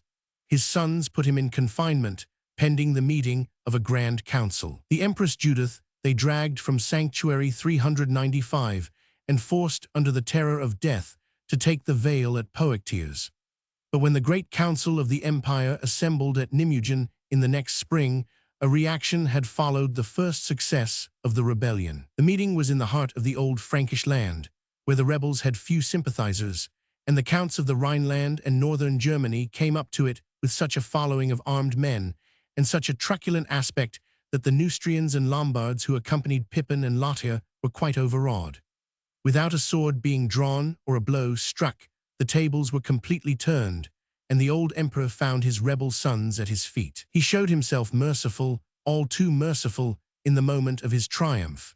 Lothair was despoiled of his imperial title, but permitted to keep his kingdom of Italy and sent back unharmed to Pavia. Pippin returned to Aquitaine pardoned also. The rancorous Wala, the soul of the conspiracy, was sent back to his cloister at Corbie and bidden to live according to his rule, till his disloyal murmurings provoked the emperor into banishing him into a less comfortable seclusion on the shores of the Lake of Geneva. Louis dethroned and restored. The discomfiture of the rebels released the Empress Judith from her nunnery, but Louis thought it necessary to make her clear herself by compurgation from the cruel charges that had been brought against her, before she was released from her monastic vows. Louis was once more emperor, but the mercy with which he had treated his conquered enemies was destined to breed him unending troubles. His undutiful sons had been left as powerful as before, and instead of feeling grateful for their pardon, were only vexed at the mismanagement which had ruined their well-planned conspiracy. When they had returned to their kingdoms, they merely took breath for space, and then recommenced their intrigues. This time Lothair and Pippin took pains to enlist their younger brother, Louis of Bavaria, in the plot. By his means, they hoped to divide Germany, for the young king was very popular in his own 396 realm and counted many adherents beyond its bounds. His brothers promised him the Swabian lands of the boy Charles if he would join them in a fresh rebellion. The new troubles broke out in the spring of 832. The first signal was given by Pippin of Aquitaine, who fled from his father's court, refused to attend the Easter Great Council, and began to arm his Gascon subjects. The emperor determined to take warning by the events of 830 and not to be caught again unprepared. Second Civil War. He summoned the whole force of the empire to meet for an invasion of Aquitaine. But next came the news that Louis of Bavaria had raised an army, called in the Slavs of the Danube to his aid, and conquered Suabia. For once provoked to righteous wrath by his sons' misdoings, the emperor proclaimed that Pippin and Louis of Bavaria had forfeited their kingdoms. He announced that his favorite Charles should be crowned king of Aquitaine, and that Lothair, who had not yet made any hostile move, though he was really in secret agreement with Pippin and Louis, should be the heir of the whole of the rest of the empire. This new project of partition only did harm. It did not win the aid of Lothair. It provoked the Bavarians and Gascons, both of whom were much attached to their young kings. Worst of all, it caused the whole empire to exclaim that it was the emperor's unreasonable fondness for his youngest son that was at the bottom of all the trouble. Why should the whole empire be upset merely in order that Charles might add Aquitaine to Suabia? Matters soon went from bad to worse. Louis the Pious lay at Worms gathering the levies of Austrasia and Saxony when it was announced not only that Pippin and Louis of Bavaria were approaching, but that Lothair had taken the field with the forces of Italy and had crossed the Alps, bringing in his train Pope Gregory Roman IV, a pontiff whose election he had confirmed without his father's leave some years before. Louis marched southward to meet his rebellious sons. The 397 hosts faced each other in the plains of the Rothfeld, and a battle appeared imminent. But the pious emperor was still loth that blood should be shed in the quarrel. He held back from the fight and offered to treat with his sons. The princes knew their father's weakness and learnt that his army was much discouraged and demoralized. They determined to try fraud rather than force and assented to the proposal to negotiate. Pope Gregory lent himself to their plans and presented himself before the emperor in the character of an impartial mediator. But he had not been long in the old man's camp before the imperial army began to melt away. To all appearance, the Pope had sold himself to his patron King Lothair and used his opportunities to persuade the counts and bishops who still remained loyal that they were adhering to a doomed cause. There soon were agents of all kinds passing between the two camps, and their influence was fatal. One after another, the chief leaders of the emperor's host fled away by night to their homes, or with still greater baseness took their soldiery over to the hostile encampment. At last, a mere handful mustered under the imperial banner. The Lugenfeld, 833. Looking round on their scanty ranks, the emperor exclaimed, half in sarcasm, half in Christian resignation, "Go ye also to my sons. It would be a pity if any man lost life or limb on my account." The counts wept, but they departed, and Louis was left standing alone in the door of his tent, with his wife at his side and his son Charles clinging to his hand. From that day, the plain of the Rothfeld was called by the Franks the Field of Lies, the Lugenfeld, the Campus Mendacia ubi plurimorum fidelitas extincta est. June 833. It was just after his triumph over Basiliscus that Zeno received the ambassadors of Odoacer, and was saluted as emperor of West and East alike, in spite of his advice to the Romans to take back as their Caesar their old ruler, Julius Nepos, who was still in possession of part of Dalmatia, though he had lost Italy 3 years before. Perhaps Zeno might have been tempted to interfere with something more than advice in the affairs of the West, if his second batch of troubles had not fallen upon him in the form of his long Gothic war with the two Theodorics, the sons of Theodemir and Triarius, which began in the year following his restoration. The Eastern Emperors, 457–518. 40 The Ostrogoths had never gone westward, like their kinsmen the Visigoths. They had lingered on the Danube, first as members of the vast empire of Attila the Hun, then as occupying Pannonia in their own right. But in the reign of Leo I, they had moved across the Save into the territory of the Eastern Emperors and had permanently established themselves in Moesia. There they had settled down and made terms with the Constantinopolitan government. But they were most unruly vassals, and even in full time of peace, could never be trusted to refrain from raids into Thrace and Macedonia. Early life of Theodoric.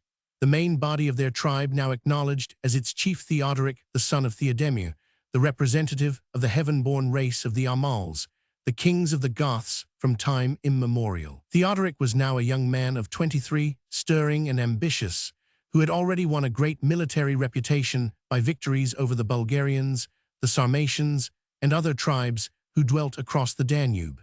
He had spent 10 years of his boyhood as a hostage at Constantinople, where he had learnt only too well the weak, as well as the strong points of the East Roman Empire. His afterlife showed that he had there imbibed a deep respect for Roman law, order, and administrative unity, but he had also come to entertain a contempt for the timid Zeno, and a conviction that his bold tribesmen were more than a match for the motley mercenary army of the emperor, of which so large a proportion was still composed of Goths and other Teutons, who could not be trusted to fight with a good heart against their Ostrogothic kinsmen. But Theodoric the Amal was not the only chief of his race in the Balkan Peninsula. He had a namesake, Theodoric the son of Triarius, better known as Theodoric the One-Eyed, who had long served as a mercenary captain in the imperial army and had headed the Teutonic auxiliaries in the camp of the usurper Basiliscus. When Basiliscus fell, Theodoric the One-Eyed collected the wrecks of the rebel forces, strengthened them with broken bands of various races, many of whom were Ostrogoths, and kept the field against Zeno. He retired into the Balkans and occasionally descended to ravage the Thracian plains, but meanwhile he sent an embassy to Zeno, offering to submit if he were given the title of Magister Militum, which he had held under Basiliscus, and taken with all his army into the imperial pay. Zeno indignantly refused to entertain such terms and resolved to take in hand the destruction of the rebel, the two Theodorics. He sent an Asiatic army into Thrace to beset the son of Triarius from the south, and bade his warlike vassal, the son of Theodemir, to attack his namesake from the north, on the Mosian side. The younger Theodoric eagerly consented, for he grudged to see any other Gothic chief than himself powerful in the peninsula, and looked down on the son of Triarius as a low-born upstart, because he did not come like himself from the royal blood of the Amals. The campaign against Theodoric the One-Eyed turned out disastrously for the imperial forces. The Roman army in the south missed the track of the rebel, whether by accident or design, while Theodoric the Amal with his forces got entangled in the defiles of the Balkans and surrounded by the army of his rival. He had been promised the cooperation of the army of Thrace, but no Romans appeared, and his projects began to look dark. His one-eyed rival, riding to within earshot of his camp, taunted him with his folly in listening to the orders and promises of the emperor. "Madman," he cried, "betrayer of your own race, do you not see that the Roman plan is always to destroy Goths by Goths? Whichever of us falls, they not we, will be the stronger. They never will give you real help, but send you out against me to perish here 42 in the desert." Then all the warriors of the Amal shouted that the One-Eyed was right, and that they would not fight against their brethren in the other camp. The son of Theodemir bowed to their will and joined himself to the son of Triarius. Uniting their armies, they moved down into the valley of the Hebrus and advanced toward Constantinople. They sent Zeno an ultimatum, in which the Amal demanded more territory for his tribe and a supply of corn and money, while the One-Eyed stipulated for the post of Magister Militum and an annual payment of 2,000 pounds of gold. Zeno, who was very anxious to keep the younger Theodoric on his side, proffered him a great sum of money and the hand of the daughter of the patrician Olybrius if he would abandon his namesake, the rebel. But the Amal refused to break the oath that he had sworn to his ally, and marched westward to ravage Macedonia up to the very gates of Thessalonica. Zeno sent his troops into winter quarters as the season was late, and made one final attempt to stave off the impending danger by offering terms to Theodoric the One-Eyed. Less true to his word than the Amal, the elder Theodoric listened to the emperor's offer, and on being promised the title of Magister Militum and all the revenues that he had enjoyed under Basiliscus, led his troops over into the imperial camp, 479. For the next 2 years, the son of Theodemir ranged over the whole Balkan peninsula from Dyrrhachium to the gates of Constantinople, plundering and burning those parts of Macedonia and Thrace which had hitherto escaped the ravages of the Huns of Attila and the Ostrogoths of the previous generation. Wars of Zeno and Theodoric the Amal. The generals of Zeno met with little good fortune in their attempts to check him, the only success they obtained being a victory won by a certain Sabinianus in 480, who cut off the rearguard of Theodoric as it was crossing the Albanian mountains, and capture wagons and Gothic warriors. But Sabinianus made himself too much feared by Zeno, who, on a suspicion of treachery, had him executed in the following year. It was not 43 that the Amal, having wasted Thrace and Macedon so fiercely that even his own army could no longer find food, at last came to terms with Zeno, on being made Magister Militum, and granted additional lands in Moesia and Dacia for his tribesmen. The son of Triarius had died a year earlier.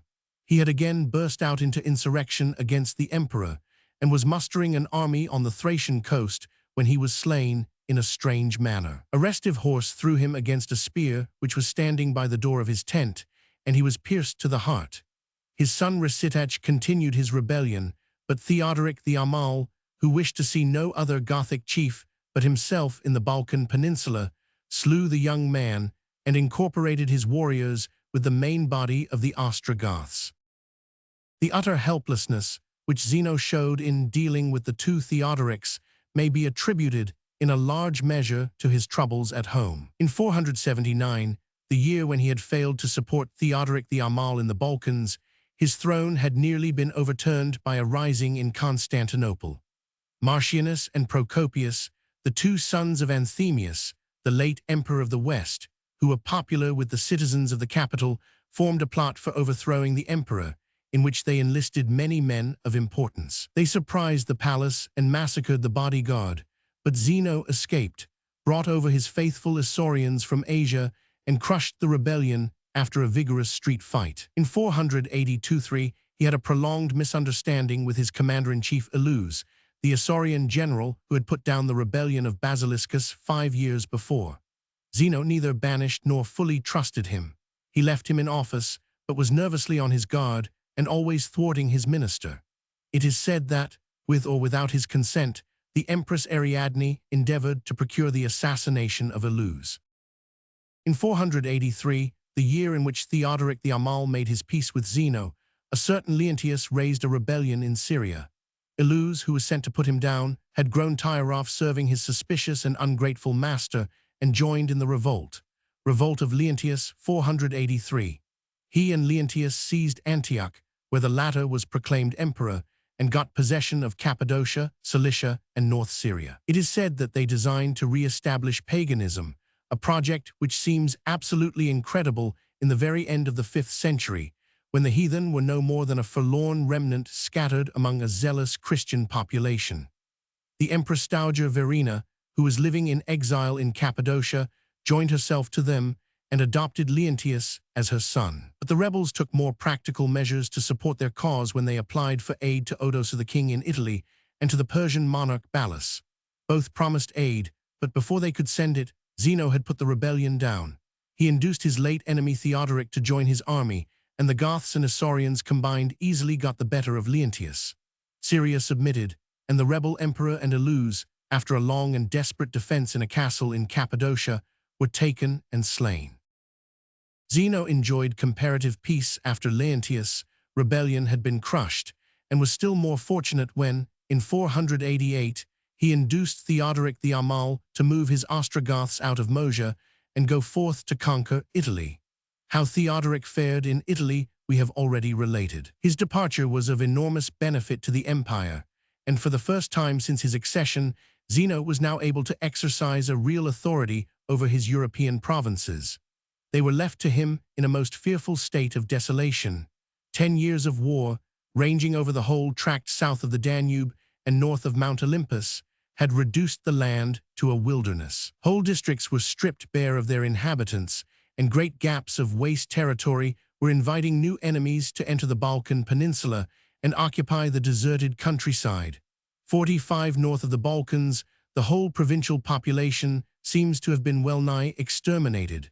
State of the Balkan Peninsula. When the Ostrogoths abandoned the country, there was nothing left between the mountains and the Danube but a few military posts and their garrisons, nor was the country replenished with inhabitants till the Slavs spread over the land in the succeeding age. Illyria and Macedonia had not fared so badly, but the net result of the century of Gothic occupation in the Balkan Peninsula had been to thin down to a fearful extent the Latin-speaking population of the Eastern Empire. All the inland of Thrace, Moesia, and Illyricum had hitherto employed the Latin tongue. With the thinning out of its inhabitants, the empire became far more Asiatic and Greek than it had before been. When the Ostrogoths migrated to Italy, the empire acquired a new set of neighbors on its northern frontier, the nomad Ugrian horde of the Bulgarians on the lower Danube, and the Teutonic tribes of the Gepidi, Heruli, and Lombards on the middle Danube and the Theus and Save. Contrary to what might have been expected, none of these races pushed past the barrier of Roman forts along the river to occupy Moesia. They vexed the empire with nothing worse than occasional raids, and did not come to settle within its limits. Zeno's ecclesiastical policy demands a word of notice. He was himself orthodox, but not fanatical. The church being at the moment grievously divided by the Monophysite schism, to which the churches of Egypt and Palestine had attached themselves, He thought it would be possible and expedient to lure the heretics back within the fold by slightly modifying the Catholic statement of doctrine.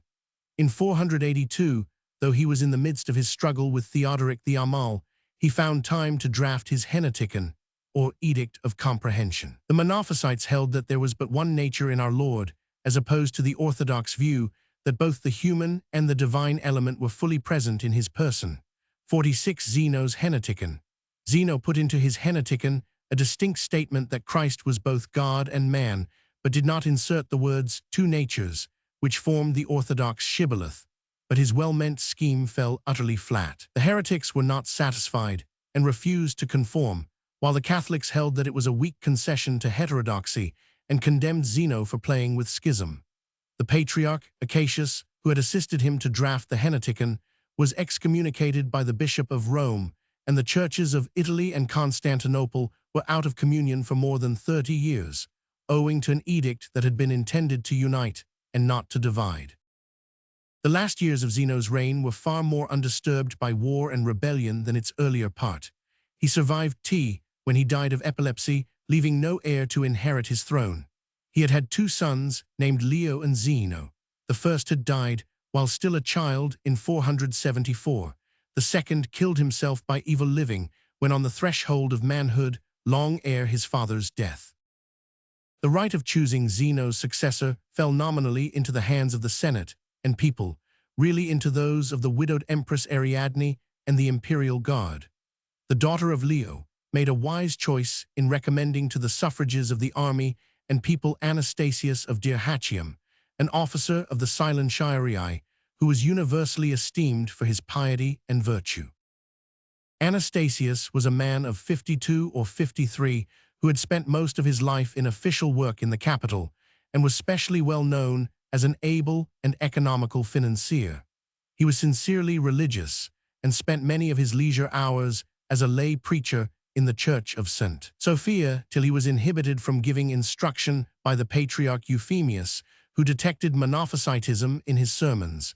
He had once proposed to take orders and had been spoken of as a candidate for the 47 bishopric of Antioch. Yet, in spite of his religious fervor, he was never accused of being unworldly or unpractical. Character of Anastasius. Anastasius was a man of blameless life, learned and laborious, slow to anger, a kind and liberal master, and absolutely just in all his dealings. "Reign as you have lived," was the cry of the people when he first presented himself to them clad in the imperial purple. Only two objections were ever made to him. The first, that he leaned towards the Monophysite heresy. The second, that his court was too staid and puritanical for the taste of the multitude, who had loved the pomp and orgies of the dissolute Zeno. He earned unpopularity by suppressing gladiatorial combats with wild beasts and licentious dances. 6 weeks after his accession, the new emperor married the Empress Dowager Ariadne, who had been the chief instrument in his election.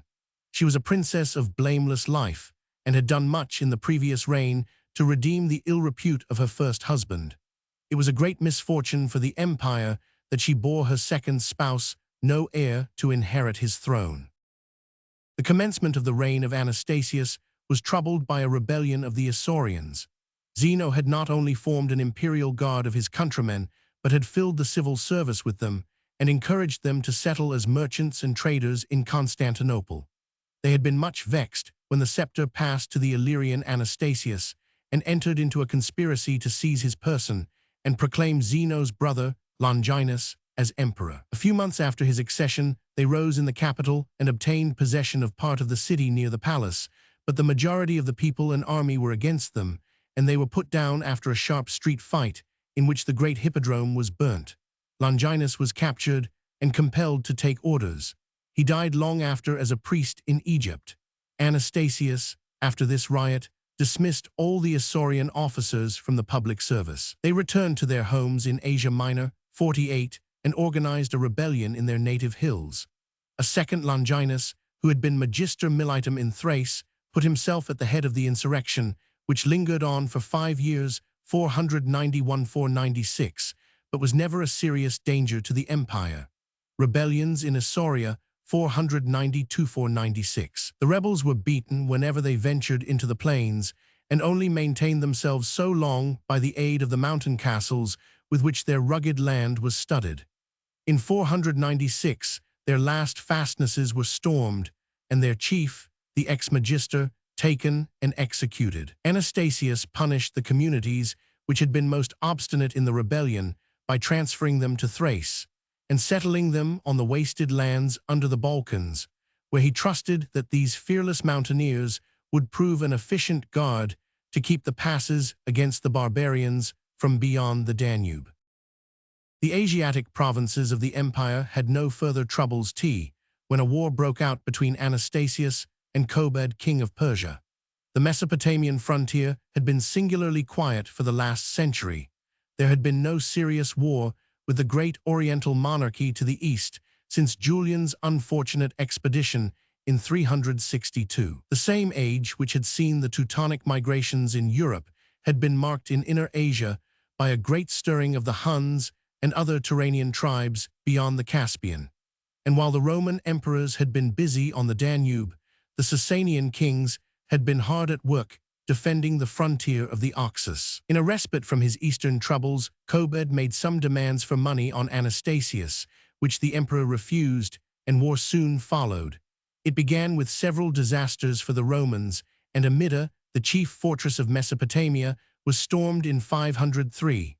War with Persia, 503–505. Nisibis fell later in the same year, and when Anastasius sent reinforcements to the east, he appointed so many generals with independent authority that the whole Roman army could never be united, and the commanders allowed themselves to be taken in detail and defeated in succession. In 504, however, 49, the fortune of war turned, when the supreme authority in the field was bestowed on Celer, the magister officium. He recovered Amida after a long siege and began to press forward beyond the Persian frontier. Kobad was at the same time assailed by the Huns from beyond the Oxus, and gladly made peace, on terms which restored the frontier of both parties to the line it had occupied in 502. Anastasius provided against future wars by building 2 new fortresses of the first class on the Persian frontier, Daras in Mesopotamia and Theodosiopolis farther north on the borders of Armenia. These places served to break the force of the Persian attack 30 years later, when the successors of Kobad and Anastasius again fell to blows. The Persian War, like the Isaurian, had only afflicted a very limited district, the province beyond the Euphrates, and no raids had penetrated so far as Syria. Indeed, during the whole reign of Anastasius, the only serious trouble to which the Asiatic half of the empire was exposed was a Hunnish raid from beyond the Caucasus, which in 515 caused grave damage in Pontus, Cappadocia, and Lycaonia. This invasion, however, was an isolated misfortune, followed by no further incursions of the nomads of the northern steppes. The European provinces, now as in the time of Zeno, had a far harder lot. The Slavs and Bulgarians repeatedly crossed the Danube and pressed over the desolated plains of Moesia to assail Thrace. More than once the Bulgarians defeated a Roman army in the field, and their ravages were at last pushed so far southward that Anastasius built in 512 the celebrated wall which bears his name, running from the Black Sea to Propontis, 35 miles west of Constantinople. These lines, extending for more than 50 miles across the eastern projection of Thrace, served to defend at least the immediate neighborhood of the capital against the restless horsemen from beyond the Danube. Macedonia and Illyricum seem to have suffered much less than Thrace during this period. The Slavs who bordered on them were as yet not nearly such a 50 dangerous enemy as the Bulgarians, while the Ostrogoths of Italy, on reconquering Pannonia, proved more restful neighbors to the northwestern provinces of the empire than they had been in the previous century. It was in the reign of Anastasius that one of the most characteristic features in the social life of Constantinople is brought forward into prominence for the first time. This was the growing turbulence of the blues and greens, the factions of the circus. From the very beginning of the Roman Empire, these clubs had existed, but it was only at Constantinople that they became institutions of high political importance. The rivalry of the blues and greens was not confined to the races of the circus, but was carried into every sphere of life. Nor was it any longer only the young men of sporting and fashionable proclivities that joined the factions. They served as clubs or political associations for all classes, from the ministers of state down to the poorest mechanics, and formed bonds of union between bodies of churchmen or supporters of dynastic claims, the Blues and Greens. It is hard for an Englishman to realize this extraordinary development of what had once been a mere rivalry of the hippodrome. To make a parallel to it, we should have to suppose that all who mount the light or the dark blue on the day of the Oxford and Cambridge boat race were bitterly jealous of each other. Let us say, for example, that all dark blues were conservatives and Anglicans, and all light blues were radicals and dissenters. If this were so, we can imagine that in times of political stress, every boat race might be followed by a gigantic free fight. This, however, was exactly what occurred at Constantinople. The blue faction had become identified with orthodoxy and with a dislike for the family of Anastasius. The green faction included all the Monophysites and other heterodox sects, and was devoted to the person and dynasty of Anastasius. In any time of trouble, the celebration of games in the hippodrome ended with a fierce riot of the two factions. No wonder that the just and peaceable Emperor 51 strove to suppress shows of all sorts, and in especial showed a dislike for the disloyal blue faction.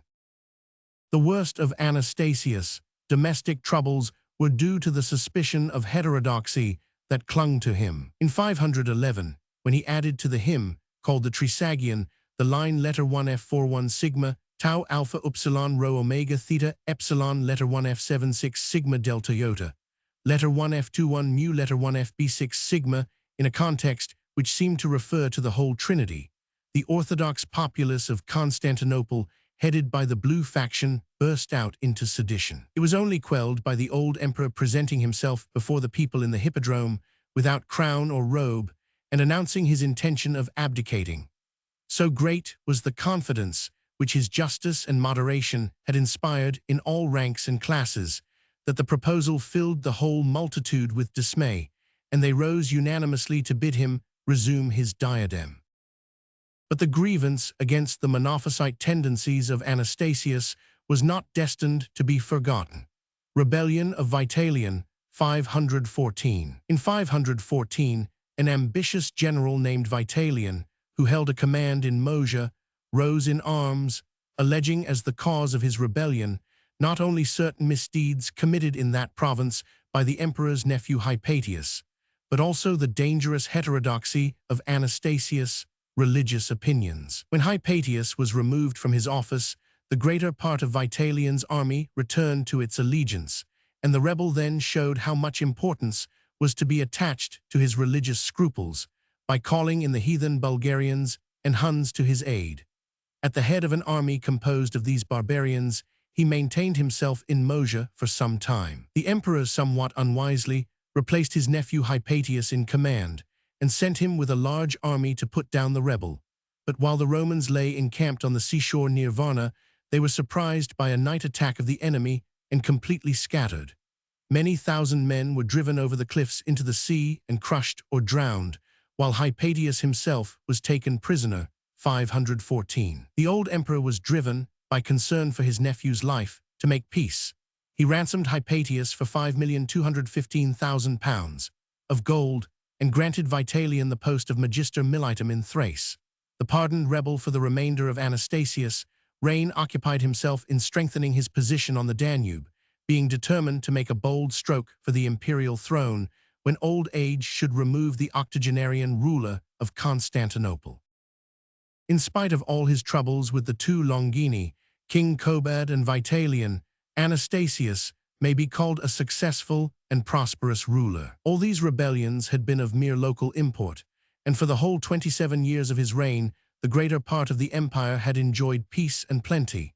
The best testimony to his good administration is the fact that at his accession he found the treasury emptied by the wasteful Zeno, and that at his death he left it filled with £320,000, weight of gold, or £15 million in hard cash. This was in spite of the fact that he was a merciful and lenient administrator and had actually abolished several imposts, including the odious chrysargyron or income tax. Nor was the money collected at the cost of neglecting proper expenditure. Anastasius had erected many military works, in especial his great wall in Thrace and the strong fortress of Daras, and restored many ruined cities. He never sent away petitioners empty, whether they represented a city, a fortress, or a seaport. He left an army of 150,000 men in a good state of discipline and composed for its larger half of native troops, with a frontier intact alike on east and west and north. The good old man died in 518. His wife Ariadne had preceded him to the grave 3 years before. He had refrained from appointing as his colleague his nephew Hypatius, whom many had expected him to adopt, and the empire was left absolutely masterless. The great state officials, the imperial guard, and the Senate had the election of a new Caesar thrown upon their hands. The most obvious candidates for the throne were Hypatius, whom the Green faction should have supported, and the Magister Militum Vitalian, who at once took arms to 53 march on the capital. But neither of them was destined to succeed. The sinews of war lay in the hands of the treasurer Amantius. He himself could not hope to reign, for he was a eunuch, but he had a friend whom he wished to crown. Accession of Justin I, 518. Accordingly he sent for Justinus, the commander of the imperial guard, and made over to him a great sum to buy the aid of the soldiery. Justinus, an elderly and respectable personage whom no one suspected of ambition, quietly took the gold, distributed it in his own name, and was saluted as Augustus by his delighted guardsmen. The Senate acquiesced in the nomination, and he mounted the throne without a blow being struck. Justinus was an Illyrian by birth, and had spent 50 years in the imperial army. He had won his promotion by good service in the Isaurian and Persian wars. He was very illiterate. We are told that he could barely sign his own name and knew nothing outside his tactics and his drill book. He had the reputation of being quiet, well-behaved, and upright. No one had anything to say against him, and he was rigidly orthodox in matters of faith. He was 68 years of age, 15 years older than even the elderly Anastasius had been at the moment of his accession. Justinus seated himself firmly on the throne. He executed the treasurer Amantius, but made terms with the 2 men who might have been his rivals. Hypatius remained a simple senator. Vitalian was confirmed in his command in Moesia and given a consulship. While holding this office and dwelling in the capital, he was assassinated. Rumor ascribed the crime to the emperor's nephew Justinian, who thought the turbulent Magister too near the throne. There is very little to record of the 9 years of Justinus' reign, save that he healed the 40 years' schism which had separated the churches of Rome and Constantinople since the publication of Zeno's Heneticon. Being undisputedly orthodox, he withdrew that document, and the schism disappeared with its cause. The only real importance of Justinus is that 54 he prepared the way for his famous nephew and successor, Justinian, whom he adopted as colleague, and entrusted with those matters of civil administration with which he was himself incompetent to deal. He died and left the throne to Justinian in A. Chapter 4. Clodovch and the Franks in Gaul, 511. The Franks in northern Gaul, their early conquests, state of Gaul in 481, Clodovch conquers northern Gaul, 486. He subdues the Alemanni, 495-6. Conversion of Clodovch, 496. He conquers Aquitaine from the Visigoths, 507. He unites all the Frankish kingdoms, 511. While Odoacer was still reigning in Italy, and Theodoric the Amal had not yet left the Balkans or the banks of the Danube, the foundations of a great kingdom were being laid upon the Scheldt and the Meuse. Early in the 5th century, the confederacy of marsh tribes on the Ussel and Lech, who had taken the common name of Franks, had moved southward into the territory of the empire and found themselves new homes in the provinces which the Romans called Belgica and Germania. Inferior, for many years the hold of the legions on this land had been growing weaker, and long ere it became a Frankish kingdom, it had been largely sprinkled with Frankish colonists, whom the emperors had admitted as military settlers on the wastelands within their border. In the lowlands of Toxandria, which after ages called Brabant and Gelders, there were no large cities to be protected, no great fortresses to be maintained, and while the Romans still exerted themselves to hold Treveri and Colonia, Agrippina, and Mogontiacum, they allowed the plains more to the north and west to 56 slip out of their hands, the Franks in Lower Germany. By the second quarter of the 5th century, the Franks were firmly established on the Scheldt and Meuse and Lower Rhine, where the Roman garrisons never reappeared after the usurper Constantine had carried off the northern frontier legions to aid him in his attack on Italy 406. By this time, too, Colonia Agrippina, first of the great Roman cities of the Rhineland, seems to have already fallen into the hands of the Franks. Between 430 and they continued to push forward as far as the Somme and the Moselle. And when, at the time of Attila's great invasion of Gaul, the last imperial garrisons in the Rhineland were exterminated, and the last governors driven forth by the Huns from Treveri and Mogontiacum and Medes, it was the Franks who profited. After the Huns had rolled back again to the east, Frankish kings, not Roman officials, took possession of the ravaged land along the Moselle and Rhine, and the surviving provincials had for the future to obey a Teutonic master near home, not a governor dispatched from distant Ravenna. The Franks were now divided into two main hordes: the Salians, who took their name from Sala, the old name of the river Ussel, dwelt from the Scheldt mouth to the Somme, and from the Straits of Dover to the Meuse. The Ripuarians, whose name is drawn from the fact that they inhabited the bank, Ripa, of the Rhine, lay along both sides of the great river from its junction with the Lippe to its junction with the Lahn, and extended as far east as the Meuse. Each of these two tribes was ruled by many kings, all of whom claimed to descend from the house of the Merovings, a line lost in obscurity, whose original head may, perhaps, have been the chief, who in the 3rd century first taught union to the various tribes who formed the Frankish Confederacy. The Franks were one of the more backward of the Teutonic races, in spite of their long contact with Roman civilization along the Rhine. Kings and people were still heathens. They had not learnt like the Goths to wear armor or fight on 57 horseback, but went to war half-naked, armed only with a barbed javelin, a sword, and a casting axe or tomahawk, called the Francisca after the name of its users. Unlike Goth and Vandal, they had not learnt the advantages of political union, but obeyed many petty princes instead of one great lord. All Roman writers reproach them for a perfidy which exceeded that of the other barbarians. The Saxons, we are told, were cruel, the Alemanni drunken, the Alans rapacious, the Huns unchaste, but the special sin of the Frank was treachery and perjury. At the time of the deposition of Romulus Augustulus by Odoacer, the Salian Franks held the old Roman towns of Cambrai, Arras, Tournai, and Tongern, while the Ripuarians occupied Köln, Trier, Mainz, and Metz, divisions of Gaul in 481. South of the Ripuarians lay the new Burgundian kingdom, which Gundobad had founded in the valleys of the Rhone and Saône.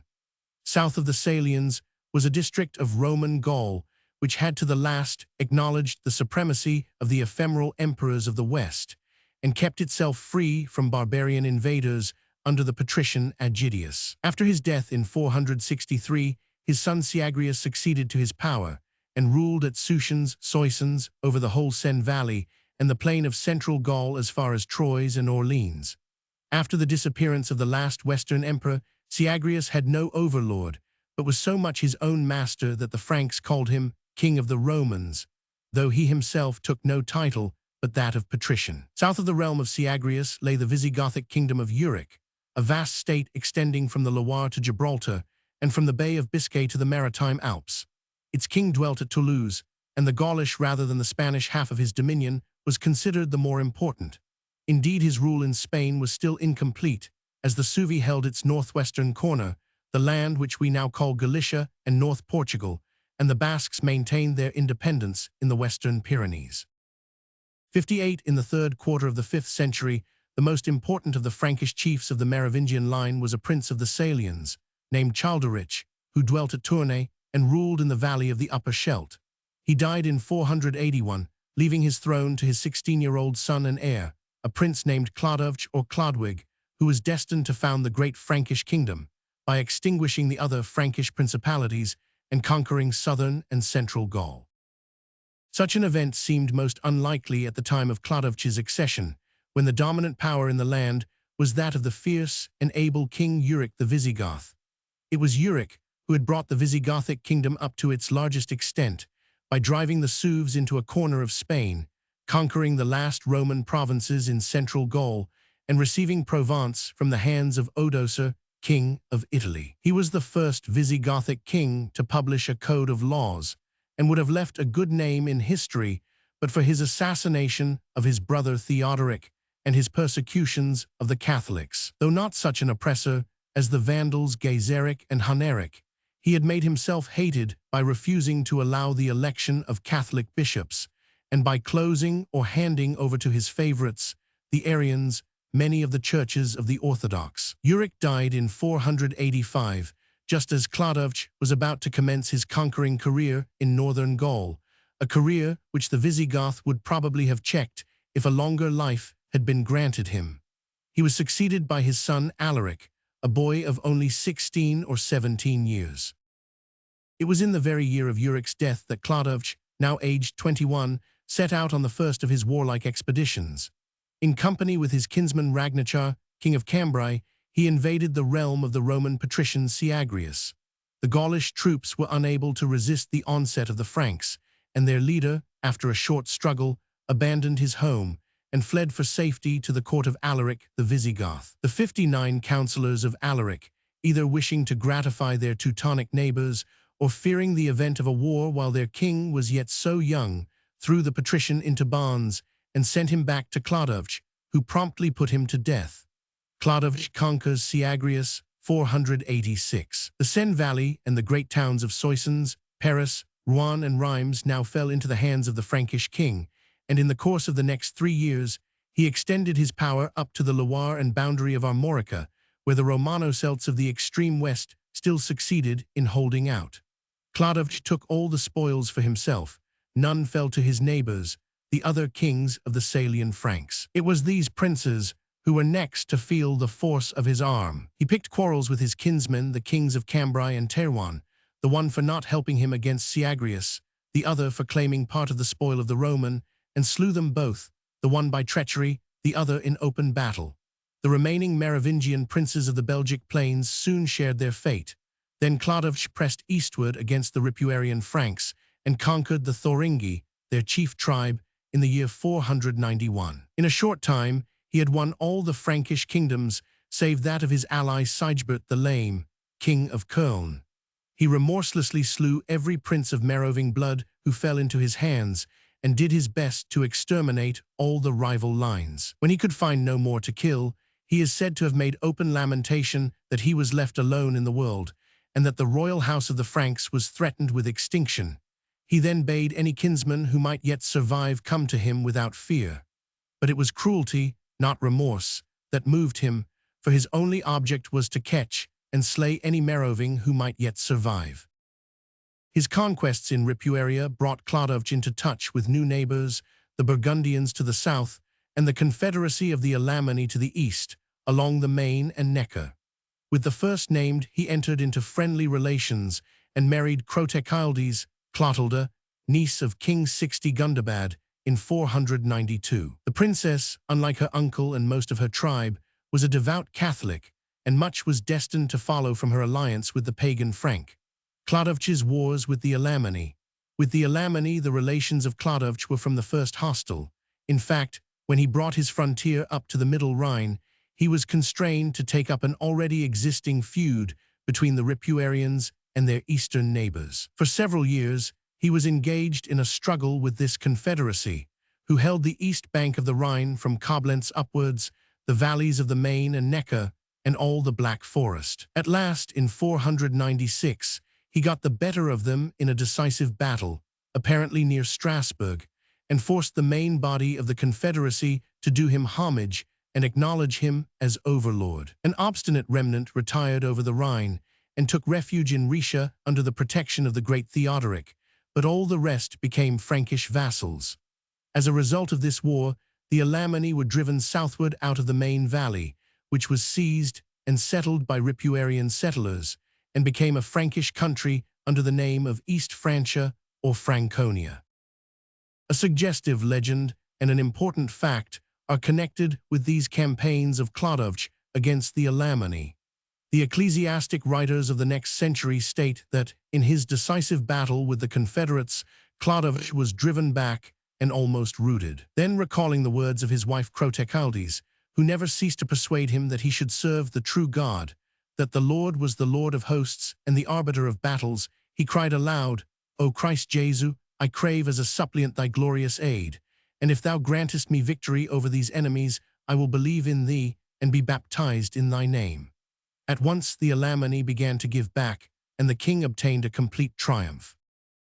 Whether this was the manner of his conversion or not, it is at any rate certain that Clodovch, on returning from his Alemannic campaign, had himself baptized at Rheims on 61 Christmas Day, 496. His sister and of his warriors followed him to the font. Every reader of history knows the famous tale how Archbishop Remigius hailed the king with the words, Bow thy neck, Sgambrian, adore that which thou hast burnt, and burn that which thou hast adored. First among the converted Teutonic kings, Clodovch was received into the Catholic Church, and did not become an Arian like his neighbors. In this, we may, no doubt, trace the influence of his Orthodox queen Crotecaldes. Conversion of Clodovch, 496. The consequences of his conversion to the Orthodox faith were most important. He was the only Teutonic king who adopted the faith of his Roman subjects, and was therefore served by them, and more especially by their clergy, with a loyalty which no Goth, Vandal, or Burgundian prince could ever win. Not least among the causes of Clodovch's easy triumphs and of the permanence of his kingdom may be reckoned his adherence to Catholicism. At once the sons of the emperor swooped down on their helpless prey. They promptly rode over to the empty camp of Lewis, and after saluting their father with feigned respect, set a guard over his tent. Judith was reinvested with the veil and sent over the Alps to Lothaire's fortress of Tortona. The boy Charles was consigned to the monastery of Prüm. His extreme youth saved him both from blinding and ordination. 398, the old emperor was forwarded to the abbey of St. Medard at Soissons and placed in confinement in its tower. The most strenuous efforts were made to induce him to abdicate and take the monastic vows. But though he would have been willing enough to do so if unconstrained, Louis refused to lay down his crown when force and threats were employed. Failing to induce him to resign, Lothair and Archbishop Ebbo assembled an ecclesiastical council of the bishops of Gaul and formally declared the emperor deposed for incapacity and evil government. The unthinking Lothair was indeed preparing a rod for the back of all future emperors when he allowed the clergy to usurp such power. Though Louis would not acknowledge that he was legally dethroned, to do penance he was now, as always, only too ready, and Lothair at last resolved to be contented with this. His father's humiliation could not have been greater if he had formally resigned the crown. The old emperor came before the altar of St. Medard with his sword and wearing the jeweled imperial dalmatic. Then laying the weapon and robe upon the altar, he cast round himself a cloak of sackcloth and read a declaration in 8 articles, whereby he accused himself of being, by his sins, the sole cause of the disorders of the empire. He began with deploring the death of Bernard of Italy, the sole crime of which he can fairly be held guilty, the penance of St. Medard. Then he went on to accuse himself of many futile offences, such as that of summoning an army to meet during the holy season of Lent. He was even mean enough to own that he had done evil in permitting his wife to throw off the monastic veil and clear herself by compurgation from the charges brought against her. In so doing, he confessed, he might have abetted perjury. Having read this humiliating document, the old man laid the parchment on the altar and retired again to his prison tower. But the degrading scene had not the effect that Lothair had hoped. Men felt more indignation against the son who could force his father to such humiliation than contempt 399 for the father who could submit to it. The crowd outside the church tried to mob Lothair. The counts of Austrasia and Saxony began to gather armed bands against him. Scared at their approach, the younger king fled away into Burgundy. Louis again restored, 834. The German counts at once drew Louis out of his confinement, girt him once more with the sword of empire, and proclaimed him sole ruler of the Frankish realm. A considerable army set out to pursue Lothair, and though he checked its pursuit at a skirmish near Chalon-sur-Saône, he none the less withdrew from Gaul and took refuge in his own kingdom of Lombardy. This was the first blood actually shed in battle in the Civil War. The vengeance of heaven seemed to pursue the undutiful son and his adherents. Soon after he had reached Italy, a pestilence smote his army and slew his chief counselors, the aged Wala and Jesse of Amiens, together with Matfred, Count of Orleans, the chief of his men of war. Lothair himself was stricken down and lay for many weeks at the gate of death, but he struggled through to give many more troublous years to the empire. The two great ecclesiastics who had shared with Wala the guilt of the illegal deposition of the old emperor, Ebbo of Reims and Agobard of Lyon, fell into the hands of the partisans of Louis. Both were deposed from their archbishoprics, and Ebbo, the ungrateful foster brother of the emperor, was put into solitary confinement in the Abbey of Fulda in the heart of Germany. Still untaught by his misfortunes, Louis now took the one step most certain to alienate his newly recovered popularity. He summoned a diet at Crimea near Lyon and proposed in it a new division of his realm. Lothair was to be punished by being deprived of all his dominions save Italy. The greater part of the confiscated land, Burgundy, Provence, and the old Austrasian realm about Metz and Trier, was to go to the dearly loved Charles, now a boy of 14 years of age. This project pleased nobody. It rendered Lothair desperate. 400 did not please Louis and Pippin, and disgusted the whole of the Franks, who exclaimed that the sole cause of the wars was to be found in the emperor's doting affection for his youngest son. It is probable that another war would have broken out if a new disaster had not fallen upon the realm. The first great Viking invasion was just about to descend upon the empire.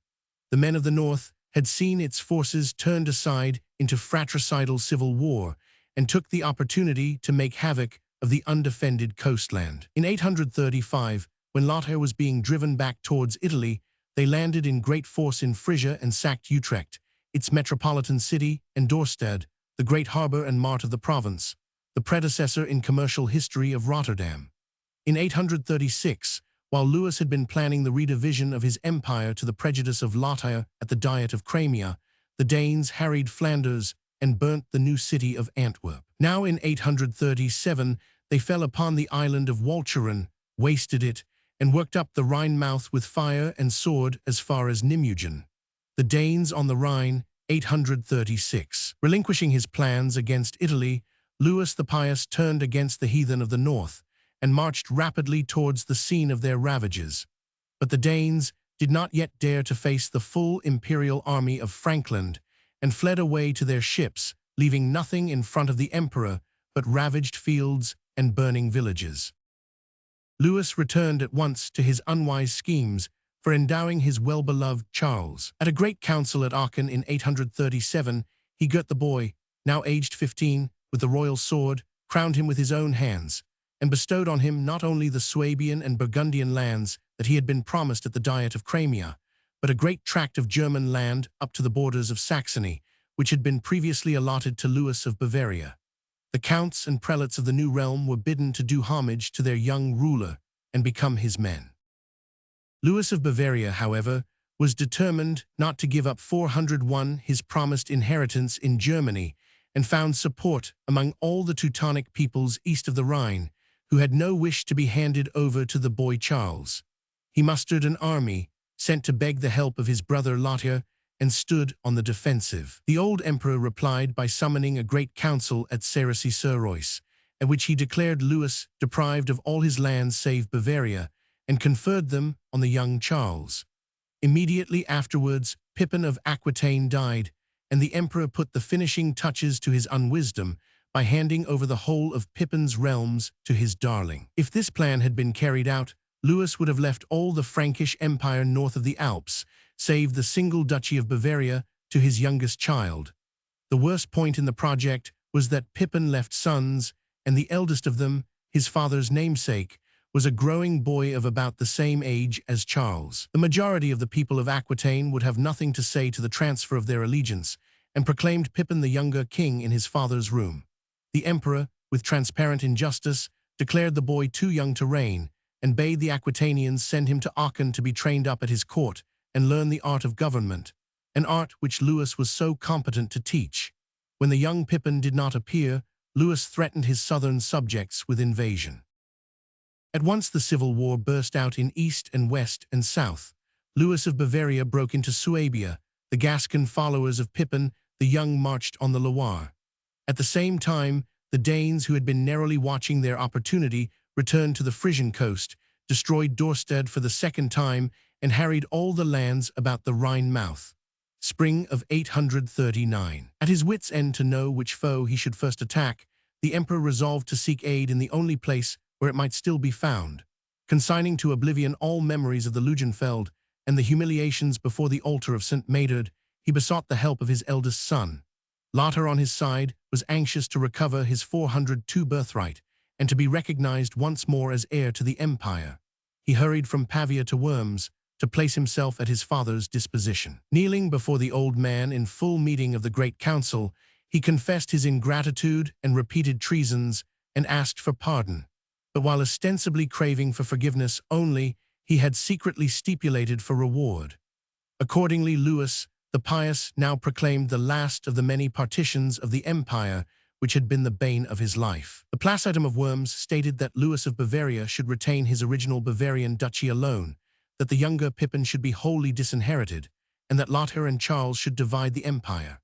The eldest son and heir took Italy, Saxony, Suabia, all the Frankish lands on the Meuse and Rhine, and the Burgundian and Provençal realms along the Rhone. The dearly loved Charles was given Neustria and Aquitaine, the two kingdoms whose union roughly represents the modern land of France. Third Civil War, 839. The year 840 saw the commencement of the Civil War, with a new arrangement of combatants, Louis the Elder, Lothar, and Charles, against Louis the Young and Pippin. Fortune favored the old man for once. He first marched into Aquitaine, drove the rebels before him, and forced the bishops and counts of the land beyond the Loire to do homage to Charles at Clermont in Auvergne. Contrary to his usual custom, the emperor did not pardon all his enemies, but beheaded several of the chief partisans of the young Pippin. Aquitaine was no sooner overrun than Louis, with a vigor which he had never shown before, it was the dying flash of his life's energy, wheeled his army northward and marched against his son, the King of Bavaria. So rapid was the attack that the younger Louis was driven out of Suabia, chased along the Bavarian bank of the Danube, and forced to take refuge in the far Ostmark on the Slavonic border. The Emperor of 403 had now vindicated by the force of arms the partition of Worms. Pippin was disinherited, and Louis driven back into a narrow corner of Germany. A great council was summoned to meet in July, and the emperor came back by slow stages towards the Rhine to preside over it. But the double campaign of the spring had been too much for him. For some years, his lungs had been affected, and the chills of a March and April spent in arms in the open field brought on a rapid consumption.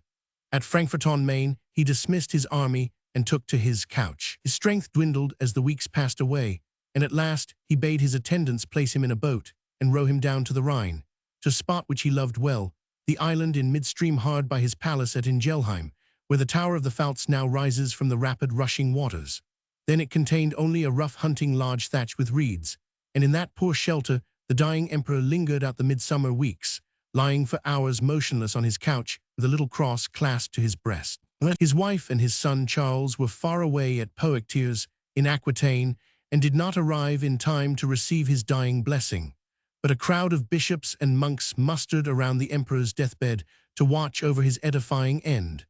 Death of Louis, 840. On June 25th, the old man's last agony seized him. He started up in bed, cried in a loud voice, "Out, out," and fell back dead, leaving the clerical throng around to debate whether his last words bade some evil spirit depart from his presence or referred to his own setting out for a better world. So ended King Louis. Rex H. Ludovicus, pietatis tantus amicus. Qui pius a populo, dissiter et titulo. He left the empire, which he had done so much to dismember, to be fought for by his 3 sons and his grandson. He left the imperial dignity, fatally injured by his groveling penances at Attigny and Soissons. He had allowed the Danes to spy out the nakedness of the land in the north, while the 404 Saracens had already landed in Italy to the south. He had suffered the clerical power again and again to usurp authority over secular things, as none of his predecessors of the Frankish race, Meroving or Carling, had ever done. Yet in spite of all, his piety and conscientious desire to do right, often as it was misled, gave him a greater claim to the respect of his subjects than did the personal character of any of his successors. Ere long men came to look back to the time of Louis the Pious as to an age of comparative quiet and prosperity. Chapter 24. Chapter 501. Disruption of the Frankish Empire, the coming of the Vikings. 848–55. Wars of the sons of Louis the Pious, Battle of Fontenay and Peace of Verdun, the Vikings and their ships and methods of warfare, all Western Europe subject to their incursions, their invasion of Neustria and Austrasia, intermittent civil wars of the Franks, Charles the Bald and his policy, death of Lothair. At the moment of his death, Louis the Pious had been at enmity with his son Louis of Bavaria and his grandson Pippin the Young of Aquitaine, while he had by his last partition statute provided for the division of the bulk of his realm between his eldest-born Lothair and his youngest-born Charles. It seemed natural, therefore, that when, after the old man's death, the succession troubles broke out with renewed vigor, the Franks of Neustria and Austrasia and the Lombards would be ranged in battle against the East Germans and the Aquitanians. Such, however, was not to be the case.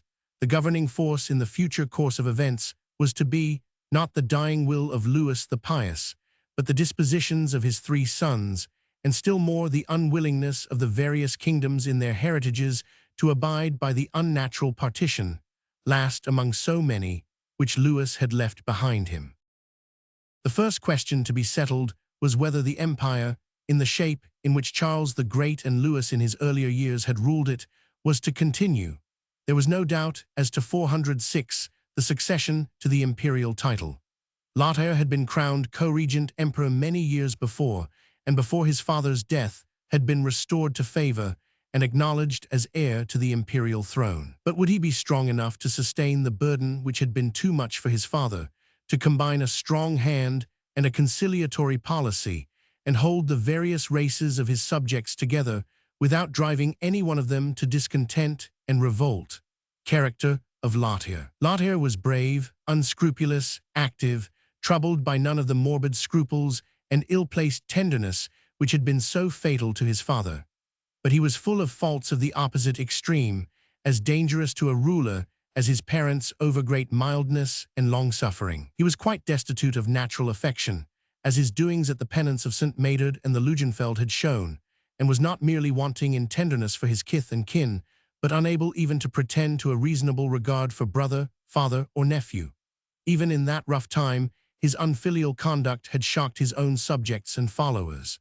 His ambition and pride were the only sentiments to which an appeal could be made with success. He was filled with an overweening idea of the greatness of the imperial position, though he had done so much himself to cause its degradation in the eyes of all the nations of the empire, by his cruel and offensive treatment of his father. He had taught the Franks that an emperor could be imprisoned, preached at, dictated to, publicly chastised, deposed, and he foolishly supposed that his own imperial dignity would not suffer from the precedent.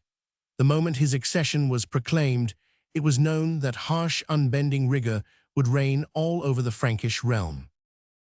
Yet Lothair's situation in 840 was not disadvantageous. His enemies Louis and Pippin had been driven into remote corners of the empire. He was loyally supported by the Lombards of his old Italian kingdom and by the Austrasians, the old ruling race, whose imperialist tendencies had been 407 shown by their constant fidelity to Louis the Pious throughout all his troubles. But Lothair wasted his strength by a strange combination of arbitrary claims and dilatory action.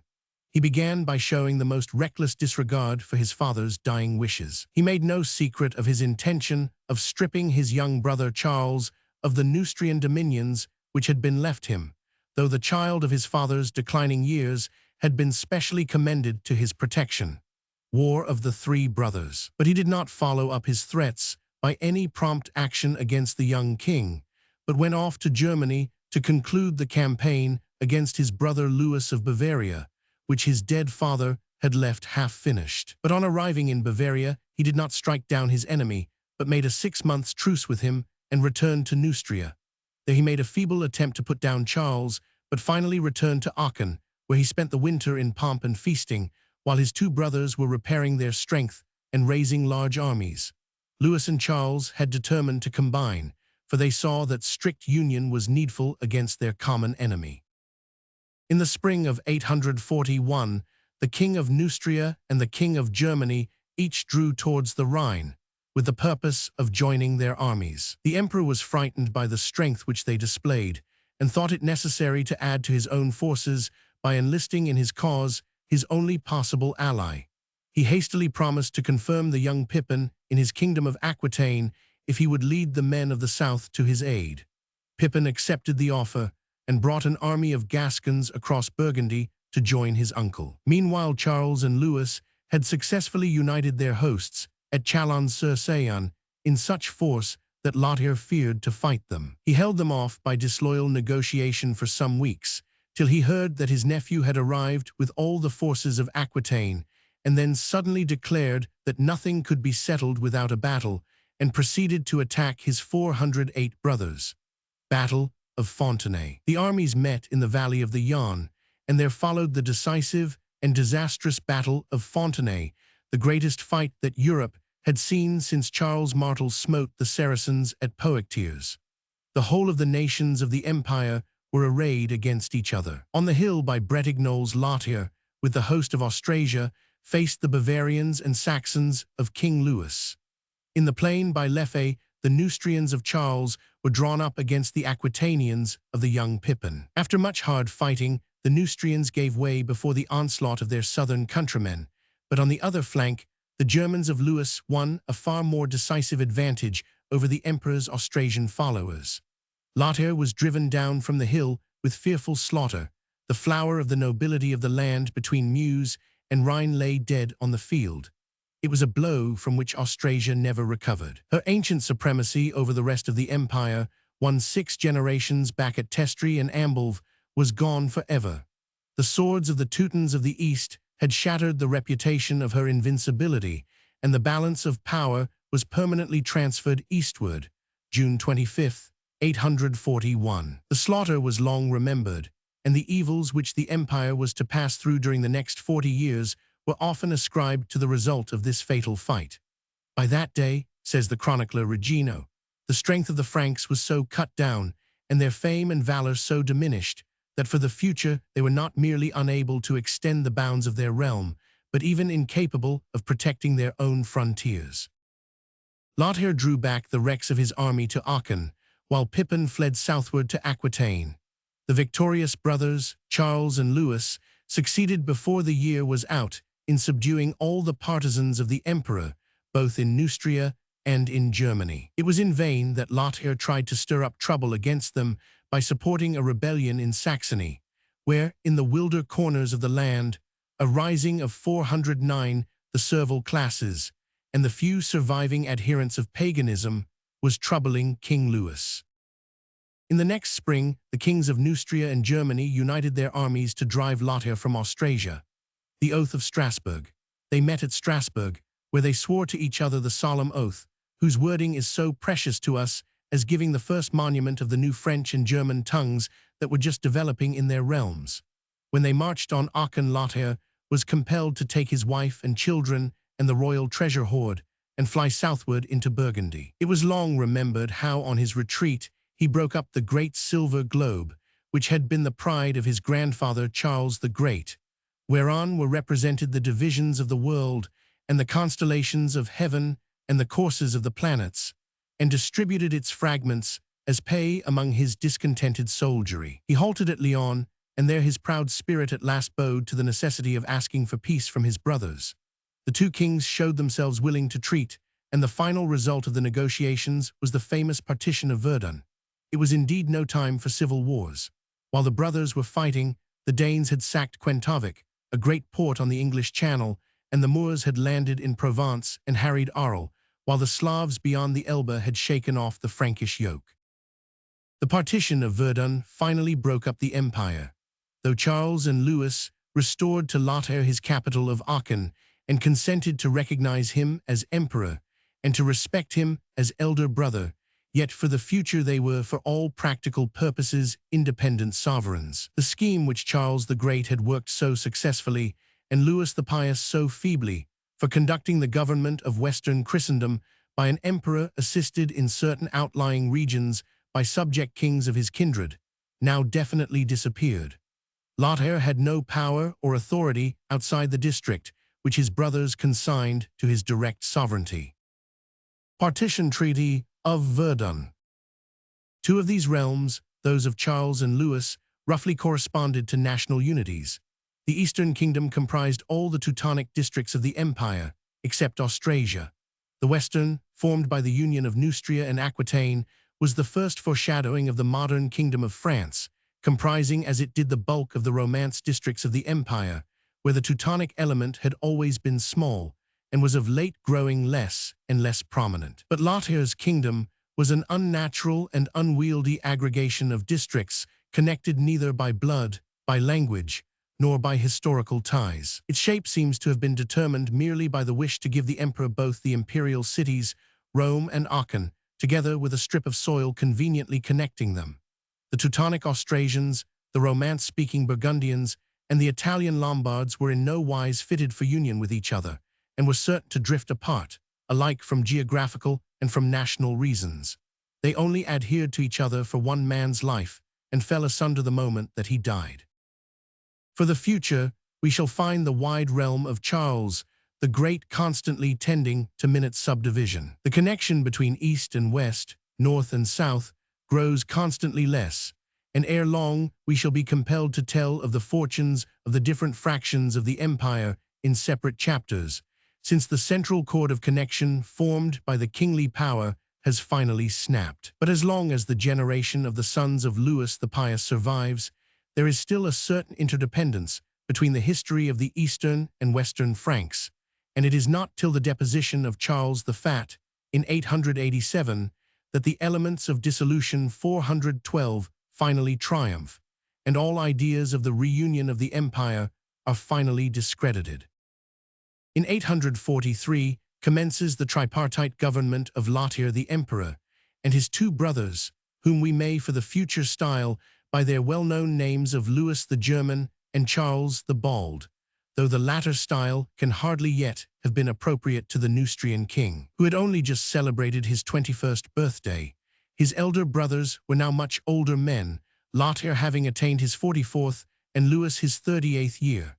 Both of them had now growing sons whom they were ere long to take as colleagues in part of their realm. The period from the Peace of Verdun in 843 down to the deposition of Charles the Fat in 887 is the most chaotic and perplexing portion of the history of Europe with which we have to deal. For the fortunes of the various fractions of the Frankish Empire are bound up with the fortunes of the members of a much ramified royal house in which, with a lamentable want of originality, the same four names are continually recurring. The grandsons of Louis the Pious. We have hitherto been confronted only with the three brothers, Lothair, Louis, and Charles. Now each of these brothers had three sons, and with a perversity which the reader and the writer of history must alike deplore, each christened his boys after their uncles. Lothair's three sons were Louis, Charles, and Lothair. Louis named his offspring Louis, Charles, and Carloman, and Charles, when at a later date he became a father, followed the evil example by christening his children Louis, Charles, and Carloman also. The genealogical table must be kept carefully before us, lest from the similarity of names we confuse the imperial, the German, and the Neustrian houses of the Carlings. The descendants of Charles the Great.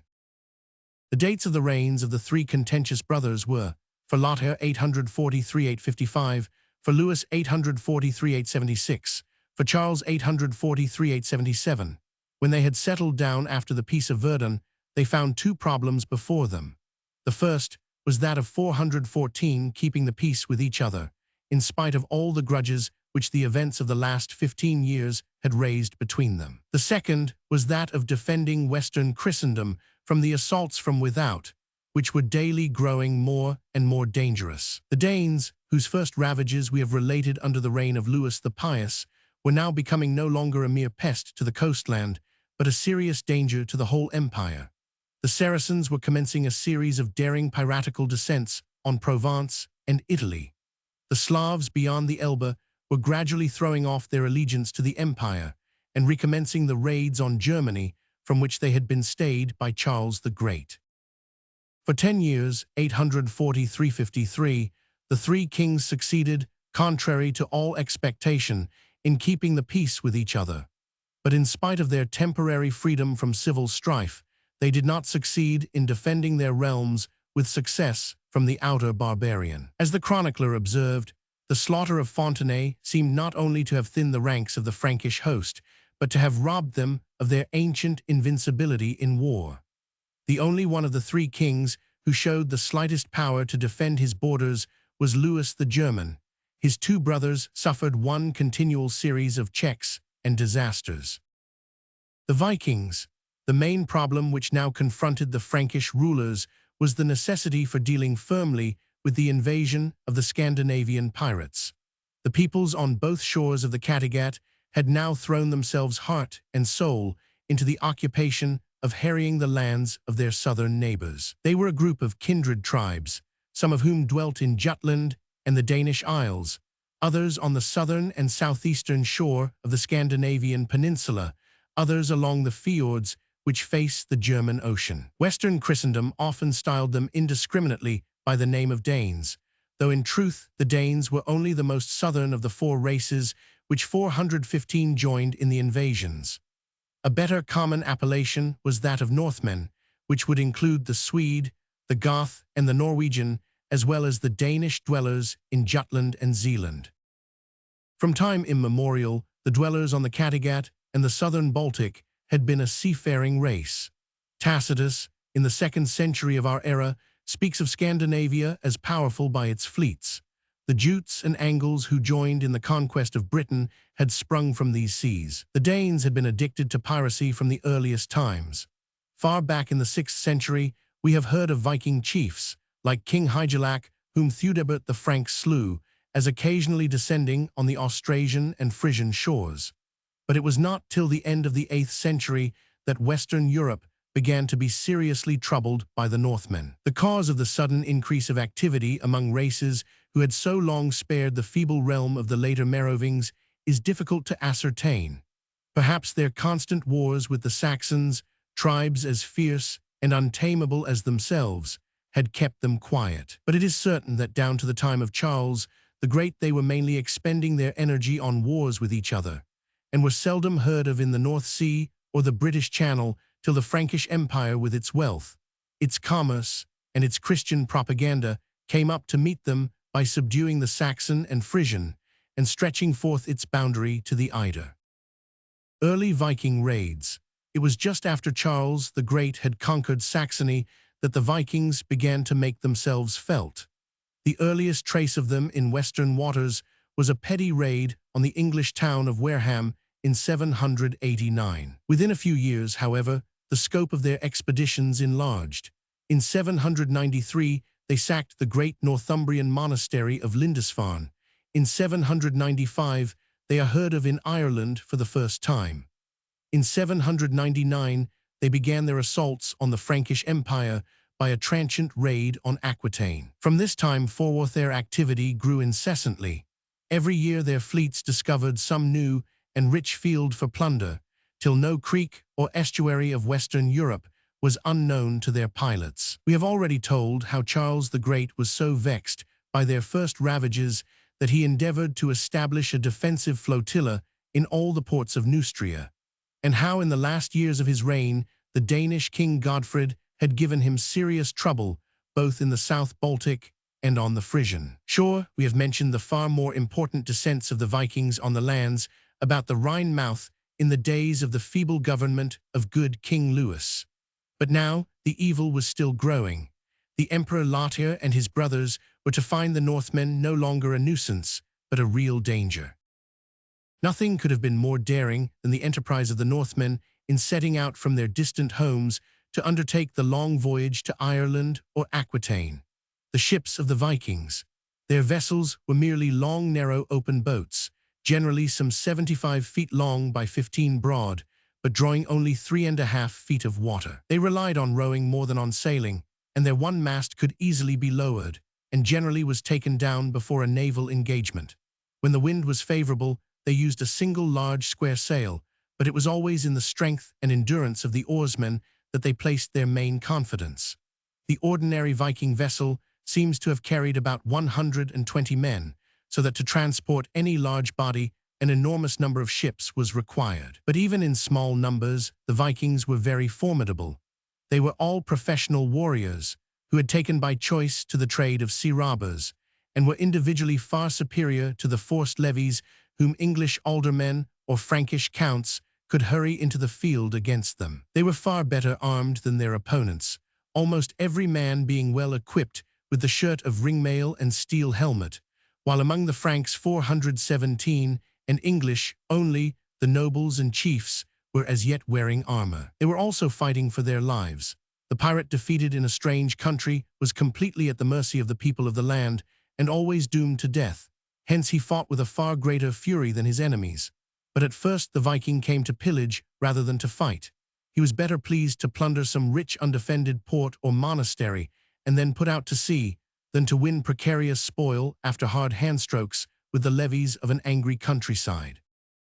By this time, the Vikings were operating on every coast in Western Europe. It was not only the Franks who were suffering from their inroads. The English kingdoms and the Celts of Scotland and Ireland were faring even worse. The expeditions of the Northmen were now taking two well-marked courses. One was the voyage past Frisia and the Rhine mouth to the Neustrian and South English coasts. The other was a longer and bolder adventure, the open sea voyage from the western capes of Norway to Orkney and Shetland, and then southwest, past the Hebrides, to Ireland, Wales, and western England. The former line of plunder was mainly in the hands of the Danes. The latter was more frequented by the Norwegians. The other two northern peoples, the Swedes and Goths of the Scandinavian peninsula, were almost entirely engrossed in cruises eastward against the Slavs and Finns of the Baltic. The Vikings in Ireland. In the earlier years of the Viking raids, Ireland suffered more than any other country. Its tribal kings could give no protection to their subjects. There was not a town in the island defended by a stone wall, and the numerous and wealthy monasteries, protected by their sanctity alone, lay open to the spoiler. The Norwegian pirates ranged at their good pleasure over the face of the land, and ere long commenced to winter in it, instead of returning home at the end of their summer ravages. It was in Ireland that they first bethought them of seizing the whole country and turning it into a new Norse kingdom. It was in the very 418 year of the partition of Verdun that a great chief named Thorgissel gained full possession of the northern half of the island and established himself as king therein. He reigned for 2 years, 843–45, with great success, till he fell by chance into the hands of Malachy, king of Meath, who drowned him in Loch Owel.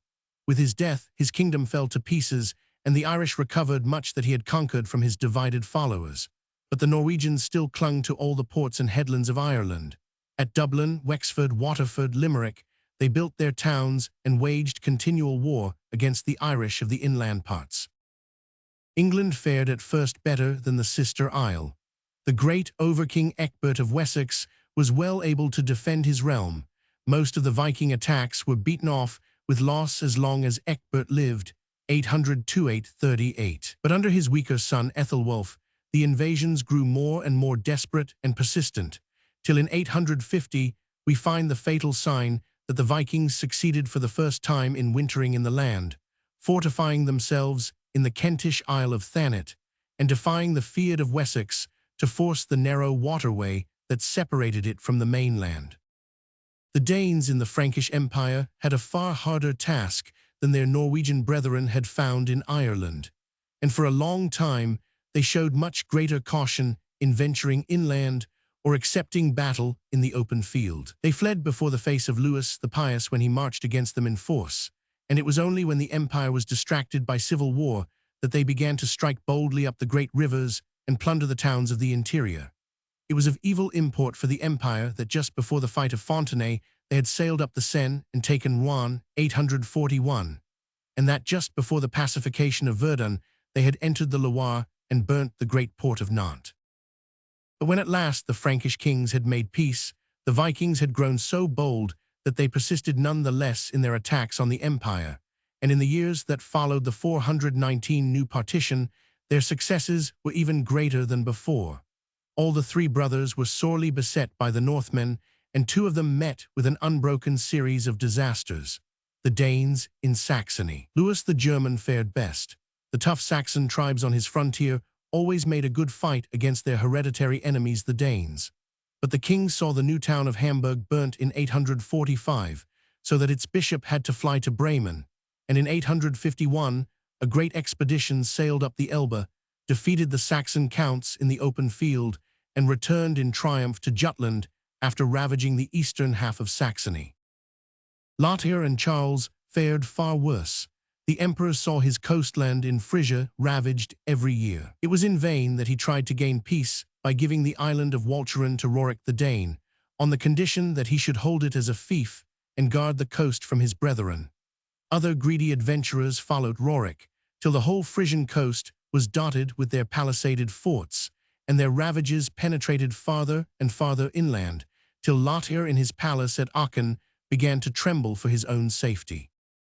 But the lot of the young King Charles and of the Western Franks was still less happy.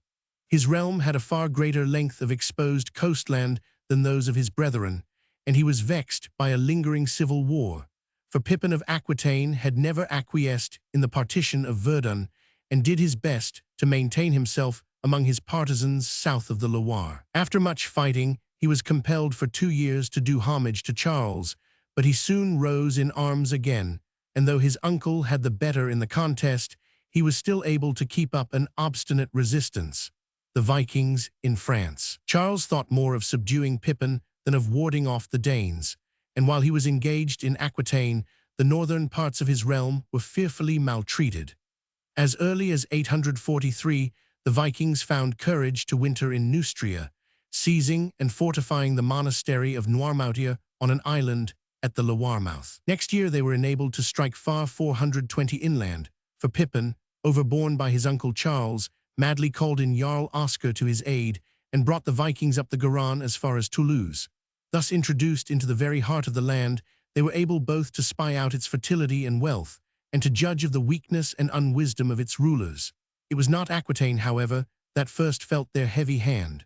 Sack of Paris. In 845, they boldly entered the Seine mouth, plundered Rouen for the second time, and then ascended the river far higher than they had ever mounted before, up to the very walls of the city of Paris.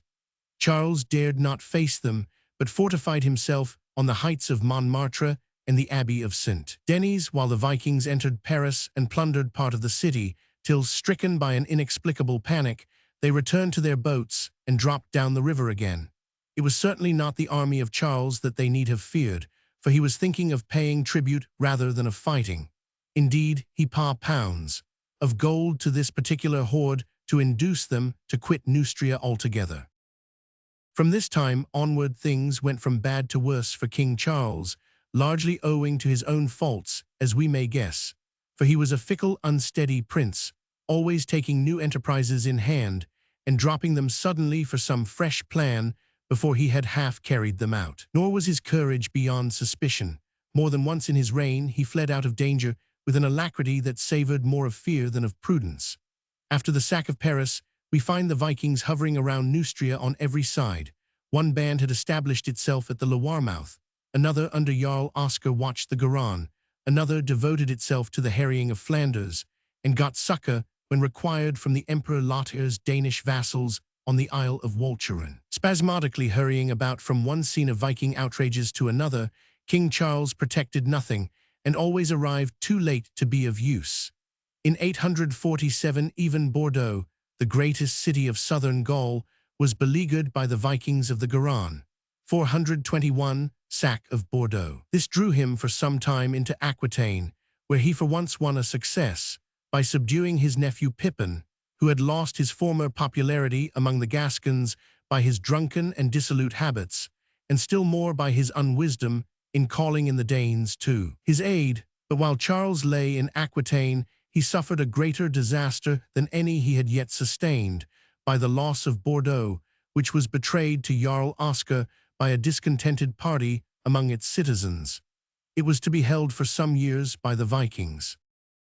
The plunder of such a wealthy place was well calculated to draw more Danish hordes into Gaul. The condition of the country grew progressively worse, and we trace every year the advance of the ships of the invaders farther and farther up the great rivers. In 850, they grew so bold that they fortified themselves high up the Seine at Giveld's Dyke, Jufas, where they abode many months, and harried all the country about Beauvais and Mantes at their leisure. Charles the Bald, engaged in a luckless campaign against the rebellious Duke of the Bretons, brought no succor to his subjects. Nor was he on the spot when in the following year Ghent, Terouanne, and all Flanders were wasted. But probably the capture of his old enemy Pippin of Aquitaine atoned in his eyes for many such disasters. The pretender was taken prisoner by the Count of Gascony, who handed him over to the king. In accordance with old Frankish custom, Pippin was shorn and thrust into a monastery. The Danes at Giveld's Dyke. The year 852 saw the kingdom of the West Franks sink to a worse degradation than any it had yet known. When the Danes again came up the Seine and settled down in their former camp at Giveld's Dyke, Charles called out the whole force of Neustria in such overwhelming strength that the Vikings retired behind their palisades and stood on the defensive. Presently the Emperor Lothair with his warlike Austrasians marched up to help his 422 brother, and the doom of the Danes seemed settled. But after a siege which lasted many months, Charles suddenly made peace with Godfrid the Danish chief and granted him a great sum of money and a tract of land at the Loire mouth to settle in. Lothair and the Austrasians went home in wrath and never aided the fickle Neustrian king again. When the Franks were faring so badly, only one more evil was wanted to make their position unbearable, and this was soon added. In 853, the 10 years' peace between the brothers, which had lasted since the Treaty of Verdun, was broken. The restless people of Aquitaine, though they had lost their old leader Pippin, had determined to try a new revolt. They secretly sent to ask aid of Louis the German, and he, though much vexed at home by Danish raids and Slavonic rebellions, was unwise enough to grant their petition. Civil War of Louis and Charles, 854. He sent his second son Louis the Saxon, with a Suabian and Bavarian army, into Aquitaine, and declared war on his brother Charles. The Emperor Lothair, with more sense than he usually showed, tried to keep his brothers from the mad struggle. But it was not owing to his efforts that the Germans finally consented to retire from southern Gaul, but merely because the younger Louis met less support than he had expected from the Gascon rebels, and found himself not strong enough to resist the full force of Neustria when his uncle took the field against him. But while this wholly unjustifiable civil war was in progress, the Danes had made worse havoc than ever in the midst of the kingdom of Charles. They burnt Nantes and Tours, harried the districts around Angers and Blois, and only checked their course before the walls of Orleans, which made a sturdy and successful resistance, 853. Death of Lothair, 855. In the next year the last formal link, which still held together the Frankish Empire, was snapped by the death of the Emperor Lothair. Old before his time, and feeling himself utterly unable to cope with the evils of the day, he retired into the monastery of Prüm, and died there only a few weeks 423 after he had taken the cowl. His heterogeneous empire at once fell to pieces. His eldest son Louis, who had already been crowned as his colleague in the empire by Pope Sergius Roman II, was left nothing but the kingdom of Italy with which to support his imperial title. To Italy he was a good king, but beyond the Alps he met with neither respect nor obedience. His younger brothers Lothair and Charles divided between them the northern parts of their father's heritage. Lothair took Austrasia, Charles took Provence, and the intermediate Burgundian territory was parted between them. Thus the unity of the empire had already become a mockery, and the realm of Charles the Great was split into 5 kingdoms, owing each other neither love nor homage nor succor in time of need. Chapter 25.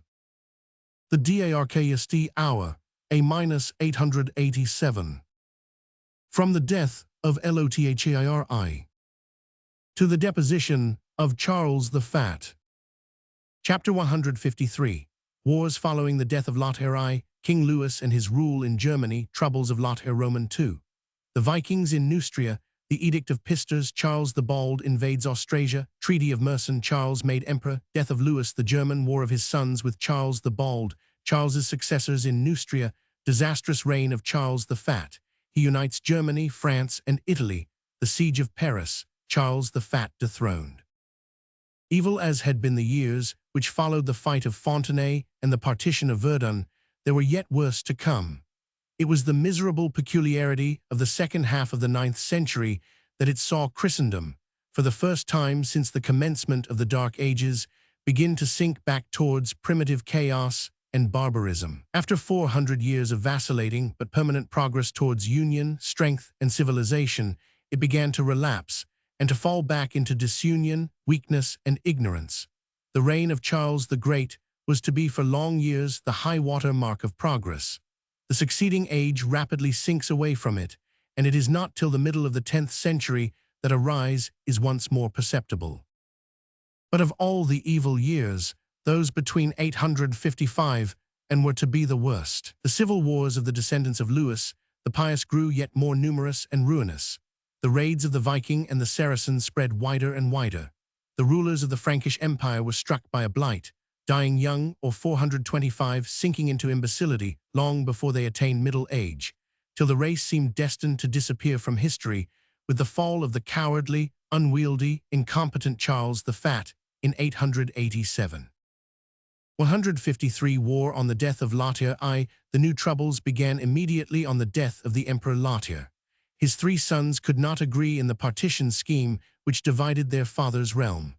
Louis thought that his share, the kingdom of Italy, was far too small for the eldest son and the bearer of the imperial title, Lothair Roman II. Grudged the share of Burgundy, which fell to his youngest brother Charles, and tried to seize the young man in order to tonsured him and confine him in a monastery.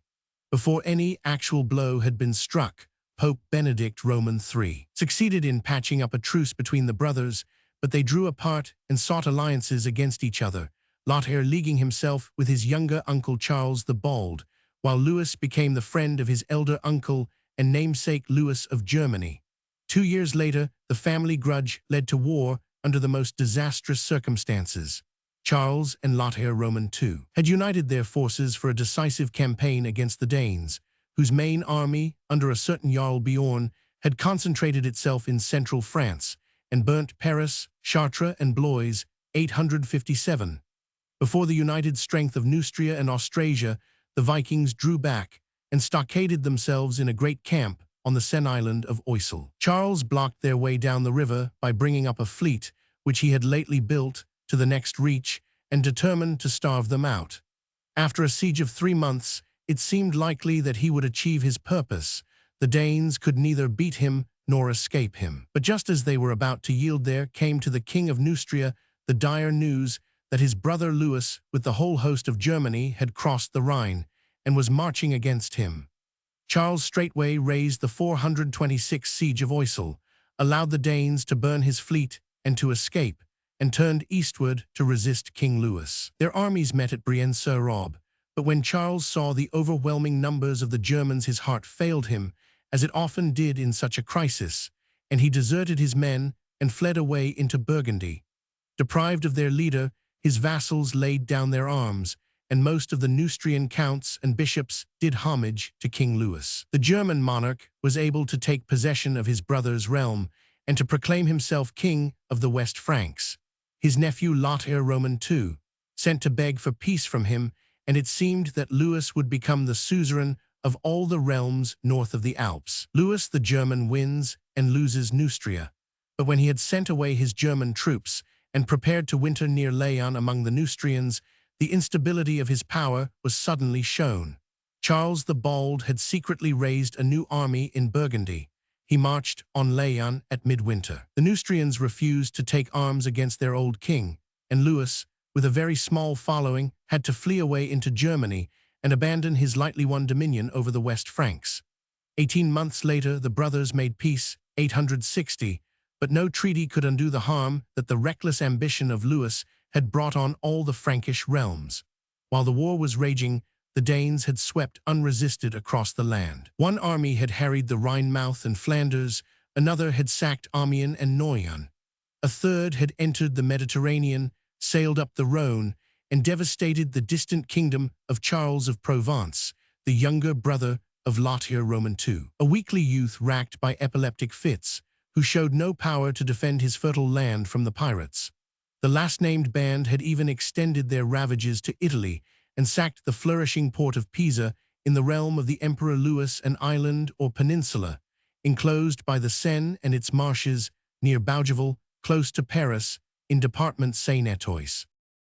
From the time of his wicked invasion of Neustria onward, King Louis the German, who had hitherto been the most fortunate of the Carling kindred, began to meet with troubles 427, to which he had as yet been a stranger. While his attention had been directed to the west, his Slavonic vassals in the east, the Abatrites, rose in rebellion.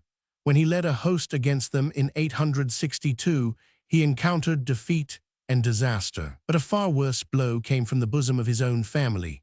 His eldest son Carloman, whom he had made governor in Carinthia and the Bavarian Ostmark, rose in rebellion against him. Family troubles of Louis the German, twice conquered and twice pardoned, 861, and the ungrateful prince took arms for a third time in 864 and compelled his father to grant him a share in the kingdom. Feeling old age closing in upon him, and hoping to conciliate all his sons, Louis the German now took the unwise step of dividing his realm in his own lifetime, just as his father Louis the Pious had done. He made Carloman king of Bavaria and Carinthia, designated his second son and namesake Louis to be ruler of Saxony, Thuringia, and Franconia, and his youngest-born Charles the Fat to reign in Suabia and Rhaetia, 865. He must have felt that the hand of heaven was laid upon him in punishment for his own unfilial conduct to his father Louis the Pious, for his sons dealt with him just as he had dealt with the old emperor 30 years before. They murmured about the boundaries of their heritages and often took arms both against him and against each other. 4 separate rebellions of one or another or all of the princes are recorded between 865 but Louis the German was made of sterner stuff than his pious father. Time after time, he beat down the risings of his undutiful sons, and after each victory had the constancy or the feebleness to restore them to their former honors. In spite of these rebellions, and in spite of the successful revolt, first of the Abatrites and then of the Moravians, both of whom succeeded in shaking off their dependence on the empire, Germany was yet the most fortunate of the 5 Frankish realms. The subjects of the 3 sons of Lothair I, who were now ruling the fragments of their father S. Middle Kingdom, 428 all had evil times to endure. Of the troubles of Louis the Emperor in Italy we shall speak elsewhere. His 2 younger brothers fared even worse. The epileptic Charles of Provence was vexed by Danish and Saracen pirates, as well as by the intrigues of his greedy uncle Charles the Bald, who tried to add Provence to his own Neustrian dominions, though he was entirely unable to protect even Neustria from the Danes. Lothair Roman II, in Austrasia, or Lotharingia as men now began to call it, after its ruler's name, was sore vexed by the Vikings, who pushed up the Rhine as far as Neuss and Köln, the bigamy of Lothair Roman II. But he was far more incommoded by a trouble for which he was himself entirely responsible. He drove from his court his wife Teutberga and openly married his concubine Waldrada. Not only did this bigamy lead to the rebellion of Teutberga's brother Hucbert, abbot of St. Maurice and Duke of Transjurane Burgundy, but it brought on a quarrel with the papacy which embittered all Lothair's remaining years. Pope Nicholas I set his face against the king's unrighteous dealings with his wife and repeatedly summoned him to take her back to his couch.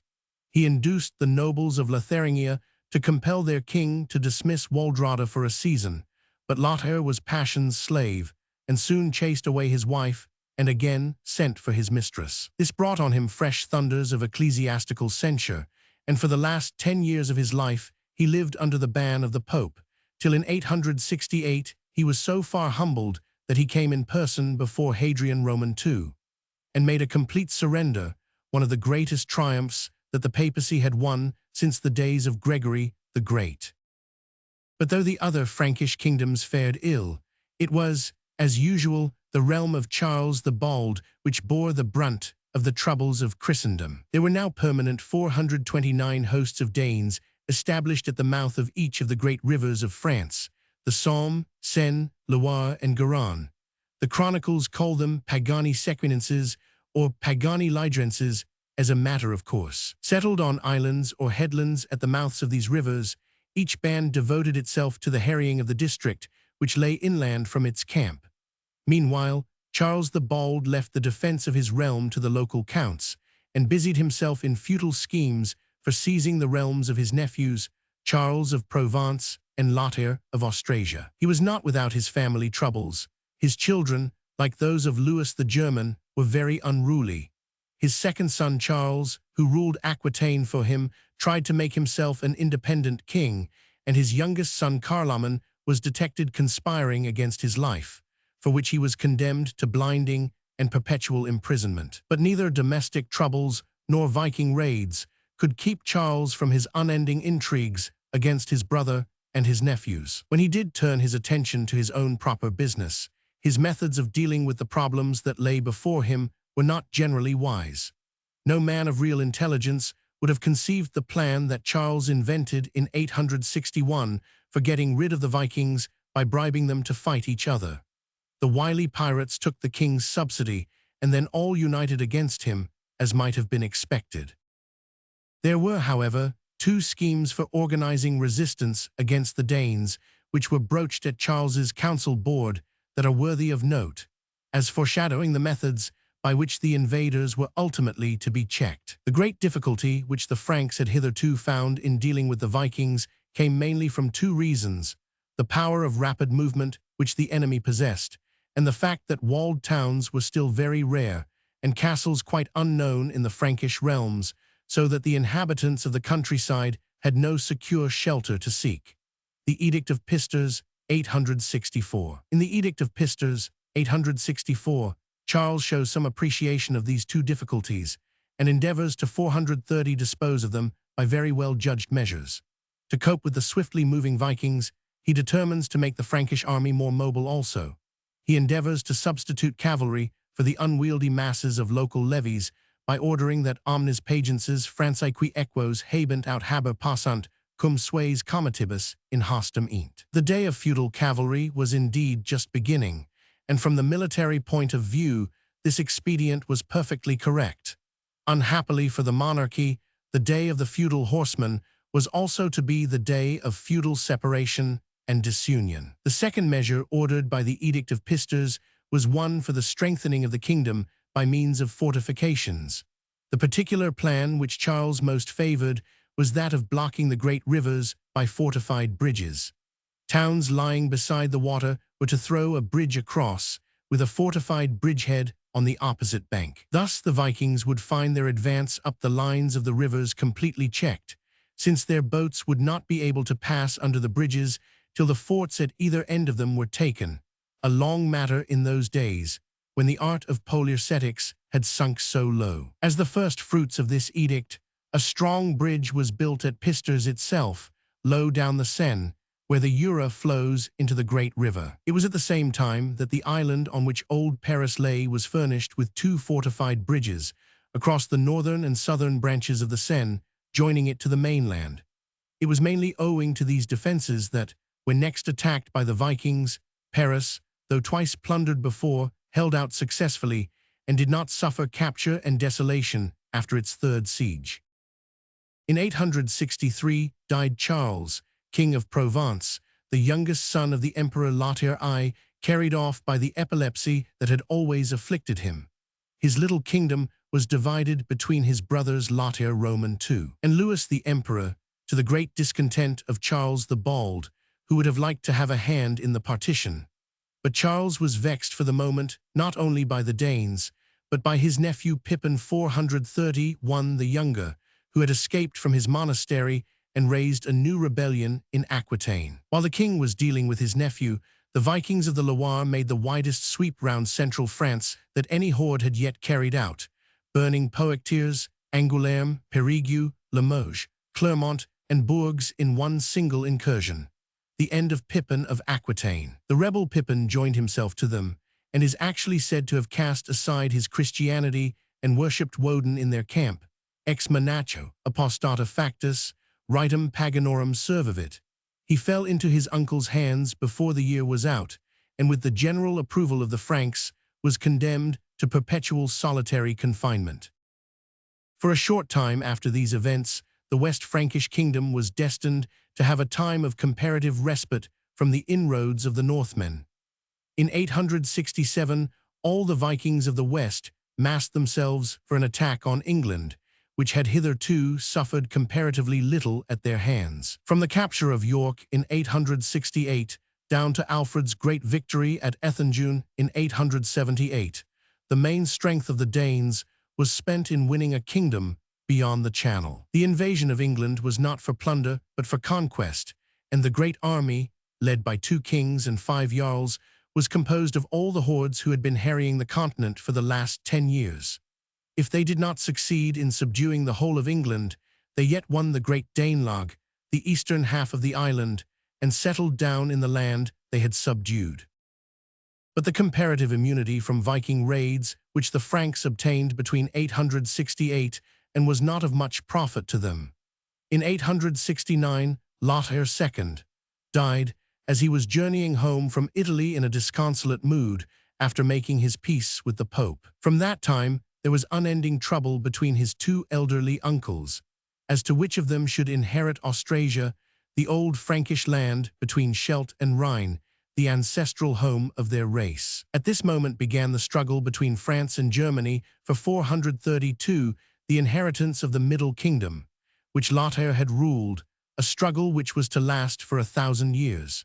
Who can say even yet if the final fate of Aachen and Trier and Metz and Liège and Strasbourg has been settled? The moment that Charles the Bald heard of Lothair's death, he crossed the Meuse at the head of the levies of Neustria and had himself crowned at Metz as King of Lotharingia. The Bretons were in open revolt that year, and a stray Viking band was levying contributions on Tours and Angers, but for such minor distractions Charles cared little. Louis the German was bedridden at the moment, and his sons were absent on an expedition against the Slavs. But next spring he took the field with all Germany at his back, whereupon Charles the Bald, always better at seizing than at fighting, drew back and offered to negotiate. Partition of Meissen, 870. Then followed the partition of Meissen, by which Lotharingia was divided between the brothers. Charles took the Burgundian part of his deceased nephew's realm, and western Austrasia as far as the Meuse. Louis had Frisia and eastern Austrasia. To Charles, therefore, fell Lyon, Vienne, Besançon, Toul, Verdun, Cambrai, Liège, Tongeren, Mecheln. To Louis, Aachen, Köln, Trier, Strasbourg, Utrecht, Nimwegen, and Maastricht, 870. But the Treaty of Meissen was only to patch up matters for a short time. 5 years of comparative rest followed, while the Vikings were still employed in England against the gallant kings of Wessex.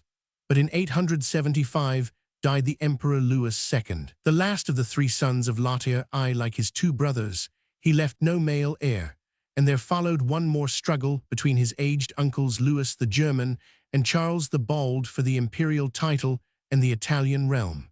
Charles the Bald in Italy, 875. Now, as always, Charles moved with rash and inconsiderate haste, and was first in the field. Leaving Neustria to shift for itself, he posted into Italy at the head of a small army and swooped down on the Diet of the Lombard kingdom, which was sitting at Pavia and disputing about the choice of a successor to their late monarch. He was acclaimed as king by some of the Lombards, and then made ready to march on Rome, where he knew that the Pope was ready to give him the imperial crown. But meanwhile, Louis the German was preparing to interfere. He first sent his youngest son Charles of Suabia, better known as Charles the Fat, to oppose the Neustrian king. But Charles, who always throughout his life consistently mismanaged everything that was entrusted to him, was easily scared by his uncle and fled back into the Alps.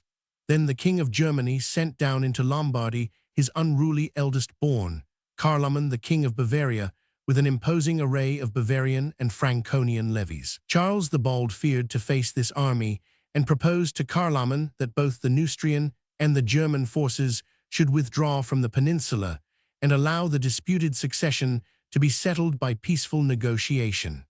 The Bavarian prince was beguiled by his uncle's specious offer and betook himself homeward over the Brenner. But instead of making a corresponding retreat towards the Cenis, Charles the Bald turned southward and made a dash for Rome. He reached it and was duly crowned emperor by his friend John VIII. But he did not linger in Italy to help the Pope against the Saracens, as the latter besought him, but returned at once to Neustria to exhibit his new imperial crown at home. Death of Louis the German, 876. At this moment died Louis the German, now an old man of 76. It was 60 years since he had been appointed King of Bavaria by his father, and 33 since he had obtained sway over the whole of Germany by the award of the Treaty of Verdun. He had been on the whole a successful ruler, in spite of the many revolts of his sons, and in spite of the fact that he had not been able to retain all his Slavonic vassals under his hand. To him more than to any other king Germany owed her organization as a unified national kingdom. His long reign gave Saxon and Franconian, Bavarian and Suabian time to grow together and to learn to regard themselves as a nation 434 apart, not merely as provinces of the Frankish Empire. But if to Germany his reign was one of unqualified good, history cannot pardon him the two occasions in 854 and when he deliberately sacrificed the general welfare of Christendom to private ambition and attacked his Neustrian brother while Charles was in the thick of his Viking wars. These are the darkest spots on the reputation of the first king of Germany. We have already related how Louis, following the evil custom of his family, had divided his realm among his three sons, Carloman, Louis, and Charles, the kings of Bavaria, Saxony, and Suabia. They were not destined, however, to inherit their father's realm in peace. No sooner did Charles the Bald hear that his elder brother was dead than he made another vigorous attempt to seize Lotharingia, arguing that as emperor he was entitled to the imperial city of Aachen, and openly asserting that the oaths of Mersin had been sworn to the father but not to the sons. At the head of a large army, Charles entered Austrasia and occupied Aachen and Köln. Of the three young kings of Germany, Louis alone came out against him. Carloman was away far in the east fighting with rebellious Slavs, and Charles the Fat was, or purported to be, on a bed of sickness. Charles the Bald beaten at Andernach. The fate of the lands between Rhine and Scheldt was settled by a battle at Andernach, in which the Neustrians, though superior in number, were completely defeated by the Franconians and Saxons of Louis of Saxony. Charles the Bald was, as usual, the first to fly and arrived in safety at Liège, though the greater part of his army was cut to pieces. He returned to his home to find a Danish fleet up the Seine, for the Vikings were just beginning to drift back from England. But such troubles moved him little, and though his Austrasian expedition had fared so ill, he started off with hardly a moment's pause on an equally rash and ill-judged descent into Italy, where the imperial crown that he had so lightly gained in 875 was now in jeopardy. He sent the Vikings £5,000 of silver to induce them to transfer their 435 ravages from Neustria to his German nephew's land, and hastened to Lombardy with a small and hastily equipped army, for the best of his men had been slain or captured at the Battle of Andernach. Charles met his friend Pope John VIII at Pavia and was about to proceed to Rome when he heard that his eldest nephew, Carloman of Bavaria, who possessed many supporters among the eastern Lombards, had crossed the Alps and was marching against him, eager to revenge the treachery to which he had been subjected in the preceding year. Charles dies in Italy, 877. Charles hastily fled before the approaching forces of the Bavarian, but as he was crossing the Cenis, he was stricken down by dysentery and died suddenly in a miserable hut at the foot of the pass, 877. Charles the Bald was still below the age of 60, but he had been a king from his boyhood and had reigned over the West Frankish realm which the Treaty of Verdun gave him for 34 disastrous years. Of all the Carlings, he was the man who wrought the empire the most harm. His birth had been a misfortune. The endowment of his youth cost the state a long civil war. His manhood was flighty, unscrupulous, eager, yet unstable. He started 4 several wars by reckless snatching at the heritages of his kinsmen, but when withstood and faced, he always slunk away in rapid retreat. The condition of Neustria was a disgrace to his name. If half the bribes and subsidies that he had spent to buy the Danes' departure had been used in military preparations against them, they might easily have been driven off. But Charles was always busied with fantastic schemes of foreign conquest, and while his eyes were fixed abroad, he allowed his realm to fall to pieces at his feet. History can find nothing to praise in the first king of France. In the 10 years which followed the death of Charles the Bold, a blight seemed to fall upon the house of the Carlings. King after king was swept away by an untimely death, some by accident, more by disease. In France and in Germany, 6 reigning monarchs died without leaving a single child of 436 legitimate birth, and by 887, the royal house was represented by one solitary male heir, and he a boy of only 8 years old. Meanwhile, the Danes had returned from England in full force, and the whole empire of these short-lived kings was enduring the worst crisis that had yet fallen upon it. Reign and death of Louis the Stammerer, 877–879. Charles the Bald was succeeded in Neustria and Aquitaine, or France, as we may now call the Western realm, by his son Louis II, better known as Louis the Stammerer. The new king was a prudent and circumspect ruler, very unlike his flighty parent. He at once gave up all pretension to the kingdom of Italy and the imperial crown, though John VIII urged him to reassert his father's claims. He promptly made peace with his German cousins, renewing with them the terms of the Treaty of Mersen, by which Eastern Lotharingia fell to Germany and Western Lotharingia to France. He then took the field against the Danes, who had just returned once more to the mouth of the Loire, but while engaged with them, he was stricken down by disease and died a few months later, long before he had completed the 2nd year of his reign, 879.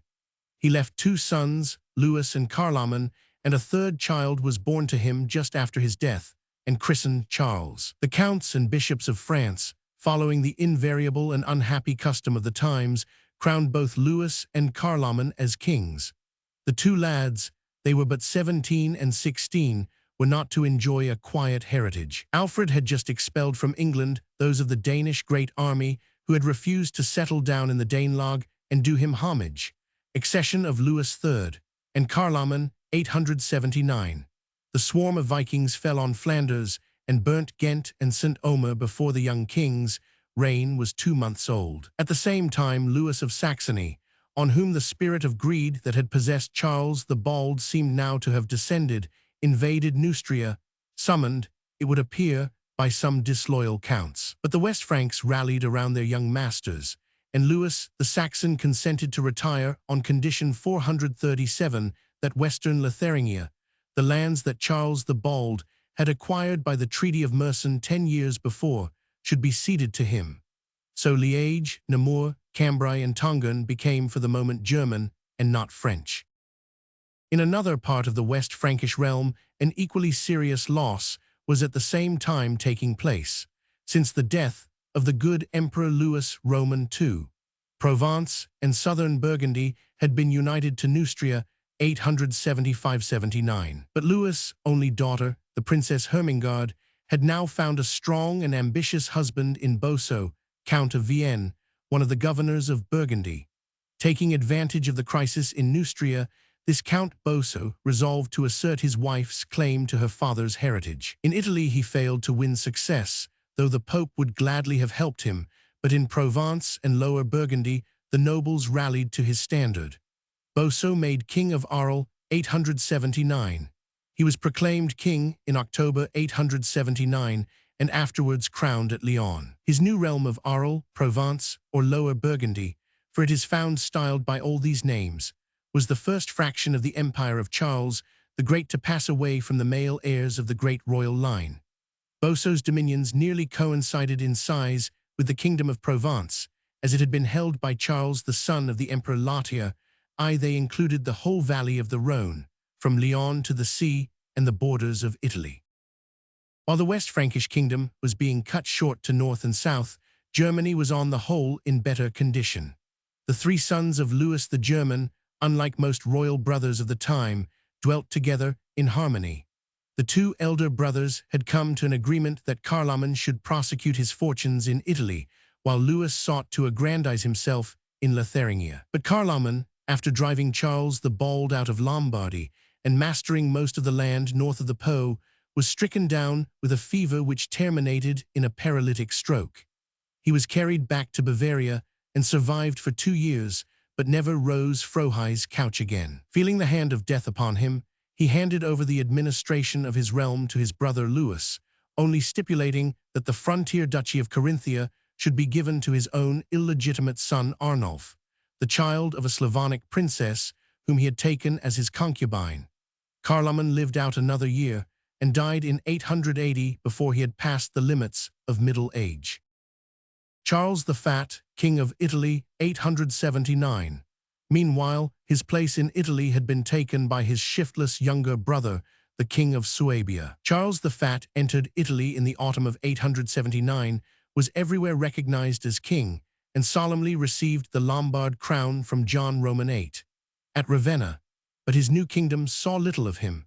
Though he was earnestly besought to oppose the Saracen invaders of the south, he did nothing of the kind, but went ingloriously home to Suabia. The Danes were by this time mustering in greater strength than ever for an assault on the Frankish Empire. They had gathered together from all the shores of the west, and this time threw themselves on the eastern realm, not on their old prey in Neustria. Great Danish invasion, 880. The year 880 was long remembered by the Germans for the awful defeat suffered on the Lüneburg Heath near Hamburg by the levies of Saxony and Thuringia. Bruno, Duke of Saxony, 2 bishops, with no less than 12 counts, were left dead upon the field, and the victorious Vikings ravaged the whole valley of the Elbe without further resistance. Almost at the same moment, another Danish army appeared in Austrasia, fought an indecisive battle with King Louis, and though they left him, the field were able to establish themselves permanently on the Scheldt, at a great camp near Courtrai, threatening Neustria and Austrasia alike. Battle of Saucourt, 881. In the spring of 881, they made up their minds that the western realm should first be their spoil. Marching on Beauvais, they met at Saucourt the young king of France and his levies, to the joy and surprise of all western Crescendo. Louis III inflicted a crushing defeat on the invaders, slew 8,000 of them, and chased them as far as Cambrai, beyond the borders of his own kingdom. This was the only pitched battle of first-rate importance that the Franks had won over the Vikings, and great hopes were entertained that in Louis III, Europe might find a savior from the sword of the pagans. But ere a year was out, the gallant young king met his death in a foolish frolic, and left the Neustrian throne to his brother Carloman. The Danish army, which had been defeated at Saucourt, retired to Ghent, where it was strengthened by newly arrived bands under 2 famous sea kings, Siegfried and Godfrid. Then the host threw itself on Austrasia as the autumn was closing. The levies of the old royal land of the Franks were beaten. Their king, Louis of Saxony, was far away, and the winter months of 881 saw the whole countryside harried, from the Scheldt mouth to the Eifel. Austrasia harried by the Danes. The inland parts of Austrasia had hitherto been exceptionally fortunate in escaping the Danish sword, but in this fatal winter Liège, Maastricht, Tongeren, Köln, Bonn, Neuss, Zulpich, Malmedy, Nimwegen, and every other town in the district was pillaged. Most heartrending of all was the sacking of the royal city of Aachen. The Danes plundered the palace, stabled their horses in the cathedral, and broke the shrine and image above the tomb of Charles the Great.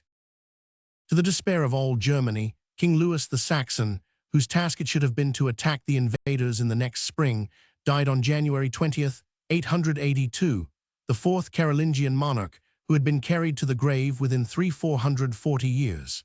His subjects found nothing better to do than to elect his only surviving brother, Charles the Fat, the King of Suabia and of Italy, as his successor.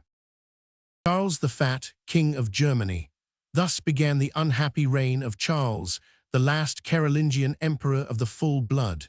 He was at this moment in Italy, where he had been visiting Rome and receiving the imperial crown. Making a leisurely journey homeward, the Danes were meanwhile sacking Trier and Metz. He reached the Rhine in July and summoned to him the levies of Saxony, Suabia, Bavaria, and Franconia. He had brought a Lombard army in his train. With this great host, the largest that had been seen since the death of Charles the Great, he moved against the Danes. Godfrid and Siegfried retired before him to a great camp which they had built at Elsloo on the Meuse. The faint-hearted emperor faced them for 12 days, and then, instead of ordering his vast army to assault the camp, began to negotiate with the enemy. A few days later, his soldiery heard to their dismay and disgust that Charles had consented to allow the Vikings to withdraw with all their plunder to pay the pounds of silver and to grant King Godfred a great duchy by the Rhine mouth, with the hand of his cousin Gisela, an illegitimate daughter of King Lothair Roman II. In return, the Dane consented to be baptized and to do homage to the emperor. Treaty of Elsleu, 882. This expedient for buying off Godfred was probably suggested by the way in which Alfred of England had dealt with Guthrum 4 years before at the Peace of Wedmore. Unfortunately, Charles forgot that, while Alfred was strong enough to compel Guthrum to keep faith, his own character was hardly likely to have a similar influence on Godfred. King Siegfried, with those of the Danes who did not wish to settle down by the Rhine mouth, took their way from Elsleu into Neustria. Charles the Fat had merely stipulated for the evacuation of his own kingdom and cared not for what might happen to his cousin Carloman. The winter 440, one of 882-3, was as disastrous for northern France as that of 881-2 had been for the Rhineland. From Reims to Amiens and Courtrai, the whole countryside was harried. King Carloman and his nobles, instead of copying the conduct of Louis III, and remembering the triumph of Saucourt, followed the miserable example of Charles the Fat, and paid the invaders the enormous bribe of £12,000 of silver to induce them to transfer themselves to Austrasia, England, Ireland, or any other realm that they might choose. In the moment of rest obtained by the temporary departure of the pirates, Carloman died, ere yet he had reached his 20th year. He was accidentally slain by one of his companions while hunting the boar in a forest near Les Andelys, 884. The Carolingian line was now well nigh spent. 5 kings had died in 5 years, and the only males surviving were the shiftless Emperor Charles the Fat and Carloman's younger brother, a child of 5, the posthumous son of Louis the Stammerer, the prince whom the next generation was to know as Charles the Simple.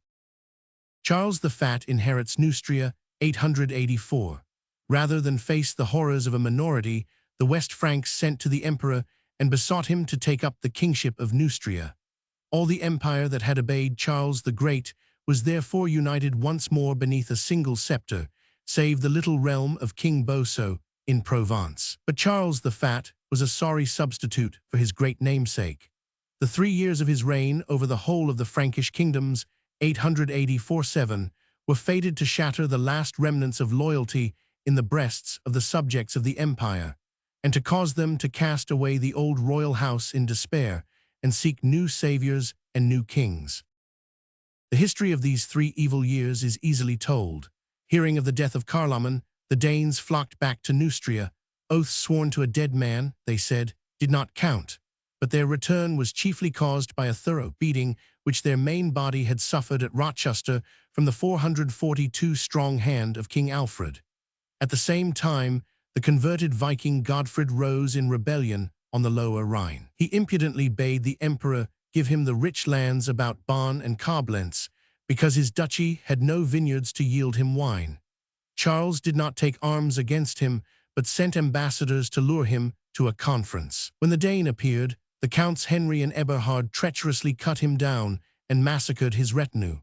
The army of Godfred broke up. Some of his warriors went plundering in Saxony, where they were cut to pieces. The rest joined King Siegfried, who was just about to invade Neustria, 885. Great Siege of Paris. The great host of the Vikings had once more united itself under Siegfried and entered North France, as if designing to subdue the whole country and settle down therein. But they met with an unexpected resistance at Paris, where the local count and bishop, Odo and Goslin, had gathered together all the best warriors of Neustria.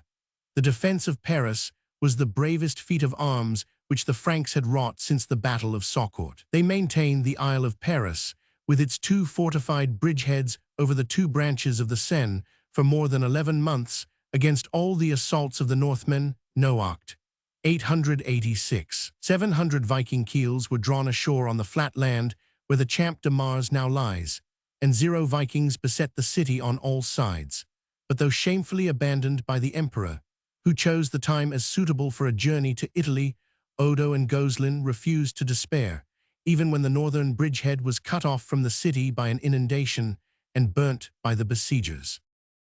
At last, in the summer of 886, Charles the Fat so far bestirred himself as to raise the national levies of the whole empire, and marched to the relief of Paris with an army not less than that which he had led 4 years earlier against the camp of Elsloo.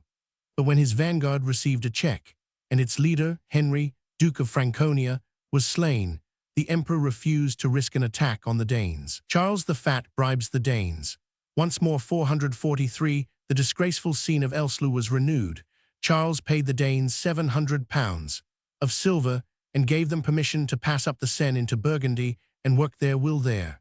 He was angry with the Burgundians for refusing him obedience and leaning to the cause of Boso, the king of Arles, and chose this despicable means of wreaking his vengeance on them. Paris was saved, and the reputation of its gallant defender, Count Odo, raised to the highest pitch. But the emperor had thrown away his last chance and forfeited the respect of even the meanest of his subjects. His remaining days were few and evil. Attacked by softening of the brain and burdened by an ever-increasing corpulence, he retired to Germany after the disgraceful Treaty of Paris. There his doom was awaiting him.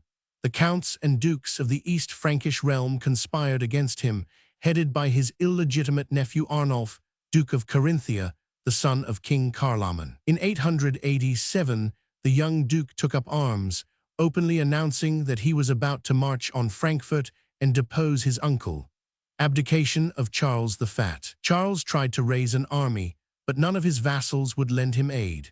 In sheer despair, he sent his royal crown and robes to Arnulf, abandoning the kingdom and craving only 5 manors in his native Suabia to maintain him for his few remaining days. This boon the duke granted, and the unwieldy ex-Caesar dragged himself away to a royal villa at Niedingen, where he died less than 3 months after, worn out by the bodily ills which form the only possible excuse for his shiftless and cowardly conduct during the last 3 years. Meanwhile Arnulf entered Frankfurt and was there hailed as king by all the counts and dukes of Germany. He was known as a brave and able young man, and though he was Arnulf, king of Germany, 888-899. But a carling of bastard blood, the East Franks gladly entrusted themselves to the protection of his arm. But the other parts of the empire did not consider themselves bound to follow the lead of Germany. 444 in each of the kingdoms, a noble of great local note and power stepped forward to claim the crown of his native land. Western Europe. In 890. In Neustria there still survived one carling of the direct line, the boy Charles the Simple, Charles Oman's youngest brother. But he had only reached the age of 8, and when Paris was but just saved, and the Danes were still on the Seine, it was no time to give the crown to children. Odo, King of France. 2 claimants appeared for the Neustrian throne, Wido, Duke of Spoleto, an Italian noble whose mother had been a daughter of the Emperor Lothair, and Odo, Count of Paris, the hero who had saved his city from the Danes in the past year. Though he could boast of no Carolingian blood in his veins, Odo easily carried the day against his rival. He was crowned king at Campigny by Walter, Archbishop of 445 Sens, and soon forced Wido to leave France and retire to Italy. We shall relate in another chapter how Berengar of Friuli was chosen king of Italy, and how he was obliged to fight hard for his crown with Wido when the latter returned from his unsuccessful expedition to France. Rudolf, King of Upper Burgundy. A 4th kingdom was established in the Jura and the Western Alps by Count Rudolf, one of the governors of Upper Burgundy. He first got himself crowned at St. Maurice by the counts and bishops of Helvetia, and then, pushing beyond the Jura, was again proclaimed king at Toul. But Rudolf never got any firm footing in Lotharingia. His realm was limited to the lands north of the Alps, west of the Aar, and east of the Saône. The chief towns of this, the smallest of the fractions of the Carolingian realm, were Lausanne, Geneva, St. Maurice, and Besancon. Boso's kingdom of Arles, or Lower Burgundy, was now in the 9th year of its existence. Its founder had died in 887, but his son Louis, a Carolingian on the female side through his mother Hermingard, the daughter of the Emperor Louis of Italy, had succeeded without trouble to his father's throne. Thus the Frankish Empire was cut up into 5 states, not ephemeral creations of a heritage partition, like the many kingdoms which we have seen rising and falling from the days of the Merovingians onward, but more permanent divisions, three of which represented real national differences, while even the other two, the Upper and Lower Burgundy, had a certain national coherence and individuality of their own, and were destined to last for several generations. One of the five realms was ruled by a bastard Carolingian, two by two princes who boasted a Carolingian descent on the spindle side. Only France and Upper Burgundy were in the hands of monarchs who could lay claim to no drop of the ancient royal blue. Rudolph of Upper Burgundy was connected by marriage with the Carlings. He was nephew of the Empress Judith, the mother of Charles the Bald, and therefore cousin to all the Neustrian Carlings. Chapter 26. Italy and Sicily in the 9th century. 827–924. Invasion of Sicily by the Moors. The western half of the island conquered. Civil wars in southern Italy. The Moors invade Italy. Pope Leo's victory at Ostia. Quarrels of the eastern and western churches. The false decretals. Campaigns of the Emperor Louis Roman II. Against the Moors, anarchy in Italy after his death. The Byzantines reconquer southern Italy. The Moors in Campania. Civil wars of Wido and Berengar. King Arnulf's invasion of Italy. Long period of anarchy after his departure. On the fortunes of the Kingdom of Italy, that is, of the old Lombard realm, which had now become a province of the Empire of Charles the Great, we have already had occasion to touch on more than one occasion. But while northern Italy, with its king established at Pavia, and central Italy, with its pontiff and its turbulent Roman mob, have from time to time claimed our attention, we have had little necessity to mention the southern third of the peninsula, or the great island which faces it across the Straits of Messina. State of southern Italy. In the 9th century, the bulk of southern Italy, all those valleys of the Apennines, which had in ancient days bred the warlike Samnite race, was still in the hands of the Dukes of Benevento. We have mentioned that they had more than once been forced to pay homage to Charles the Great, but since his day the empire had left the duchy alone. Two dukes, Cecco and Sicard, had held Benevento during the reign of Louis the Pious, and had to do with his son Lothair, the sub-king of Lombardy. Luckily for them, the heir of the empire was more set on maintaining a hold north 447 of the Alps than on completing the Frankish supremacy in Italy. But it was not the whole of South Italy that the Beneventan dukes ruled. The East Roman emperors had never lost hold of the toe and heel of the peninsula, if we may use the familiar phrase that describes so well the shape of Italy. In Brindisi dwelt a strategos, whose authority extended over the southern part of the ancient Apulia. In Reggio, another governor ruled the ancient land of Bruttium, now known by the name of Calabria. Beyond the Straits of Messina, a third military ruler had the hard task of preserving from the Saracen the half-lost theme of Sicily, where since 828 an unending struggle with the Moslem invader had been raging.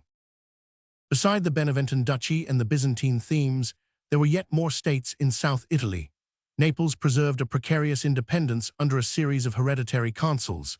It still paid a shadowy allegiance to the Eastern Empire, as did also the neighboring Amalfi and Gaeta, which, like Naples, had never fallen into the hands of the Lombards. But these cities were rather allies than subjects of the Byzantines, and paid no obedience to the governors of the neighboring themes.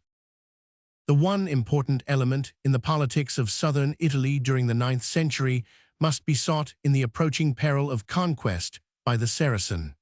At first, it was only the Byzantine possessions that were endangered, but very soon the whole of the Christian states were involved in the same trouble. The storm cloud from the south, which had threatened Constantinople in 720 and Gaul in 735, had now shifted its position.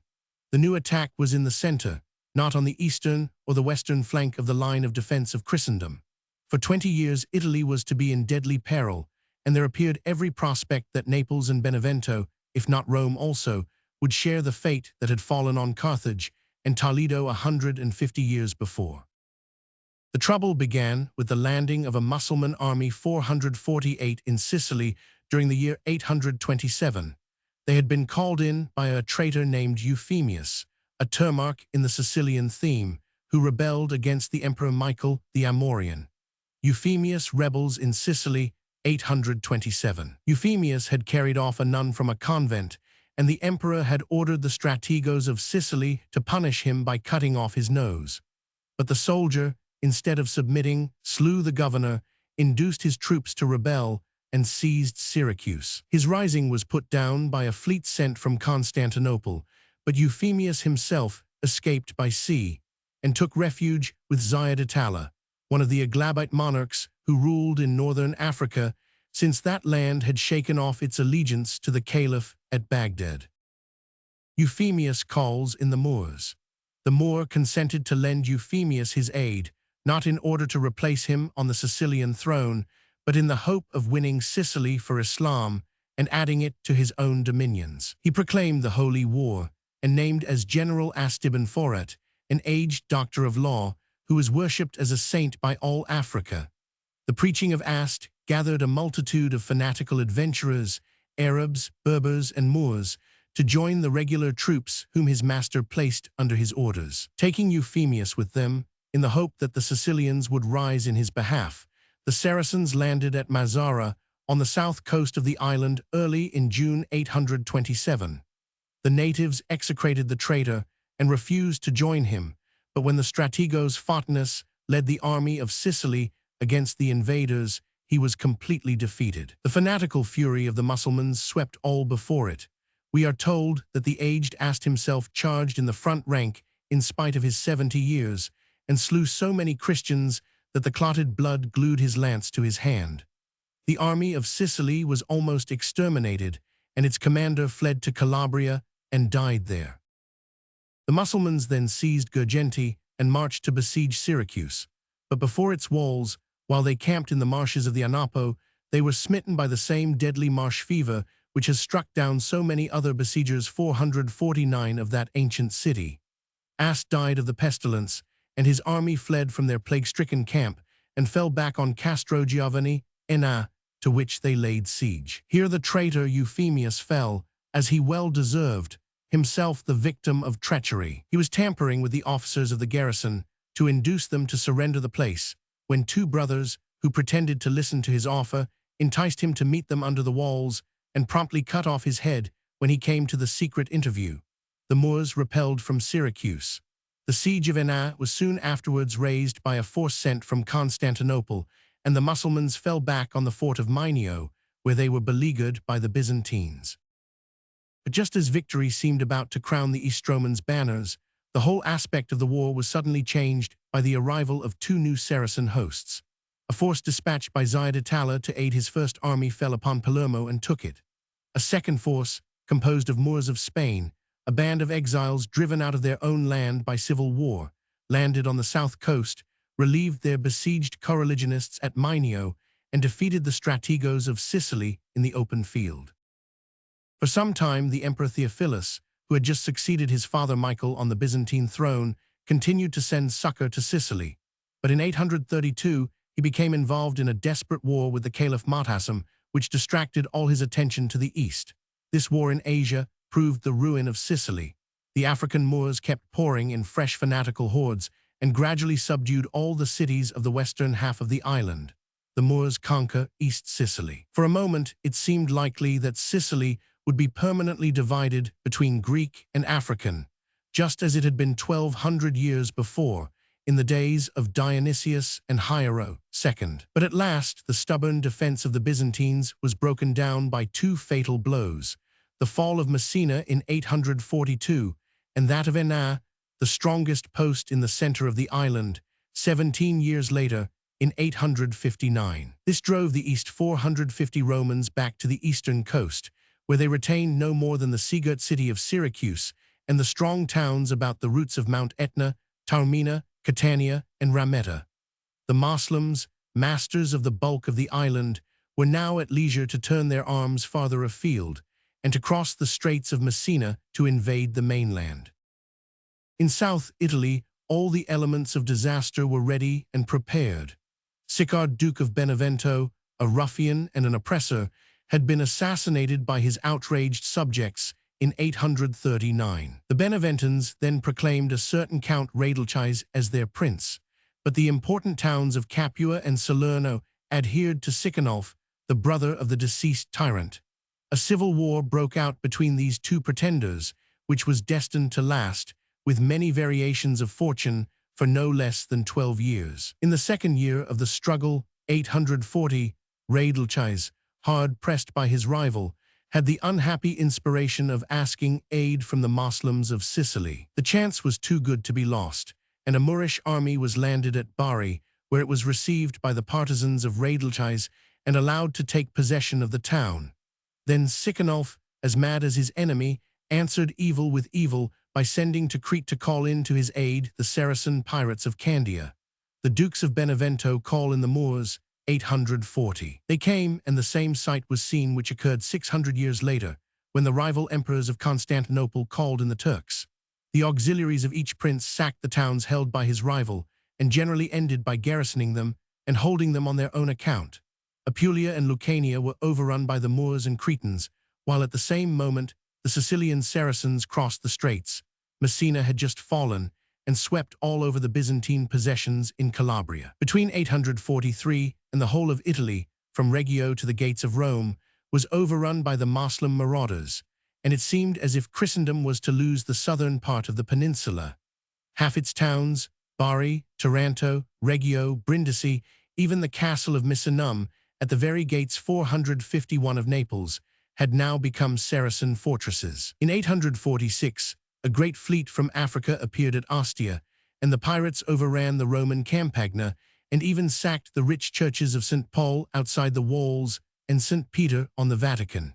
But for the solid ramparts of Aurelian, they would have entered the eternal city itself, and the town of Romulus and Gregory might have become a Moslem stronghold. But already the man to whom, above all others, Italy was to owe her salvation had crossed the Alps and taken up his life's task.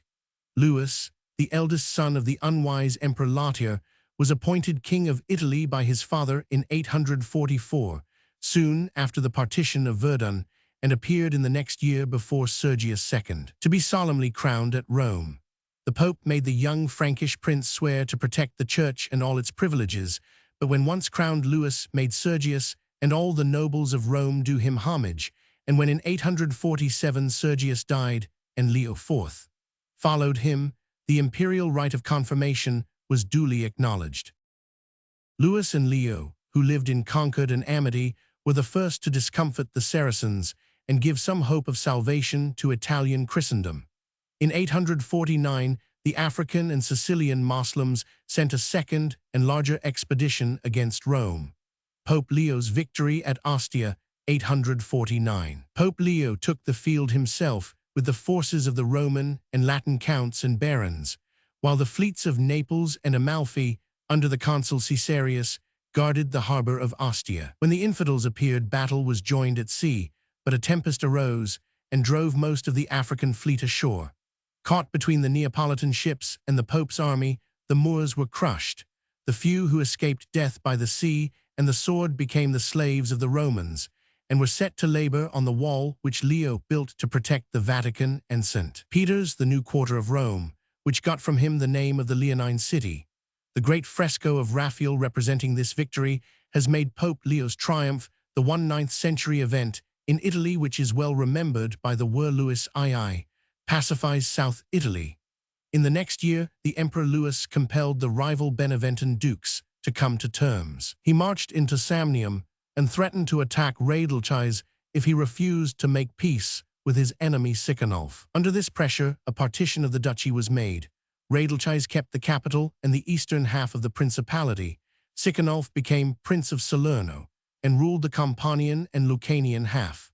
The conclusion of peace was celebrated by the massacre of the Saracen auxiliaries of Raedlchais, whom the Duke quietly betrayed to the sword of Louis, now that he had no further need for their aid, 851. But though the civil war in South Italy was ended, the situation was still perilous. The whole coast from Bari to Reggio was still in the hands of the Moslems, who were coalescing into a single state under Mafer ibn Salem, the pirate king who governed Bari. He had taken the title of Sultan, and the majority of his countrymen had done homage to him. For 18 years, 853–71, he was the terror of South Italy and might have founded a kingdom and a dynasty if he had not been opposed by a warrior as active and obstinate as himself in the person of the Emperor Louis. The young Frankish Caesar was already making his power felt in Italy as neither his sire nor his grandsire had done. Unlike most of his race, he concentrated his mind on one kingdom and devoted himself to its defense. It resulted that he was an excellent ruler for Italy, but that he never gained such a footing beyond the Alps as he might have claimed in virtue of being the eldest heir of Charles the Great. Though a crowned emperor, he never reigned at Aachen or held a foot of land outside the peninsula except the single county of Provence. But in Italy his power was very real. He dealt most firmly with the papacy when Benedict III and Anastasius contested the papal throne in 855. The emperor's legate held a court of inquiry in the Lateran and adjudged the former to be the true successor of St. Peter. Nicholas I, the next 453 pontiff, was nominated by Louis in opposition to the majority of the Roman clergy. When he ventured to oppose his creator, he saw his city occupied by a Lombard army and soon had to make his peace. Hadrian II, who followed Nicholas, was no less content to keep on good terms with the emperor, whom he praised as the sovereign who wars not, like other kings, against Christians, but only against the sons of Belial, the enemies of the Christian faith. Wherefore the hand of the Apostolic See will always be strong on the side of this most pious emperor, and the great dispenser of battles, through the intercession of the chief of the apostles, will ensure his triumph. Quarrel of Benedict and Photius. The success of Louis in keeping the papacy in hand was all the more notable because the three popes Benedict, Nicholas, and Hadrian were all men of mark, who left their impress forever on the history of the Roman See. It was Benedict who began that quarrel with the Patriarch Photius of Constantinople, which brought about the final schism between the Eastern and the Western churches. Starting with a mere dispute as to the validity of the election of Photius, it was soon complicated by wrangles about the supremacy of the Roman See over the Illyrian and Macedonian bishoprics, a supremacy which had ceased to be real since Leo the Isaurian had declared them to owe no obedience save to Constantinople. Benedict died in 858, but his successor, Nicholas, kept up the struggle with vigor, styling Photius an intruder and usurper because his predecessor had never legally resigned the patriarchate, and finally declaring him deposed from his metropolitan throne. That one patriarch should venture to remove and excommunicate another without the aid of a general council, and merely in virtue of his power as the successor of Peter, appeared monstrous to the Byzantine clergy. They paid no attention to the letters of Nicholas, and the Emperor Michael the Drunkard threatened to make his arm felt in Italy, and to 454 reclaim by the sword the right of the successor of Justinian over Rome. Breach between Eastern and Western churches. Nicholas replied by comparing the Byzantine ruler to Sennacherib, and by taunting him with the loss of Sicily and Calabria to the Saracens, which had deprived him of any opportunity of exercising his power west of the Adriatic. After 7 years of wrangling, the division between East and West was finally formulated by the Synod of Constantinople, 866, where the Patriarch, the Emperor, and 1,000 bishops and abbots drew up the 8 Articles, which declared the Roman Church to have departed from the Orthodox faith and discipline. 6 of the Articles only dealt with small ritual matters, such as the observance of Lent and the shaving of the clergy. But the third, which denounced the enforced celibacy of the priesthood as a snare of Satan, and the 7th, which condemned the Roman doctrine as to the procession of the Holy Ghost, were all important. The Eastern Church now formally stated that the Western Church, by declaring that the Holy Spirit proceeded both from the Father and the Son, fell into a heresy so awful as to deserve 1,000 anathemas. Photius was soon afterwards deposed, but his fall did not heal the breach between the churches, for the Byzantine emperors and clergy all adhered to the statements of doctrine contained in the decree of the Synod of Constantinople. To this day, they are held by the Eastern Church. Nicholas I was not only the pontiff who precipitated the quarrel with the Eastern Church. He will also be remembered as the protector of the injured Queen Teutberga and the chastiser of the adulterous King Lothair of Lorraine, whose fortunes we have related in another chapter. The false decretals, but he has won his greatest fame from being the first pope who used the famous forged decretals. Up to his time, the collection of the letters and edicts of the bishops of Rome, which all the church knew and used, extended no 455 further back than those of Siricius. But there was brought to Rome about the year 860 a collection of 59 decretals, which purported to be those of the popes of the 2nd and 3rd centuries, and 39 more which were interpolated among the real documents, extending from Siricius down to Gregory II, 380–4731. There was also in this precious collection the celebrated donation of Constantine and the acts of several councils. This wonderful series of documents, it was said, had been discovered in Spain by Riculf, Archbishop of Mainz.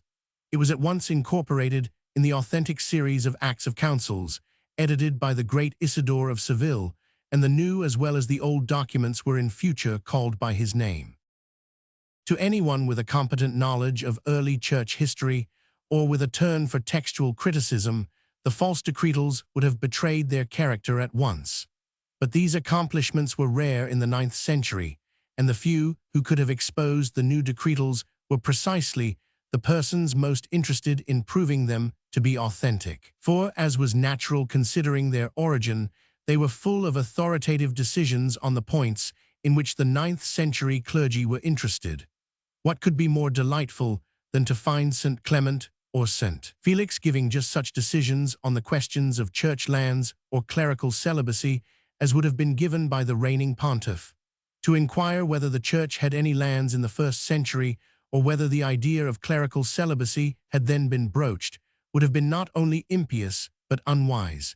Influence of the false decretals. So the false decretals, with all their anachronisms and confusions of persons and impossibilities of style and form, were greedily swallowed by the Pope and the whole clerical body, and promptly turned into weapons of war against the civil power, the Eastern Church, and any other enemy for whose discomfiture they were suited. It is impossible not to suppose that Nicholas I knew what he was doing in accepting the decretals. He had in his own hands the 456 genuine decrees of the Pope's Fro, preserved with care and accuracy. How was it possible that more should exist in a corner of Spain than in the papal chancery? With the most important title deeds of the Roman See, which proved that from the days of the apostles downward, the popes had exercised the power of legislating for the whole Western Church, have been suffered to pass into oblivion. On such points, Nicholas must have had his own views, but the documents were too tempting to be neglected, and from henceforward they were freely used as a basis for the monstrous claims of the medieval papacy. Who forged the pseudo-Isidorian decretals we shall never know. They were first heard of at Mainz, and it would seem that it was either at Mainz or at Rheims that they were composed. Rome, though she used them, did not have the shame of framing them. Indeed, they were originally intended to serve the ends of the local bishops rather than those of the Pope. The first time that they were used in a case of importance was in 866. Hincmar, Archbishop of Rheims, had deposed Rotherd, Bishop of Soissons, for incompetence. Rotherd appealed to Nicholas I on the plea that according to the decretals, the power of deposing a bishop lay with the Pope alone, and not with the archbishop. Nicholas then restored the Bishop of Soissons to his see to the great wrath of Hincmar, who would have repudiated the decretals, but for the unfortunate fact that he himself had used them in the previous year. He had to content himself with the cautious, saying that the documents were a mousetrap for archbishops, circumposita omnibus metropolitanes muscipula, because they threw all power into the hands of the Roman pontiff. But we must return to the secular affairs of Italy. In 853, the Emperor Louis made the first of his attempts to expel the Saracens from the peninsula. It failed owing to the slackness or treachery of the Duke of Benevento, who bought a private peace for himself from the Sultan of Bari, and rejoiced to see the worst of the Moslem raids turned off against his neighbors 457 of Salerno. Naples also long remembered the day when Maferg forced his way to its very gates, and sat in triumph on a heap of corpses by the bank of the Sebedo, while his soldiery laid the heads of their victims at his feet. Success of Louis II over the Moors, 867–875. Some years later, Louis began a second series of campaigns against the infidel. At first he met with many checks, but in 867 he forced the Dukes of Benevento and Salerno to do him homage and to join his Lombards in the field. He took one after another many of the towns of Apulia, and at last in 868 laid siege to Bari itself. The leaguer lasted no less than 3 years, but while it was in progress, Louis was clearing Lucania and Calabria of the enemy. Yet as long as the sea was open, Bari never failed to obtain provisions and reinforcements, and Louis was forced to find some naval power to back him. He asked the aid of the Emperor Basil the Macedonian, who had just succeeded Michael the Drunkard on the Byzantine throne. Accordingly, the Admiral Nicetas Oriphas swept the Adriatic with 100 ships and drove the Moslems out of its recesses. He then blockaded Bari for a space, but soon quarreled with Louis and withdrew. The Sultan, however, deprived of the command of the sea, had been driven to extremity, and in February 871 the emperor succeeded, even without Byzantine aid, in storming the city. The garrison was put to the sword, all save the Sultan, whom Duke Adelgis of Benevento had captured in the citadel. Louis now turned to seize Taranto, the last Saracen stronghold in Apulia, and spoke of completing his work by clearing Calabria and attacking Sicily. But treachery frustrated this grand and salutary scheme. Louis kidnapped by Duke Adelgis. While the emperor was paying a visit to Benevento, in company with his wife and daughter, the new Duke Adelgis treacherously seized him and threw him into a dungeon. The traitor is said to have been persuaded by his prisoner, the Sultan of Bari, that the further success of Louis would mean the annexation of all Italy to the imperial domain 458 and the extinction of all the southern principalities of the peninsula. But punishment was at hand. On the news of the fall of Bari, the Aglabite monarch in Africa had resolved that Italy should not be lost to Islam and had prepared a vast expedition against southern Christendom. Duke Adelgis had only kept his suzerain 40 days in bonds when he heard to his dismay that 30,000 Moors, under a general named Abdallah, who styled himself the Wali of Italy, had landed at Taranto. In terror at this approaching storm, the Duke liberated his august prisoner, after making him swear to bear no rancor for his captivity. It was felt that Louis alone could save Italy, and the armies of the Lombards would be needed to drive out the African. Meanwhile, the Wali Abdallah laid siege to Salerno, which its Duke Wafer defended with great courage. The moment that he was released, the emperor summoned the hosts of northern Italy to Rome. They mustered in great strength, eager to avenge Louis on the treacherous duke, and Pope Hadrian II at once declared the oath that had been sworn at Benevento null and void because extorted by force. Louis routs the Moors, 872. But before punishing the traitor, Louis was magnanimous enough to resolve to drive away the Moors who lay before Salerno. His vanguard under Count Gunther defeated, near Capua, the covering army with which the besiegers were protecting their main operation. Then the emperor himself came down on the Moorish camp. After a short struggle, the invaders fled to their ships. A tempest swept down on them ere they had well got out to sea, and the whole armament was engulfed. Aug. 872. It was now time to deal with the traitor Duke of Benevento.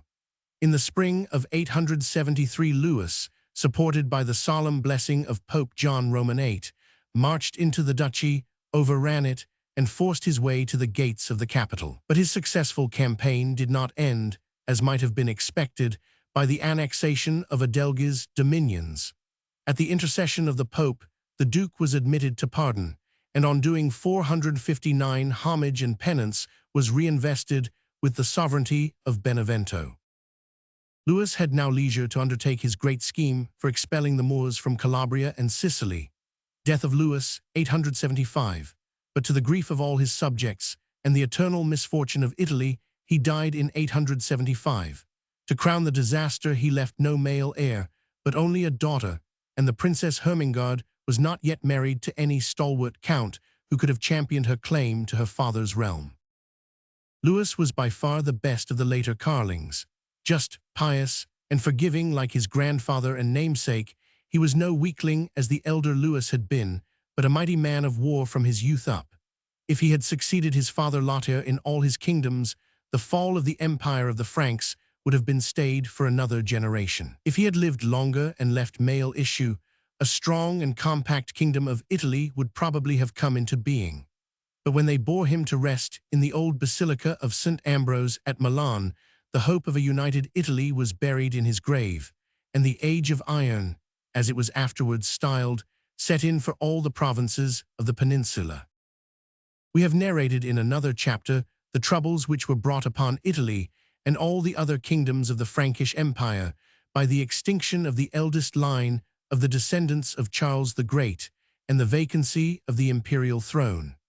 Charles the Bald became the nominal successor of Louis II. But while he was absent in Neustria, the Saracens, recovering from their fearful defeat of 872, began once more to infest Apulia and Campania. They thrice defeated Adelgis of Benevento in the open field, and it was in vain that he and Pope John joined to beg Charles the Bald to return and deliver the C-433. Deliverance, however, came not from the west, but from the east.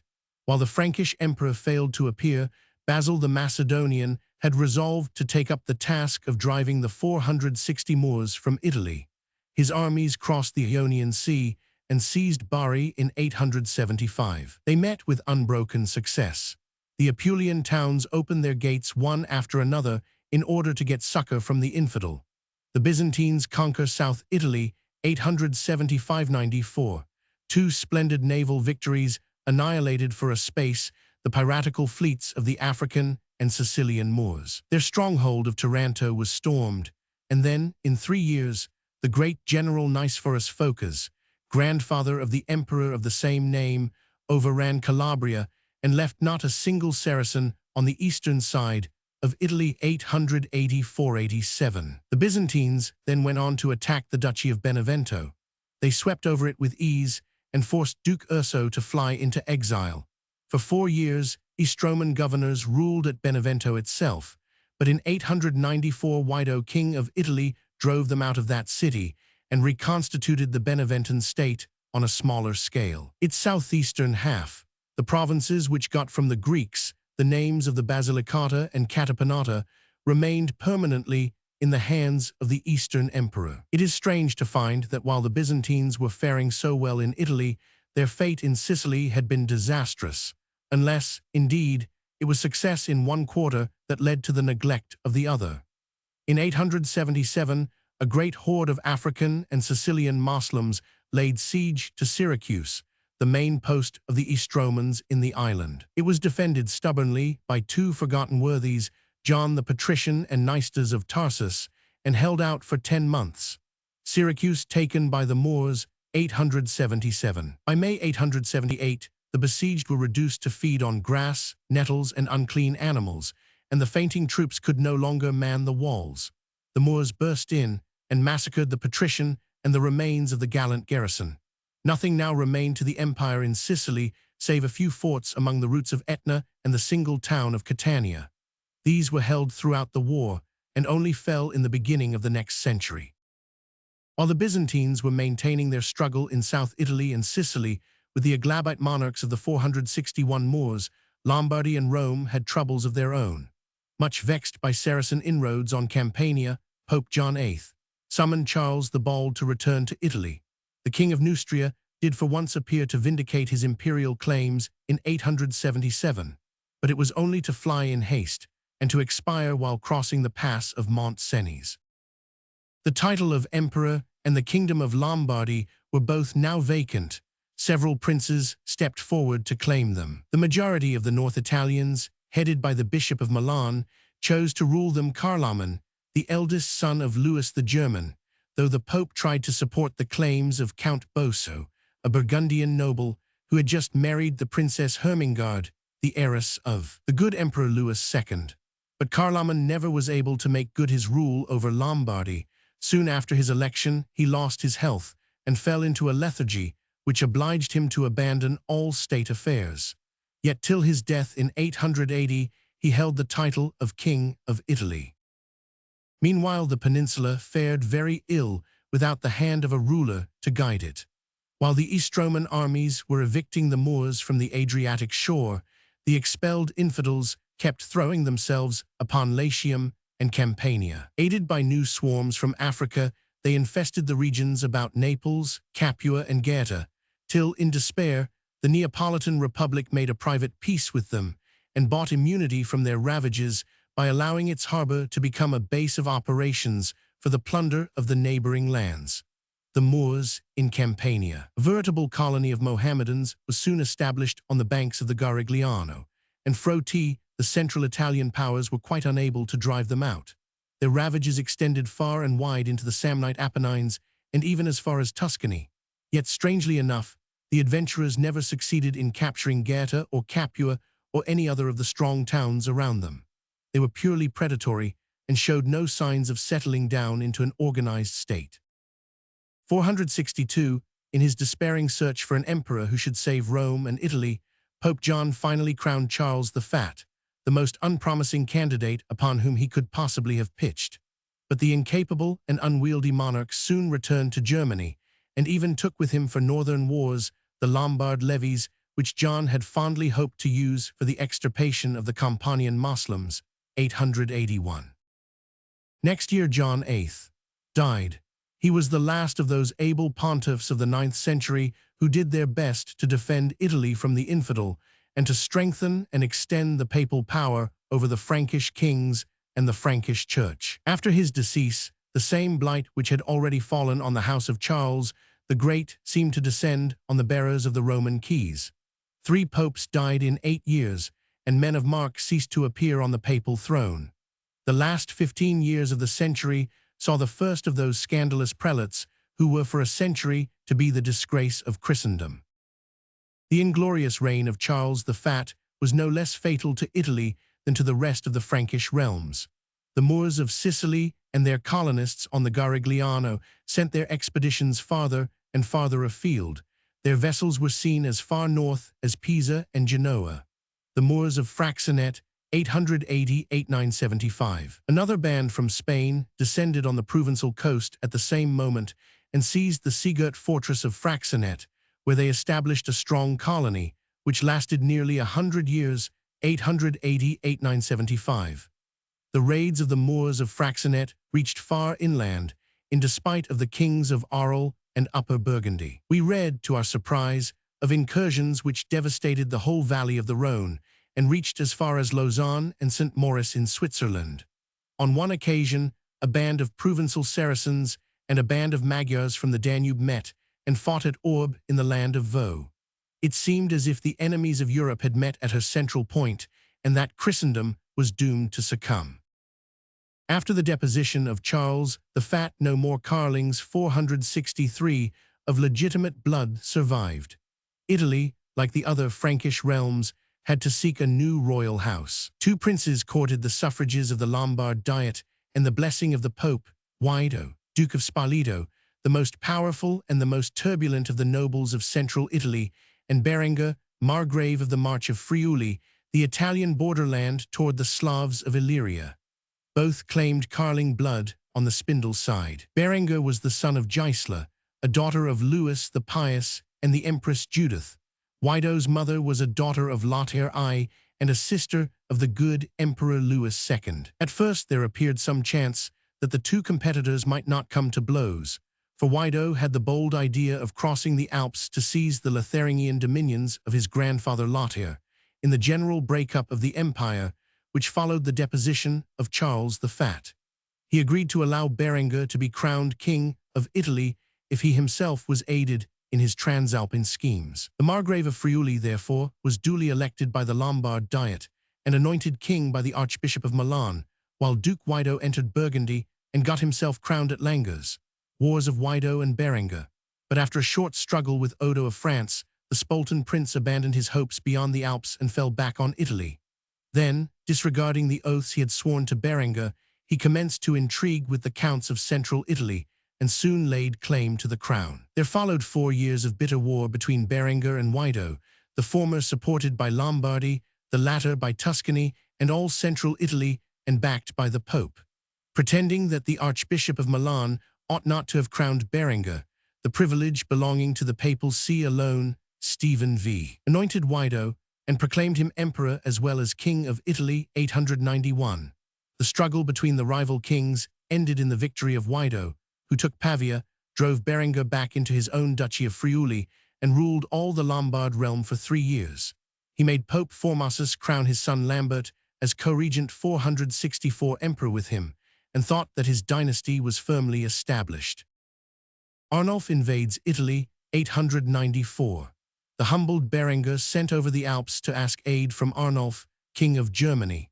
That prince had always claimed the primacy among the various rulers who now shared the empire of Charles the Great between them, and was only too glad of an opportunity to interfere in Italy. He crossed the Alps in 894, was joined by Berengar, and laid siege to Bergamo, the strong cliff-built city which dominates the Lombard plains from the last spur of the Alps. The Germans stormed the town, and Arnulf hung Count Ambrosius, the governor, in his armor before the gate, after massacring the whole garrison.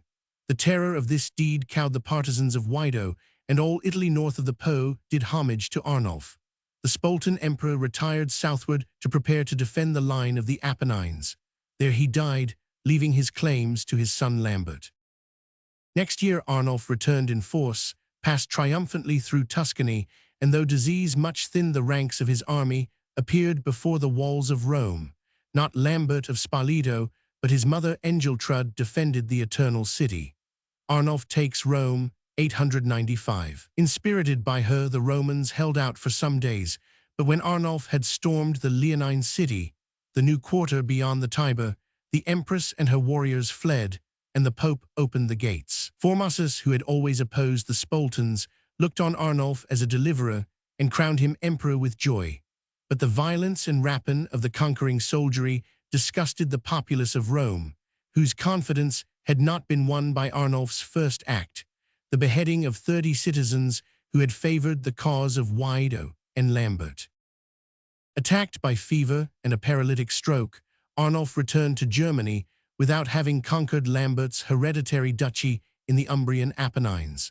The moment he was 465 gone, all central Italy rose in favor of the Spoltan. Pope Formosus, Arnulf's chief supporter, died at this moment, and the new pope, Stephen VI, a rabid supporter of the faction of Lambert, violated his predecessor's sepulchre, declared him an anti-pope and usurper, and cast his corpse into the Tiber, 896. Arnulf, stricken down by disease, returned no more to Italy, and in his absence Berengar of Friuli once more became master of Lombardy, while Lambert of Spoleto was acknowledged in Rome, Tuscany, and Umbria. Berengar sole king of Italy, 900. Fortunately for Italy, Lambert died 18 months later, killed by a fall from his horse, and his mother Engeltrud sent to Berengar to recognize him as sole king, making no claim in behalf of her young grandchild, the son of Lambert. Arnulf died a year later, and thus, in the last year of the century, 900, Berengar was left without competitors. That his reign was not likely to be happy may be gathered from the preceding pages. The Saracens of Campania were still in the field. A new scourge, the Magyars from the Danube, appeared for the first time in Italy in 899 and raided as far as Verona, showing by their brutal cruelty that Christendom might have even worse foes than the Moslem. Rome, meanwhile, was a prey to anarchy. 6 popes died in 4 years, nor was their loss much to be deplored. Boniface VII had been twice deposed from the priesthood for profligacy. For Stephen VI, who showed his disposition by his horrid treatment of the corpse of Formosus, we need not much grieve when we read that his enemies caught him and strangled him in prison. Of the other popes, creatures of a few months' reign, we know so little that it is hard to take any interest in their fate. They represented nothing more than parties among the citizens of Rome or the barons of Latium. So closed the 9th century, with prospects as black for Italy as for the other kingdoms which 100 years before had joined in saluting Charles the Great as emperor. The 466 only favorable point in the outlook was the hope that a national Lombard kingship might be once more restored in the person of Berengar. It was the unfortunate connection between the Pope, the Italian crown, and the imperial title that was still to be Berengar's bane. He had hardly reigned a year in peace, 900, when Pope Benedict Roman IV, and the remains of the party of Lambert of Spoleto found a new competitor to pit against him. This was Louis, King of Provence, or Arles, the son of King Boso and the Italian Princess Hermingard, and therefore the grandson of the good Emperor Louis Roman II. Louis won several successes over Berengar, was crowned King of Lombardy at Pavia, and then received the imperial crown at Rome in February 901. But he could not permanently hold his own. After a year's fighting, Berengar succeeded in chasing him beyond the Alps. Berengar conquers the Moors. He returned in 905, again called in by the rebellious counts of central Italy, and once more won some fleeting advantages over the native king of the land. But as he lay in Verona, he was suddenly surrounded by an army of Berengar's partisans. The citizens of the place threw open the gates at night, and the young Provençal emperor fell into his rival's hands. Berengar bade his servants blind the captive and sent him back in sorry plight to abide in his kingdom by the Rhone. And so, at last, he firmly held the Italian crown, which had cost so many princes their lives. But it was only a precarious empire over the Lombard plain that Berengar enjoyed. The Pope and the counts of central Italy, even when they did not raise up any rival against him, systematically set his commands at naught. The imperial title he either did not covet or could not obtain from the Pope, till in 915 John X bought his support against the Saracens of the Garigliano, by conferring on him the long-withheld dignity. In the following year, Italy was happily relieved from that band of marauders. The troops of Berengar, of the Dukes of Spoleto and Benevento, and of the Pope were all for once united in the Holy War, and when 467 united they proved invincible. The forts of the Mussulmans were stormed, their armies beaten in the field, and the whole colony finally rooted out. But after this triumph, Berengar was not fated to die in peace. In his old age, his enemies stirred up against him yet another king from beyond the Alps, Rudolf II, of Upper Burgundy. Berengar was once more deserted by many of his followers, and once more saw the greater part of Lombardy overrun by a Transalpine army. Death of Berengar, 924. But this time he was not destined to survive his troubles. While besieged in Verona in the year 924, he was murdered by traitors and lost his life, as well as the royal and imperial crown for which he had so often contended. Chapter 27. Germany 888-918. Arnulf, King of Germany, his victory at Louvain over the Danes, his expedition to Italy, his troubles with his son Zwentibold, approach of the Magyars, reign of Louis the Child, internal anarchy and disasters from Magyar invasions, reign of Conrad of Franconia, his troubles and death. Arnulf of Carinthia was base-born, the son of the Slavonic mistress of King Carloman, but he possessed a considerable share of the strength and vigor of his ancestors. For the 12 years of his reign, the German realm made head against its enemies to north and east, and held the primacy among the states of Christendom. The Frankish Empire had now fallen apart into 5 states, but the kings who held the other shares all came to seek out Arnulf and obtain his recognition of their rights. Odo, the ruler of the West Franks, was the first to appear before the German monarch and crave his friendship. Supremacy of Arnulf in the empire. It would almost appear that he recognized Arnulf as his superior and liege lord, for on his return to Neustria, he had himself crowned for a second time at Reims in the presence of German ambassadors, and with a diadem which Arnulf had given to him. Rudolf, the ruler of Upper Burgundy, was the next to visit the German court. He came to Regensburg, obtained recognition from Arnulf, and returned in peace. Berengar of Lombardy, already threatened with war by his competitor Wido of Spoleto, met the King of Germany at Trent, on the border of his realm, and promised to be his faithful supporter in all things. Lastly, 469 Hermingard, the widow of Bos of Lower Burgundy Arles, placed her young son Louis under Arnulf's protection and besought him to undertake the regency of the Provençal realm.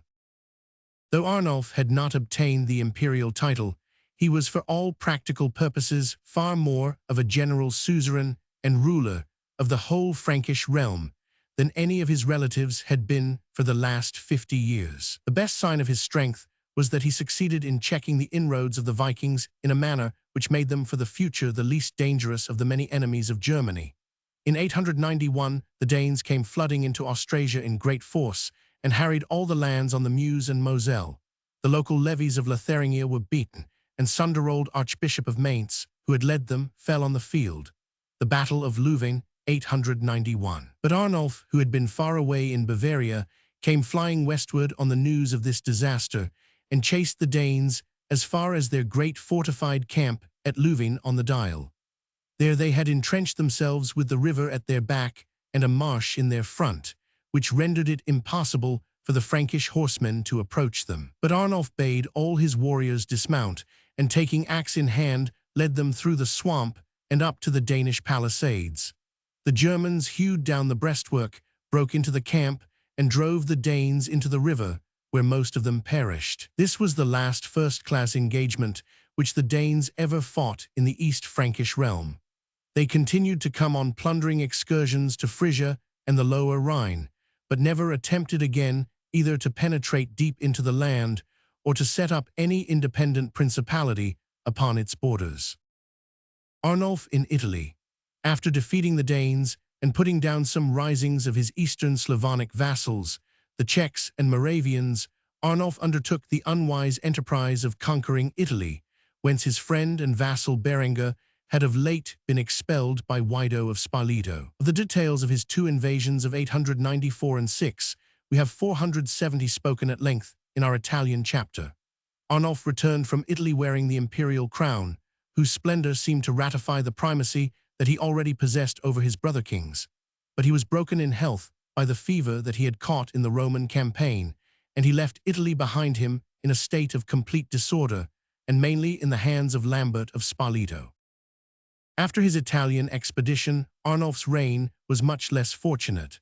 A fatal succession difficulty arose in his own house and caused endless trouble.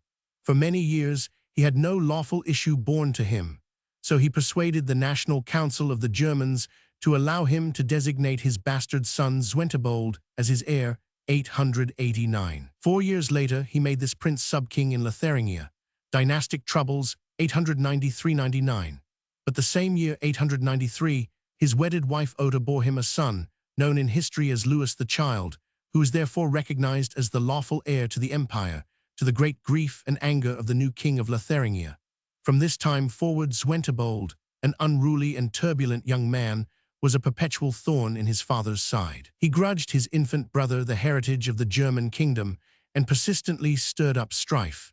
He fell into a long and bloody feud with some of the chief nobles of Lotharingia, and notably with Reginald with the Long Neck, Count of Hainault and the Moscow. In revenge for his tyranny, Reginald and many others of the Austrasians called into their aid Charles the Simple, the monarch of Neustria, and did homage to him as king of Lotharingia, handing over to him the old royal towns of Aachen and Nimwegen. The attempt to tear away Austrasia from Germany failed, not because of Zwentibold's arms, but because Charles the Simple feared to face the whole force of the East Frankish realm when Arnulf took up his son's cause, 898.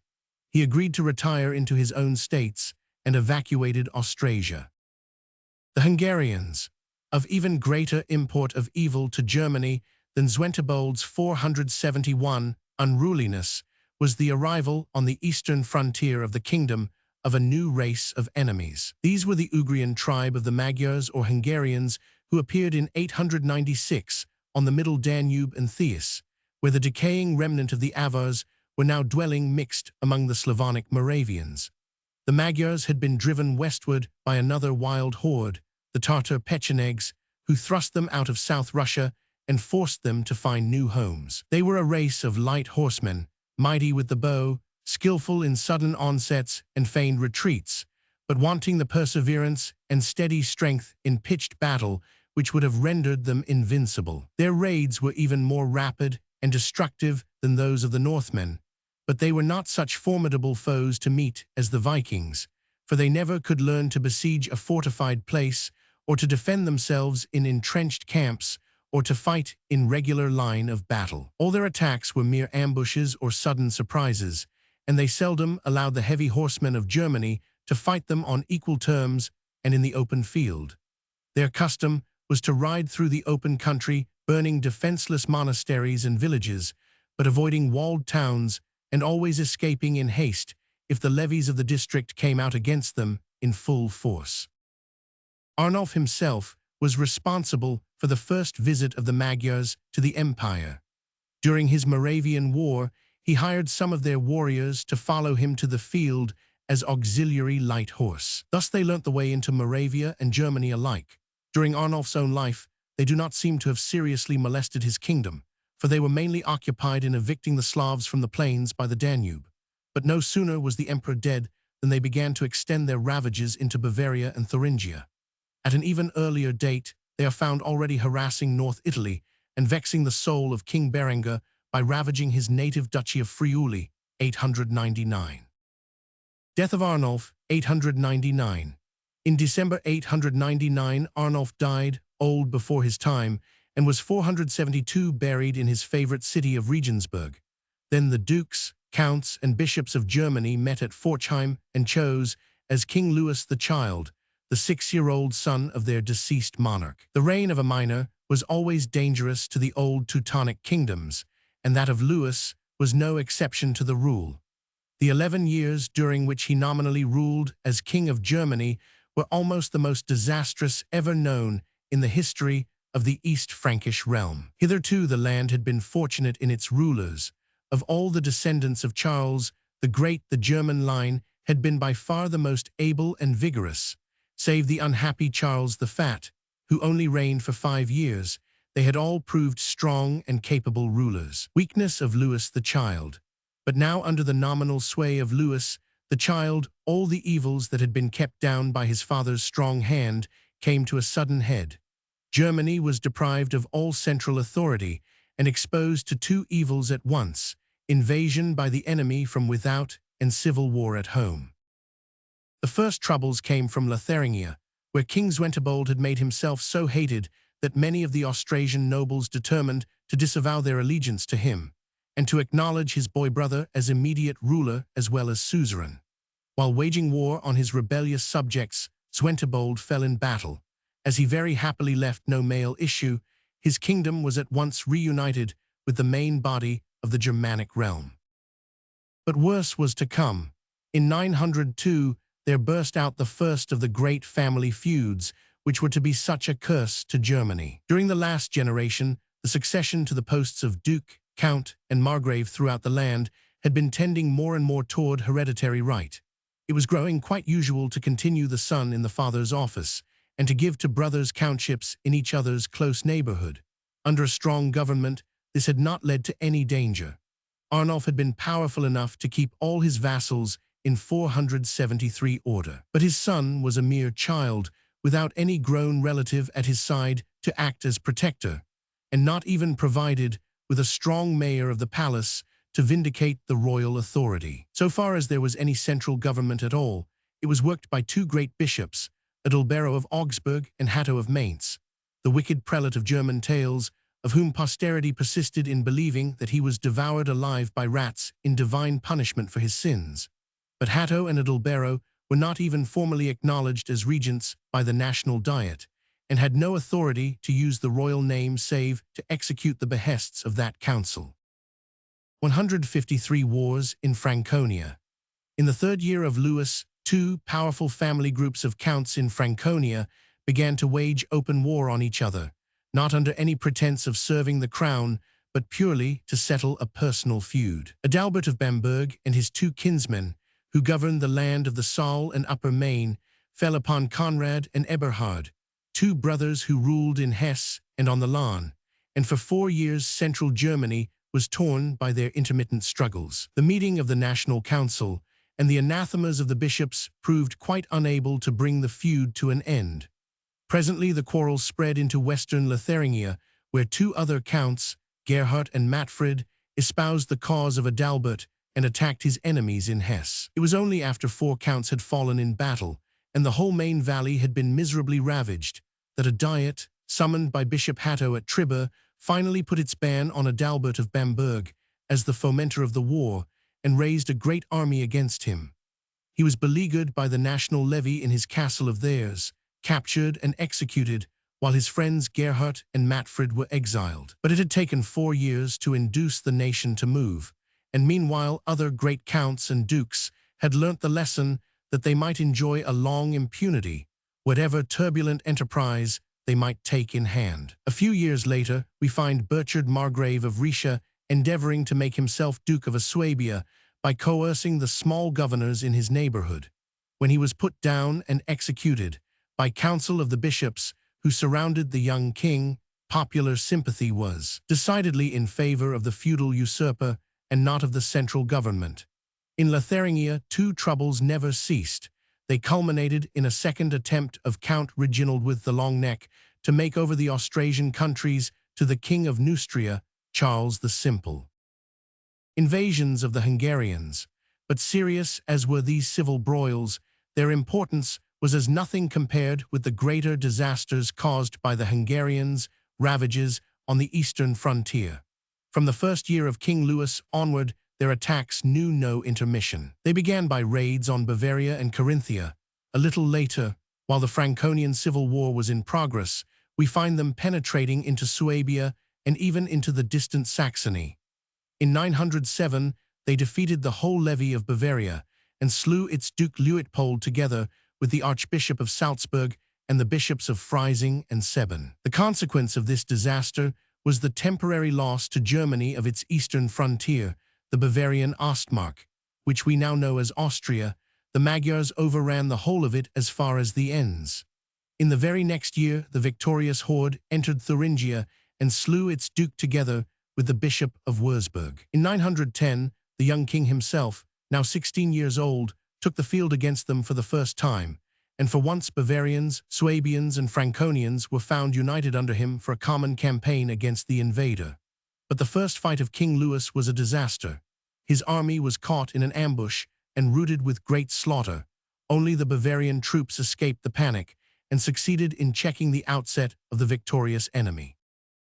How Louis might have fared in future warfare against the Magyars we cannot say, for a year later, ere yet he had attained the threshold of manhood, he was carried off by disease.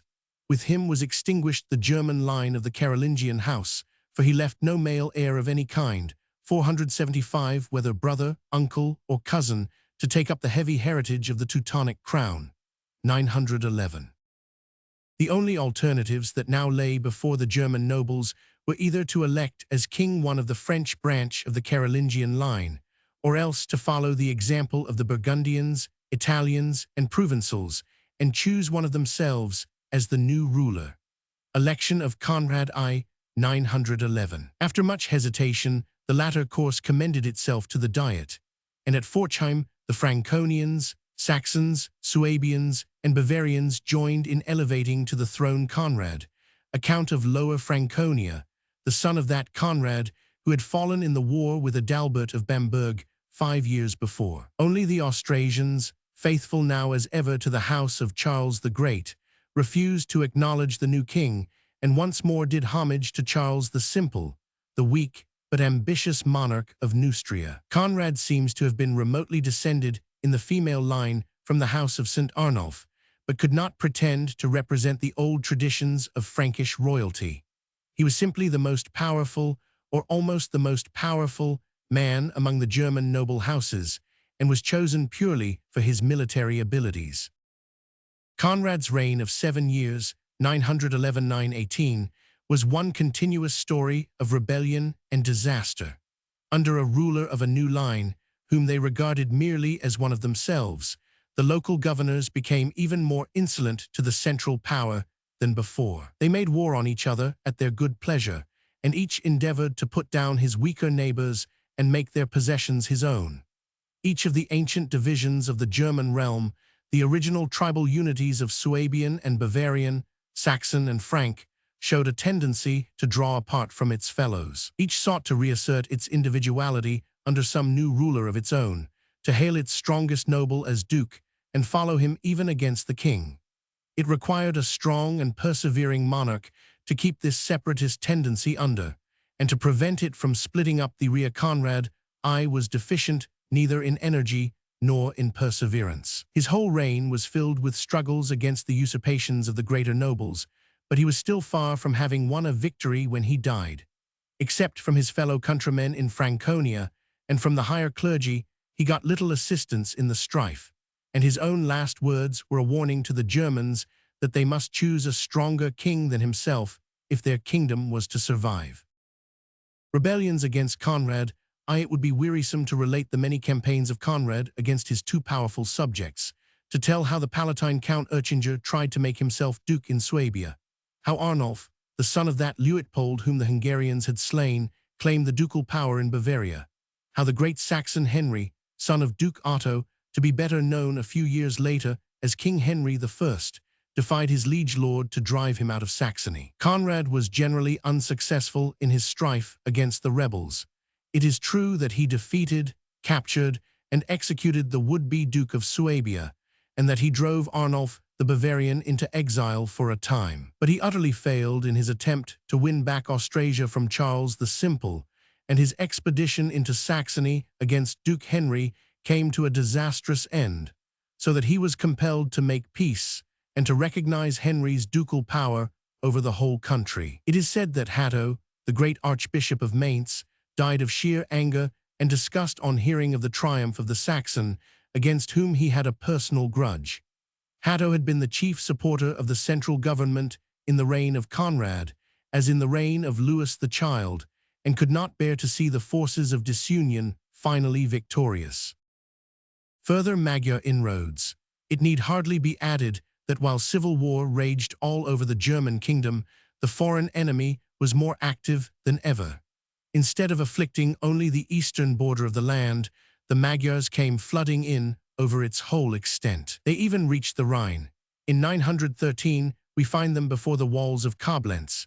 In 917-477, they surprised and burnt Basel, the southwesternmost of all the cities of the realm. Meanwhile, the Swabians and Bavarians were too much occupied in resisting the king to be able either to unite or defend themselves. Death of Conrad, 918. In this melancholy position of affairs, Conrad I died on the 23rd of December 918. His last act was to assemble his brothers and his chief counselors at his bedside, and to warn them that if Germany was to be saved, they must find a stronger man than himself to crown as king. He advised them not to look within his own family, but to elect his rival, the powerful Duke Henry of Saxony. Though Henry was an obstinate enemy of his own, Conrad considered him the strongest and most capable statesman in the realm, and putting aside all personal enmity, gave his vote in the Saxons' favor.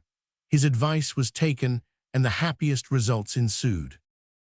Here then we must leave Germany, still in evil plight, but on the eve of better things. She had yet to solve the question whether the work of Charles the Great, the blending of Frank, Saxon, Swabian, and Bavarian into a single nationality, was to endure, or whether the disruptive tendencies were still too strong. Fortunately for her, there were two great forces at work in favor of unity. The Church owed her rise and growth in Germany to the protection of the great Frankish kings, and in gratitude always fought upon the side of royalty and union. But even more important was the pressure of hostile neighbors from without. It had become evident since the death of King Arnulf to even the most turbulent of the Swabian counts and the most unruly of the Saxon tribes, that if Germany was to survive, she must submit herself to a single ruler. If the reigns of Louis the Child and Conrad the Franconian had been disastrous failures, it was because the one was too young and the other too destitute both of hereditary claims and of personal followers.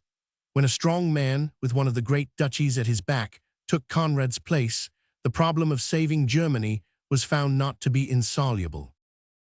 Chapter 28. The Eastern Empire in the 9th century.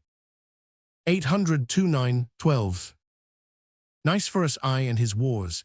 He is slain by the Bulgarians. Short reign of Michael I. Leo V defeats the Bulgarians. His ecclesiastical troubles. Michael the Amorian dethrones him and reigns 9 years. His policy, reign of Theophilus. His wars with the caliphs. He persecutes image worshippers. Long minority of Michael III.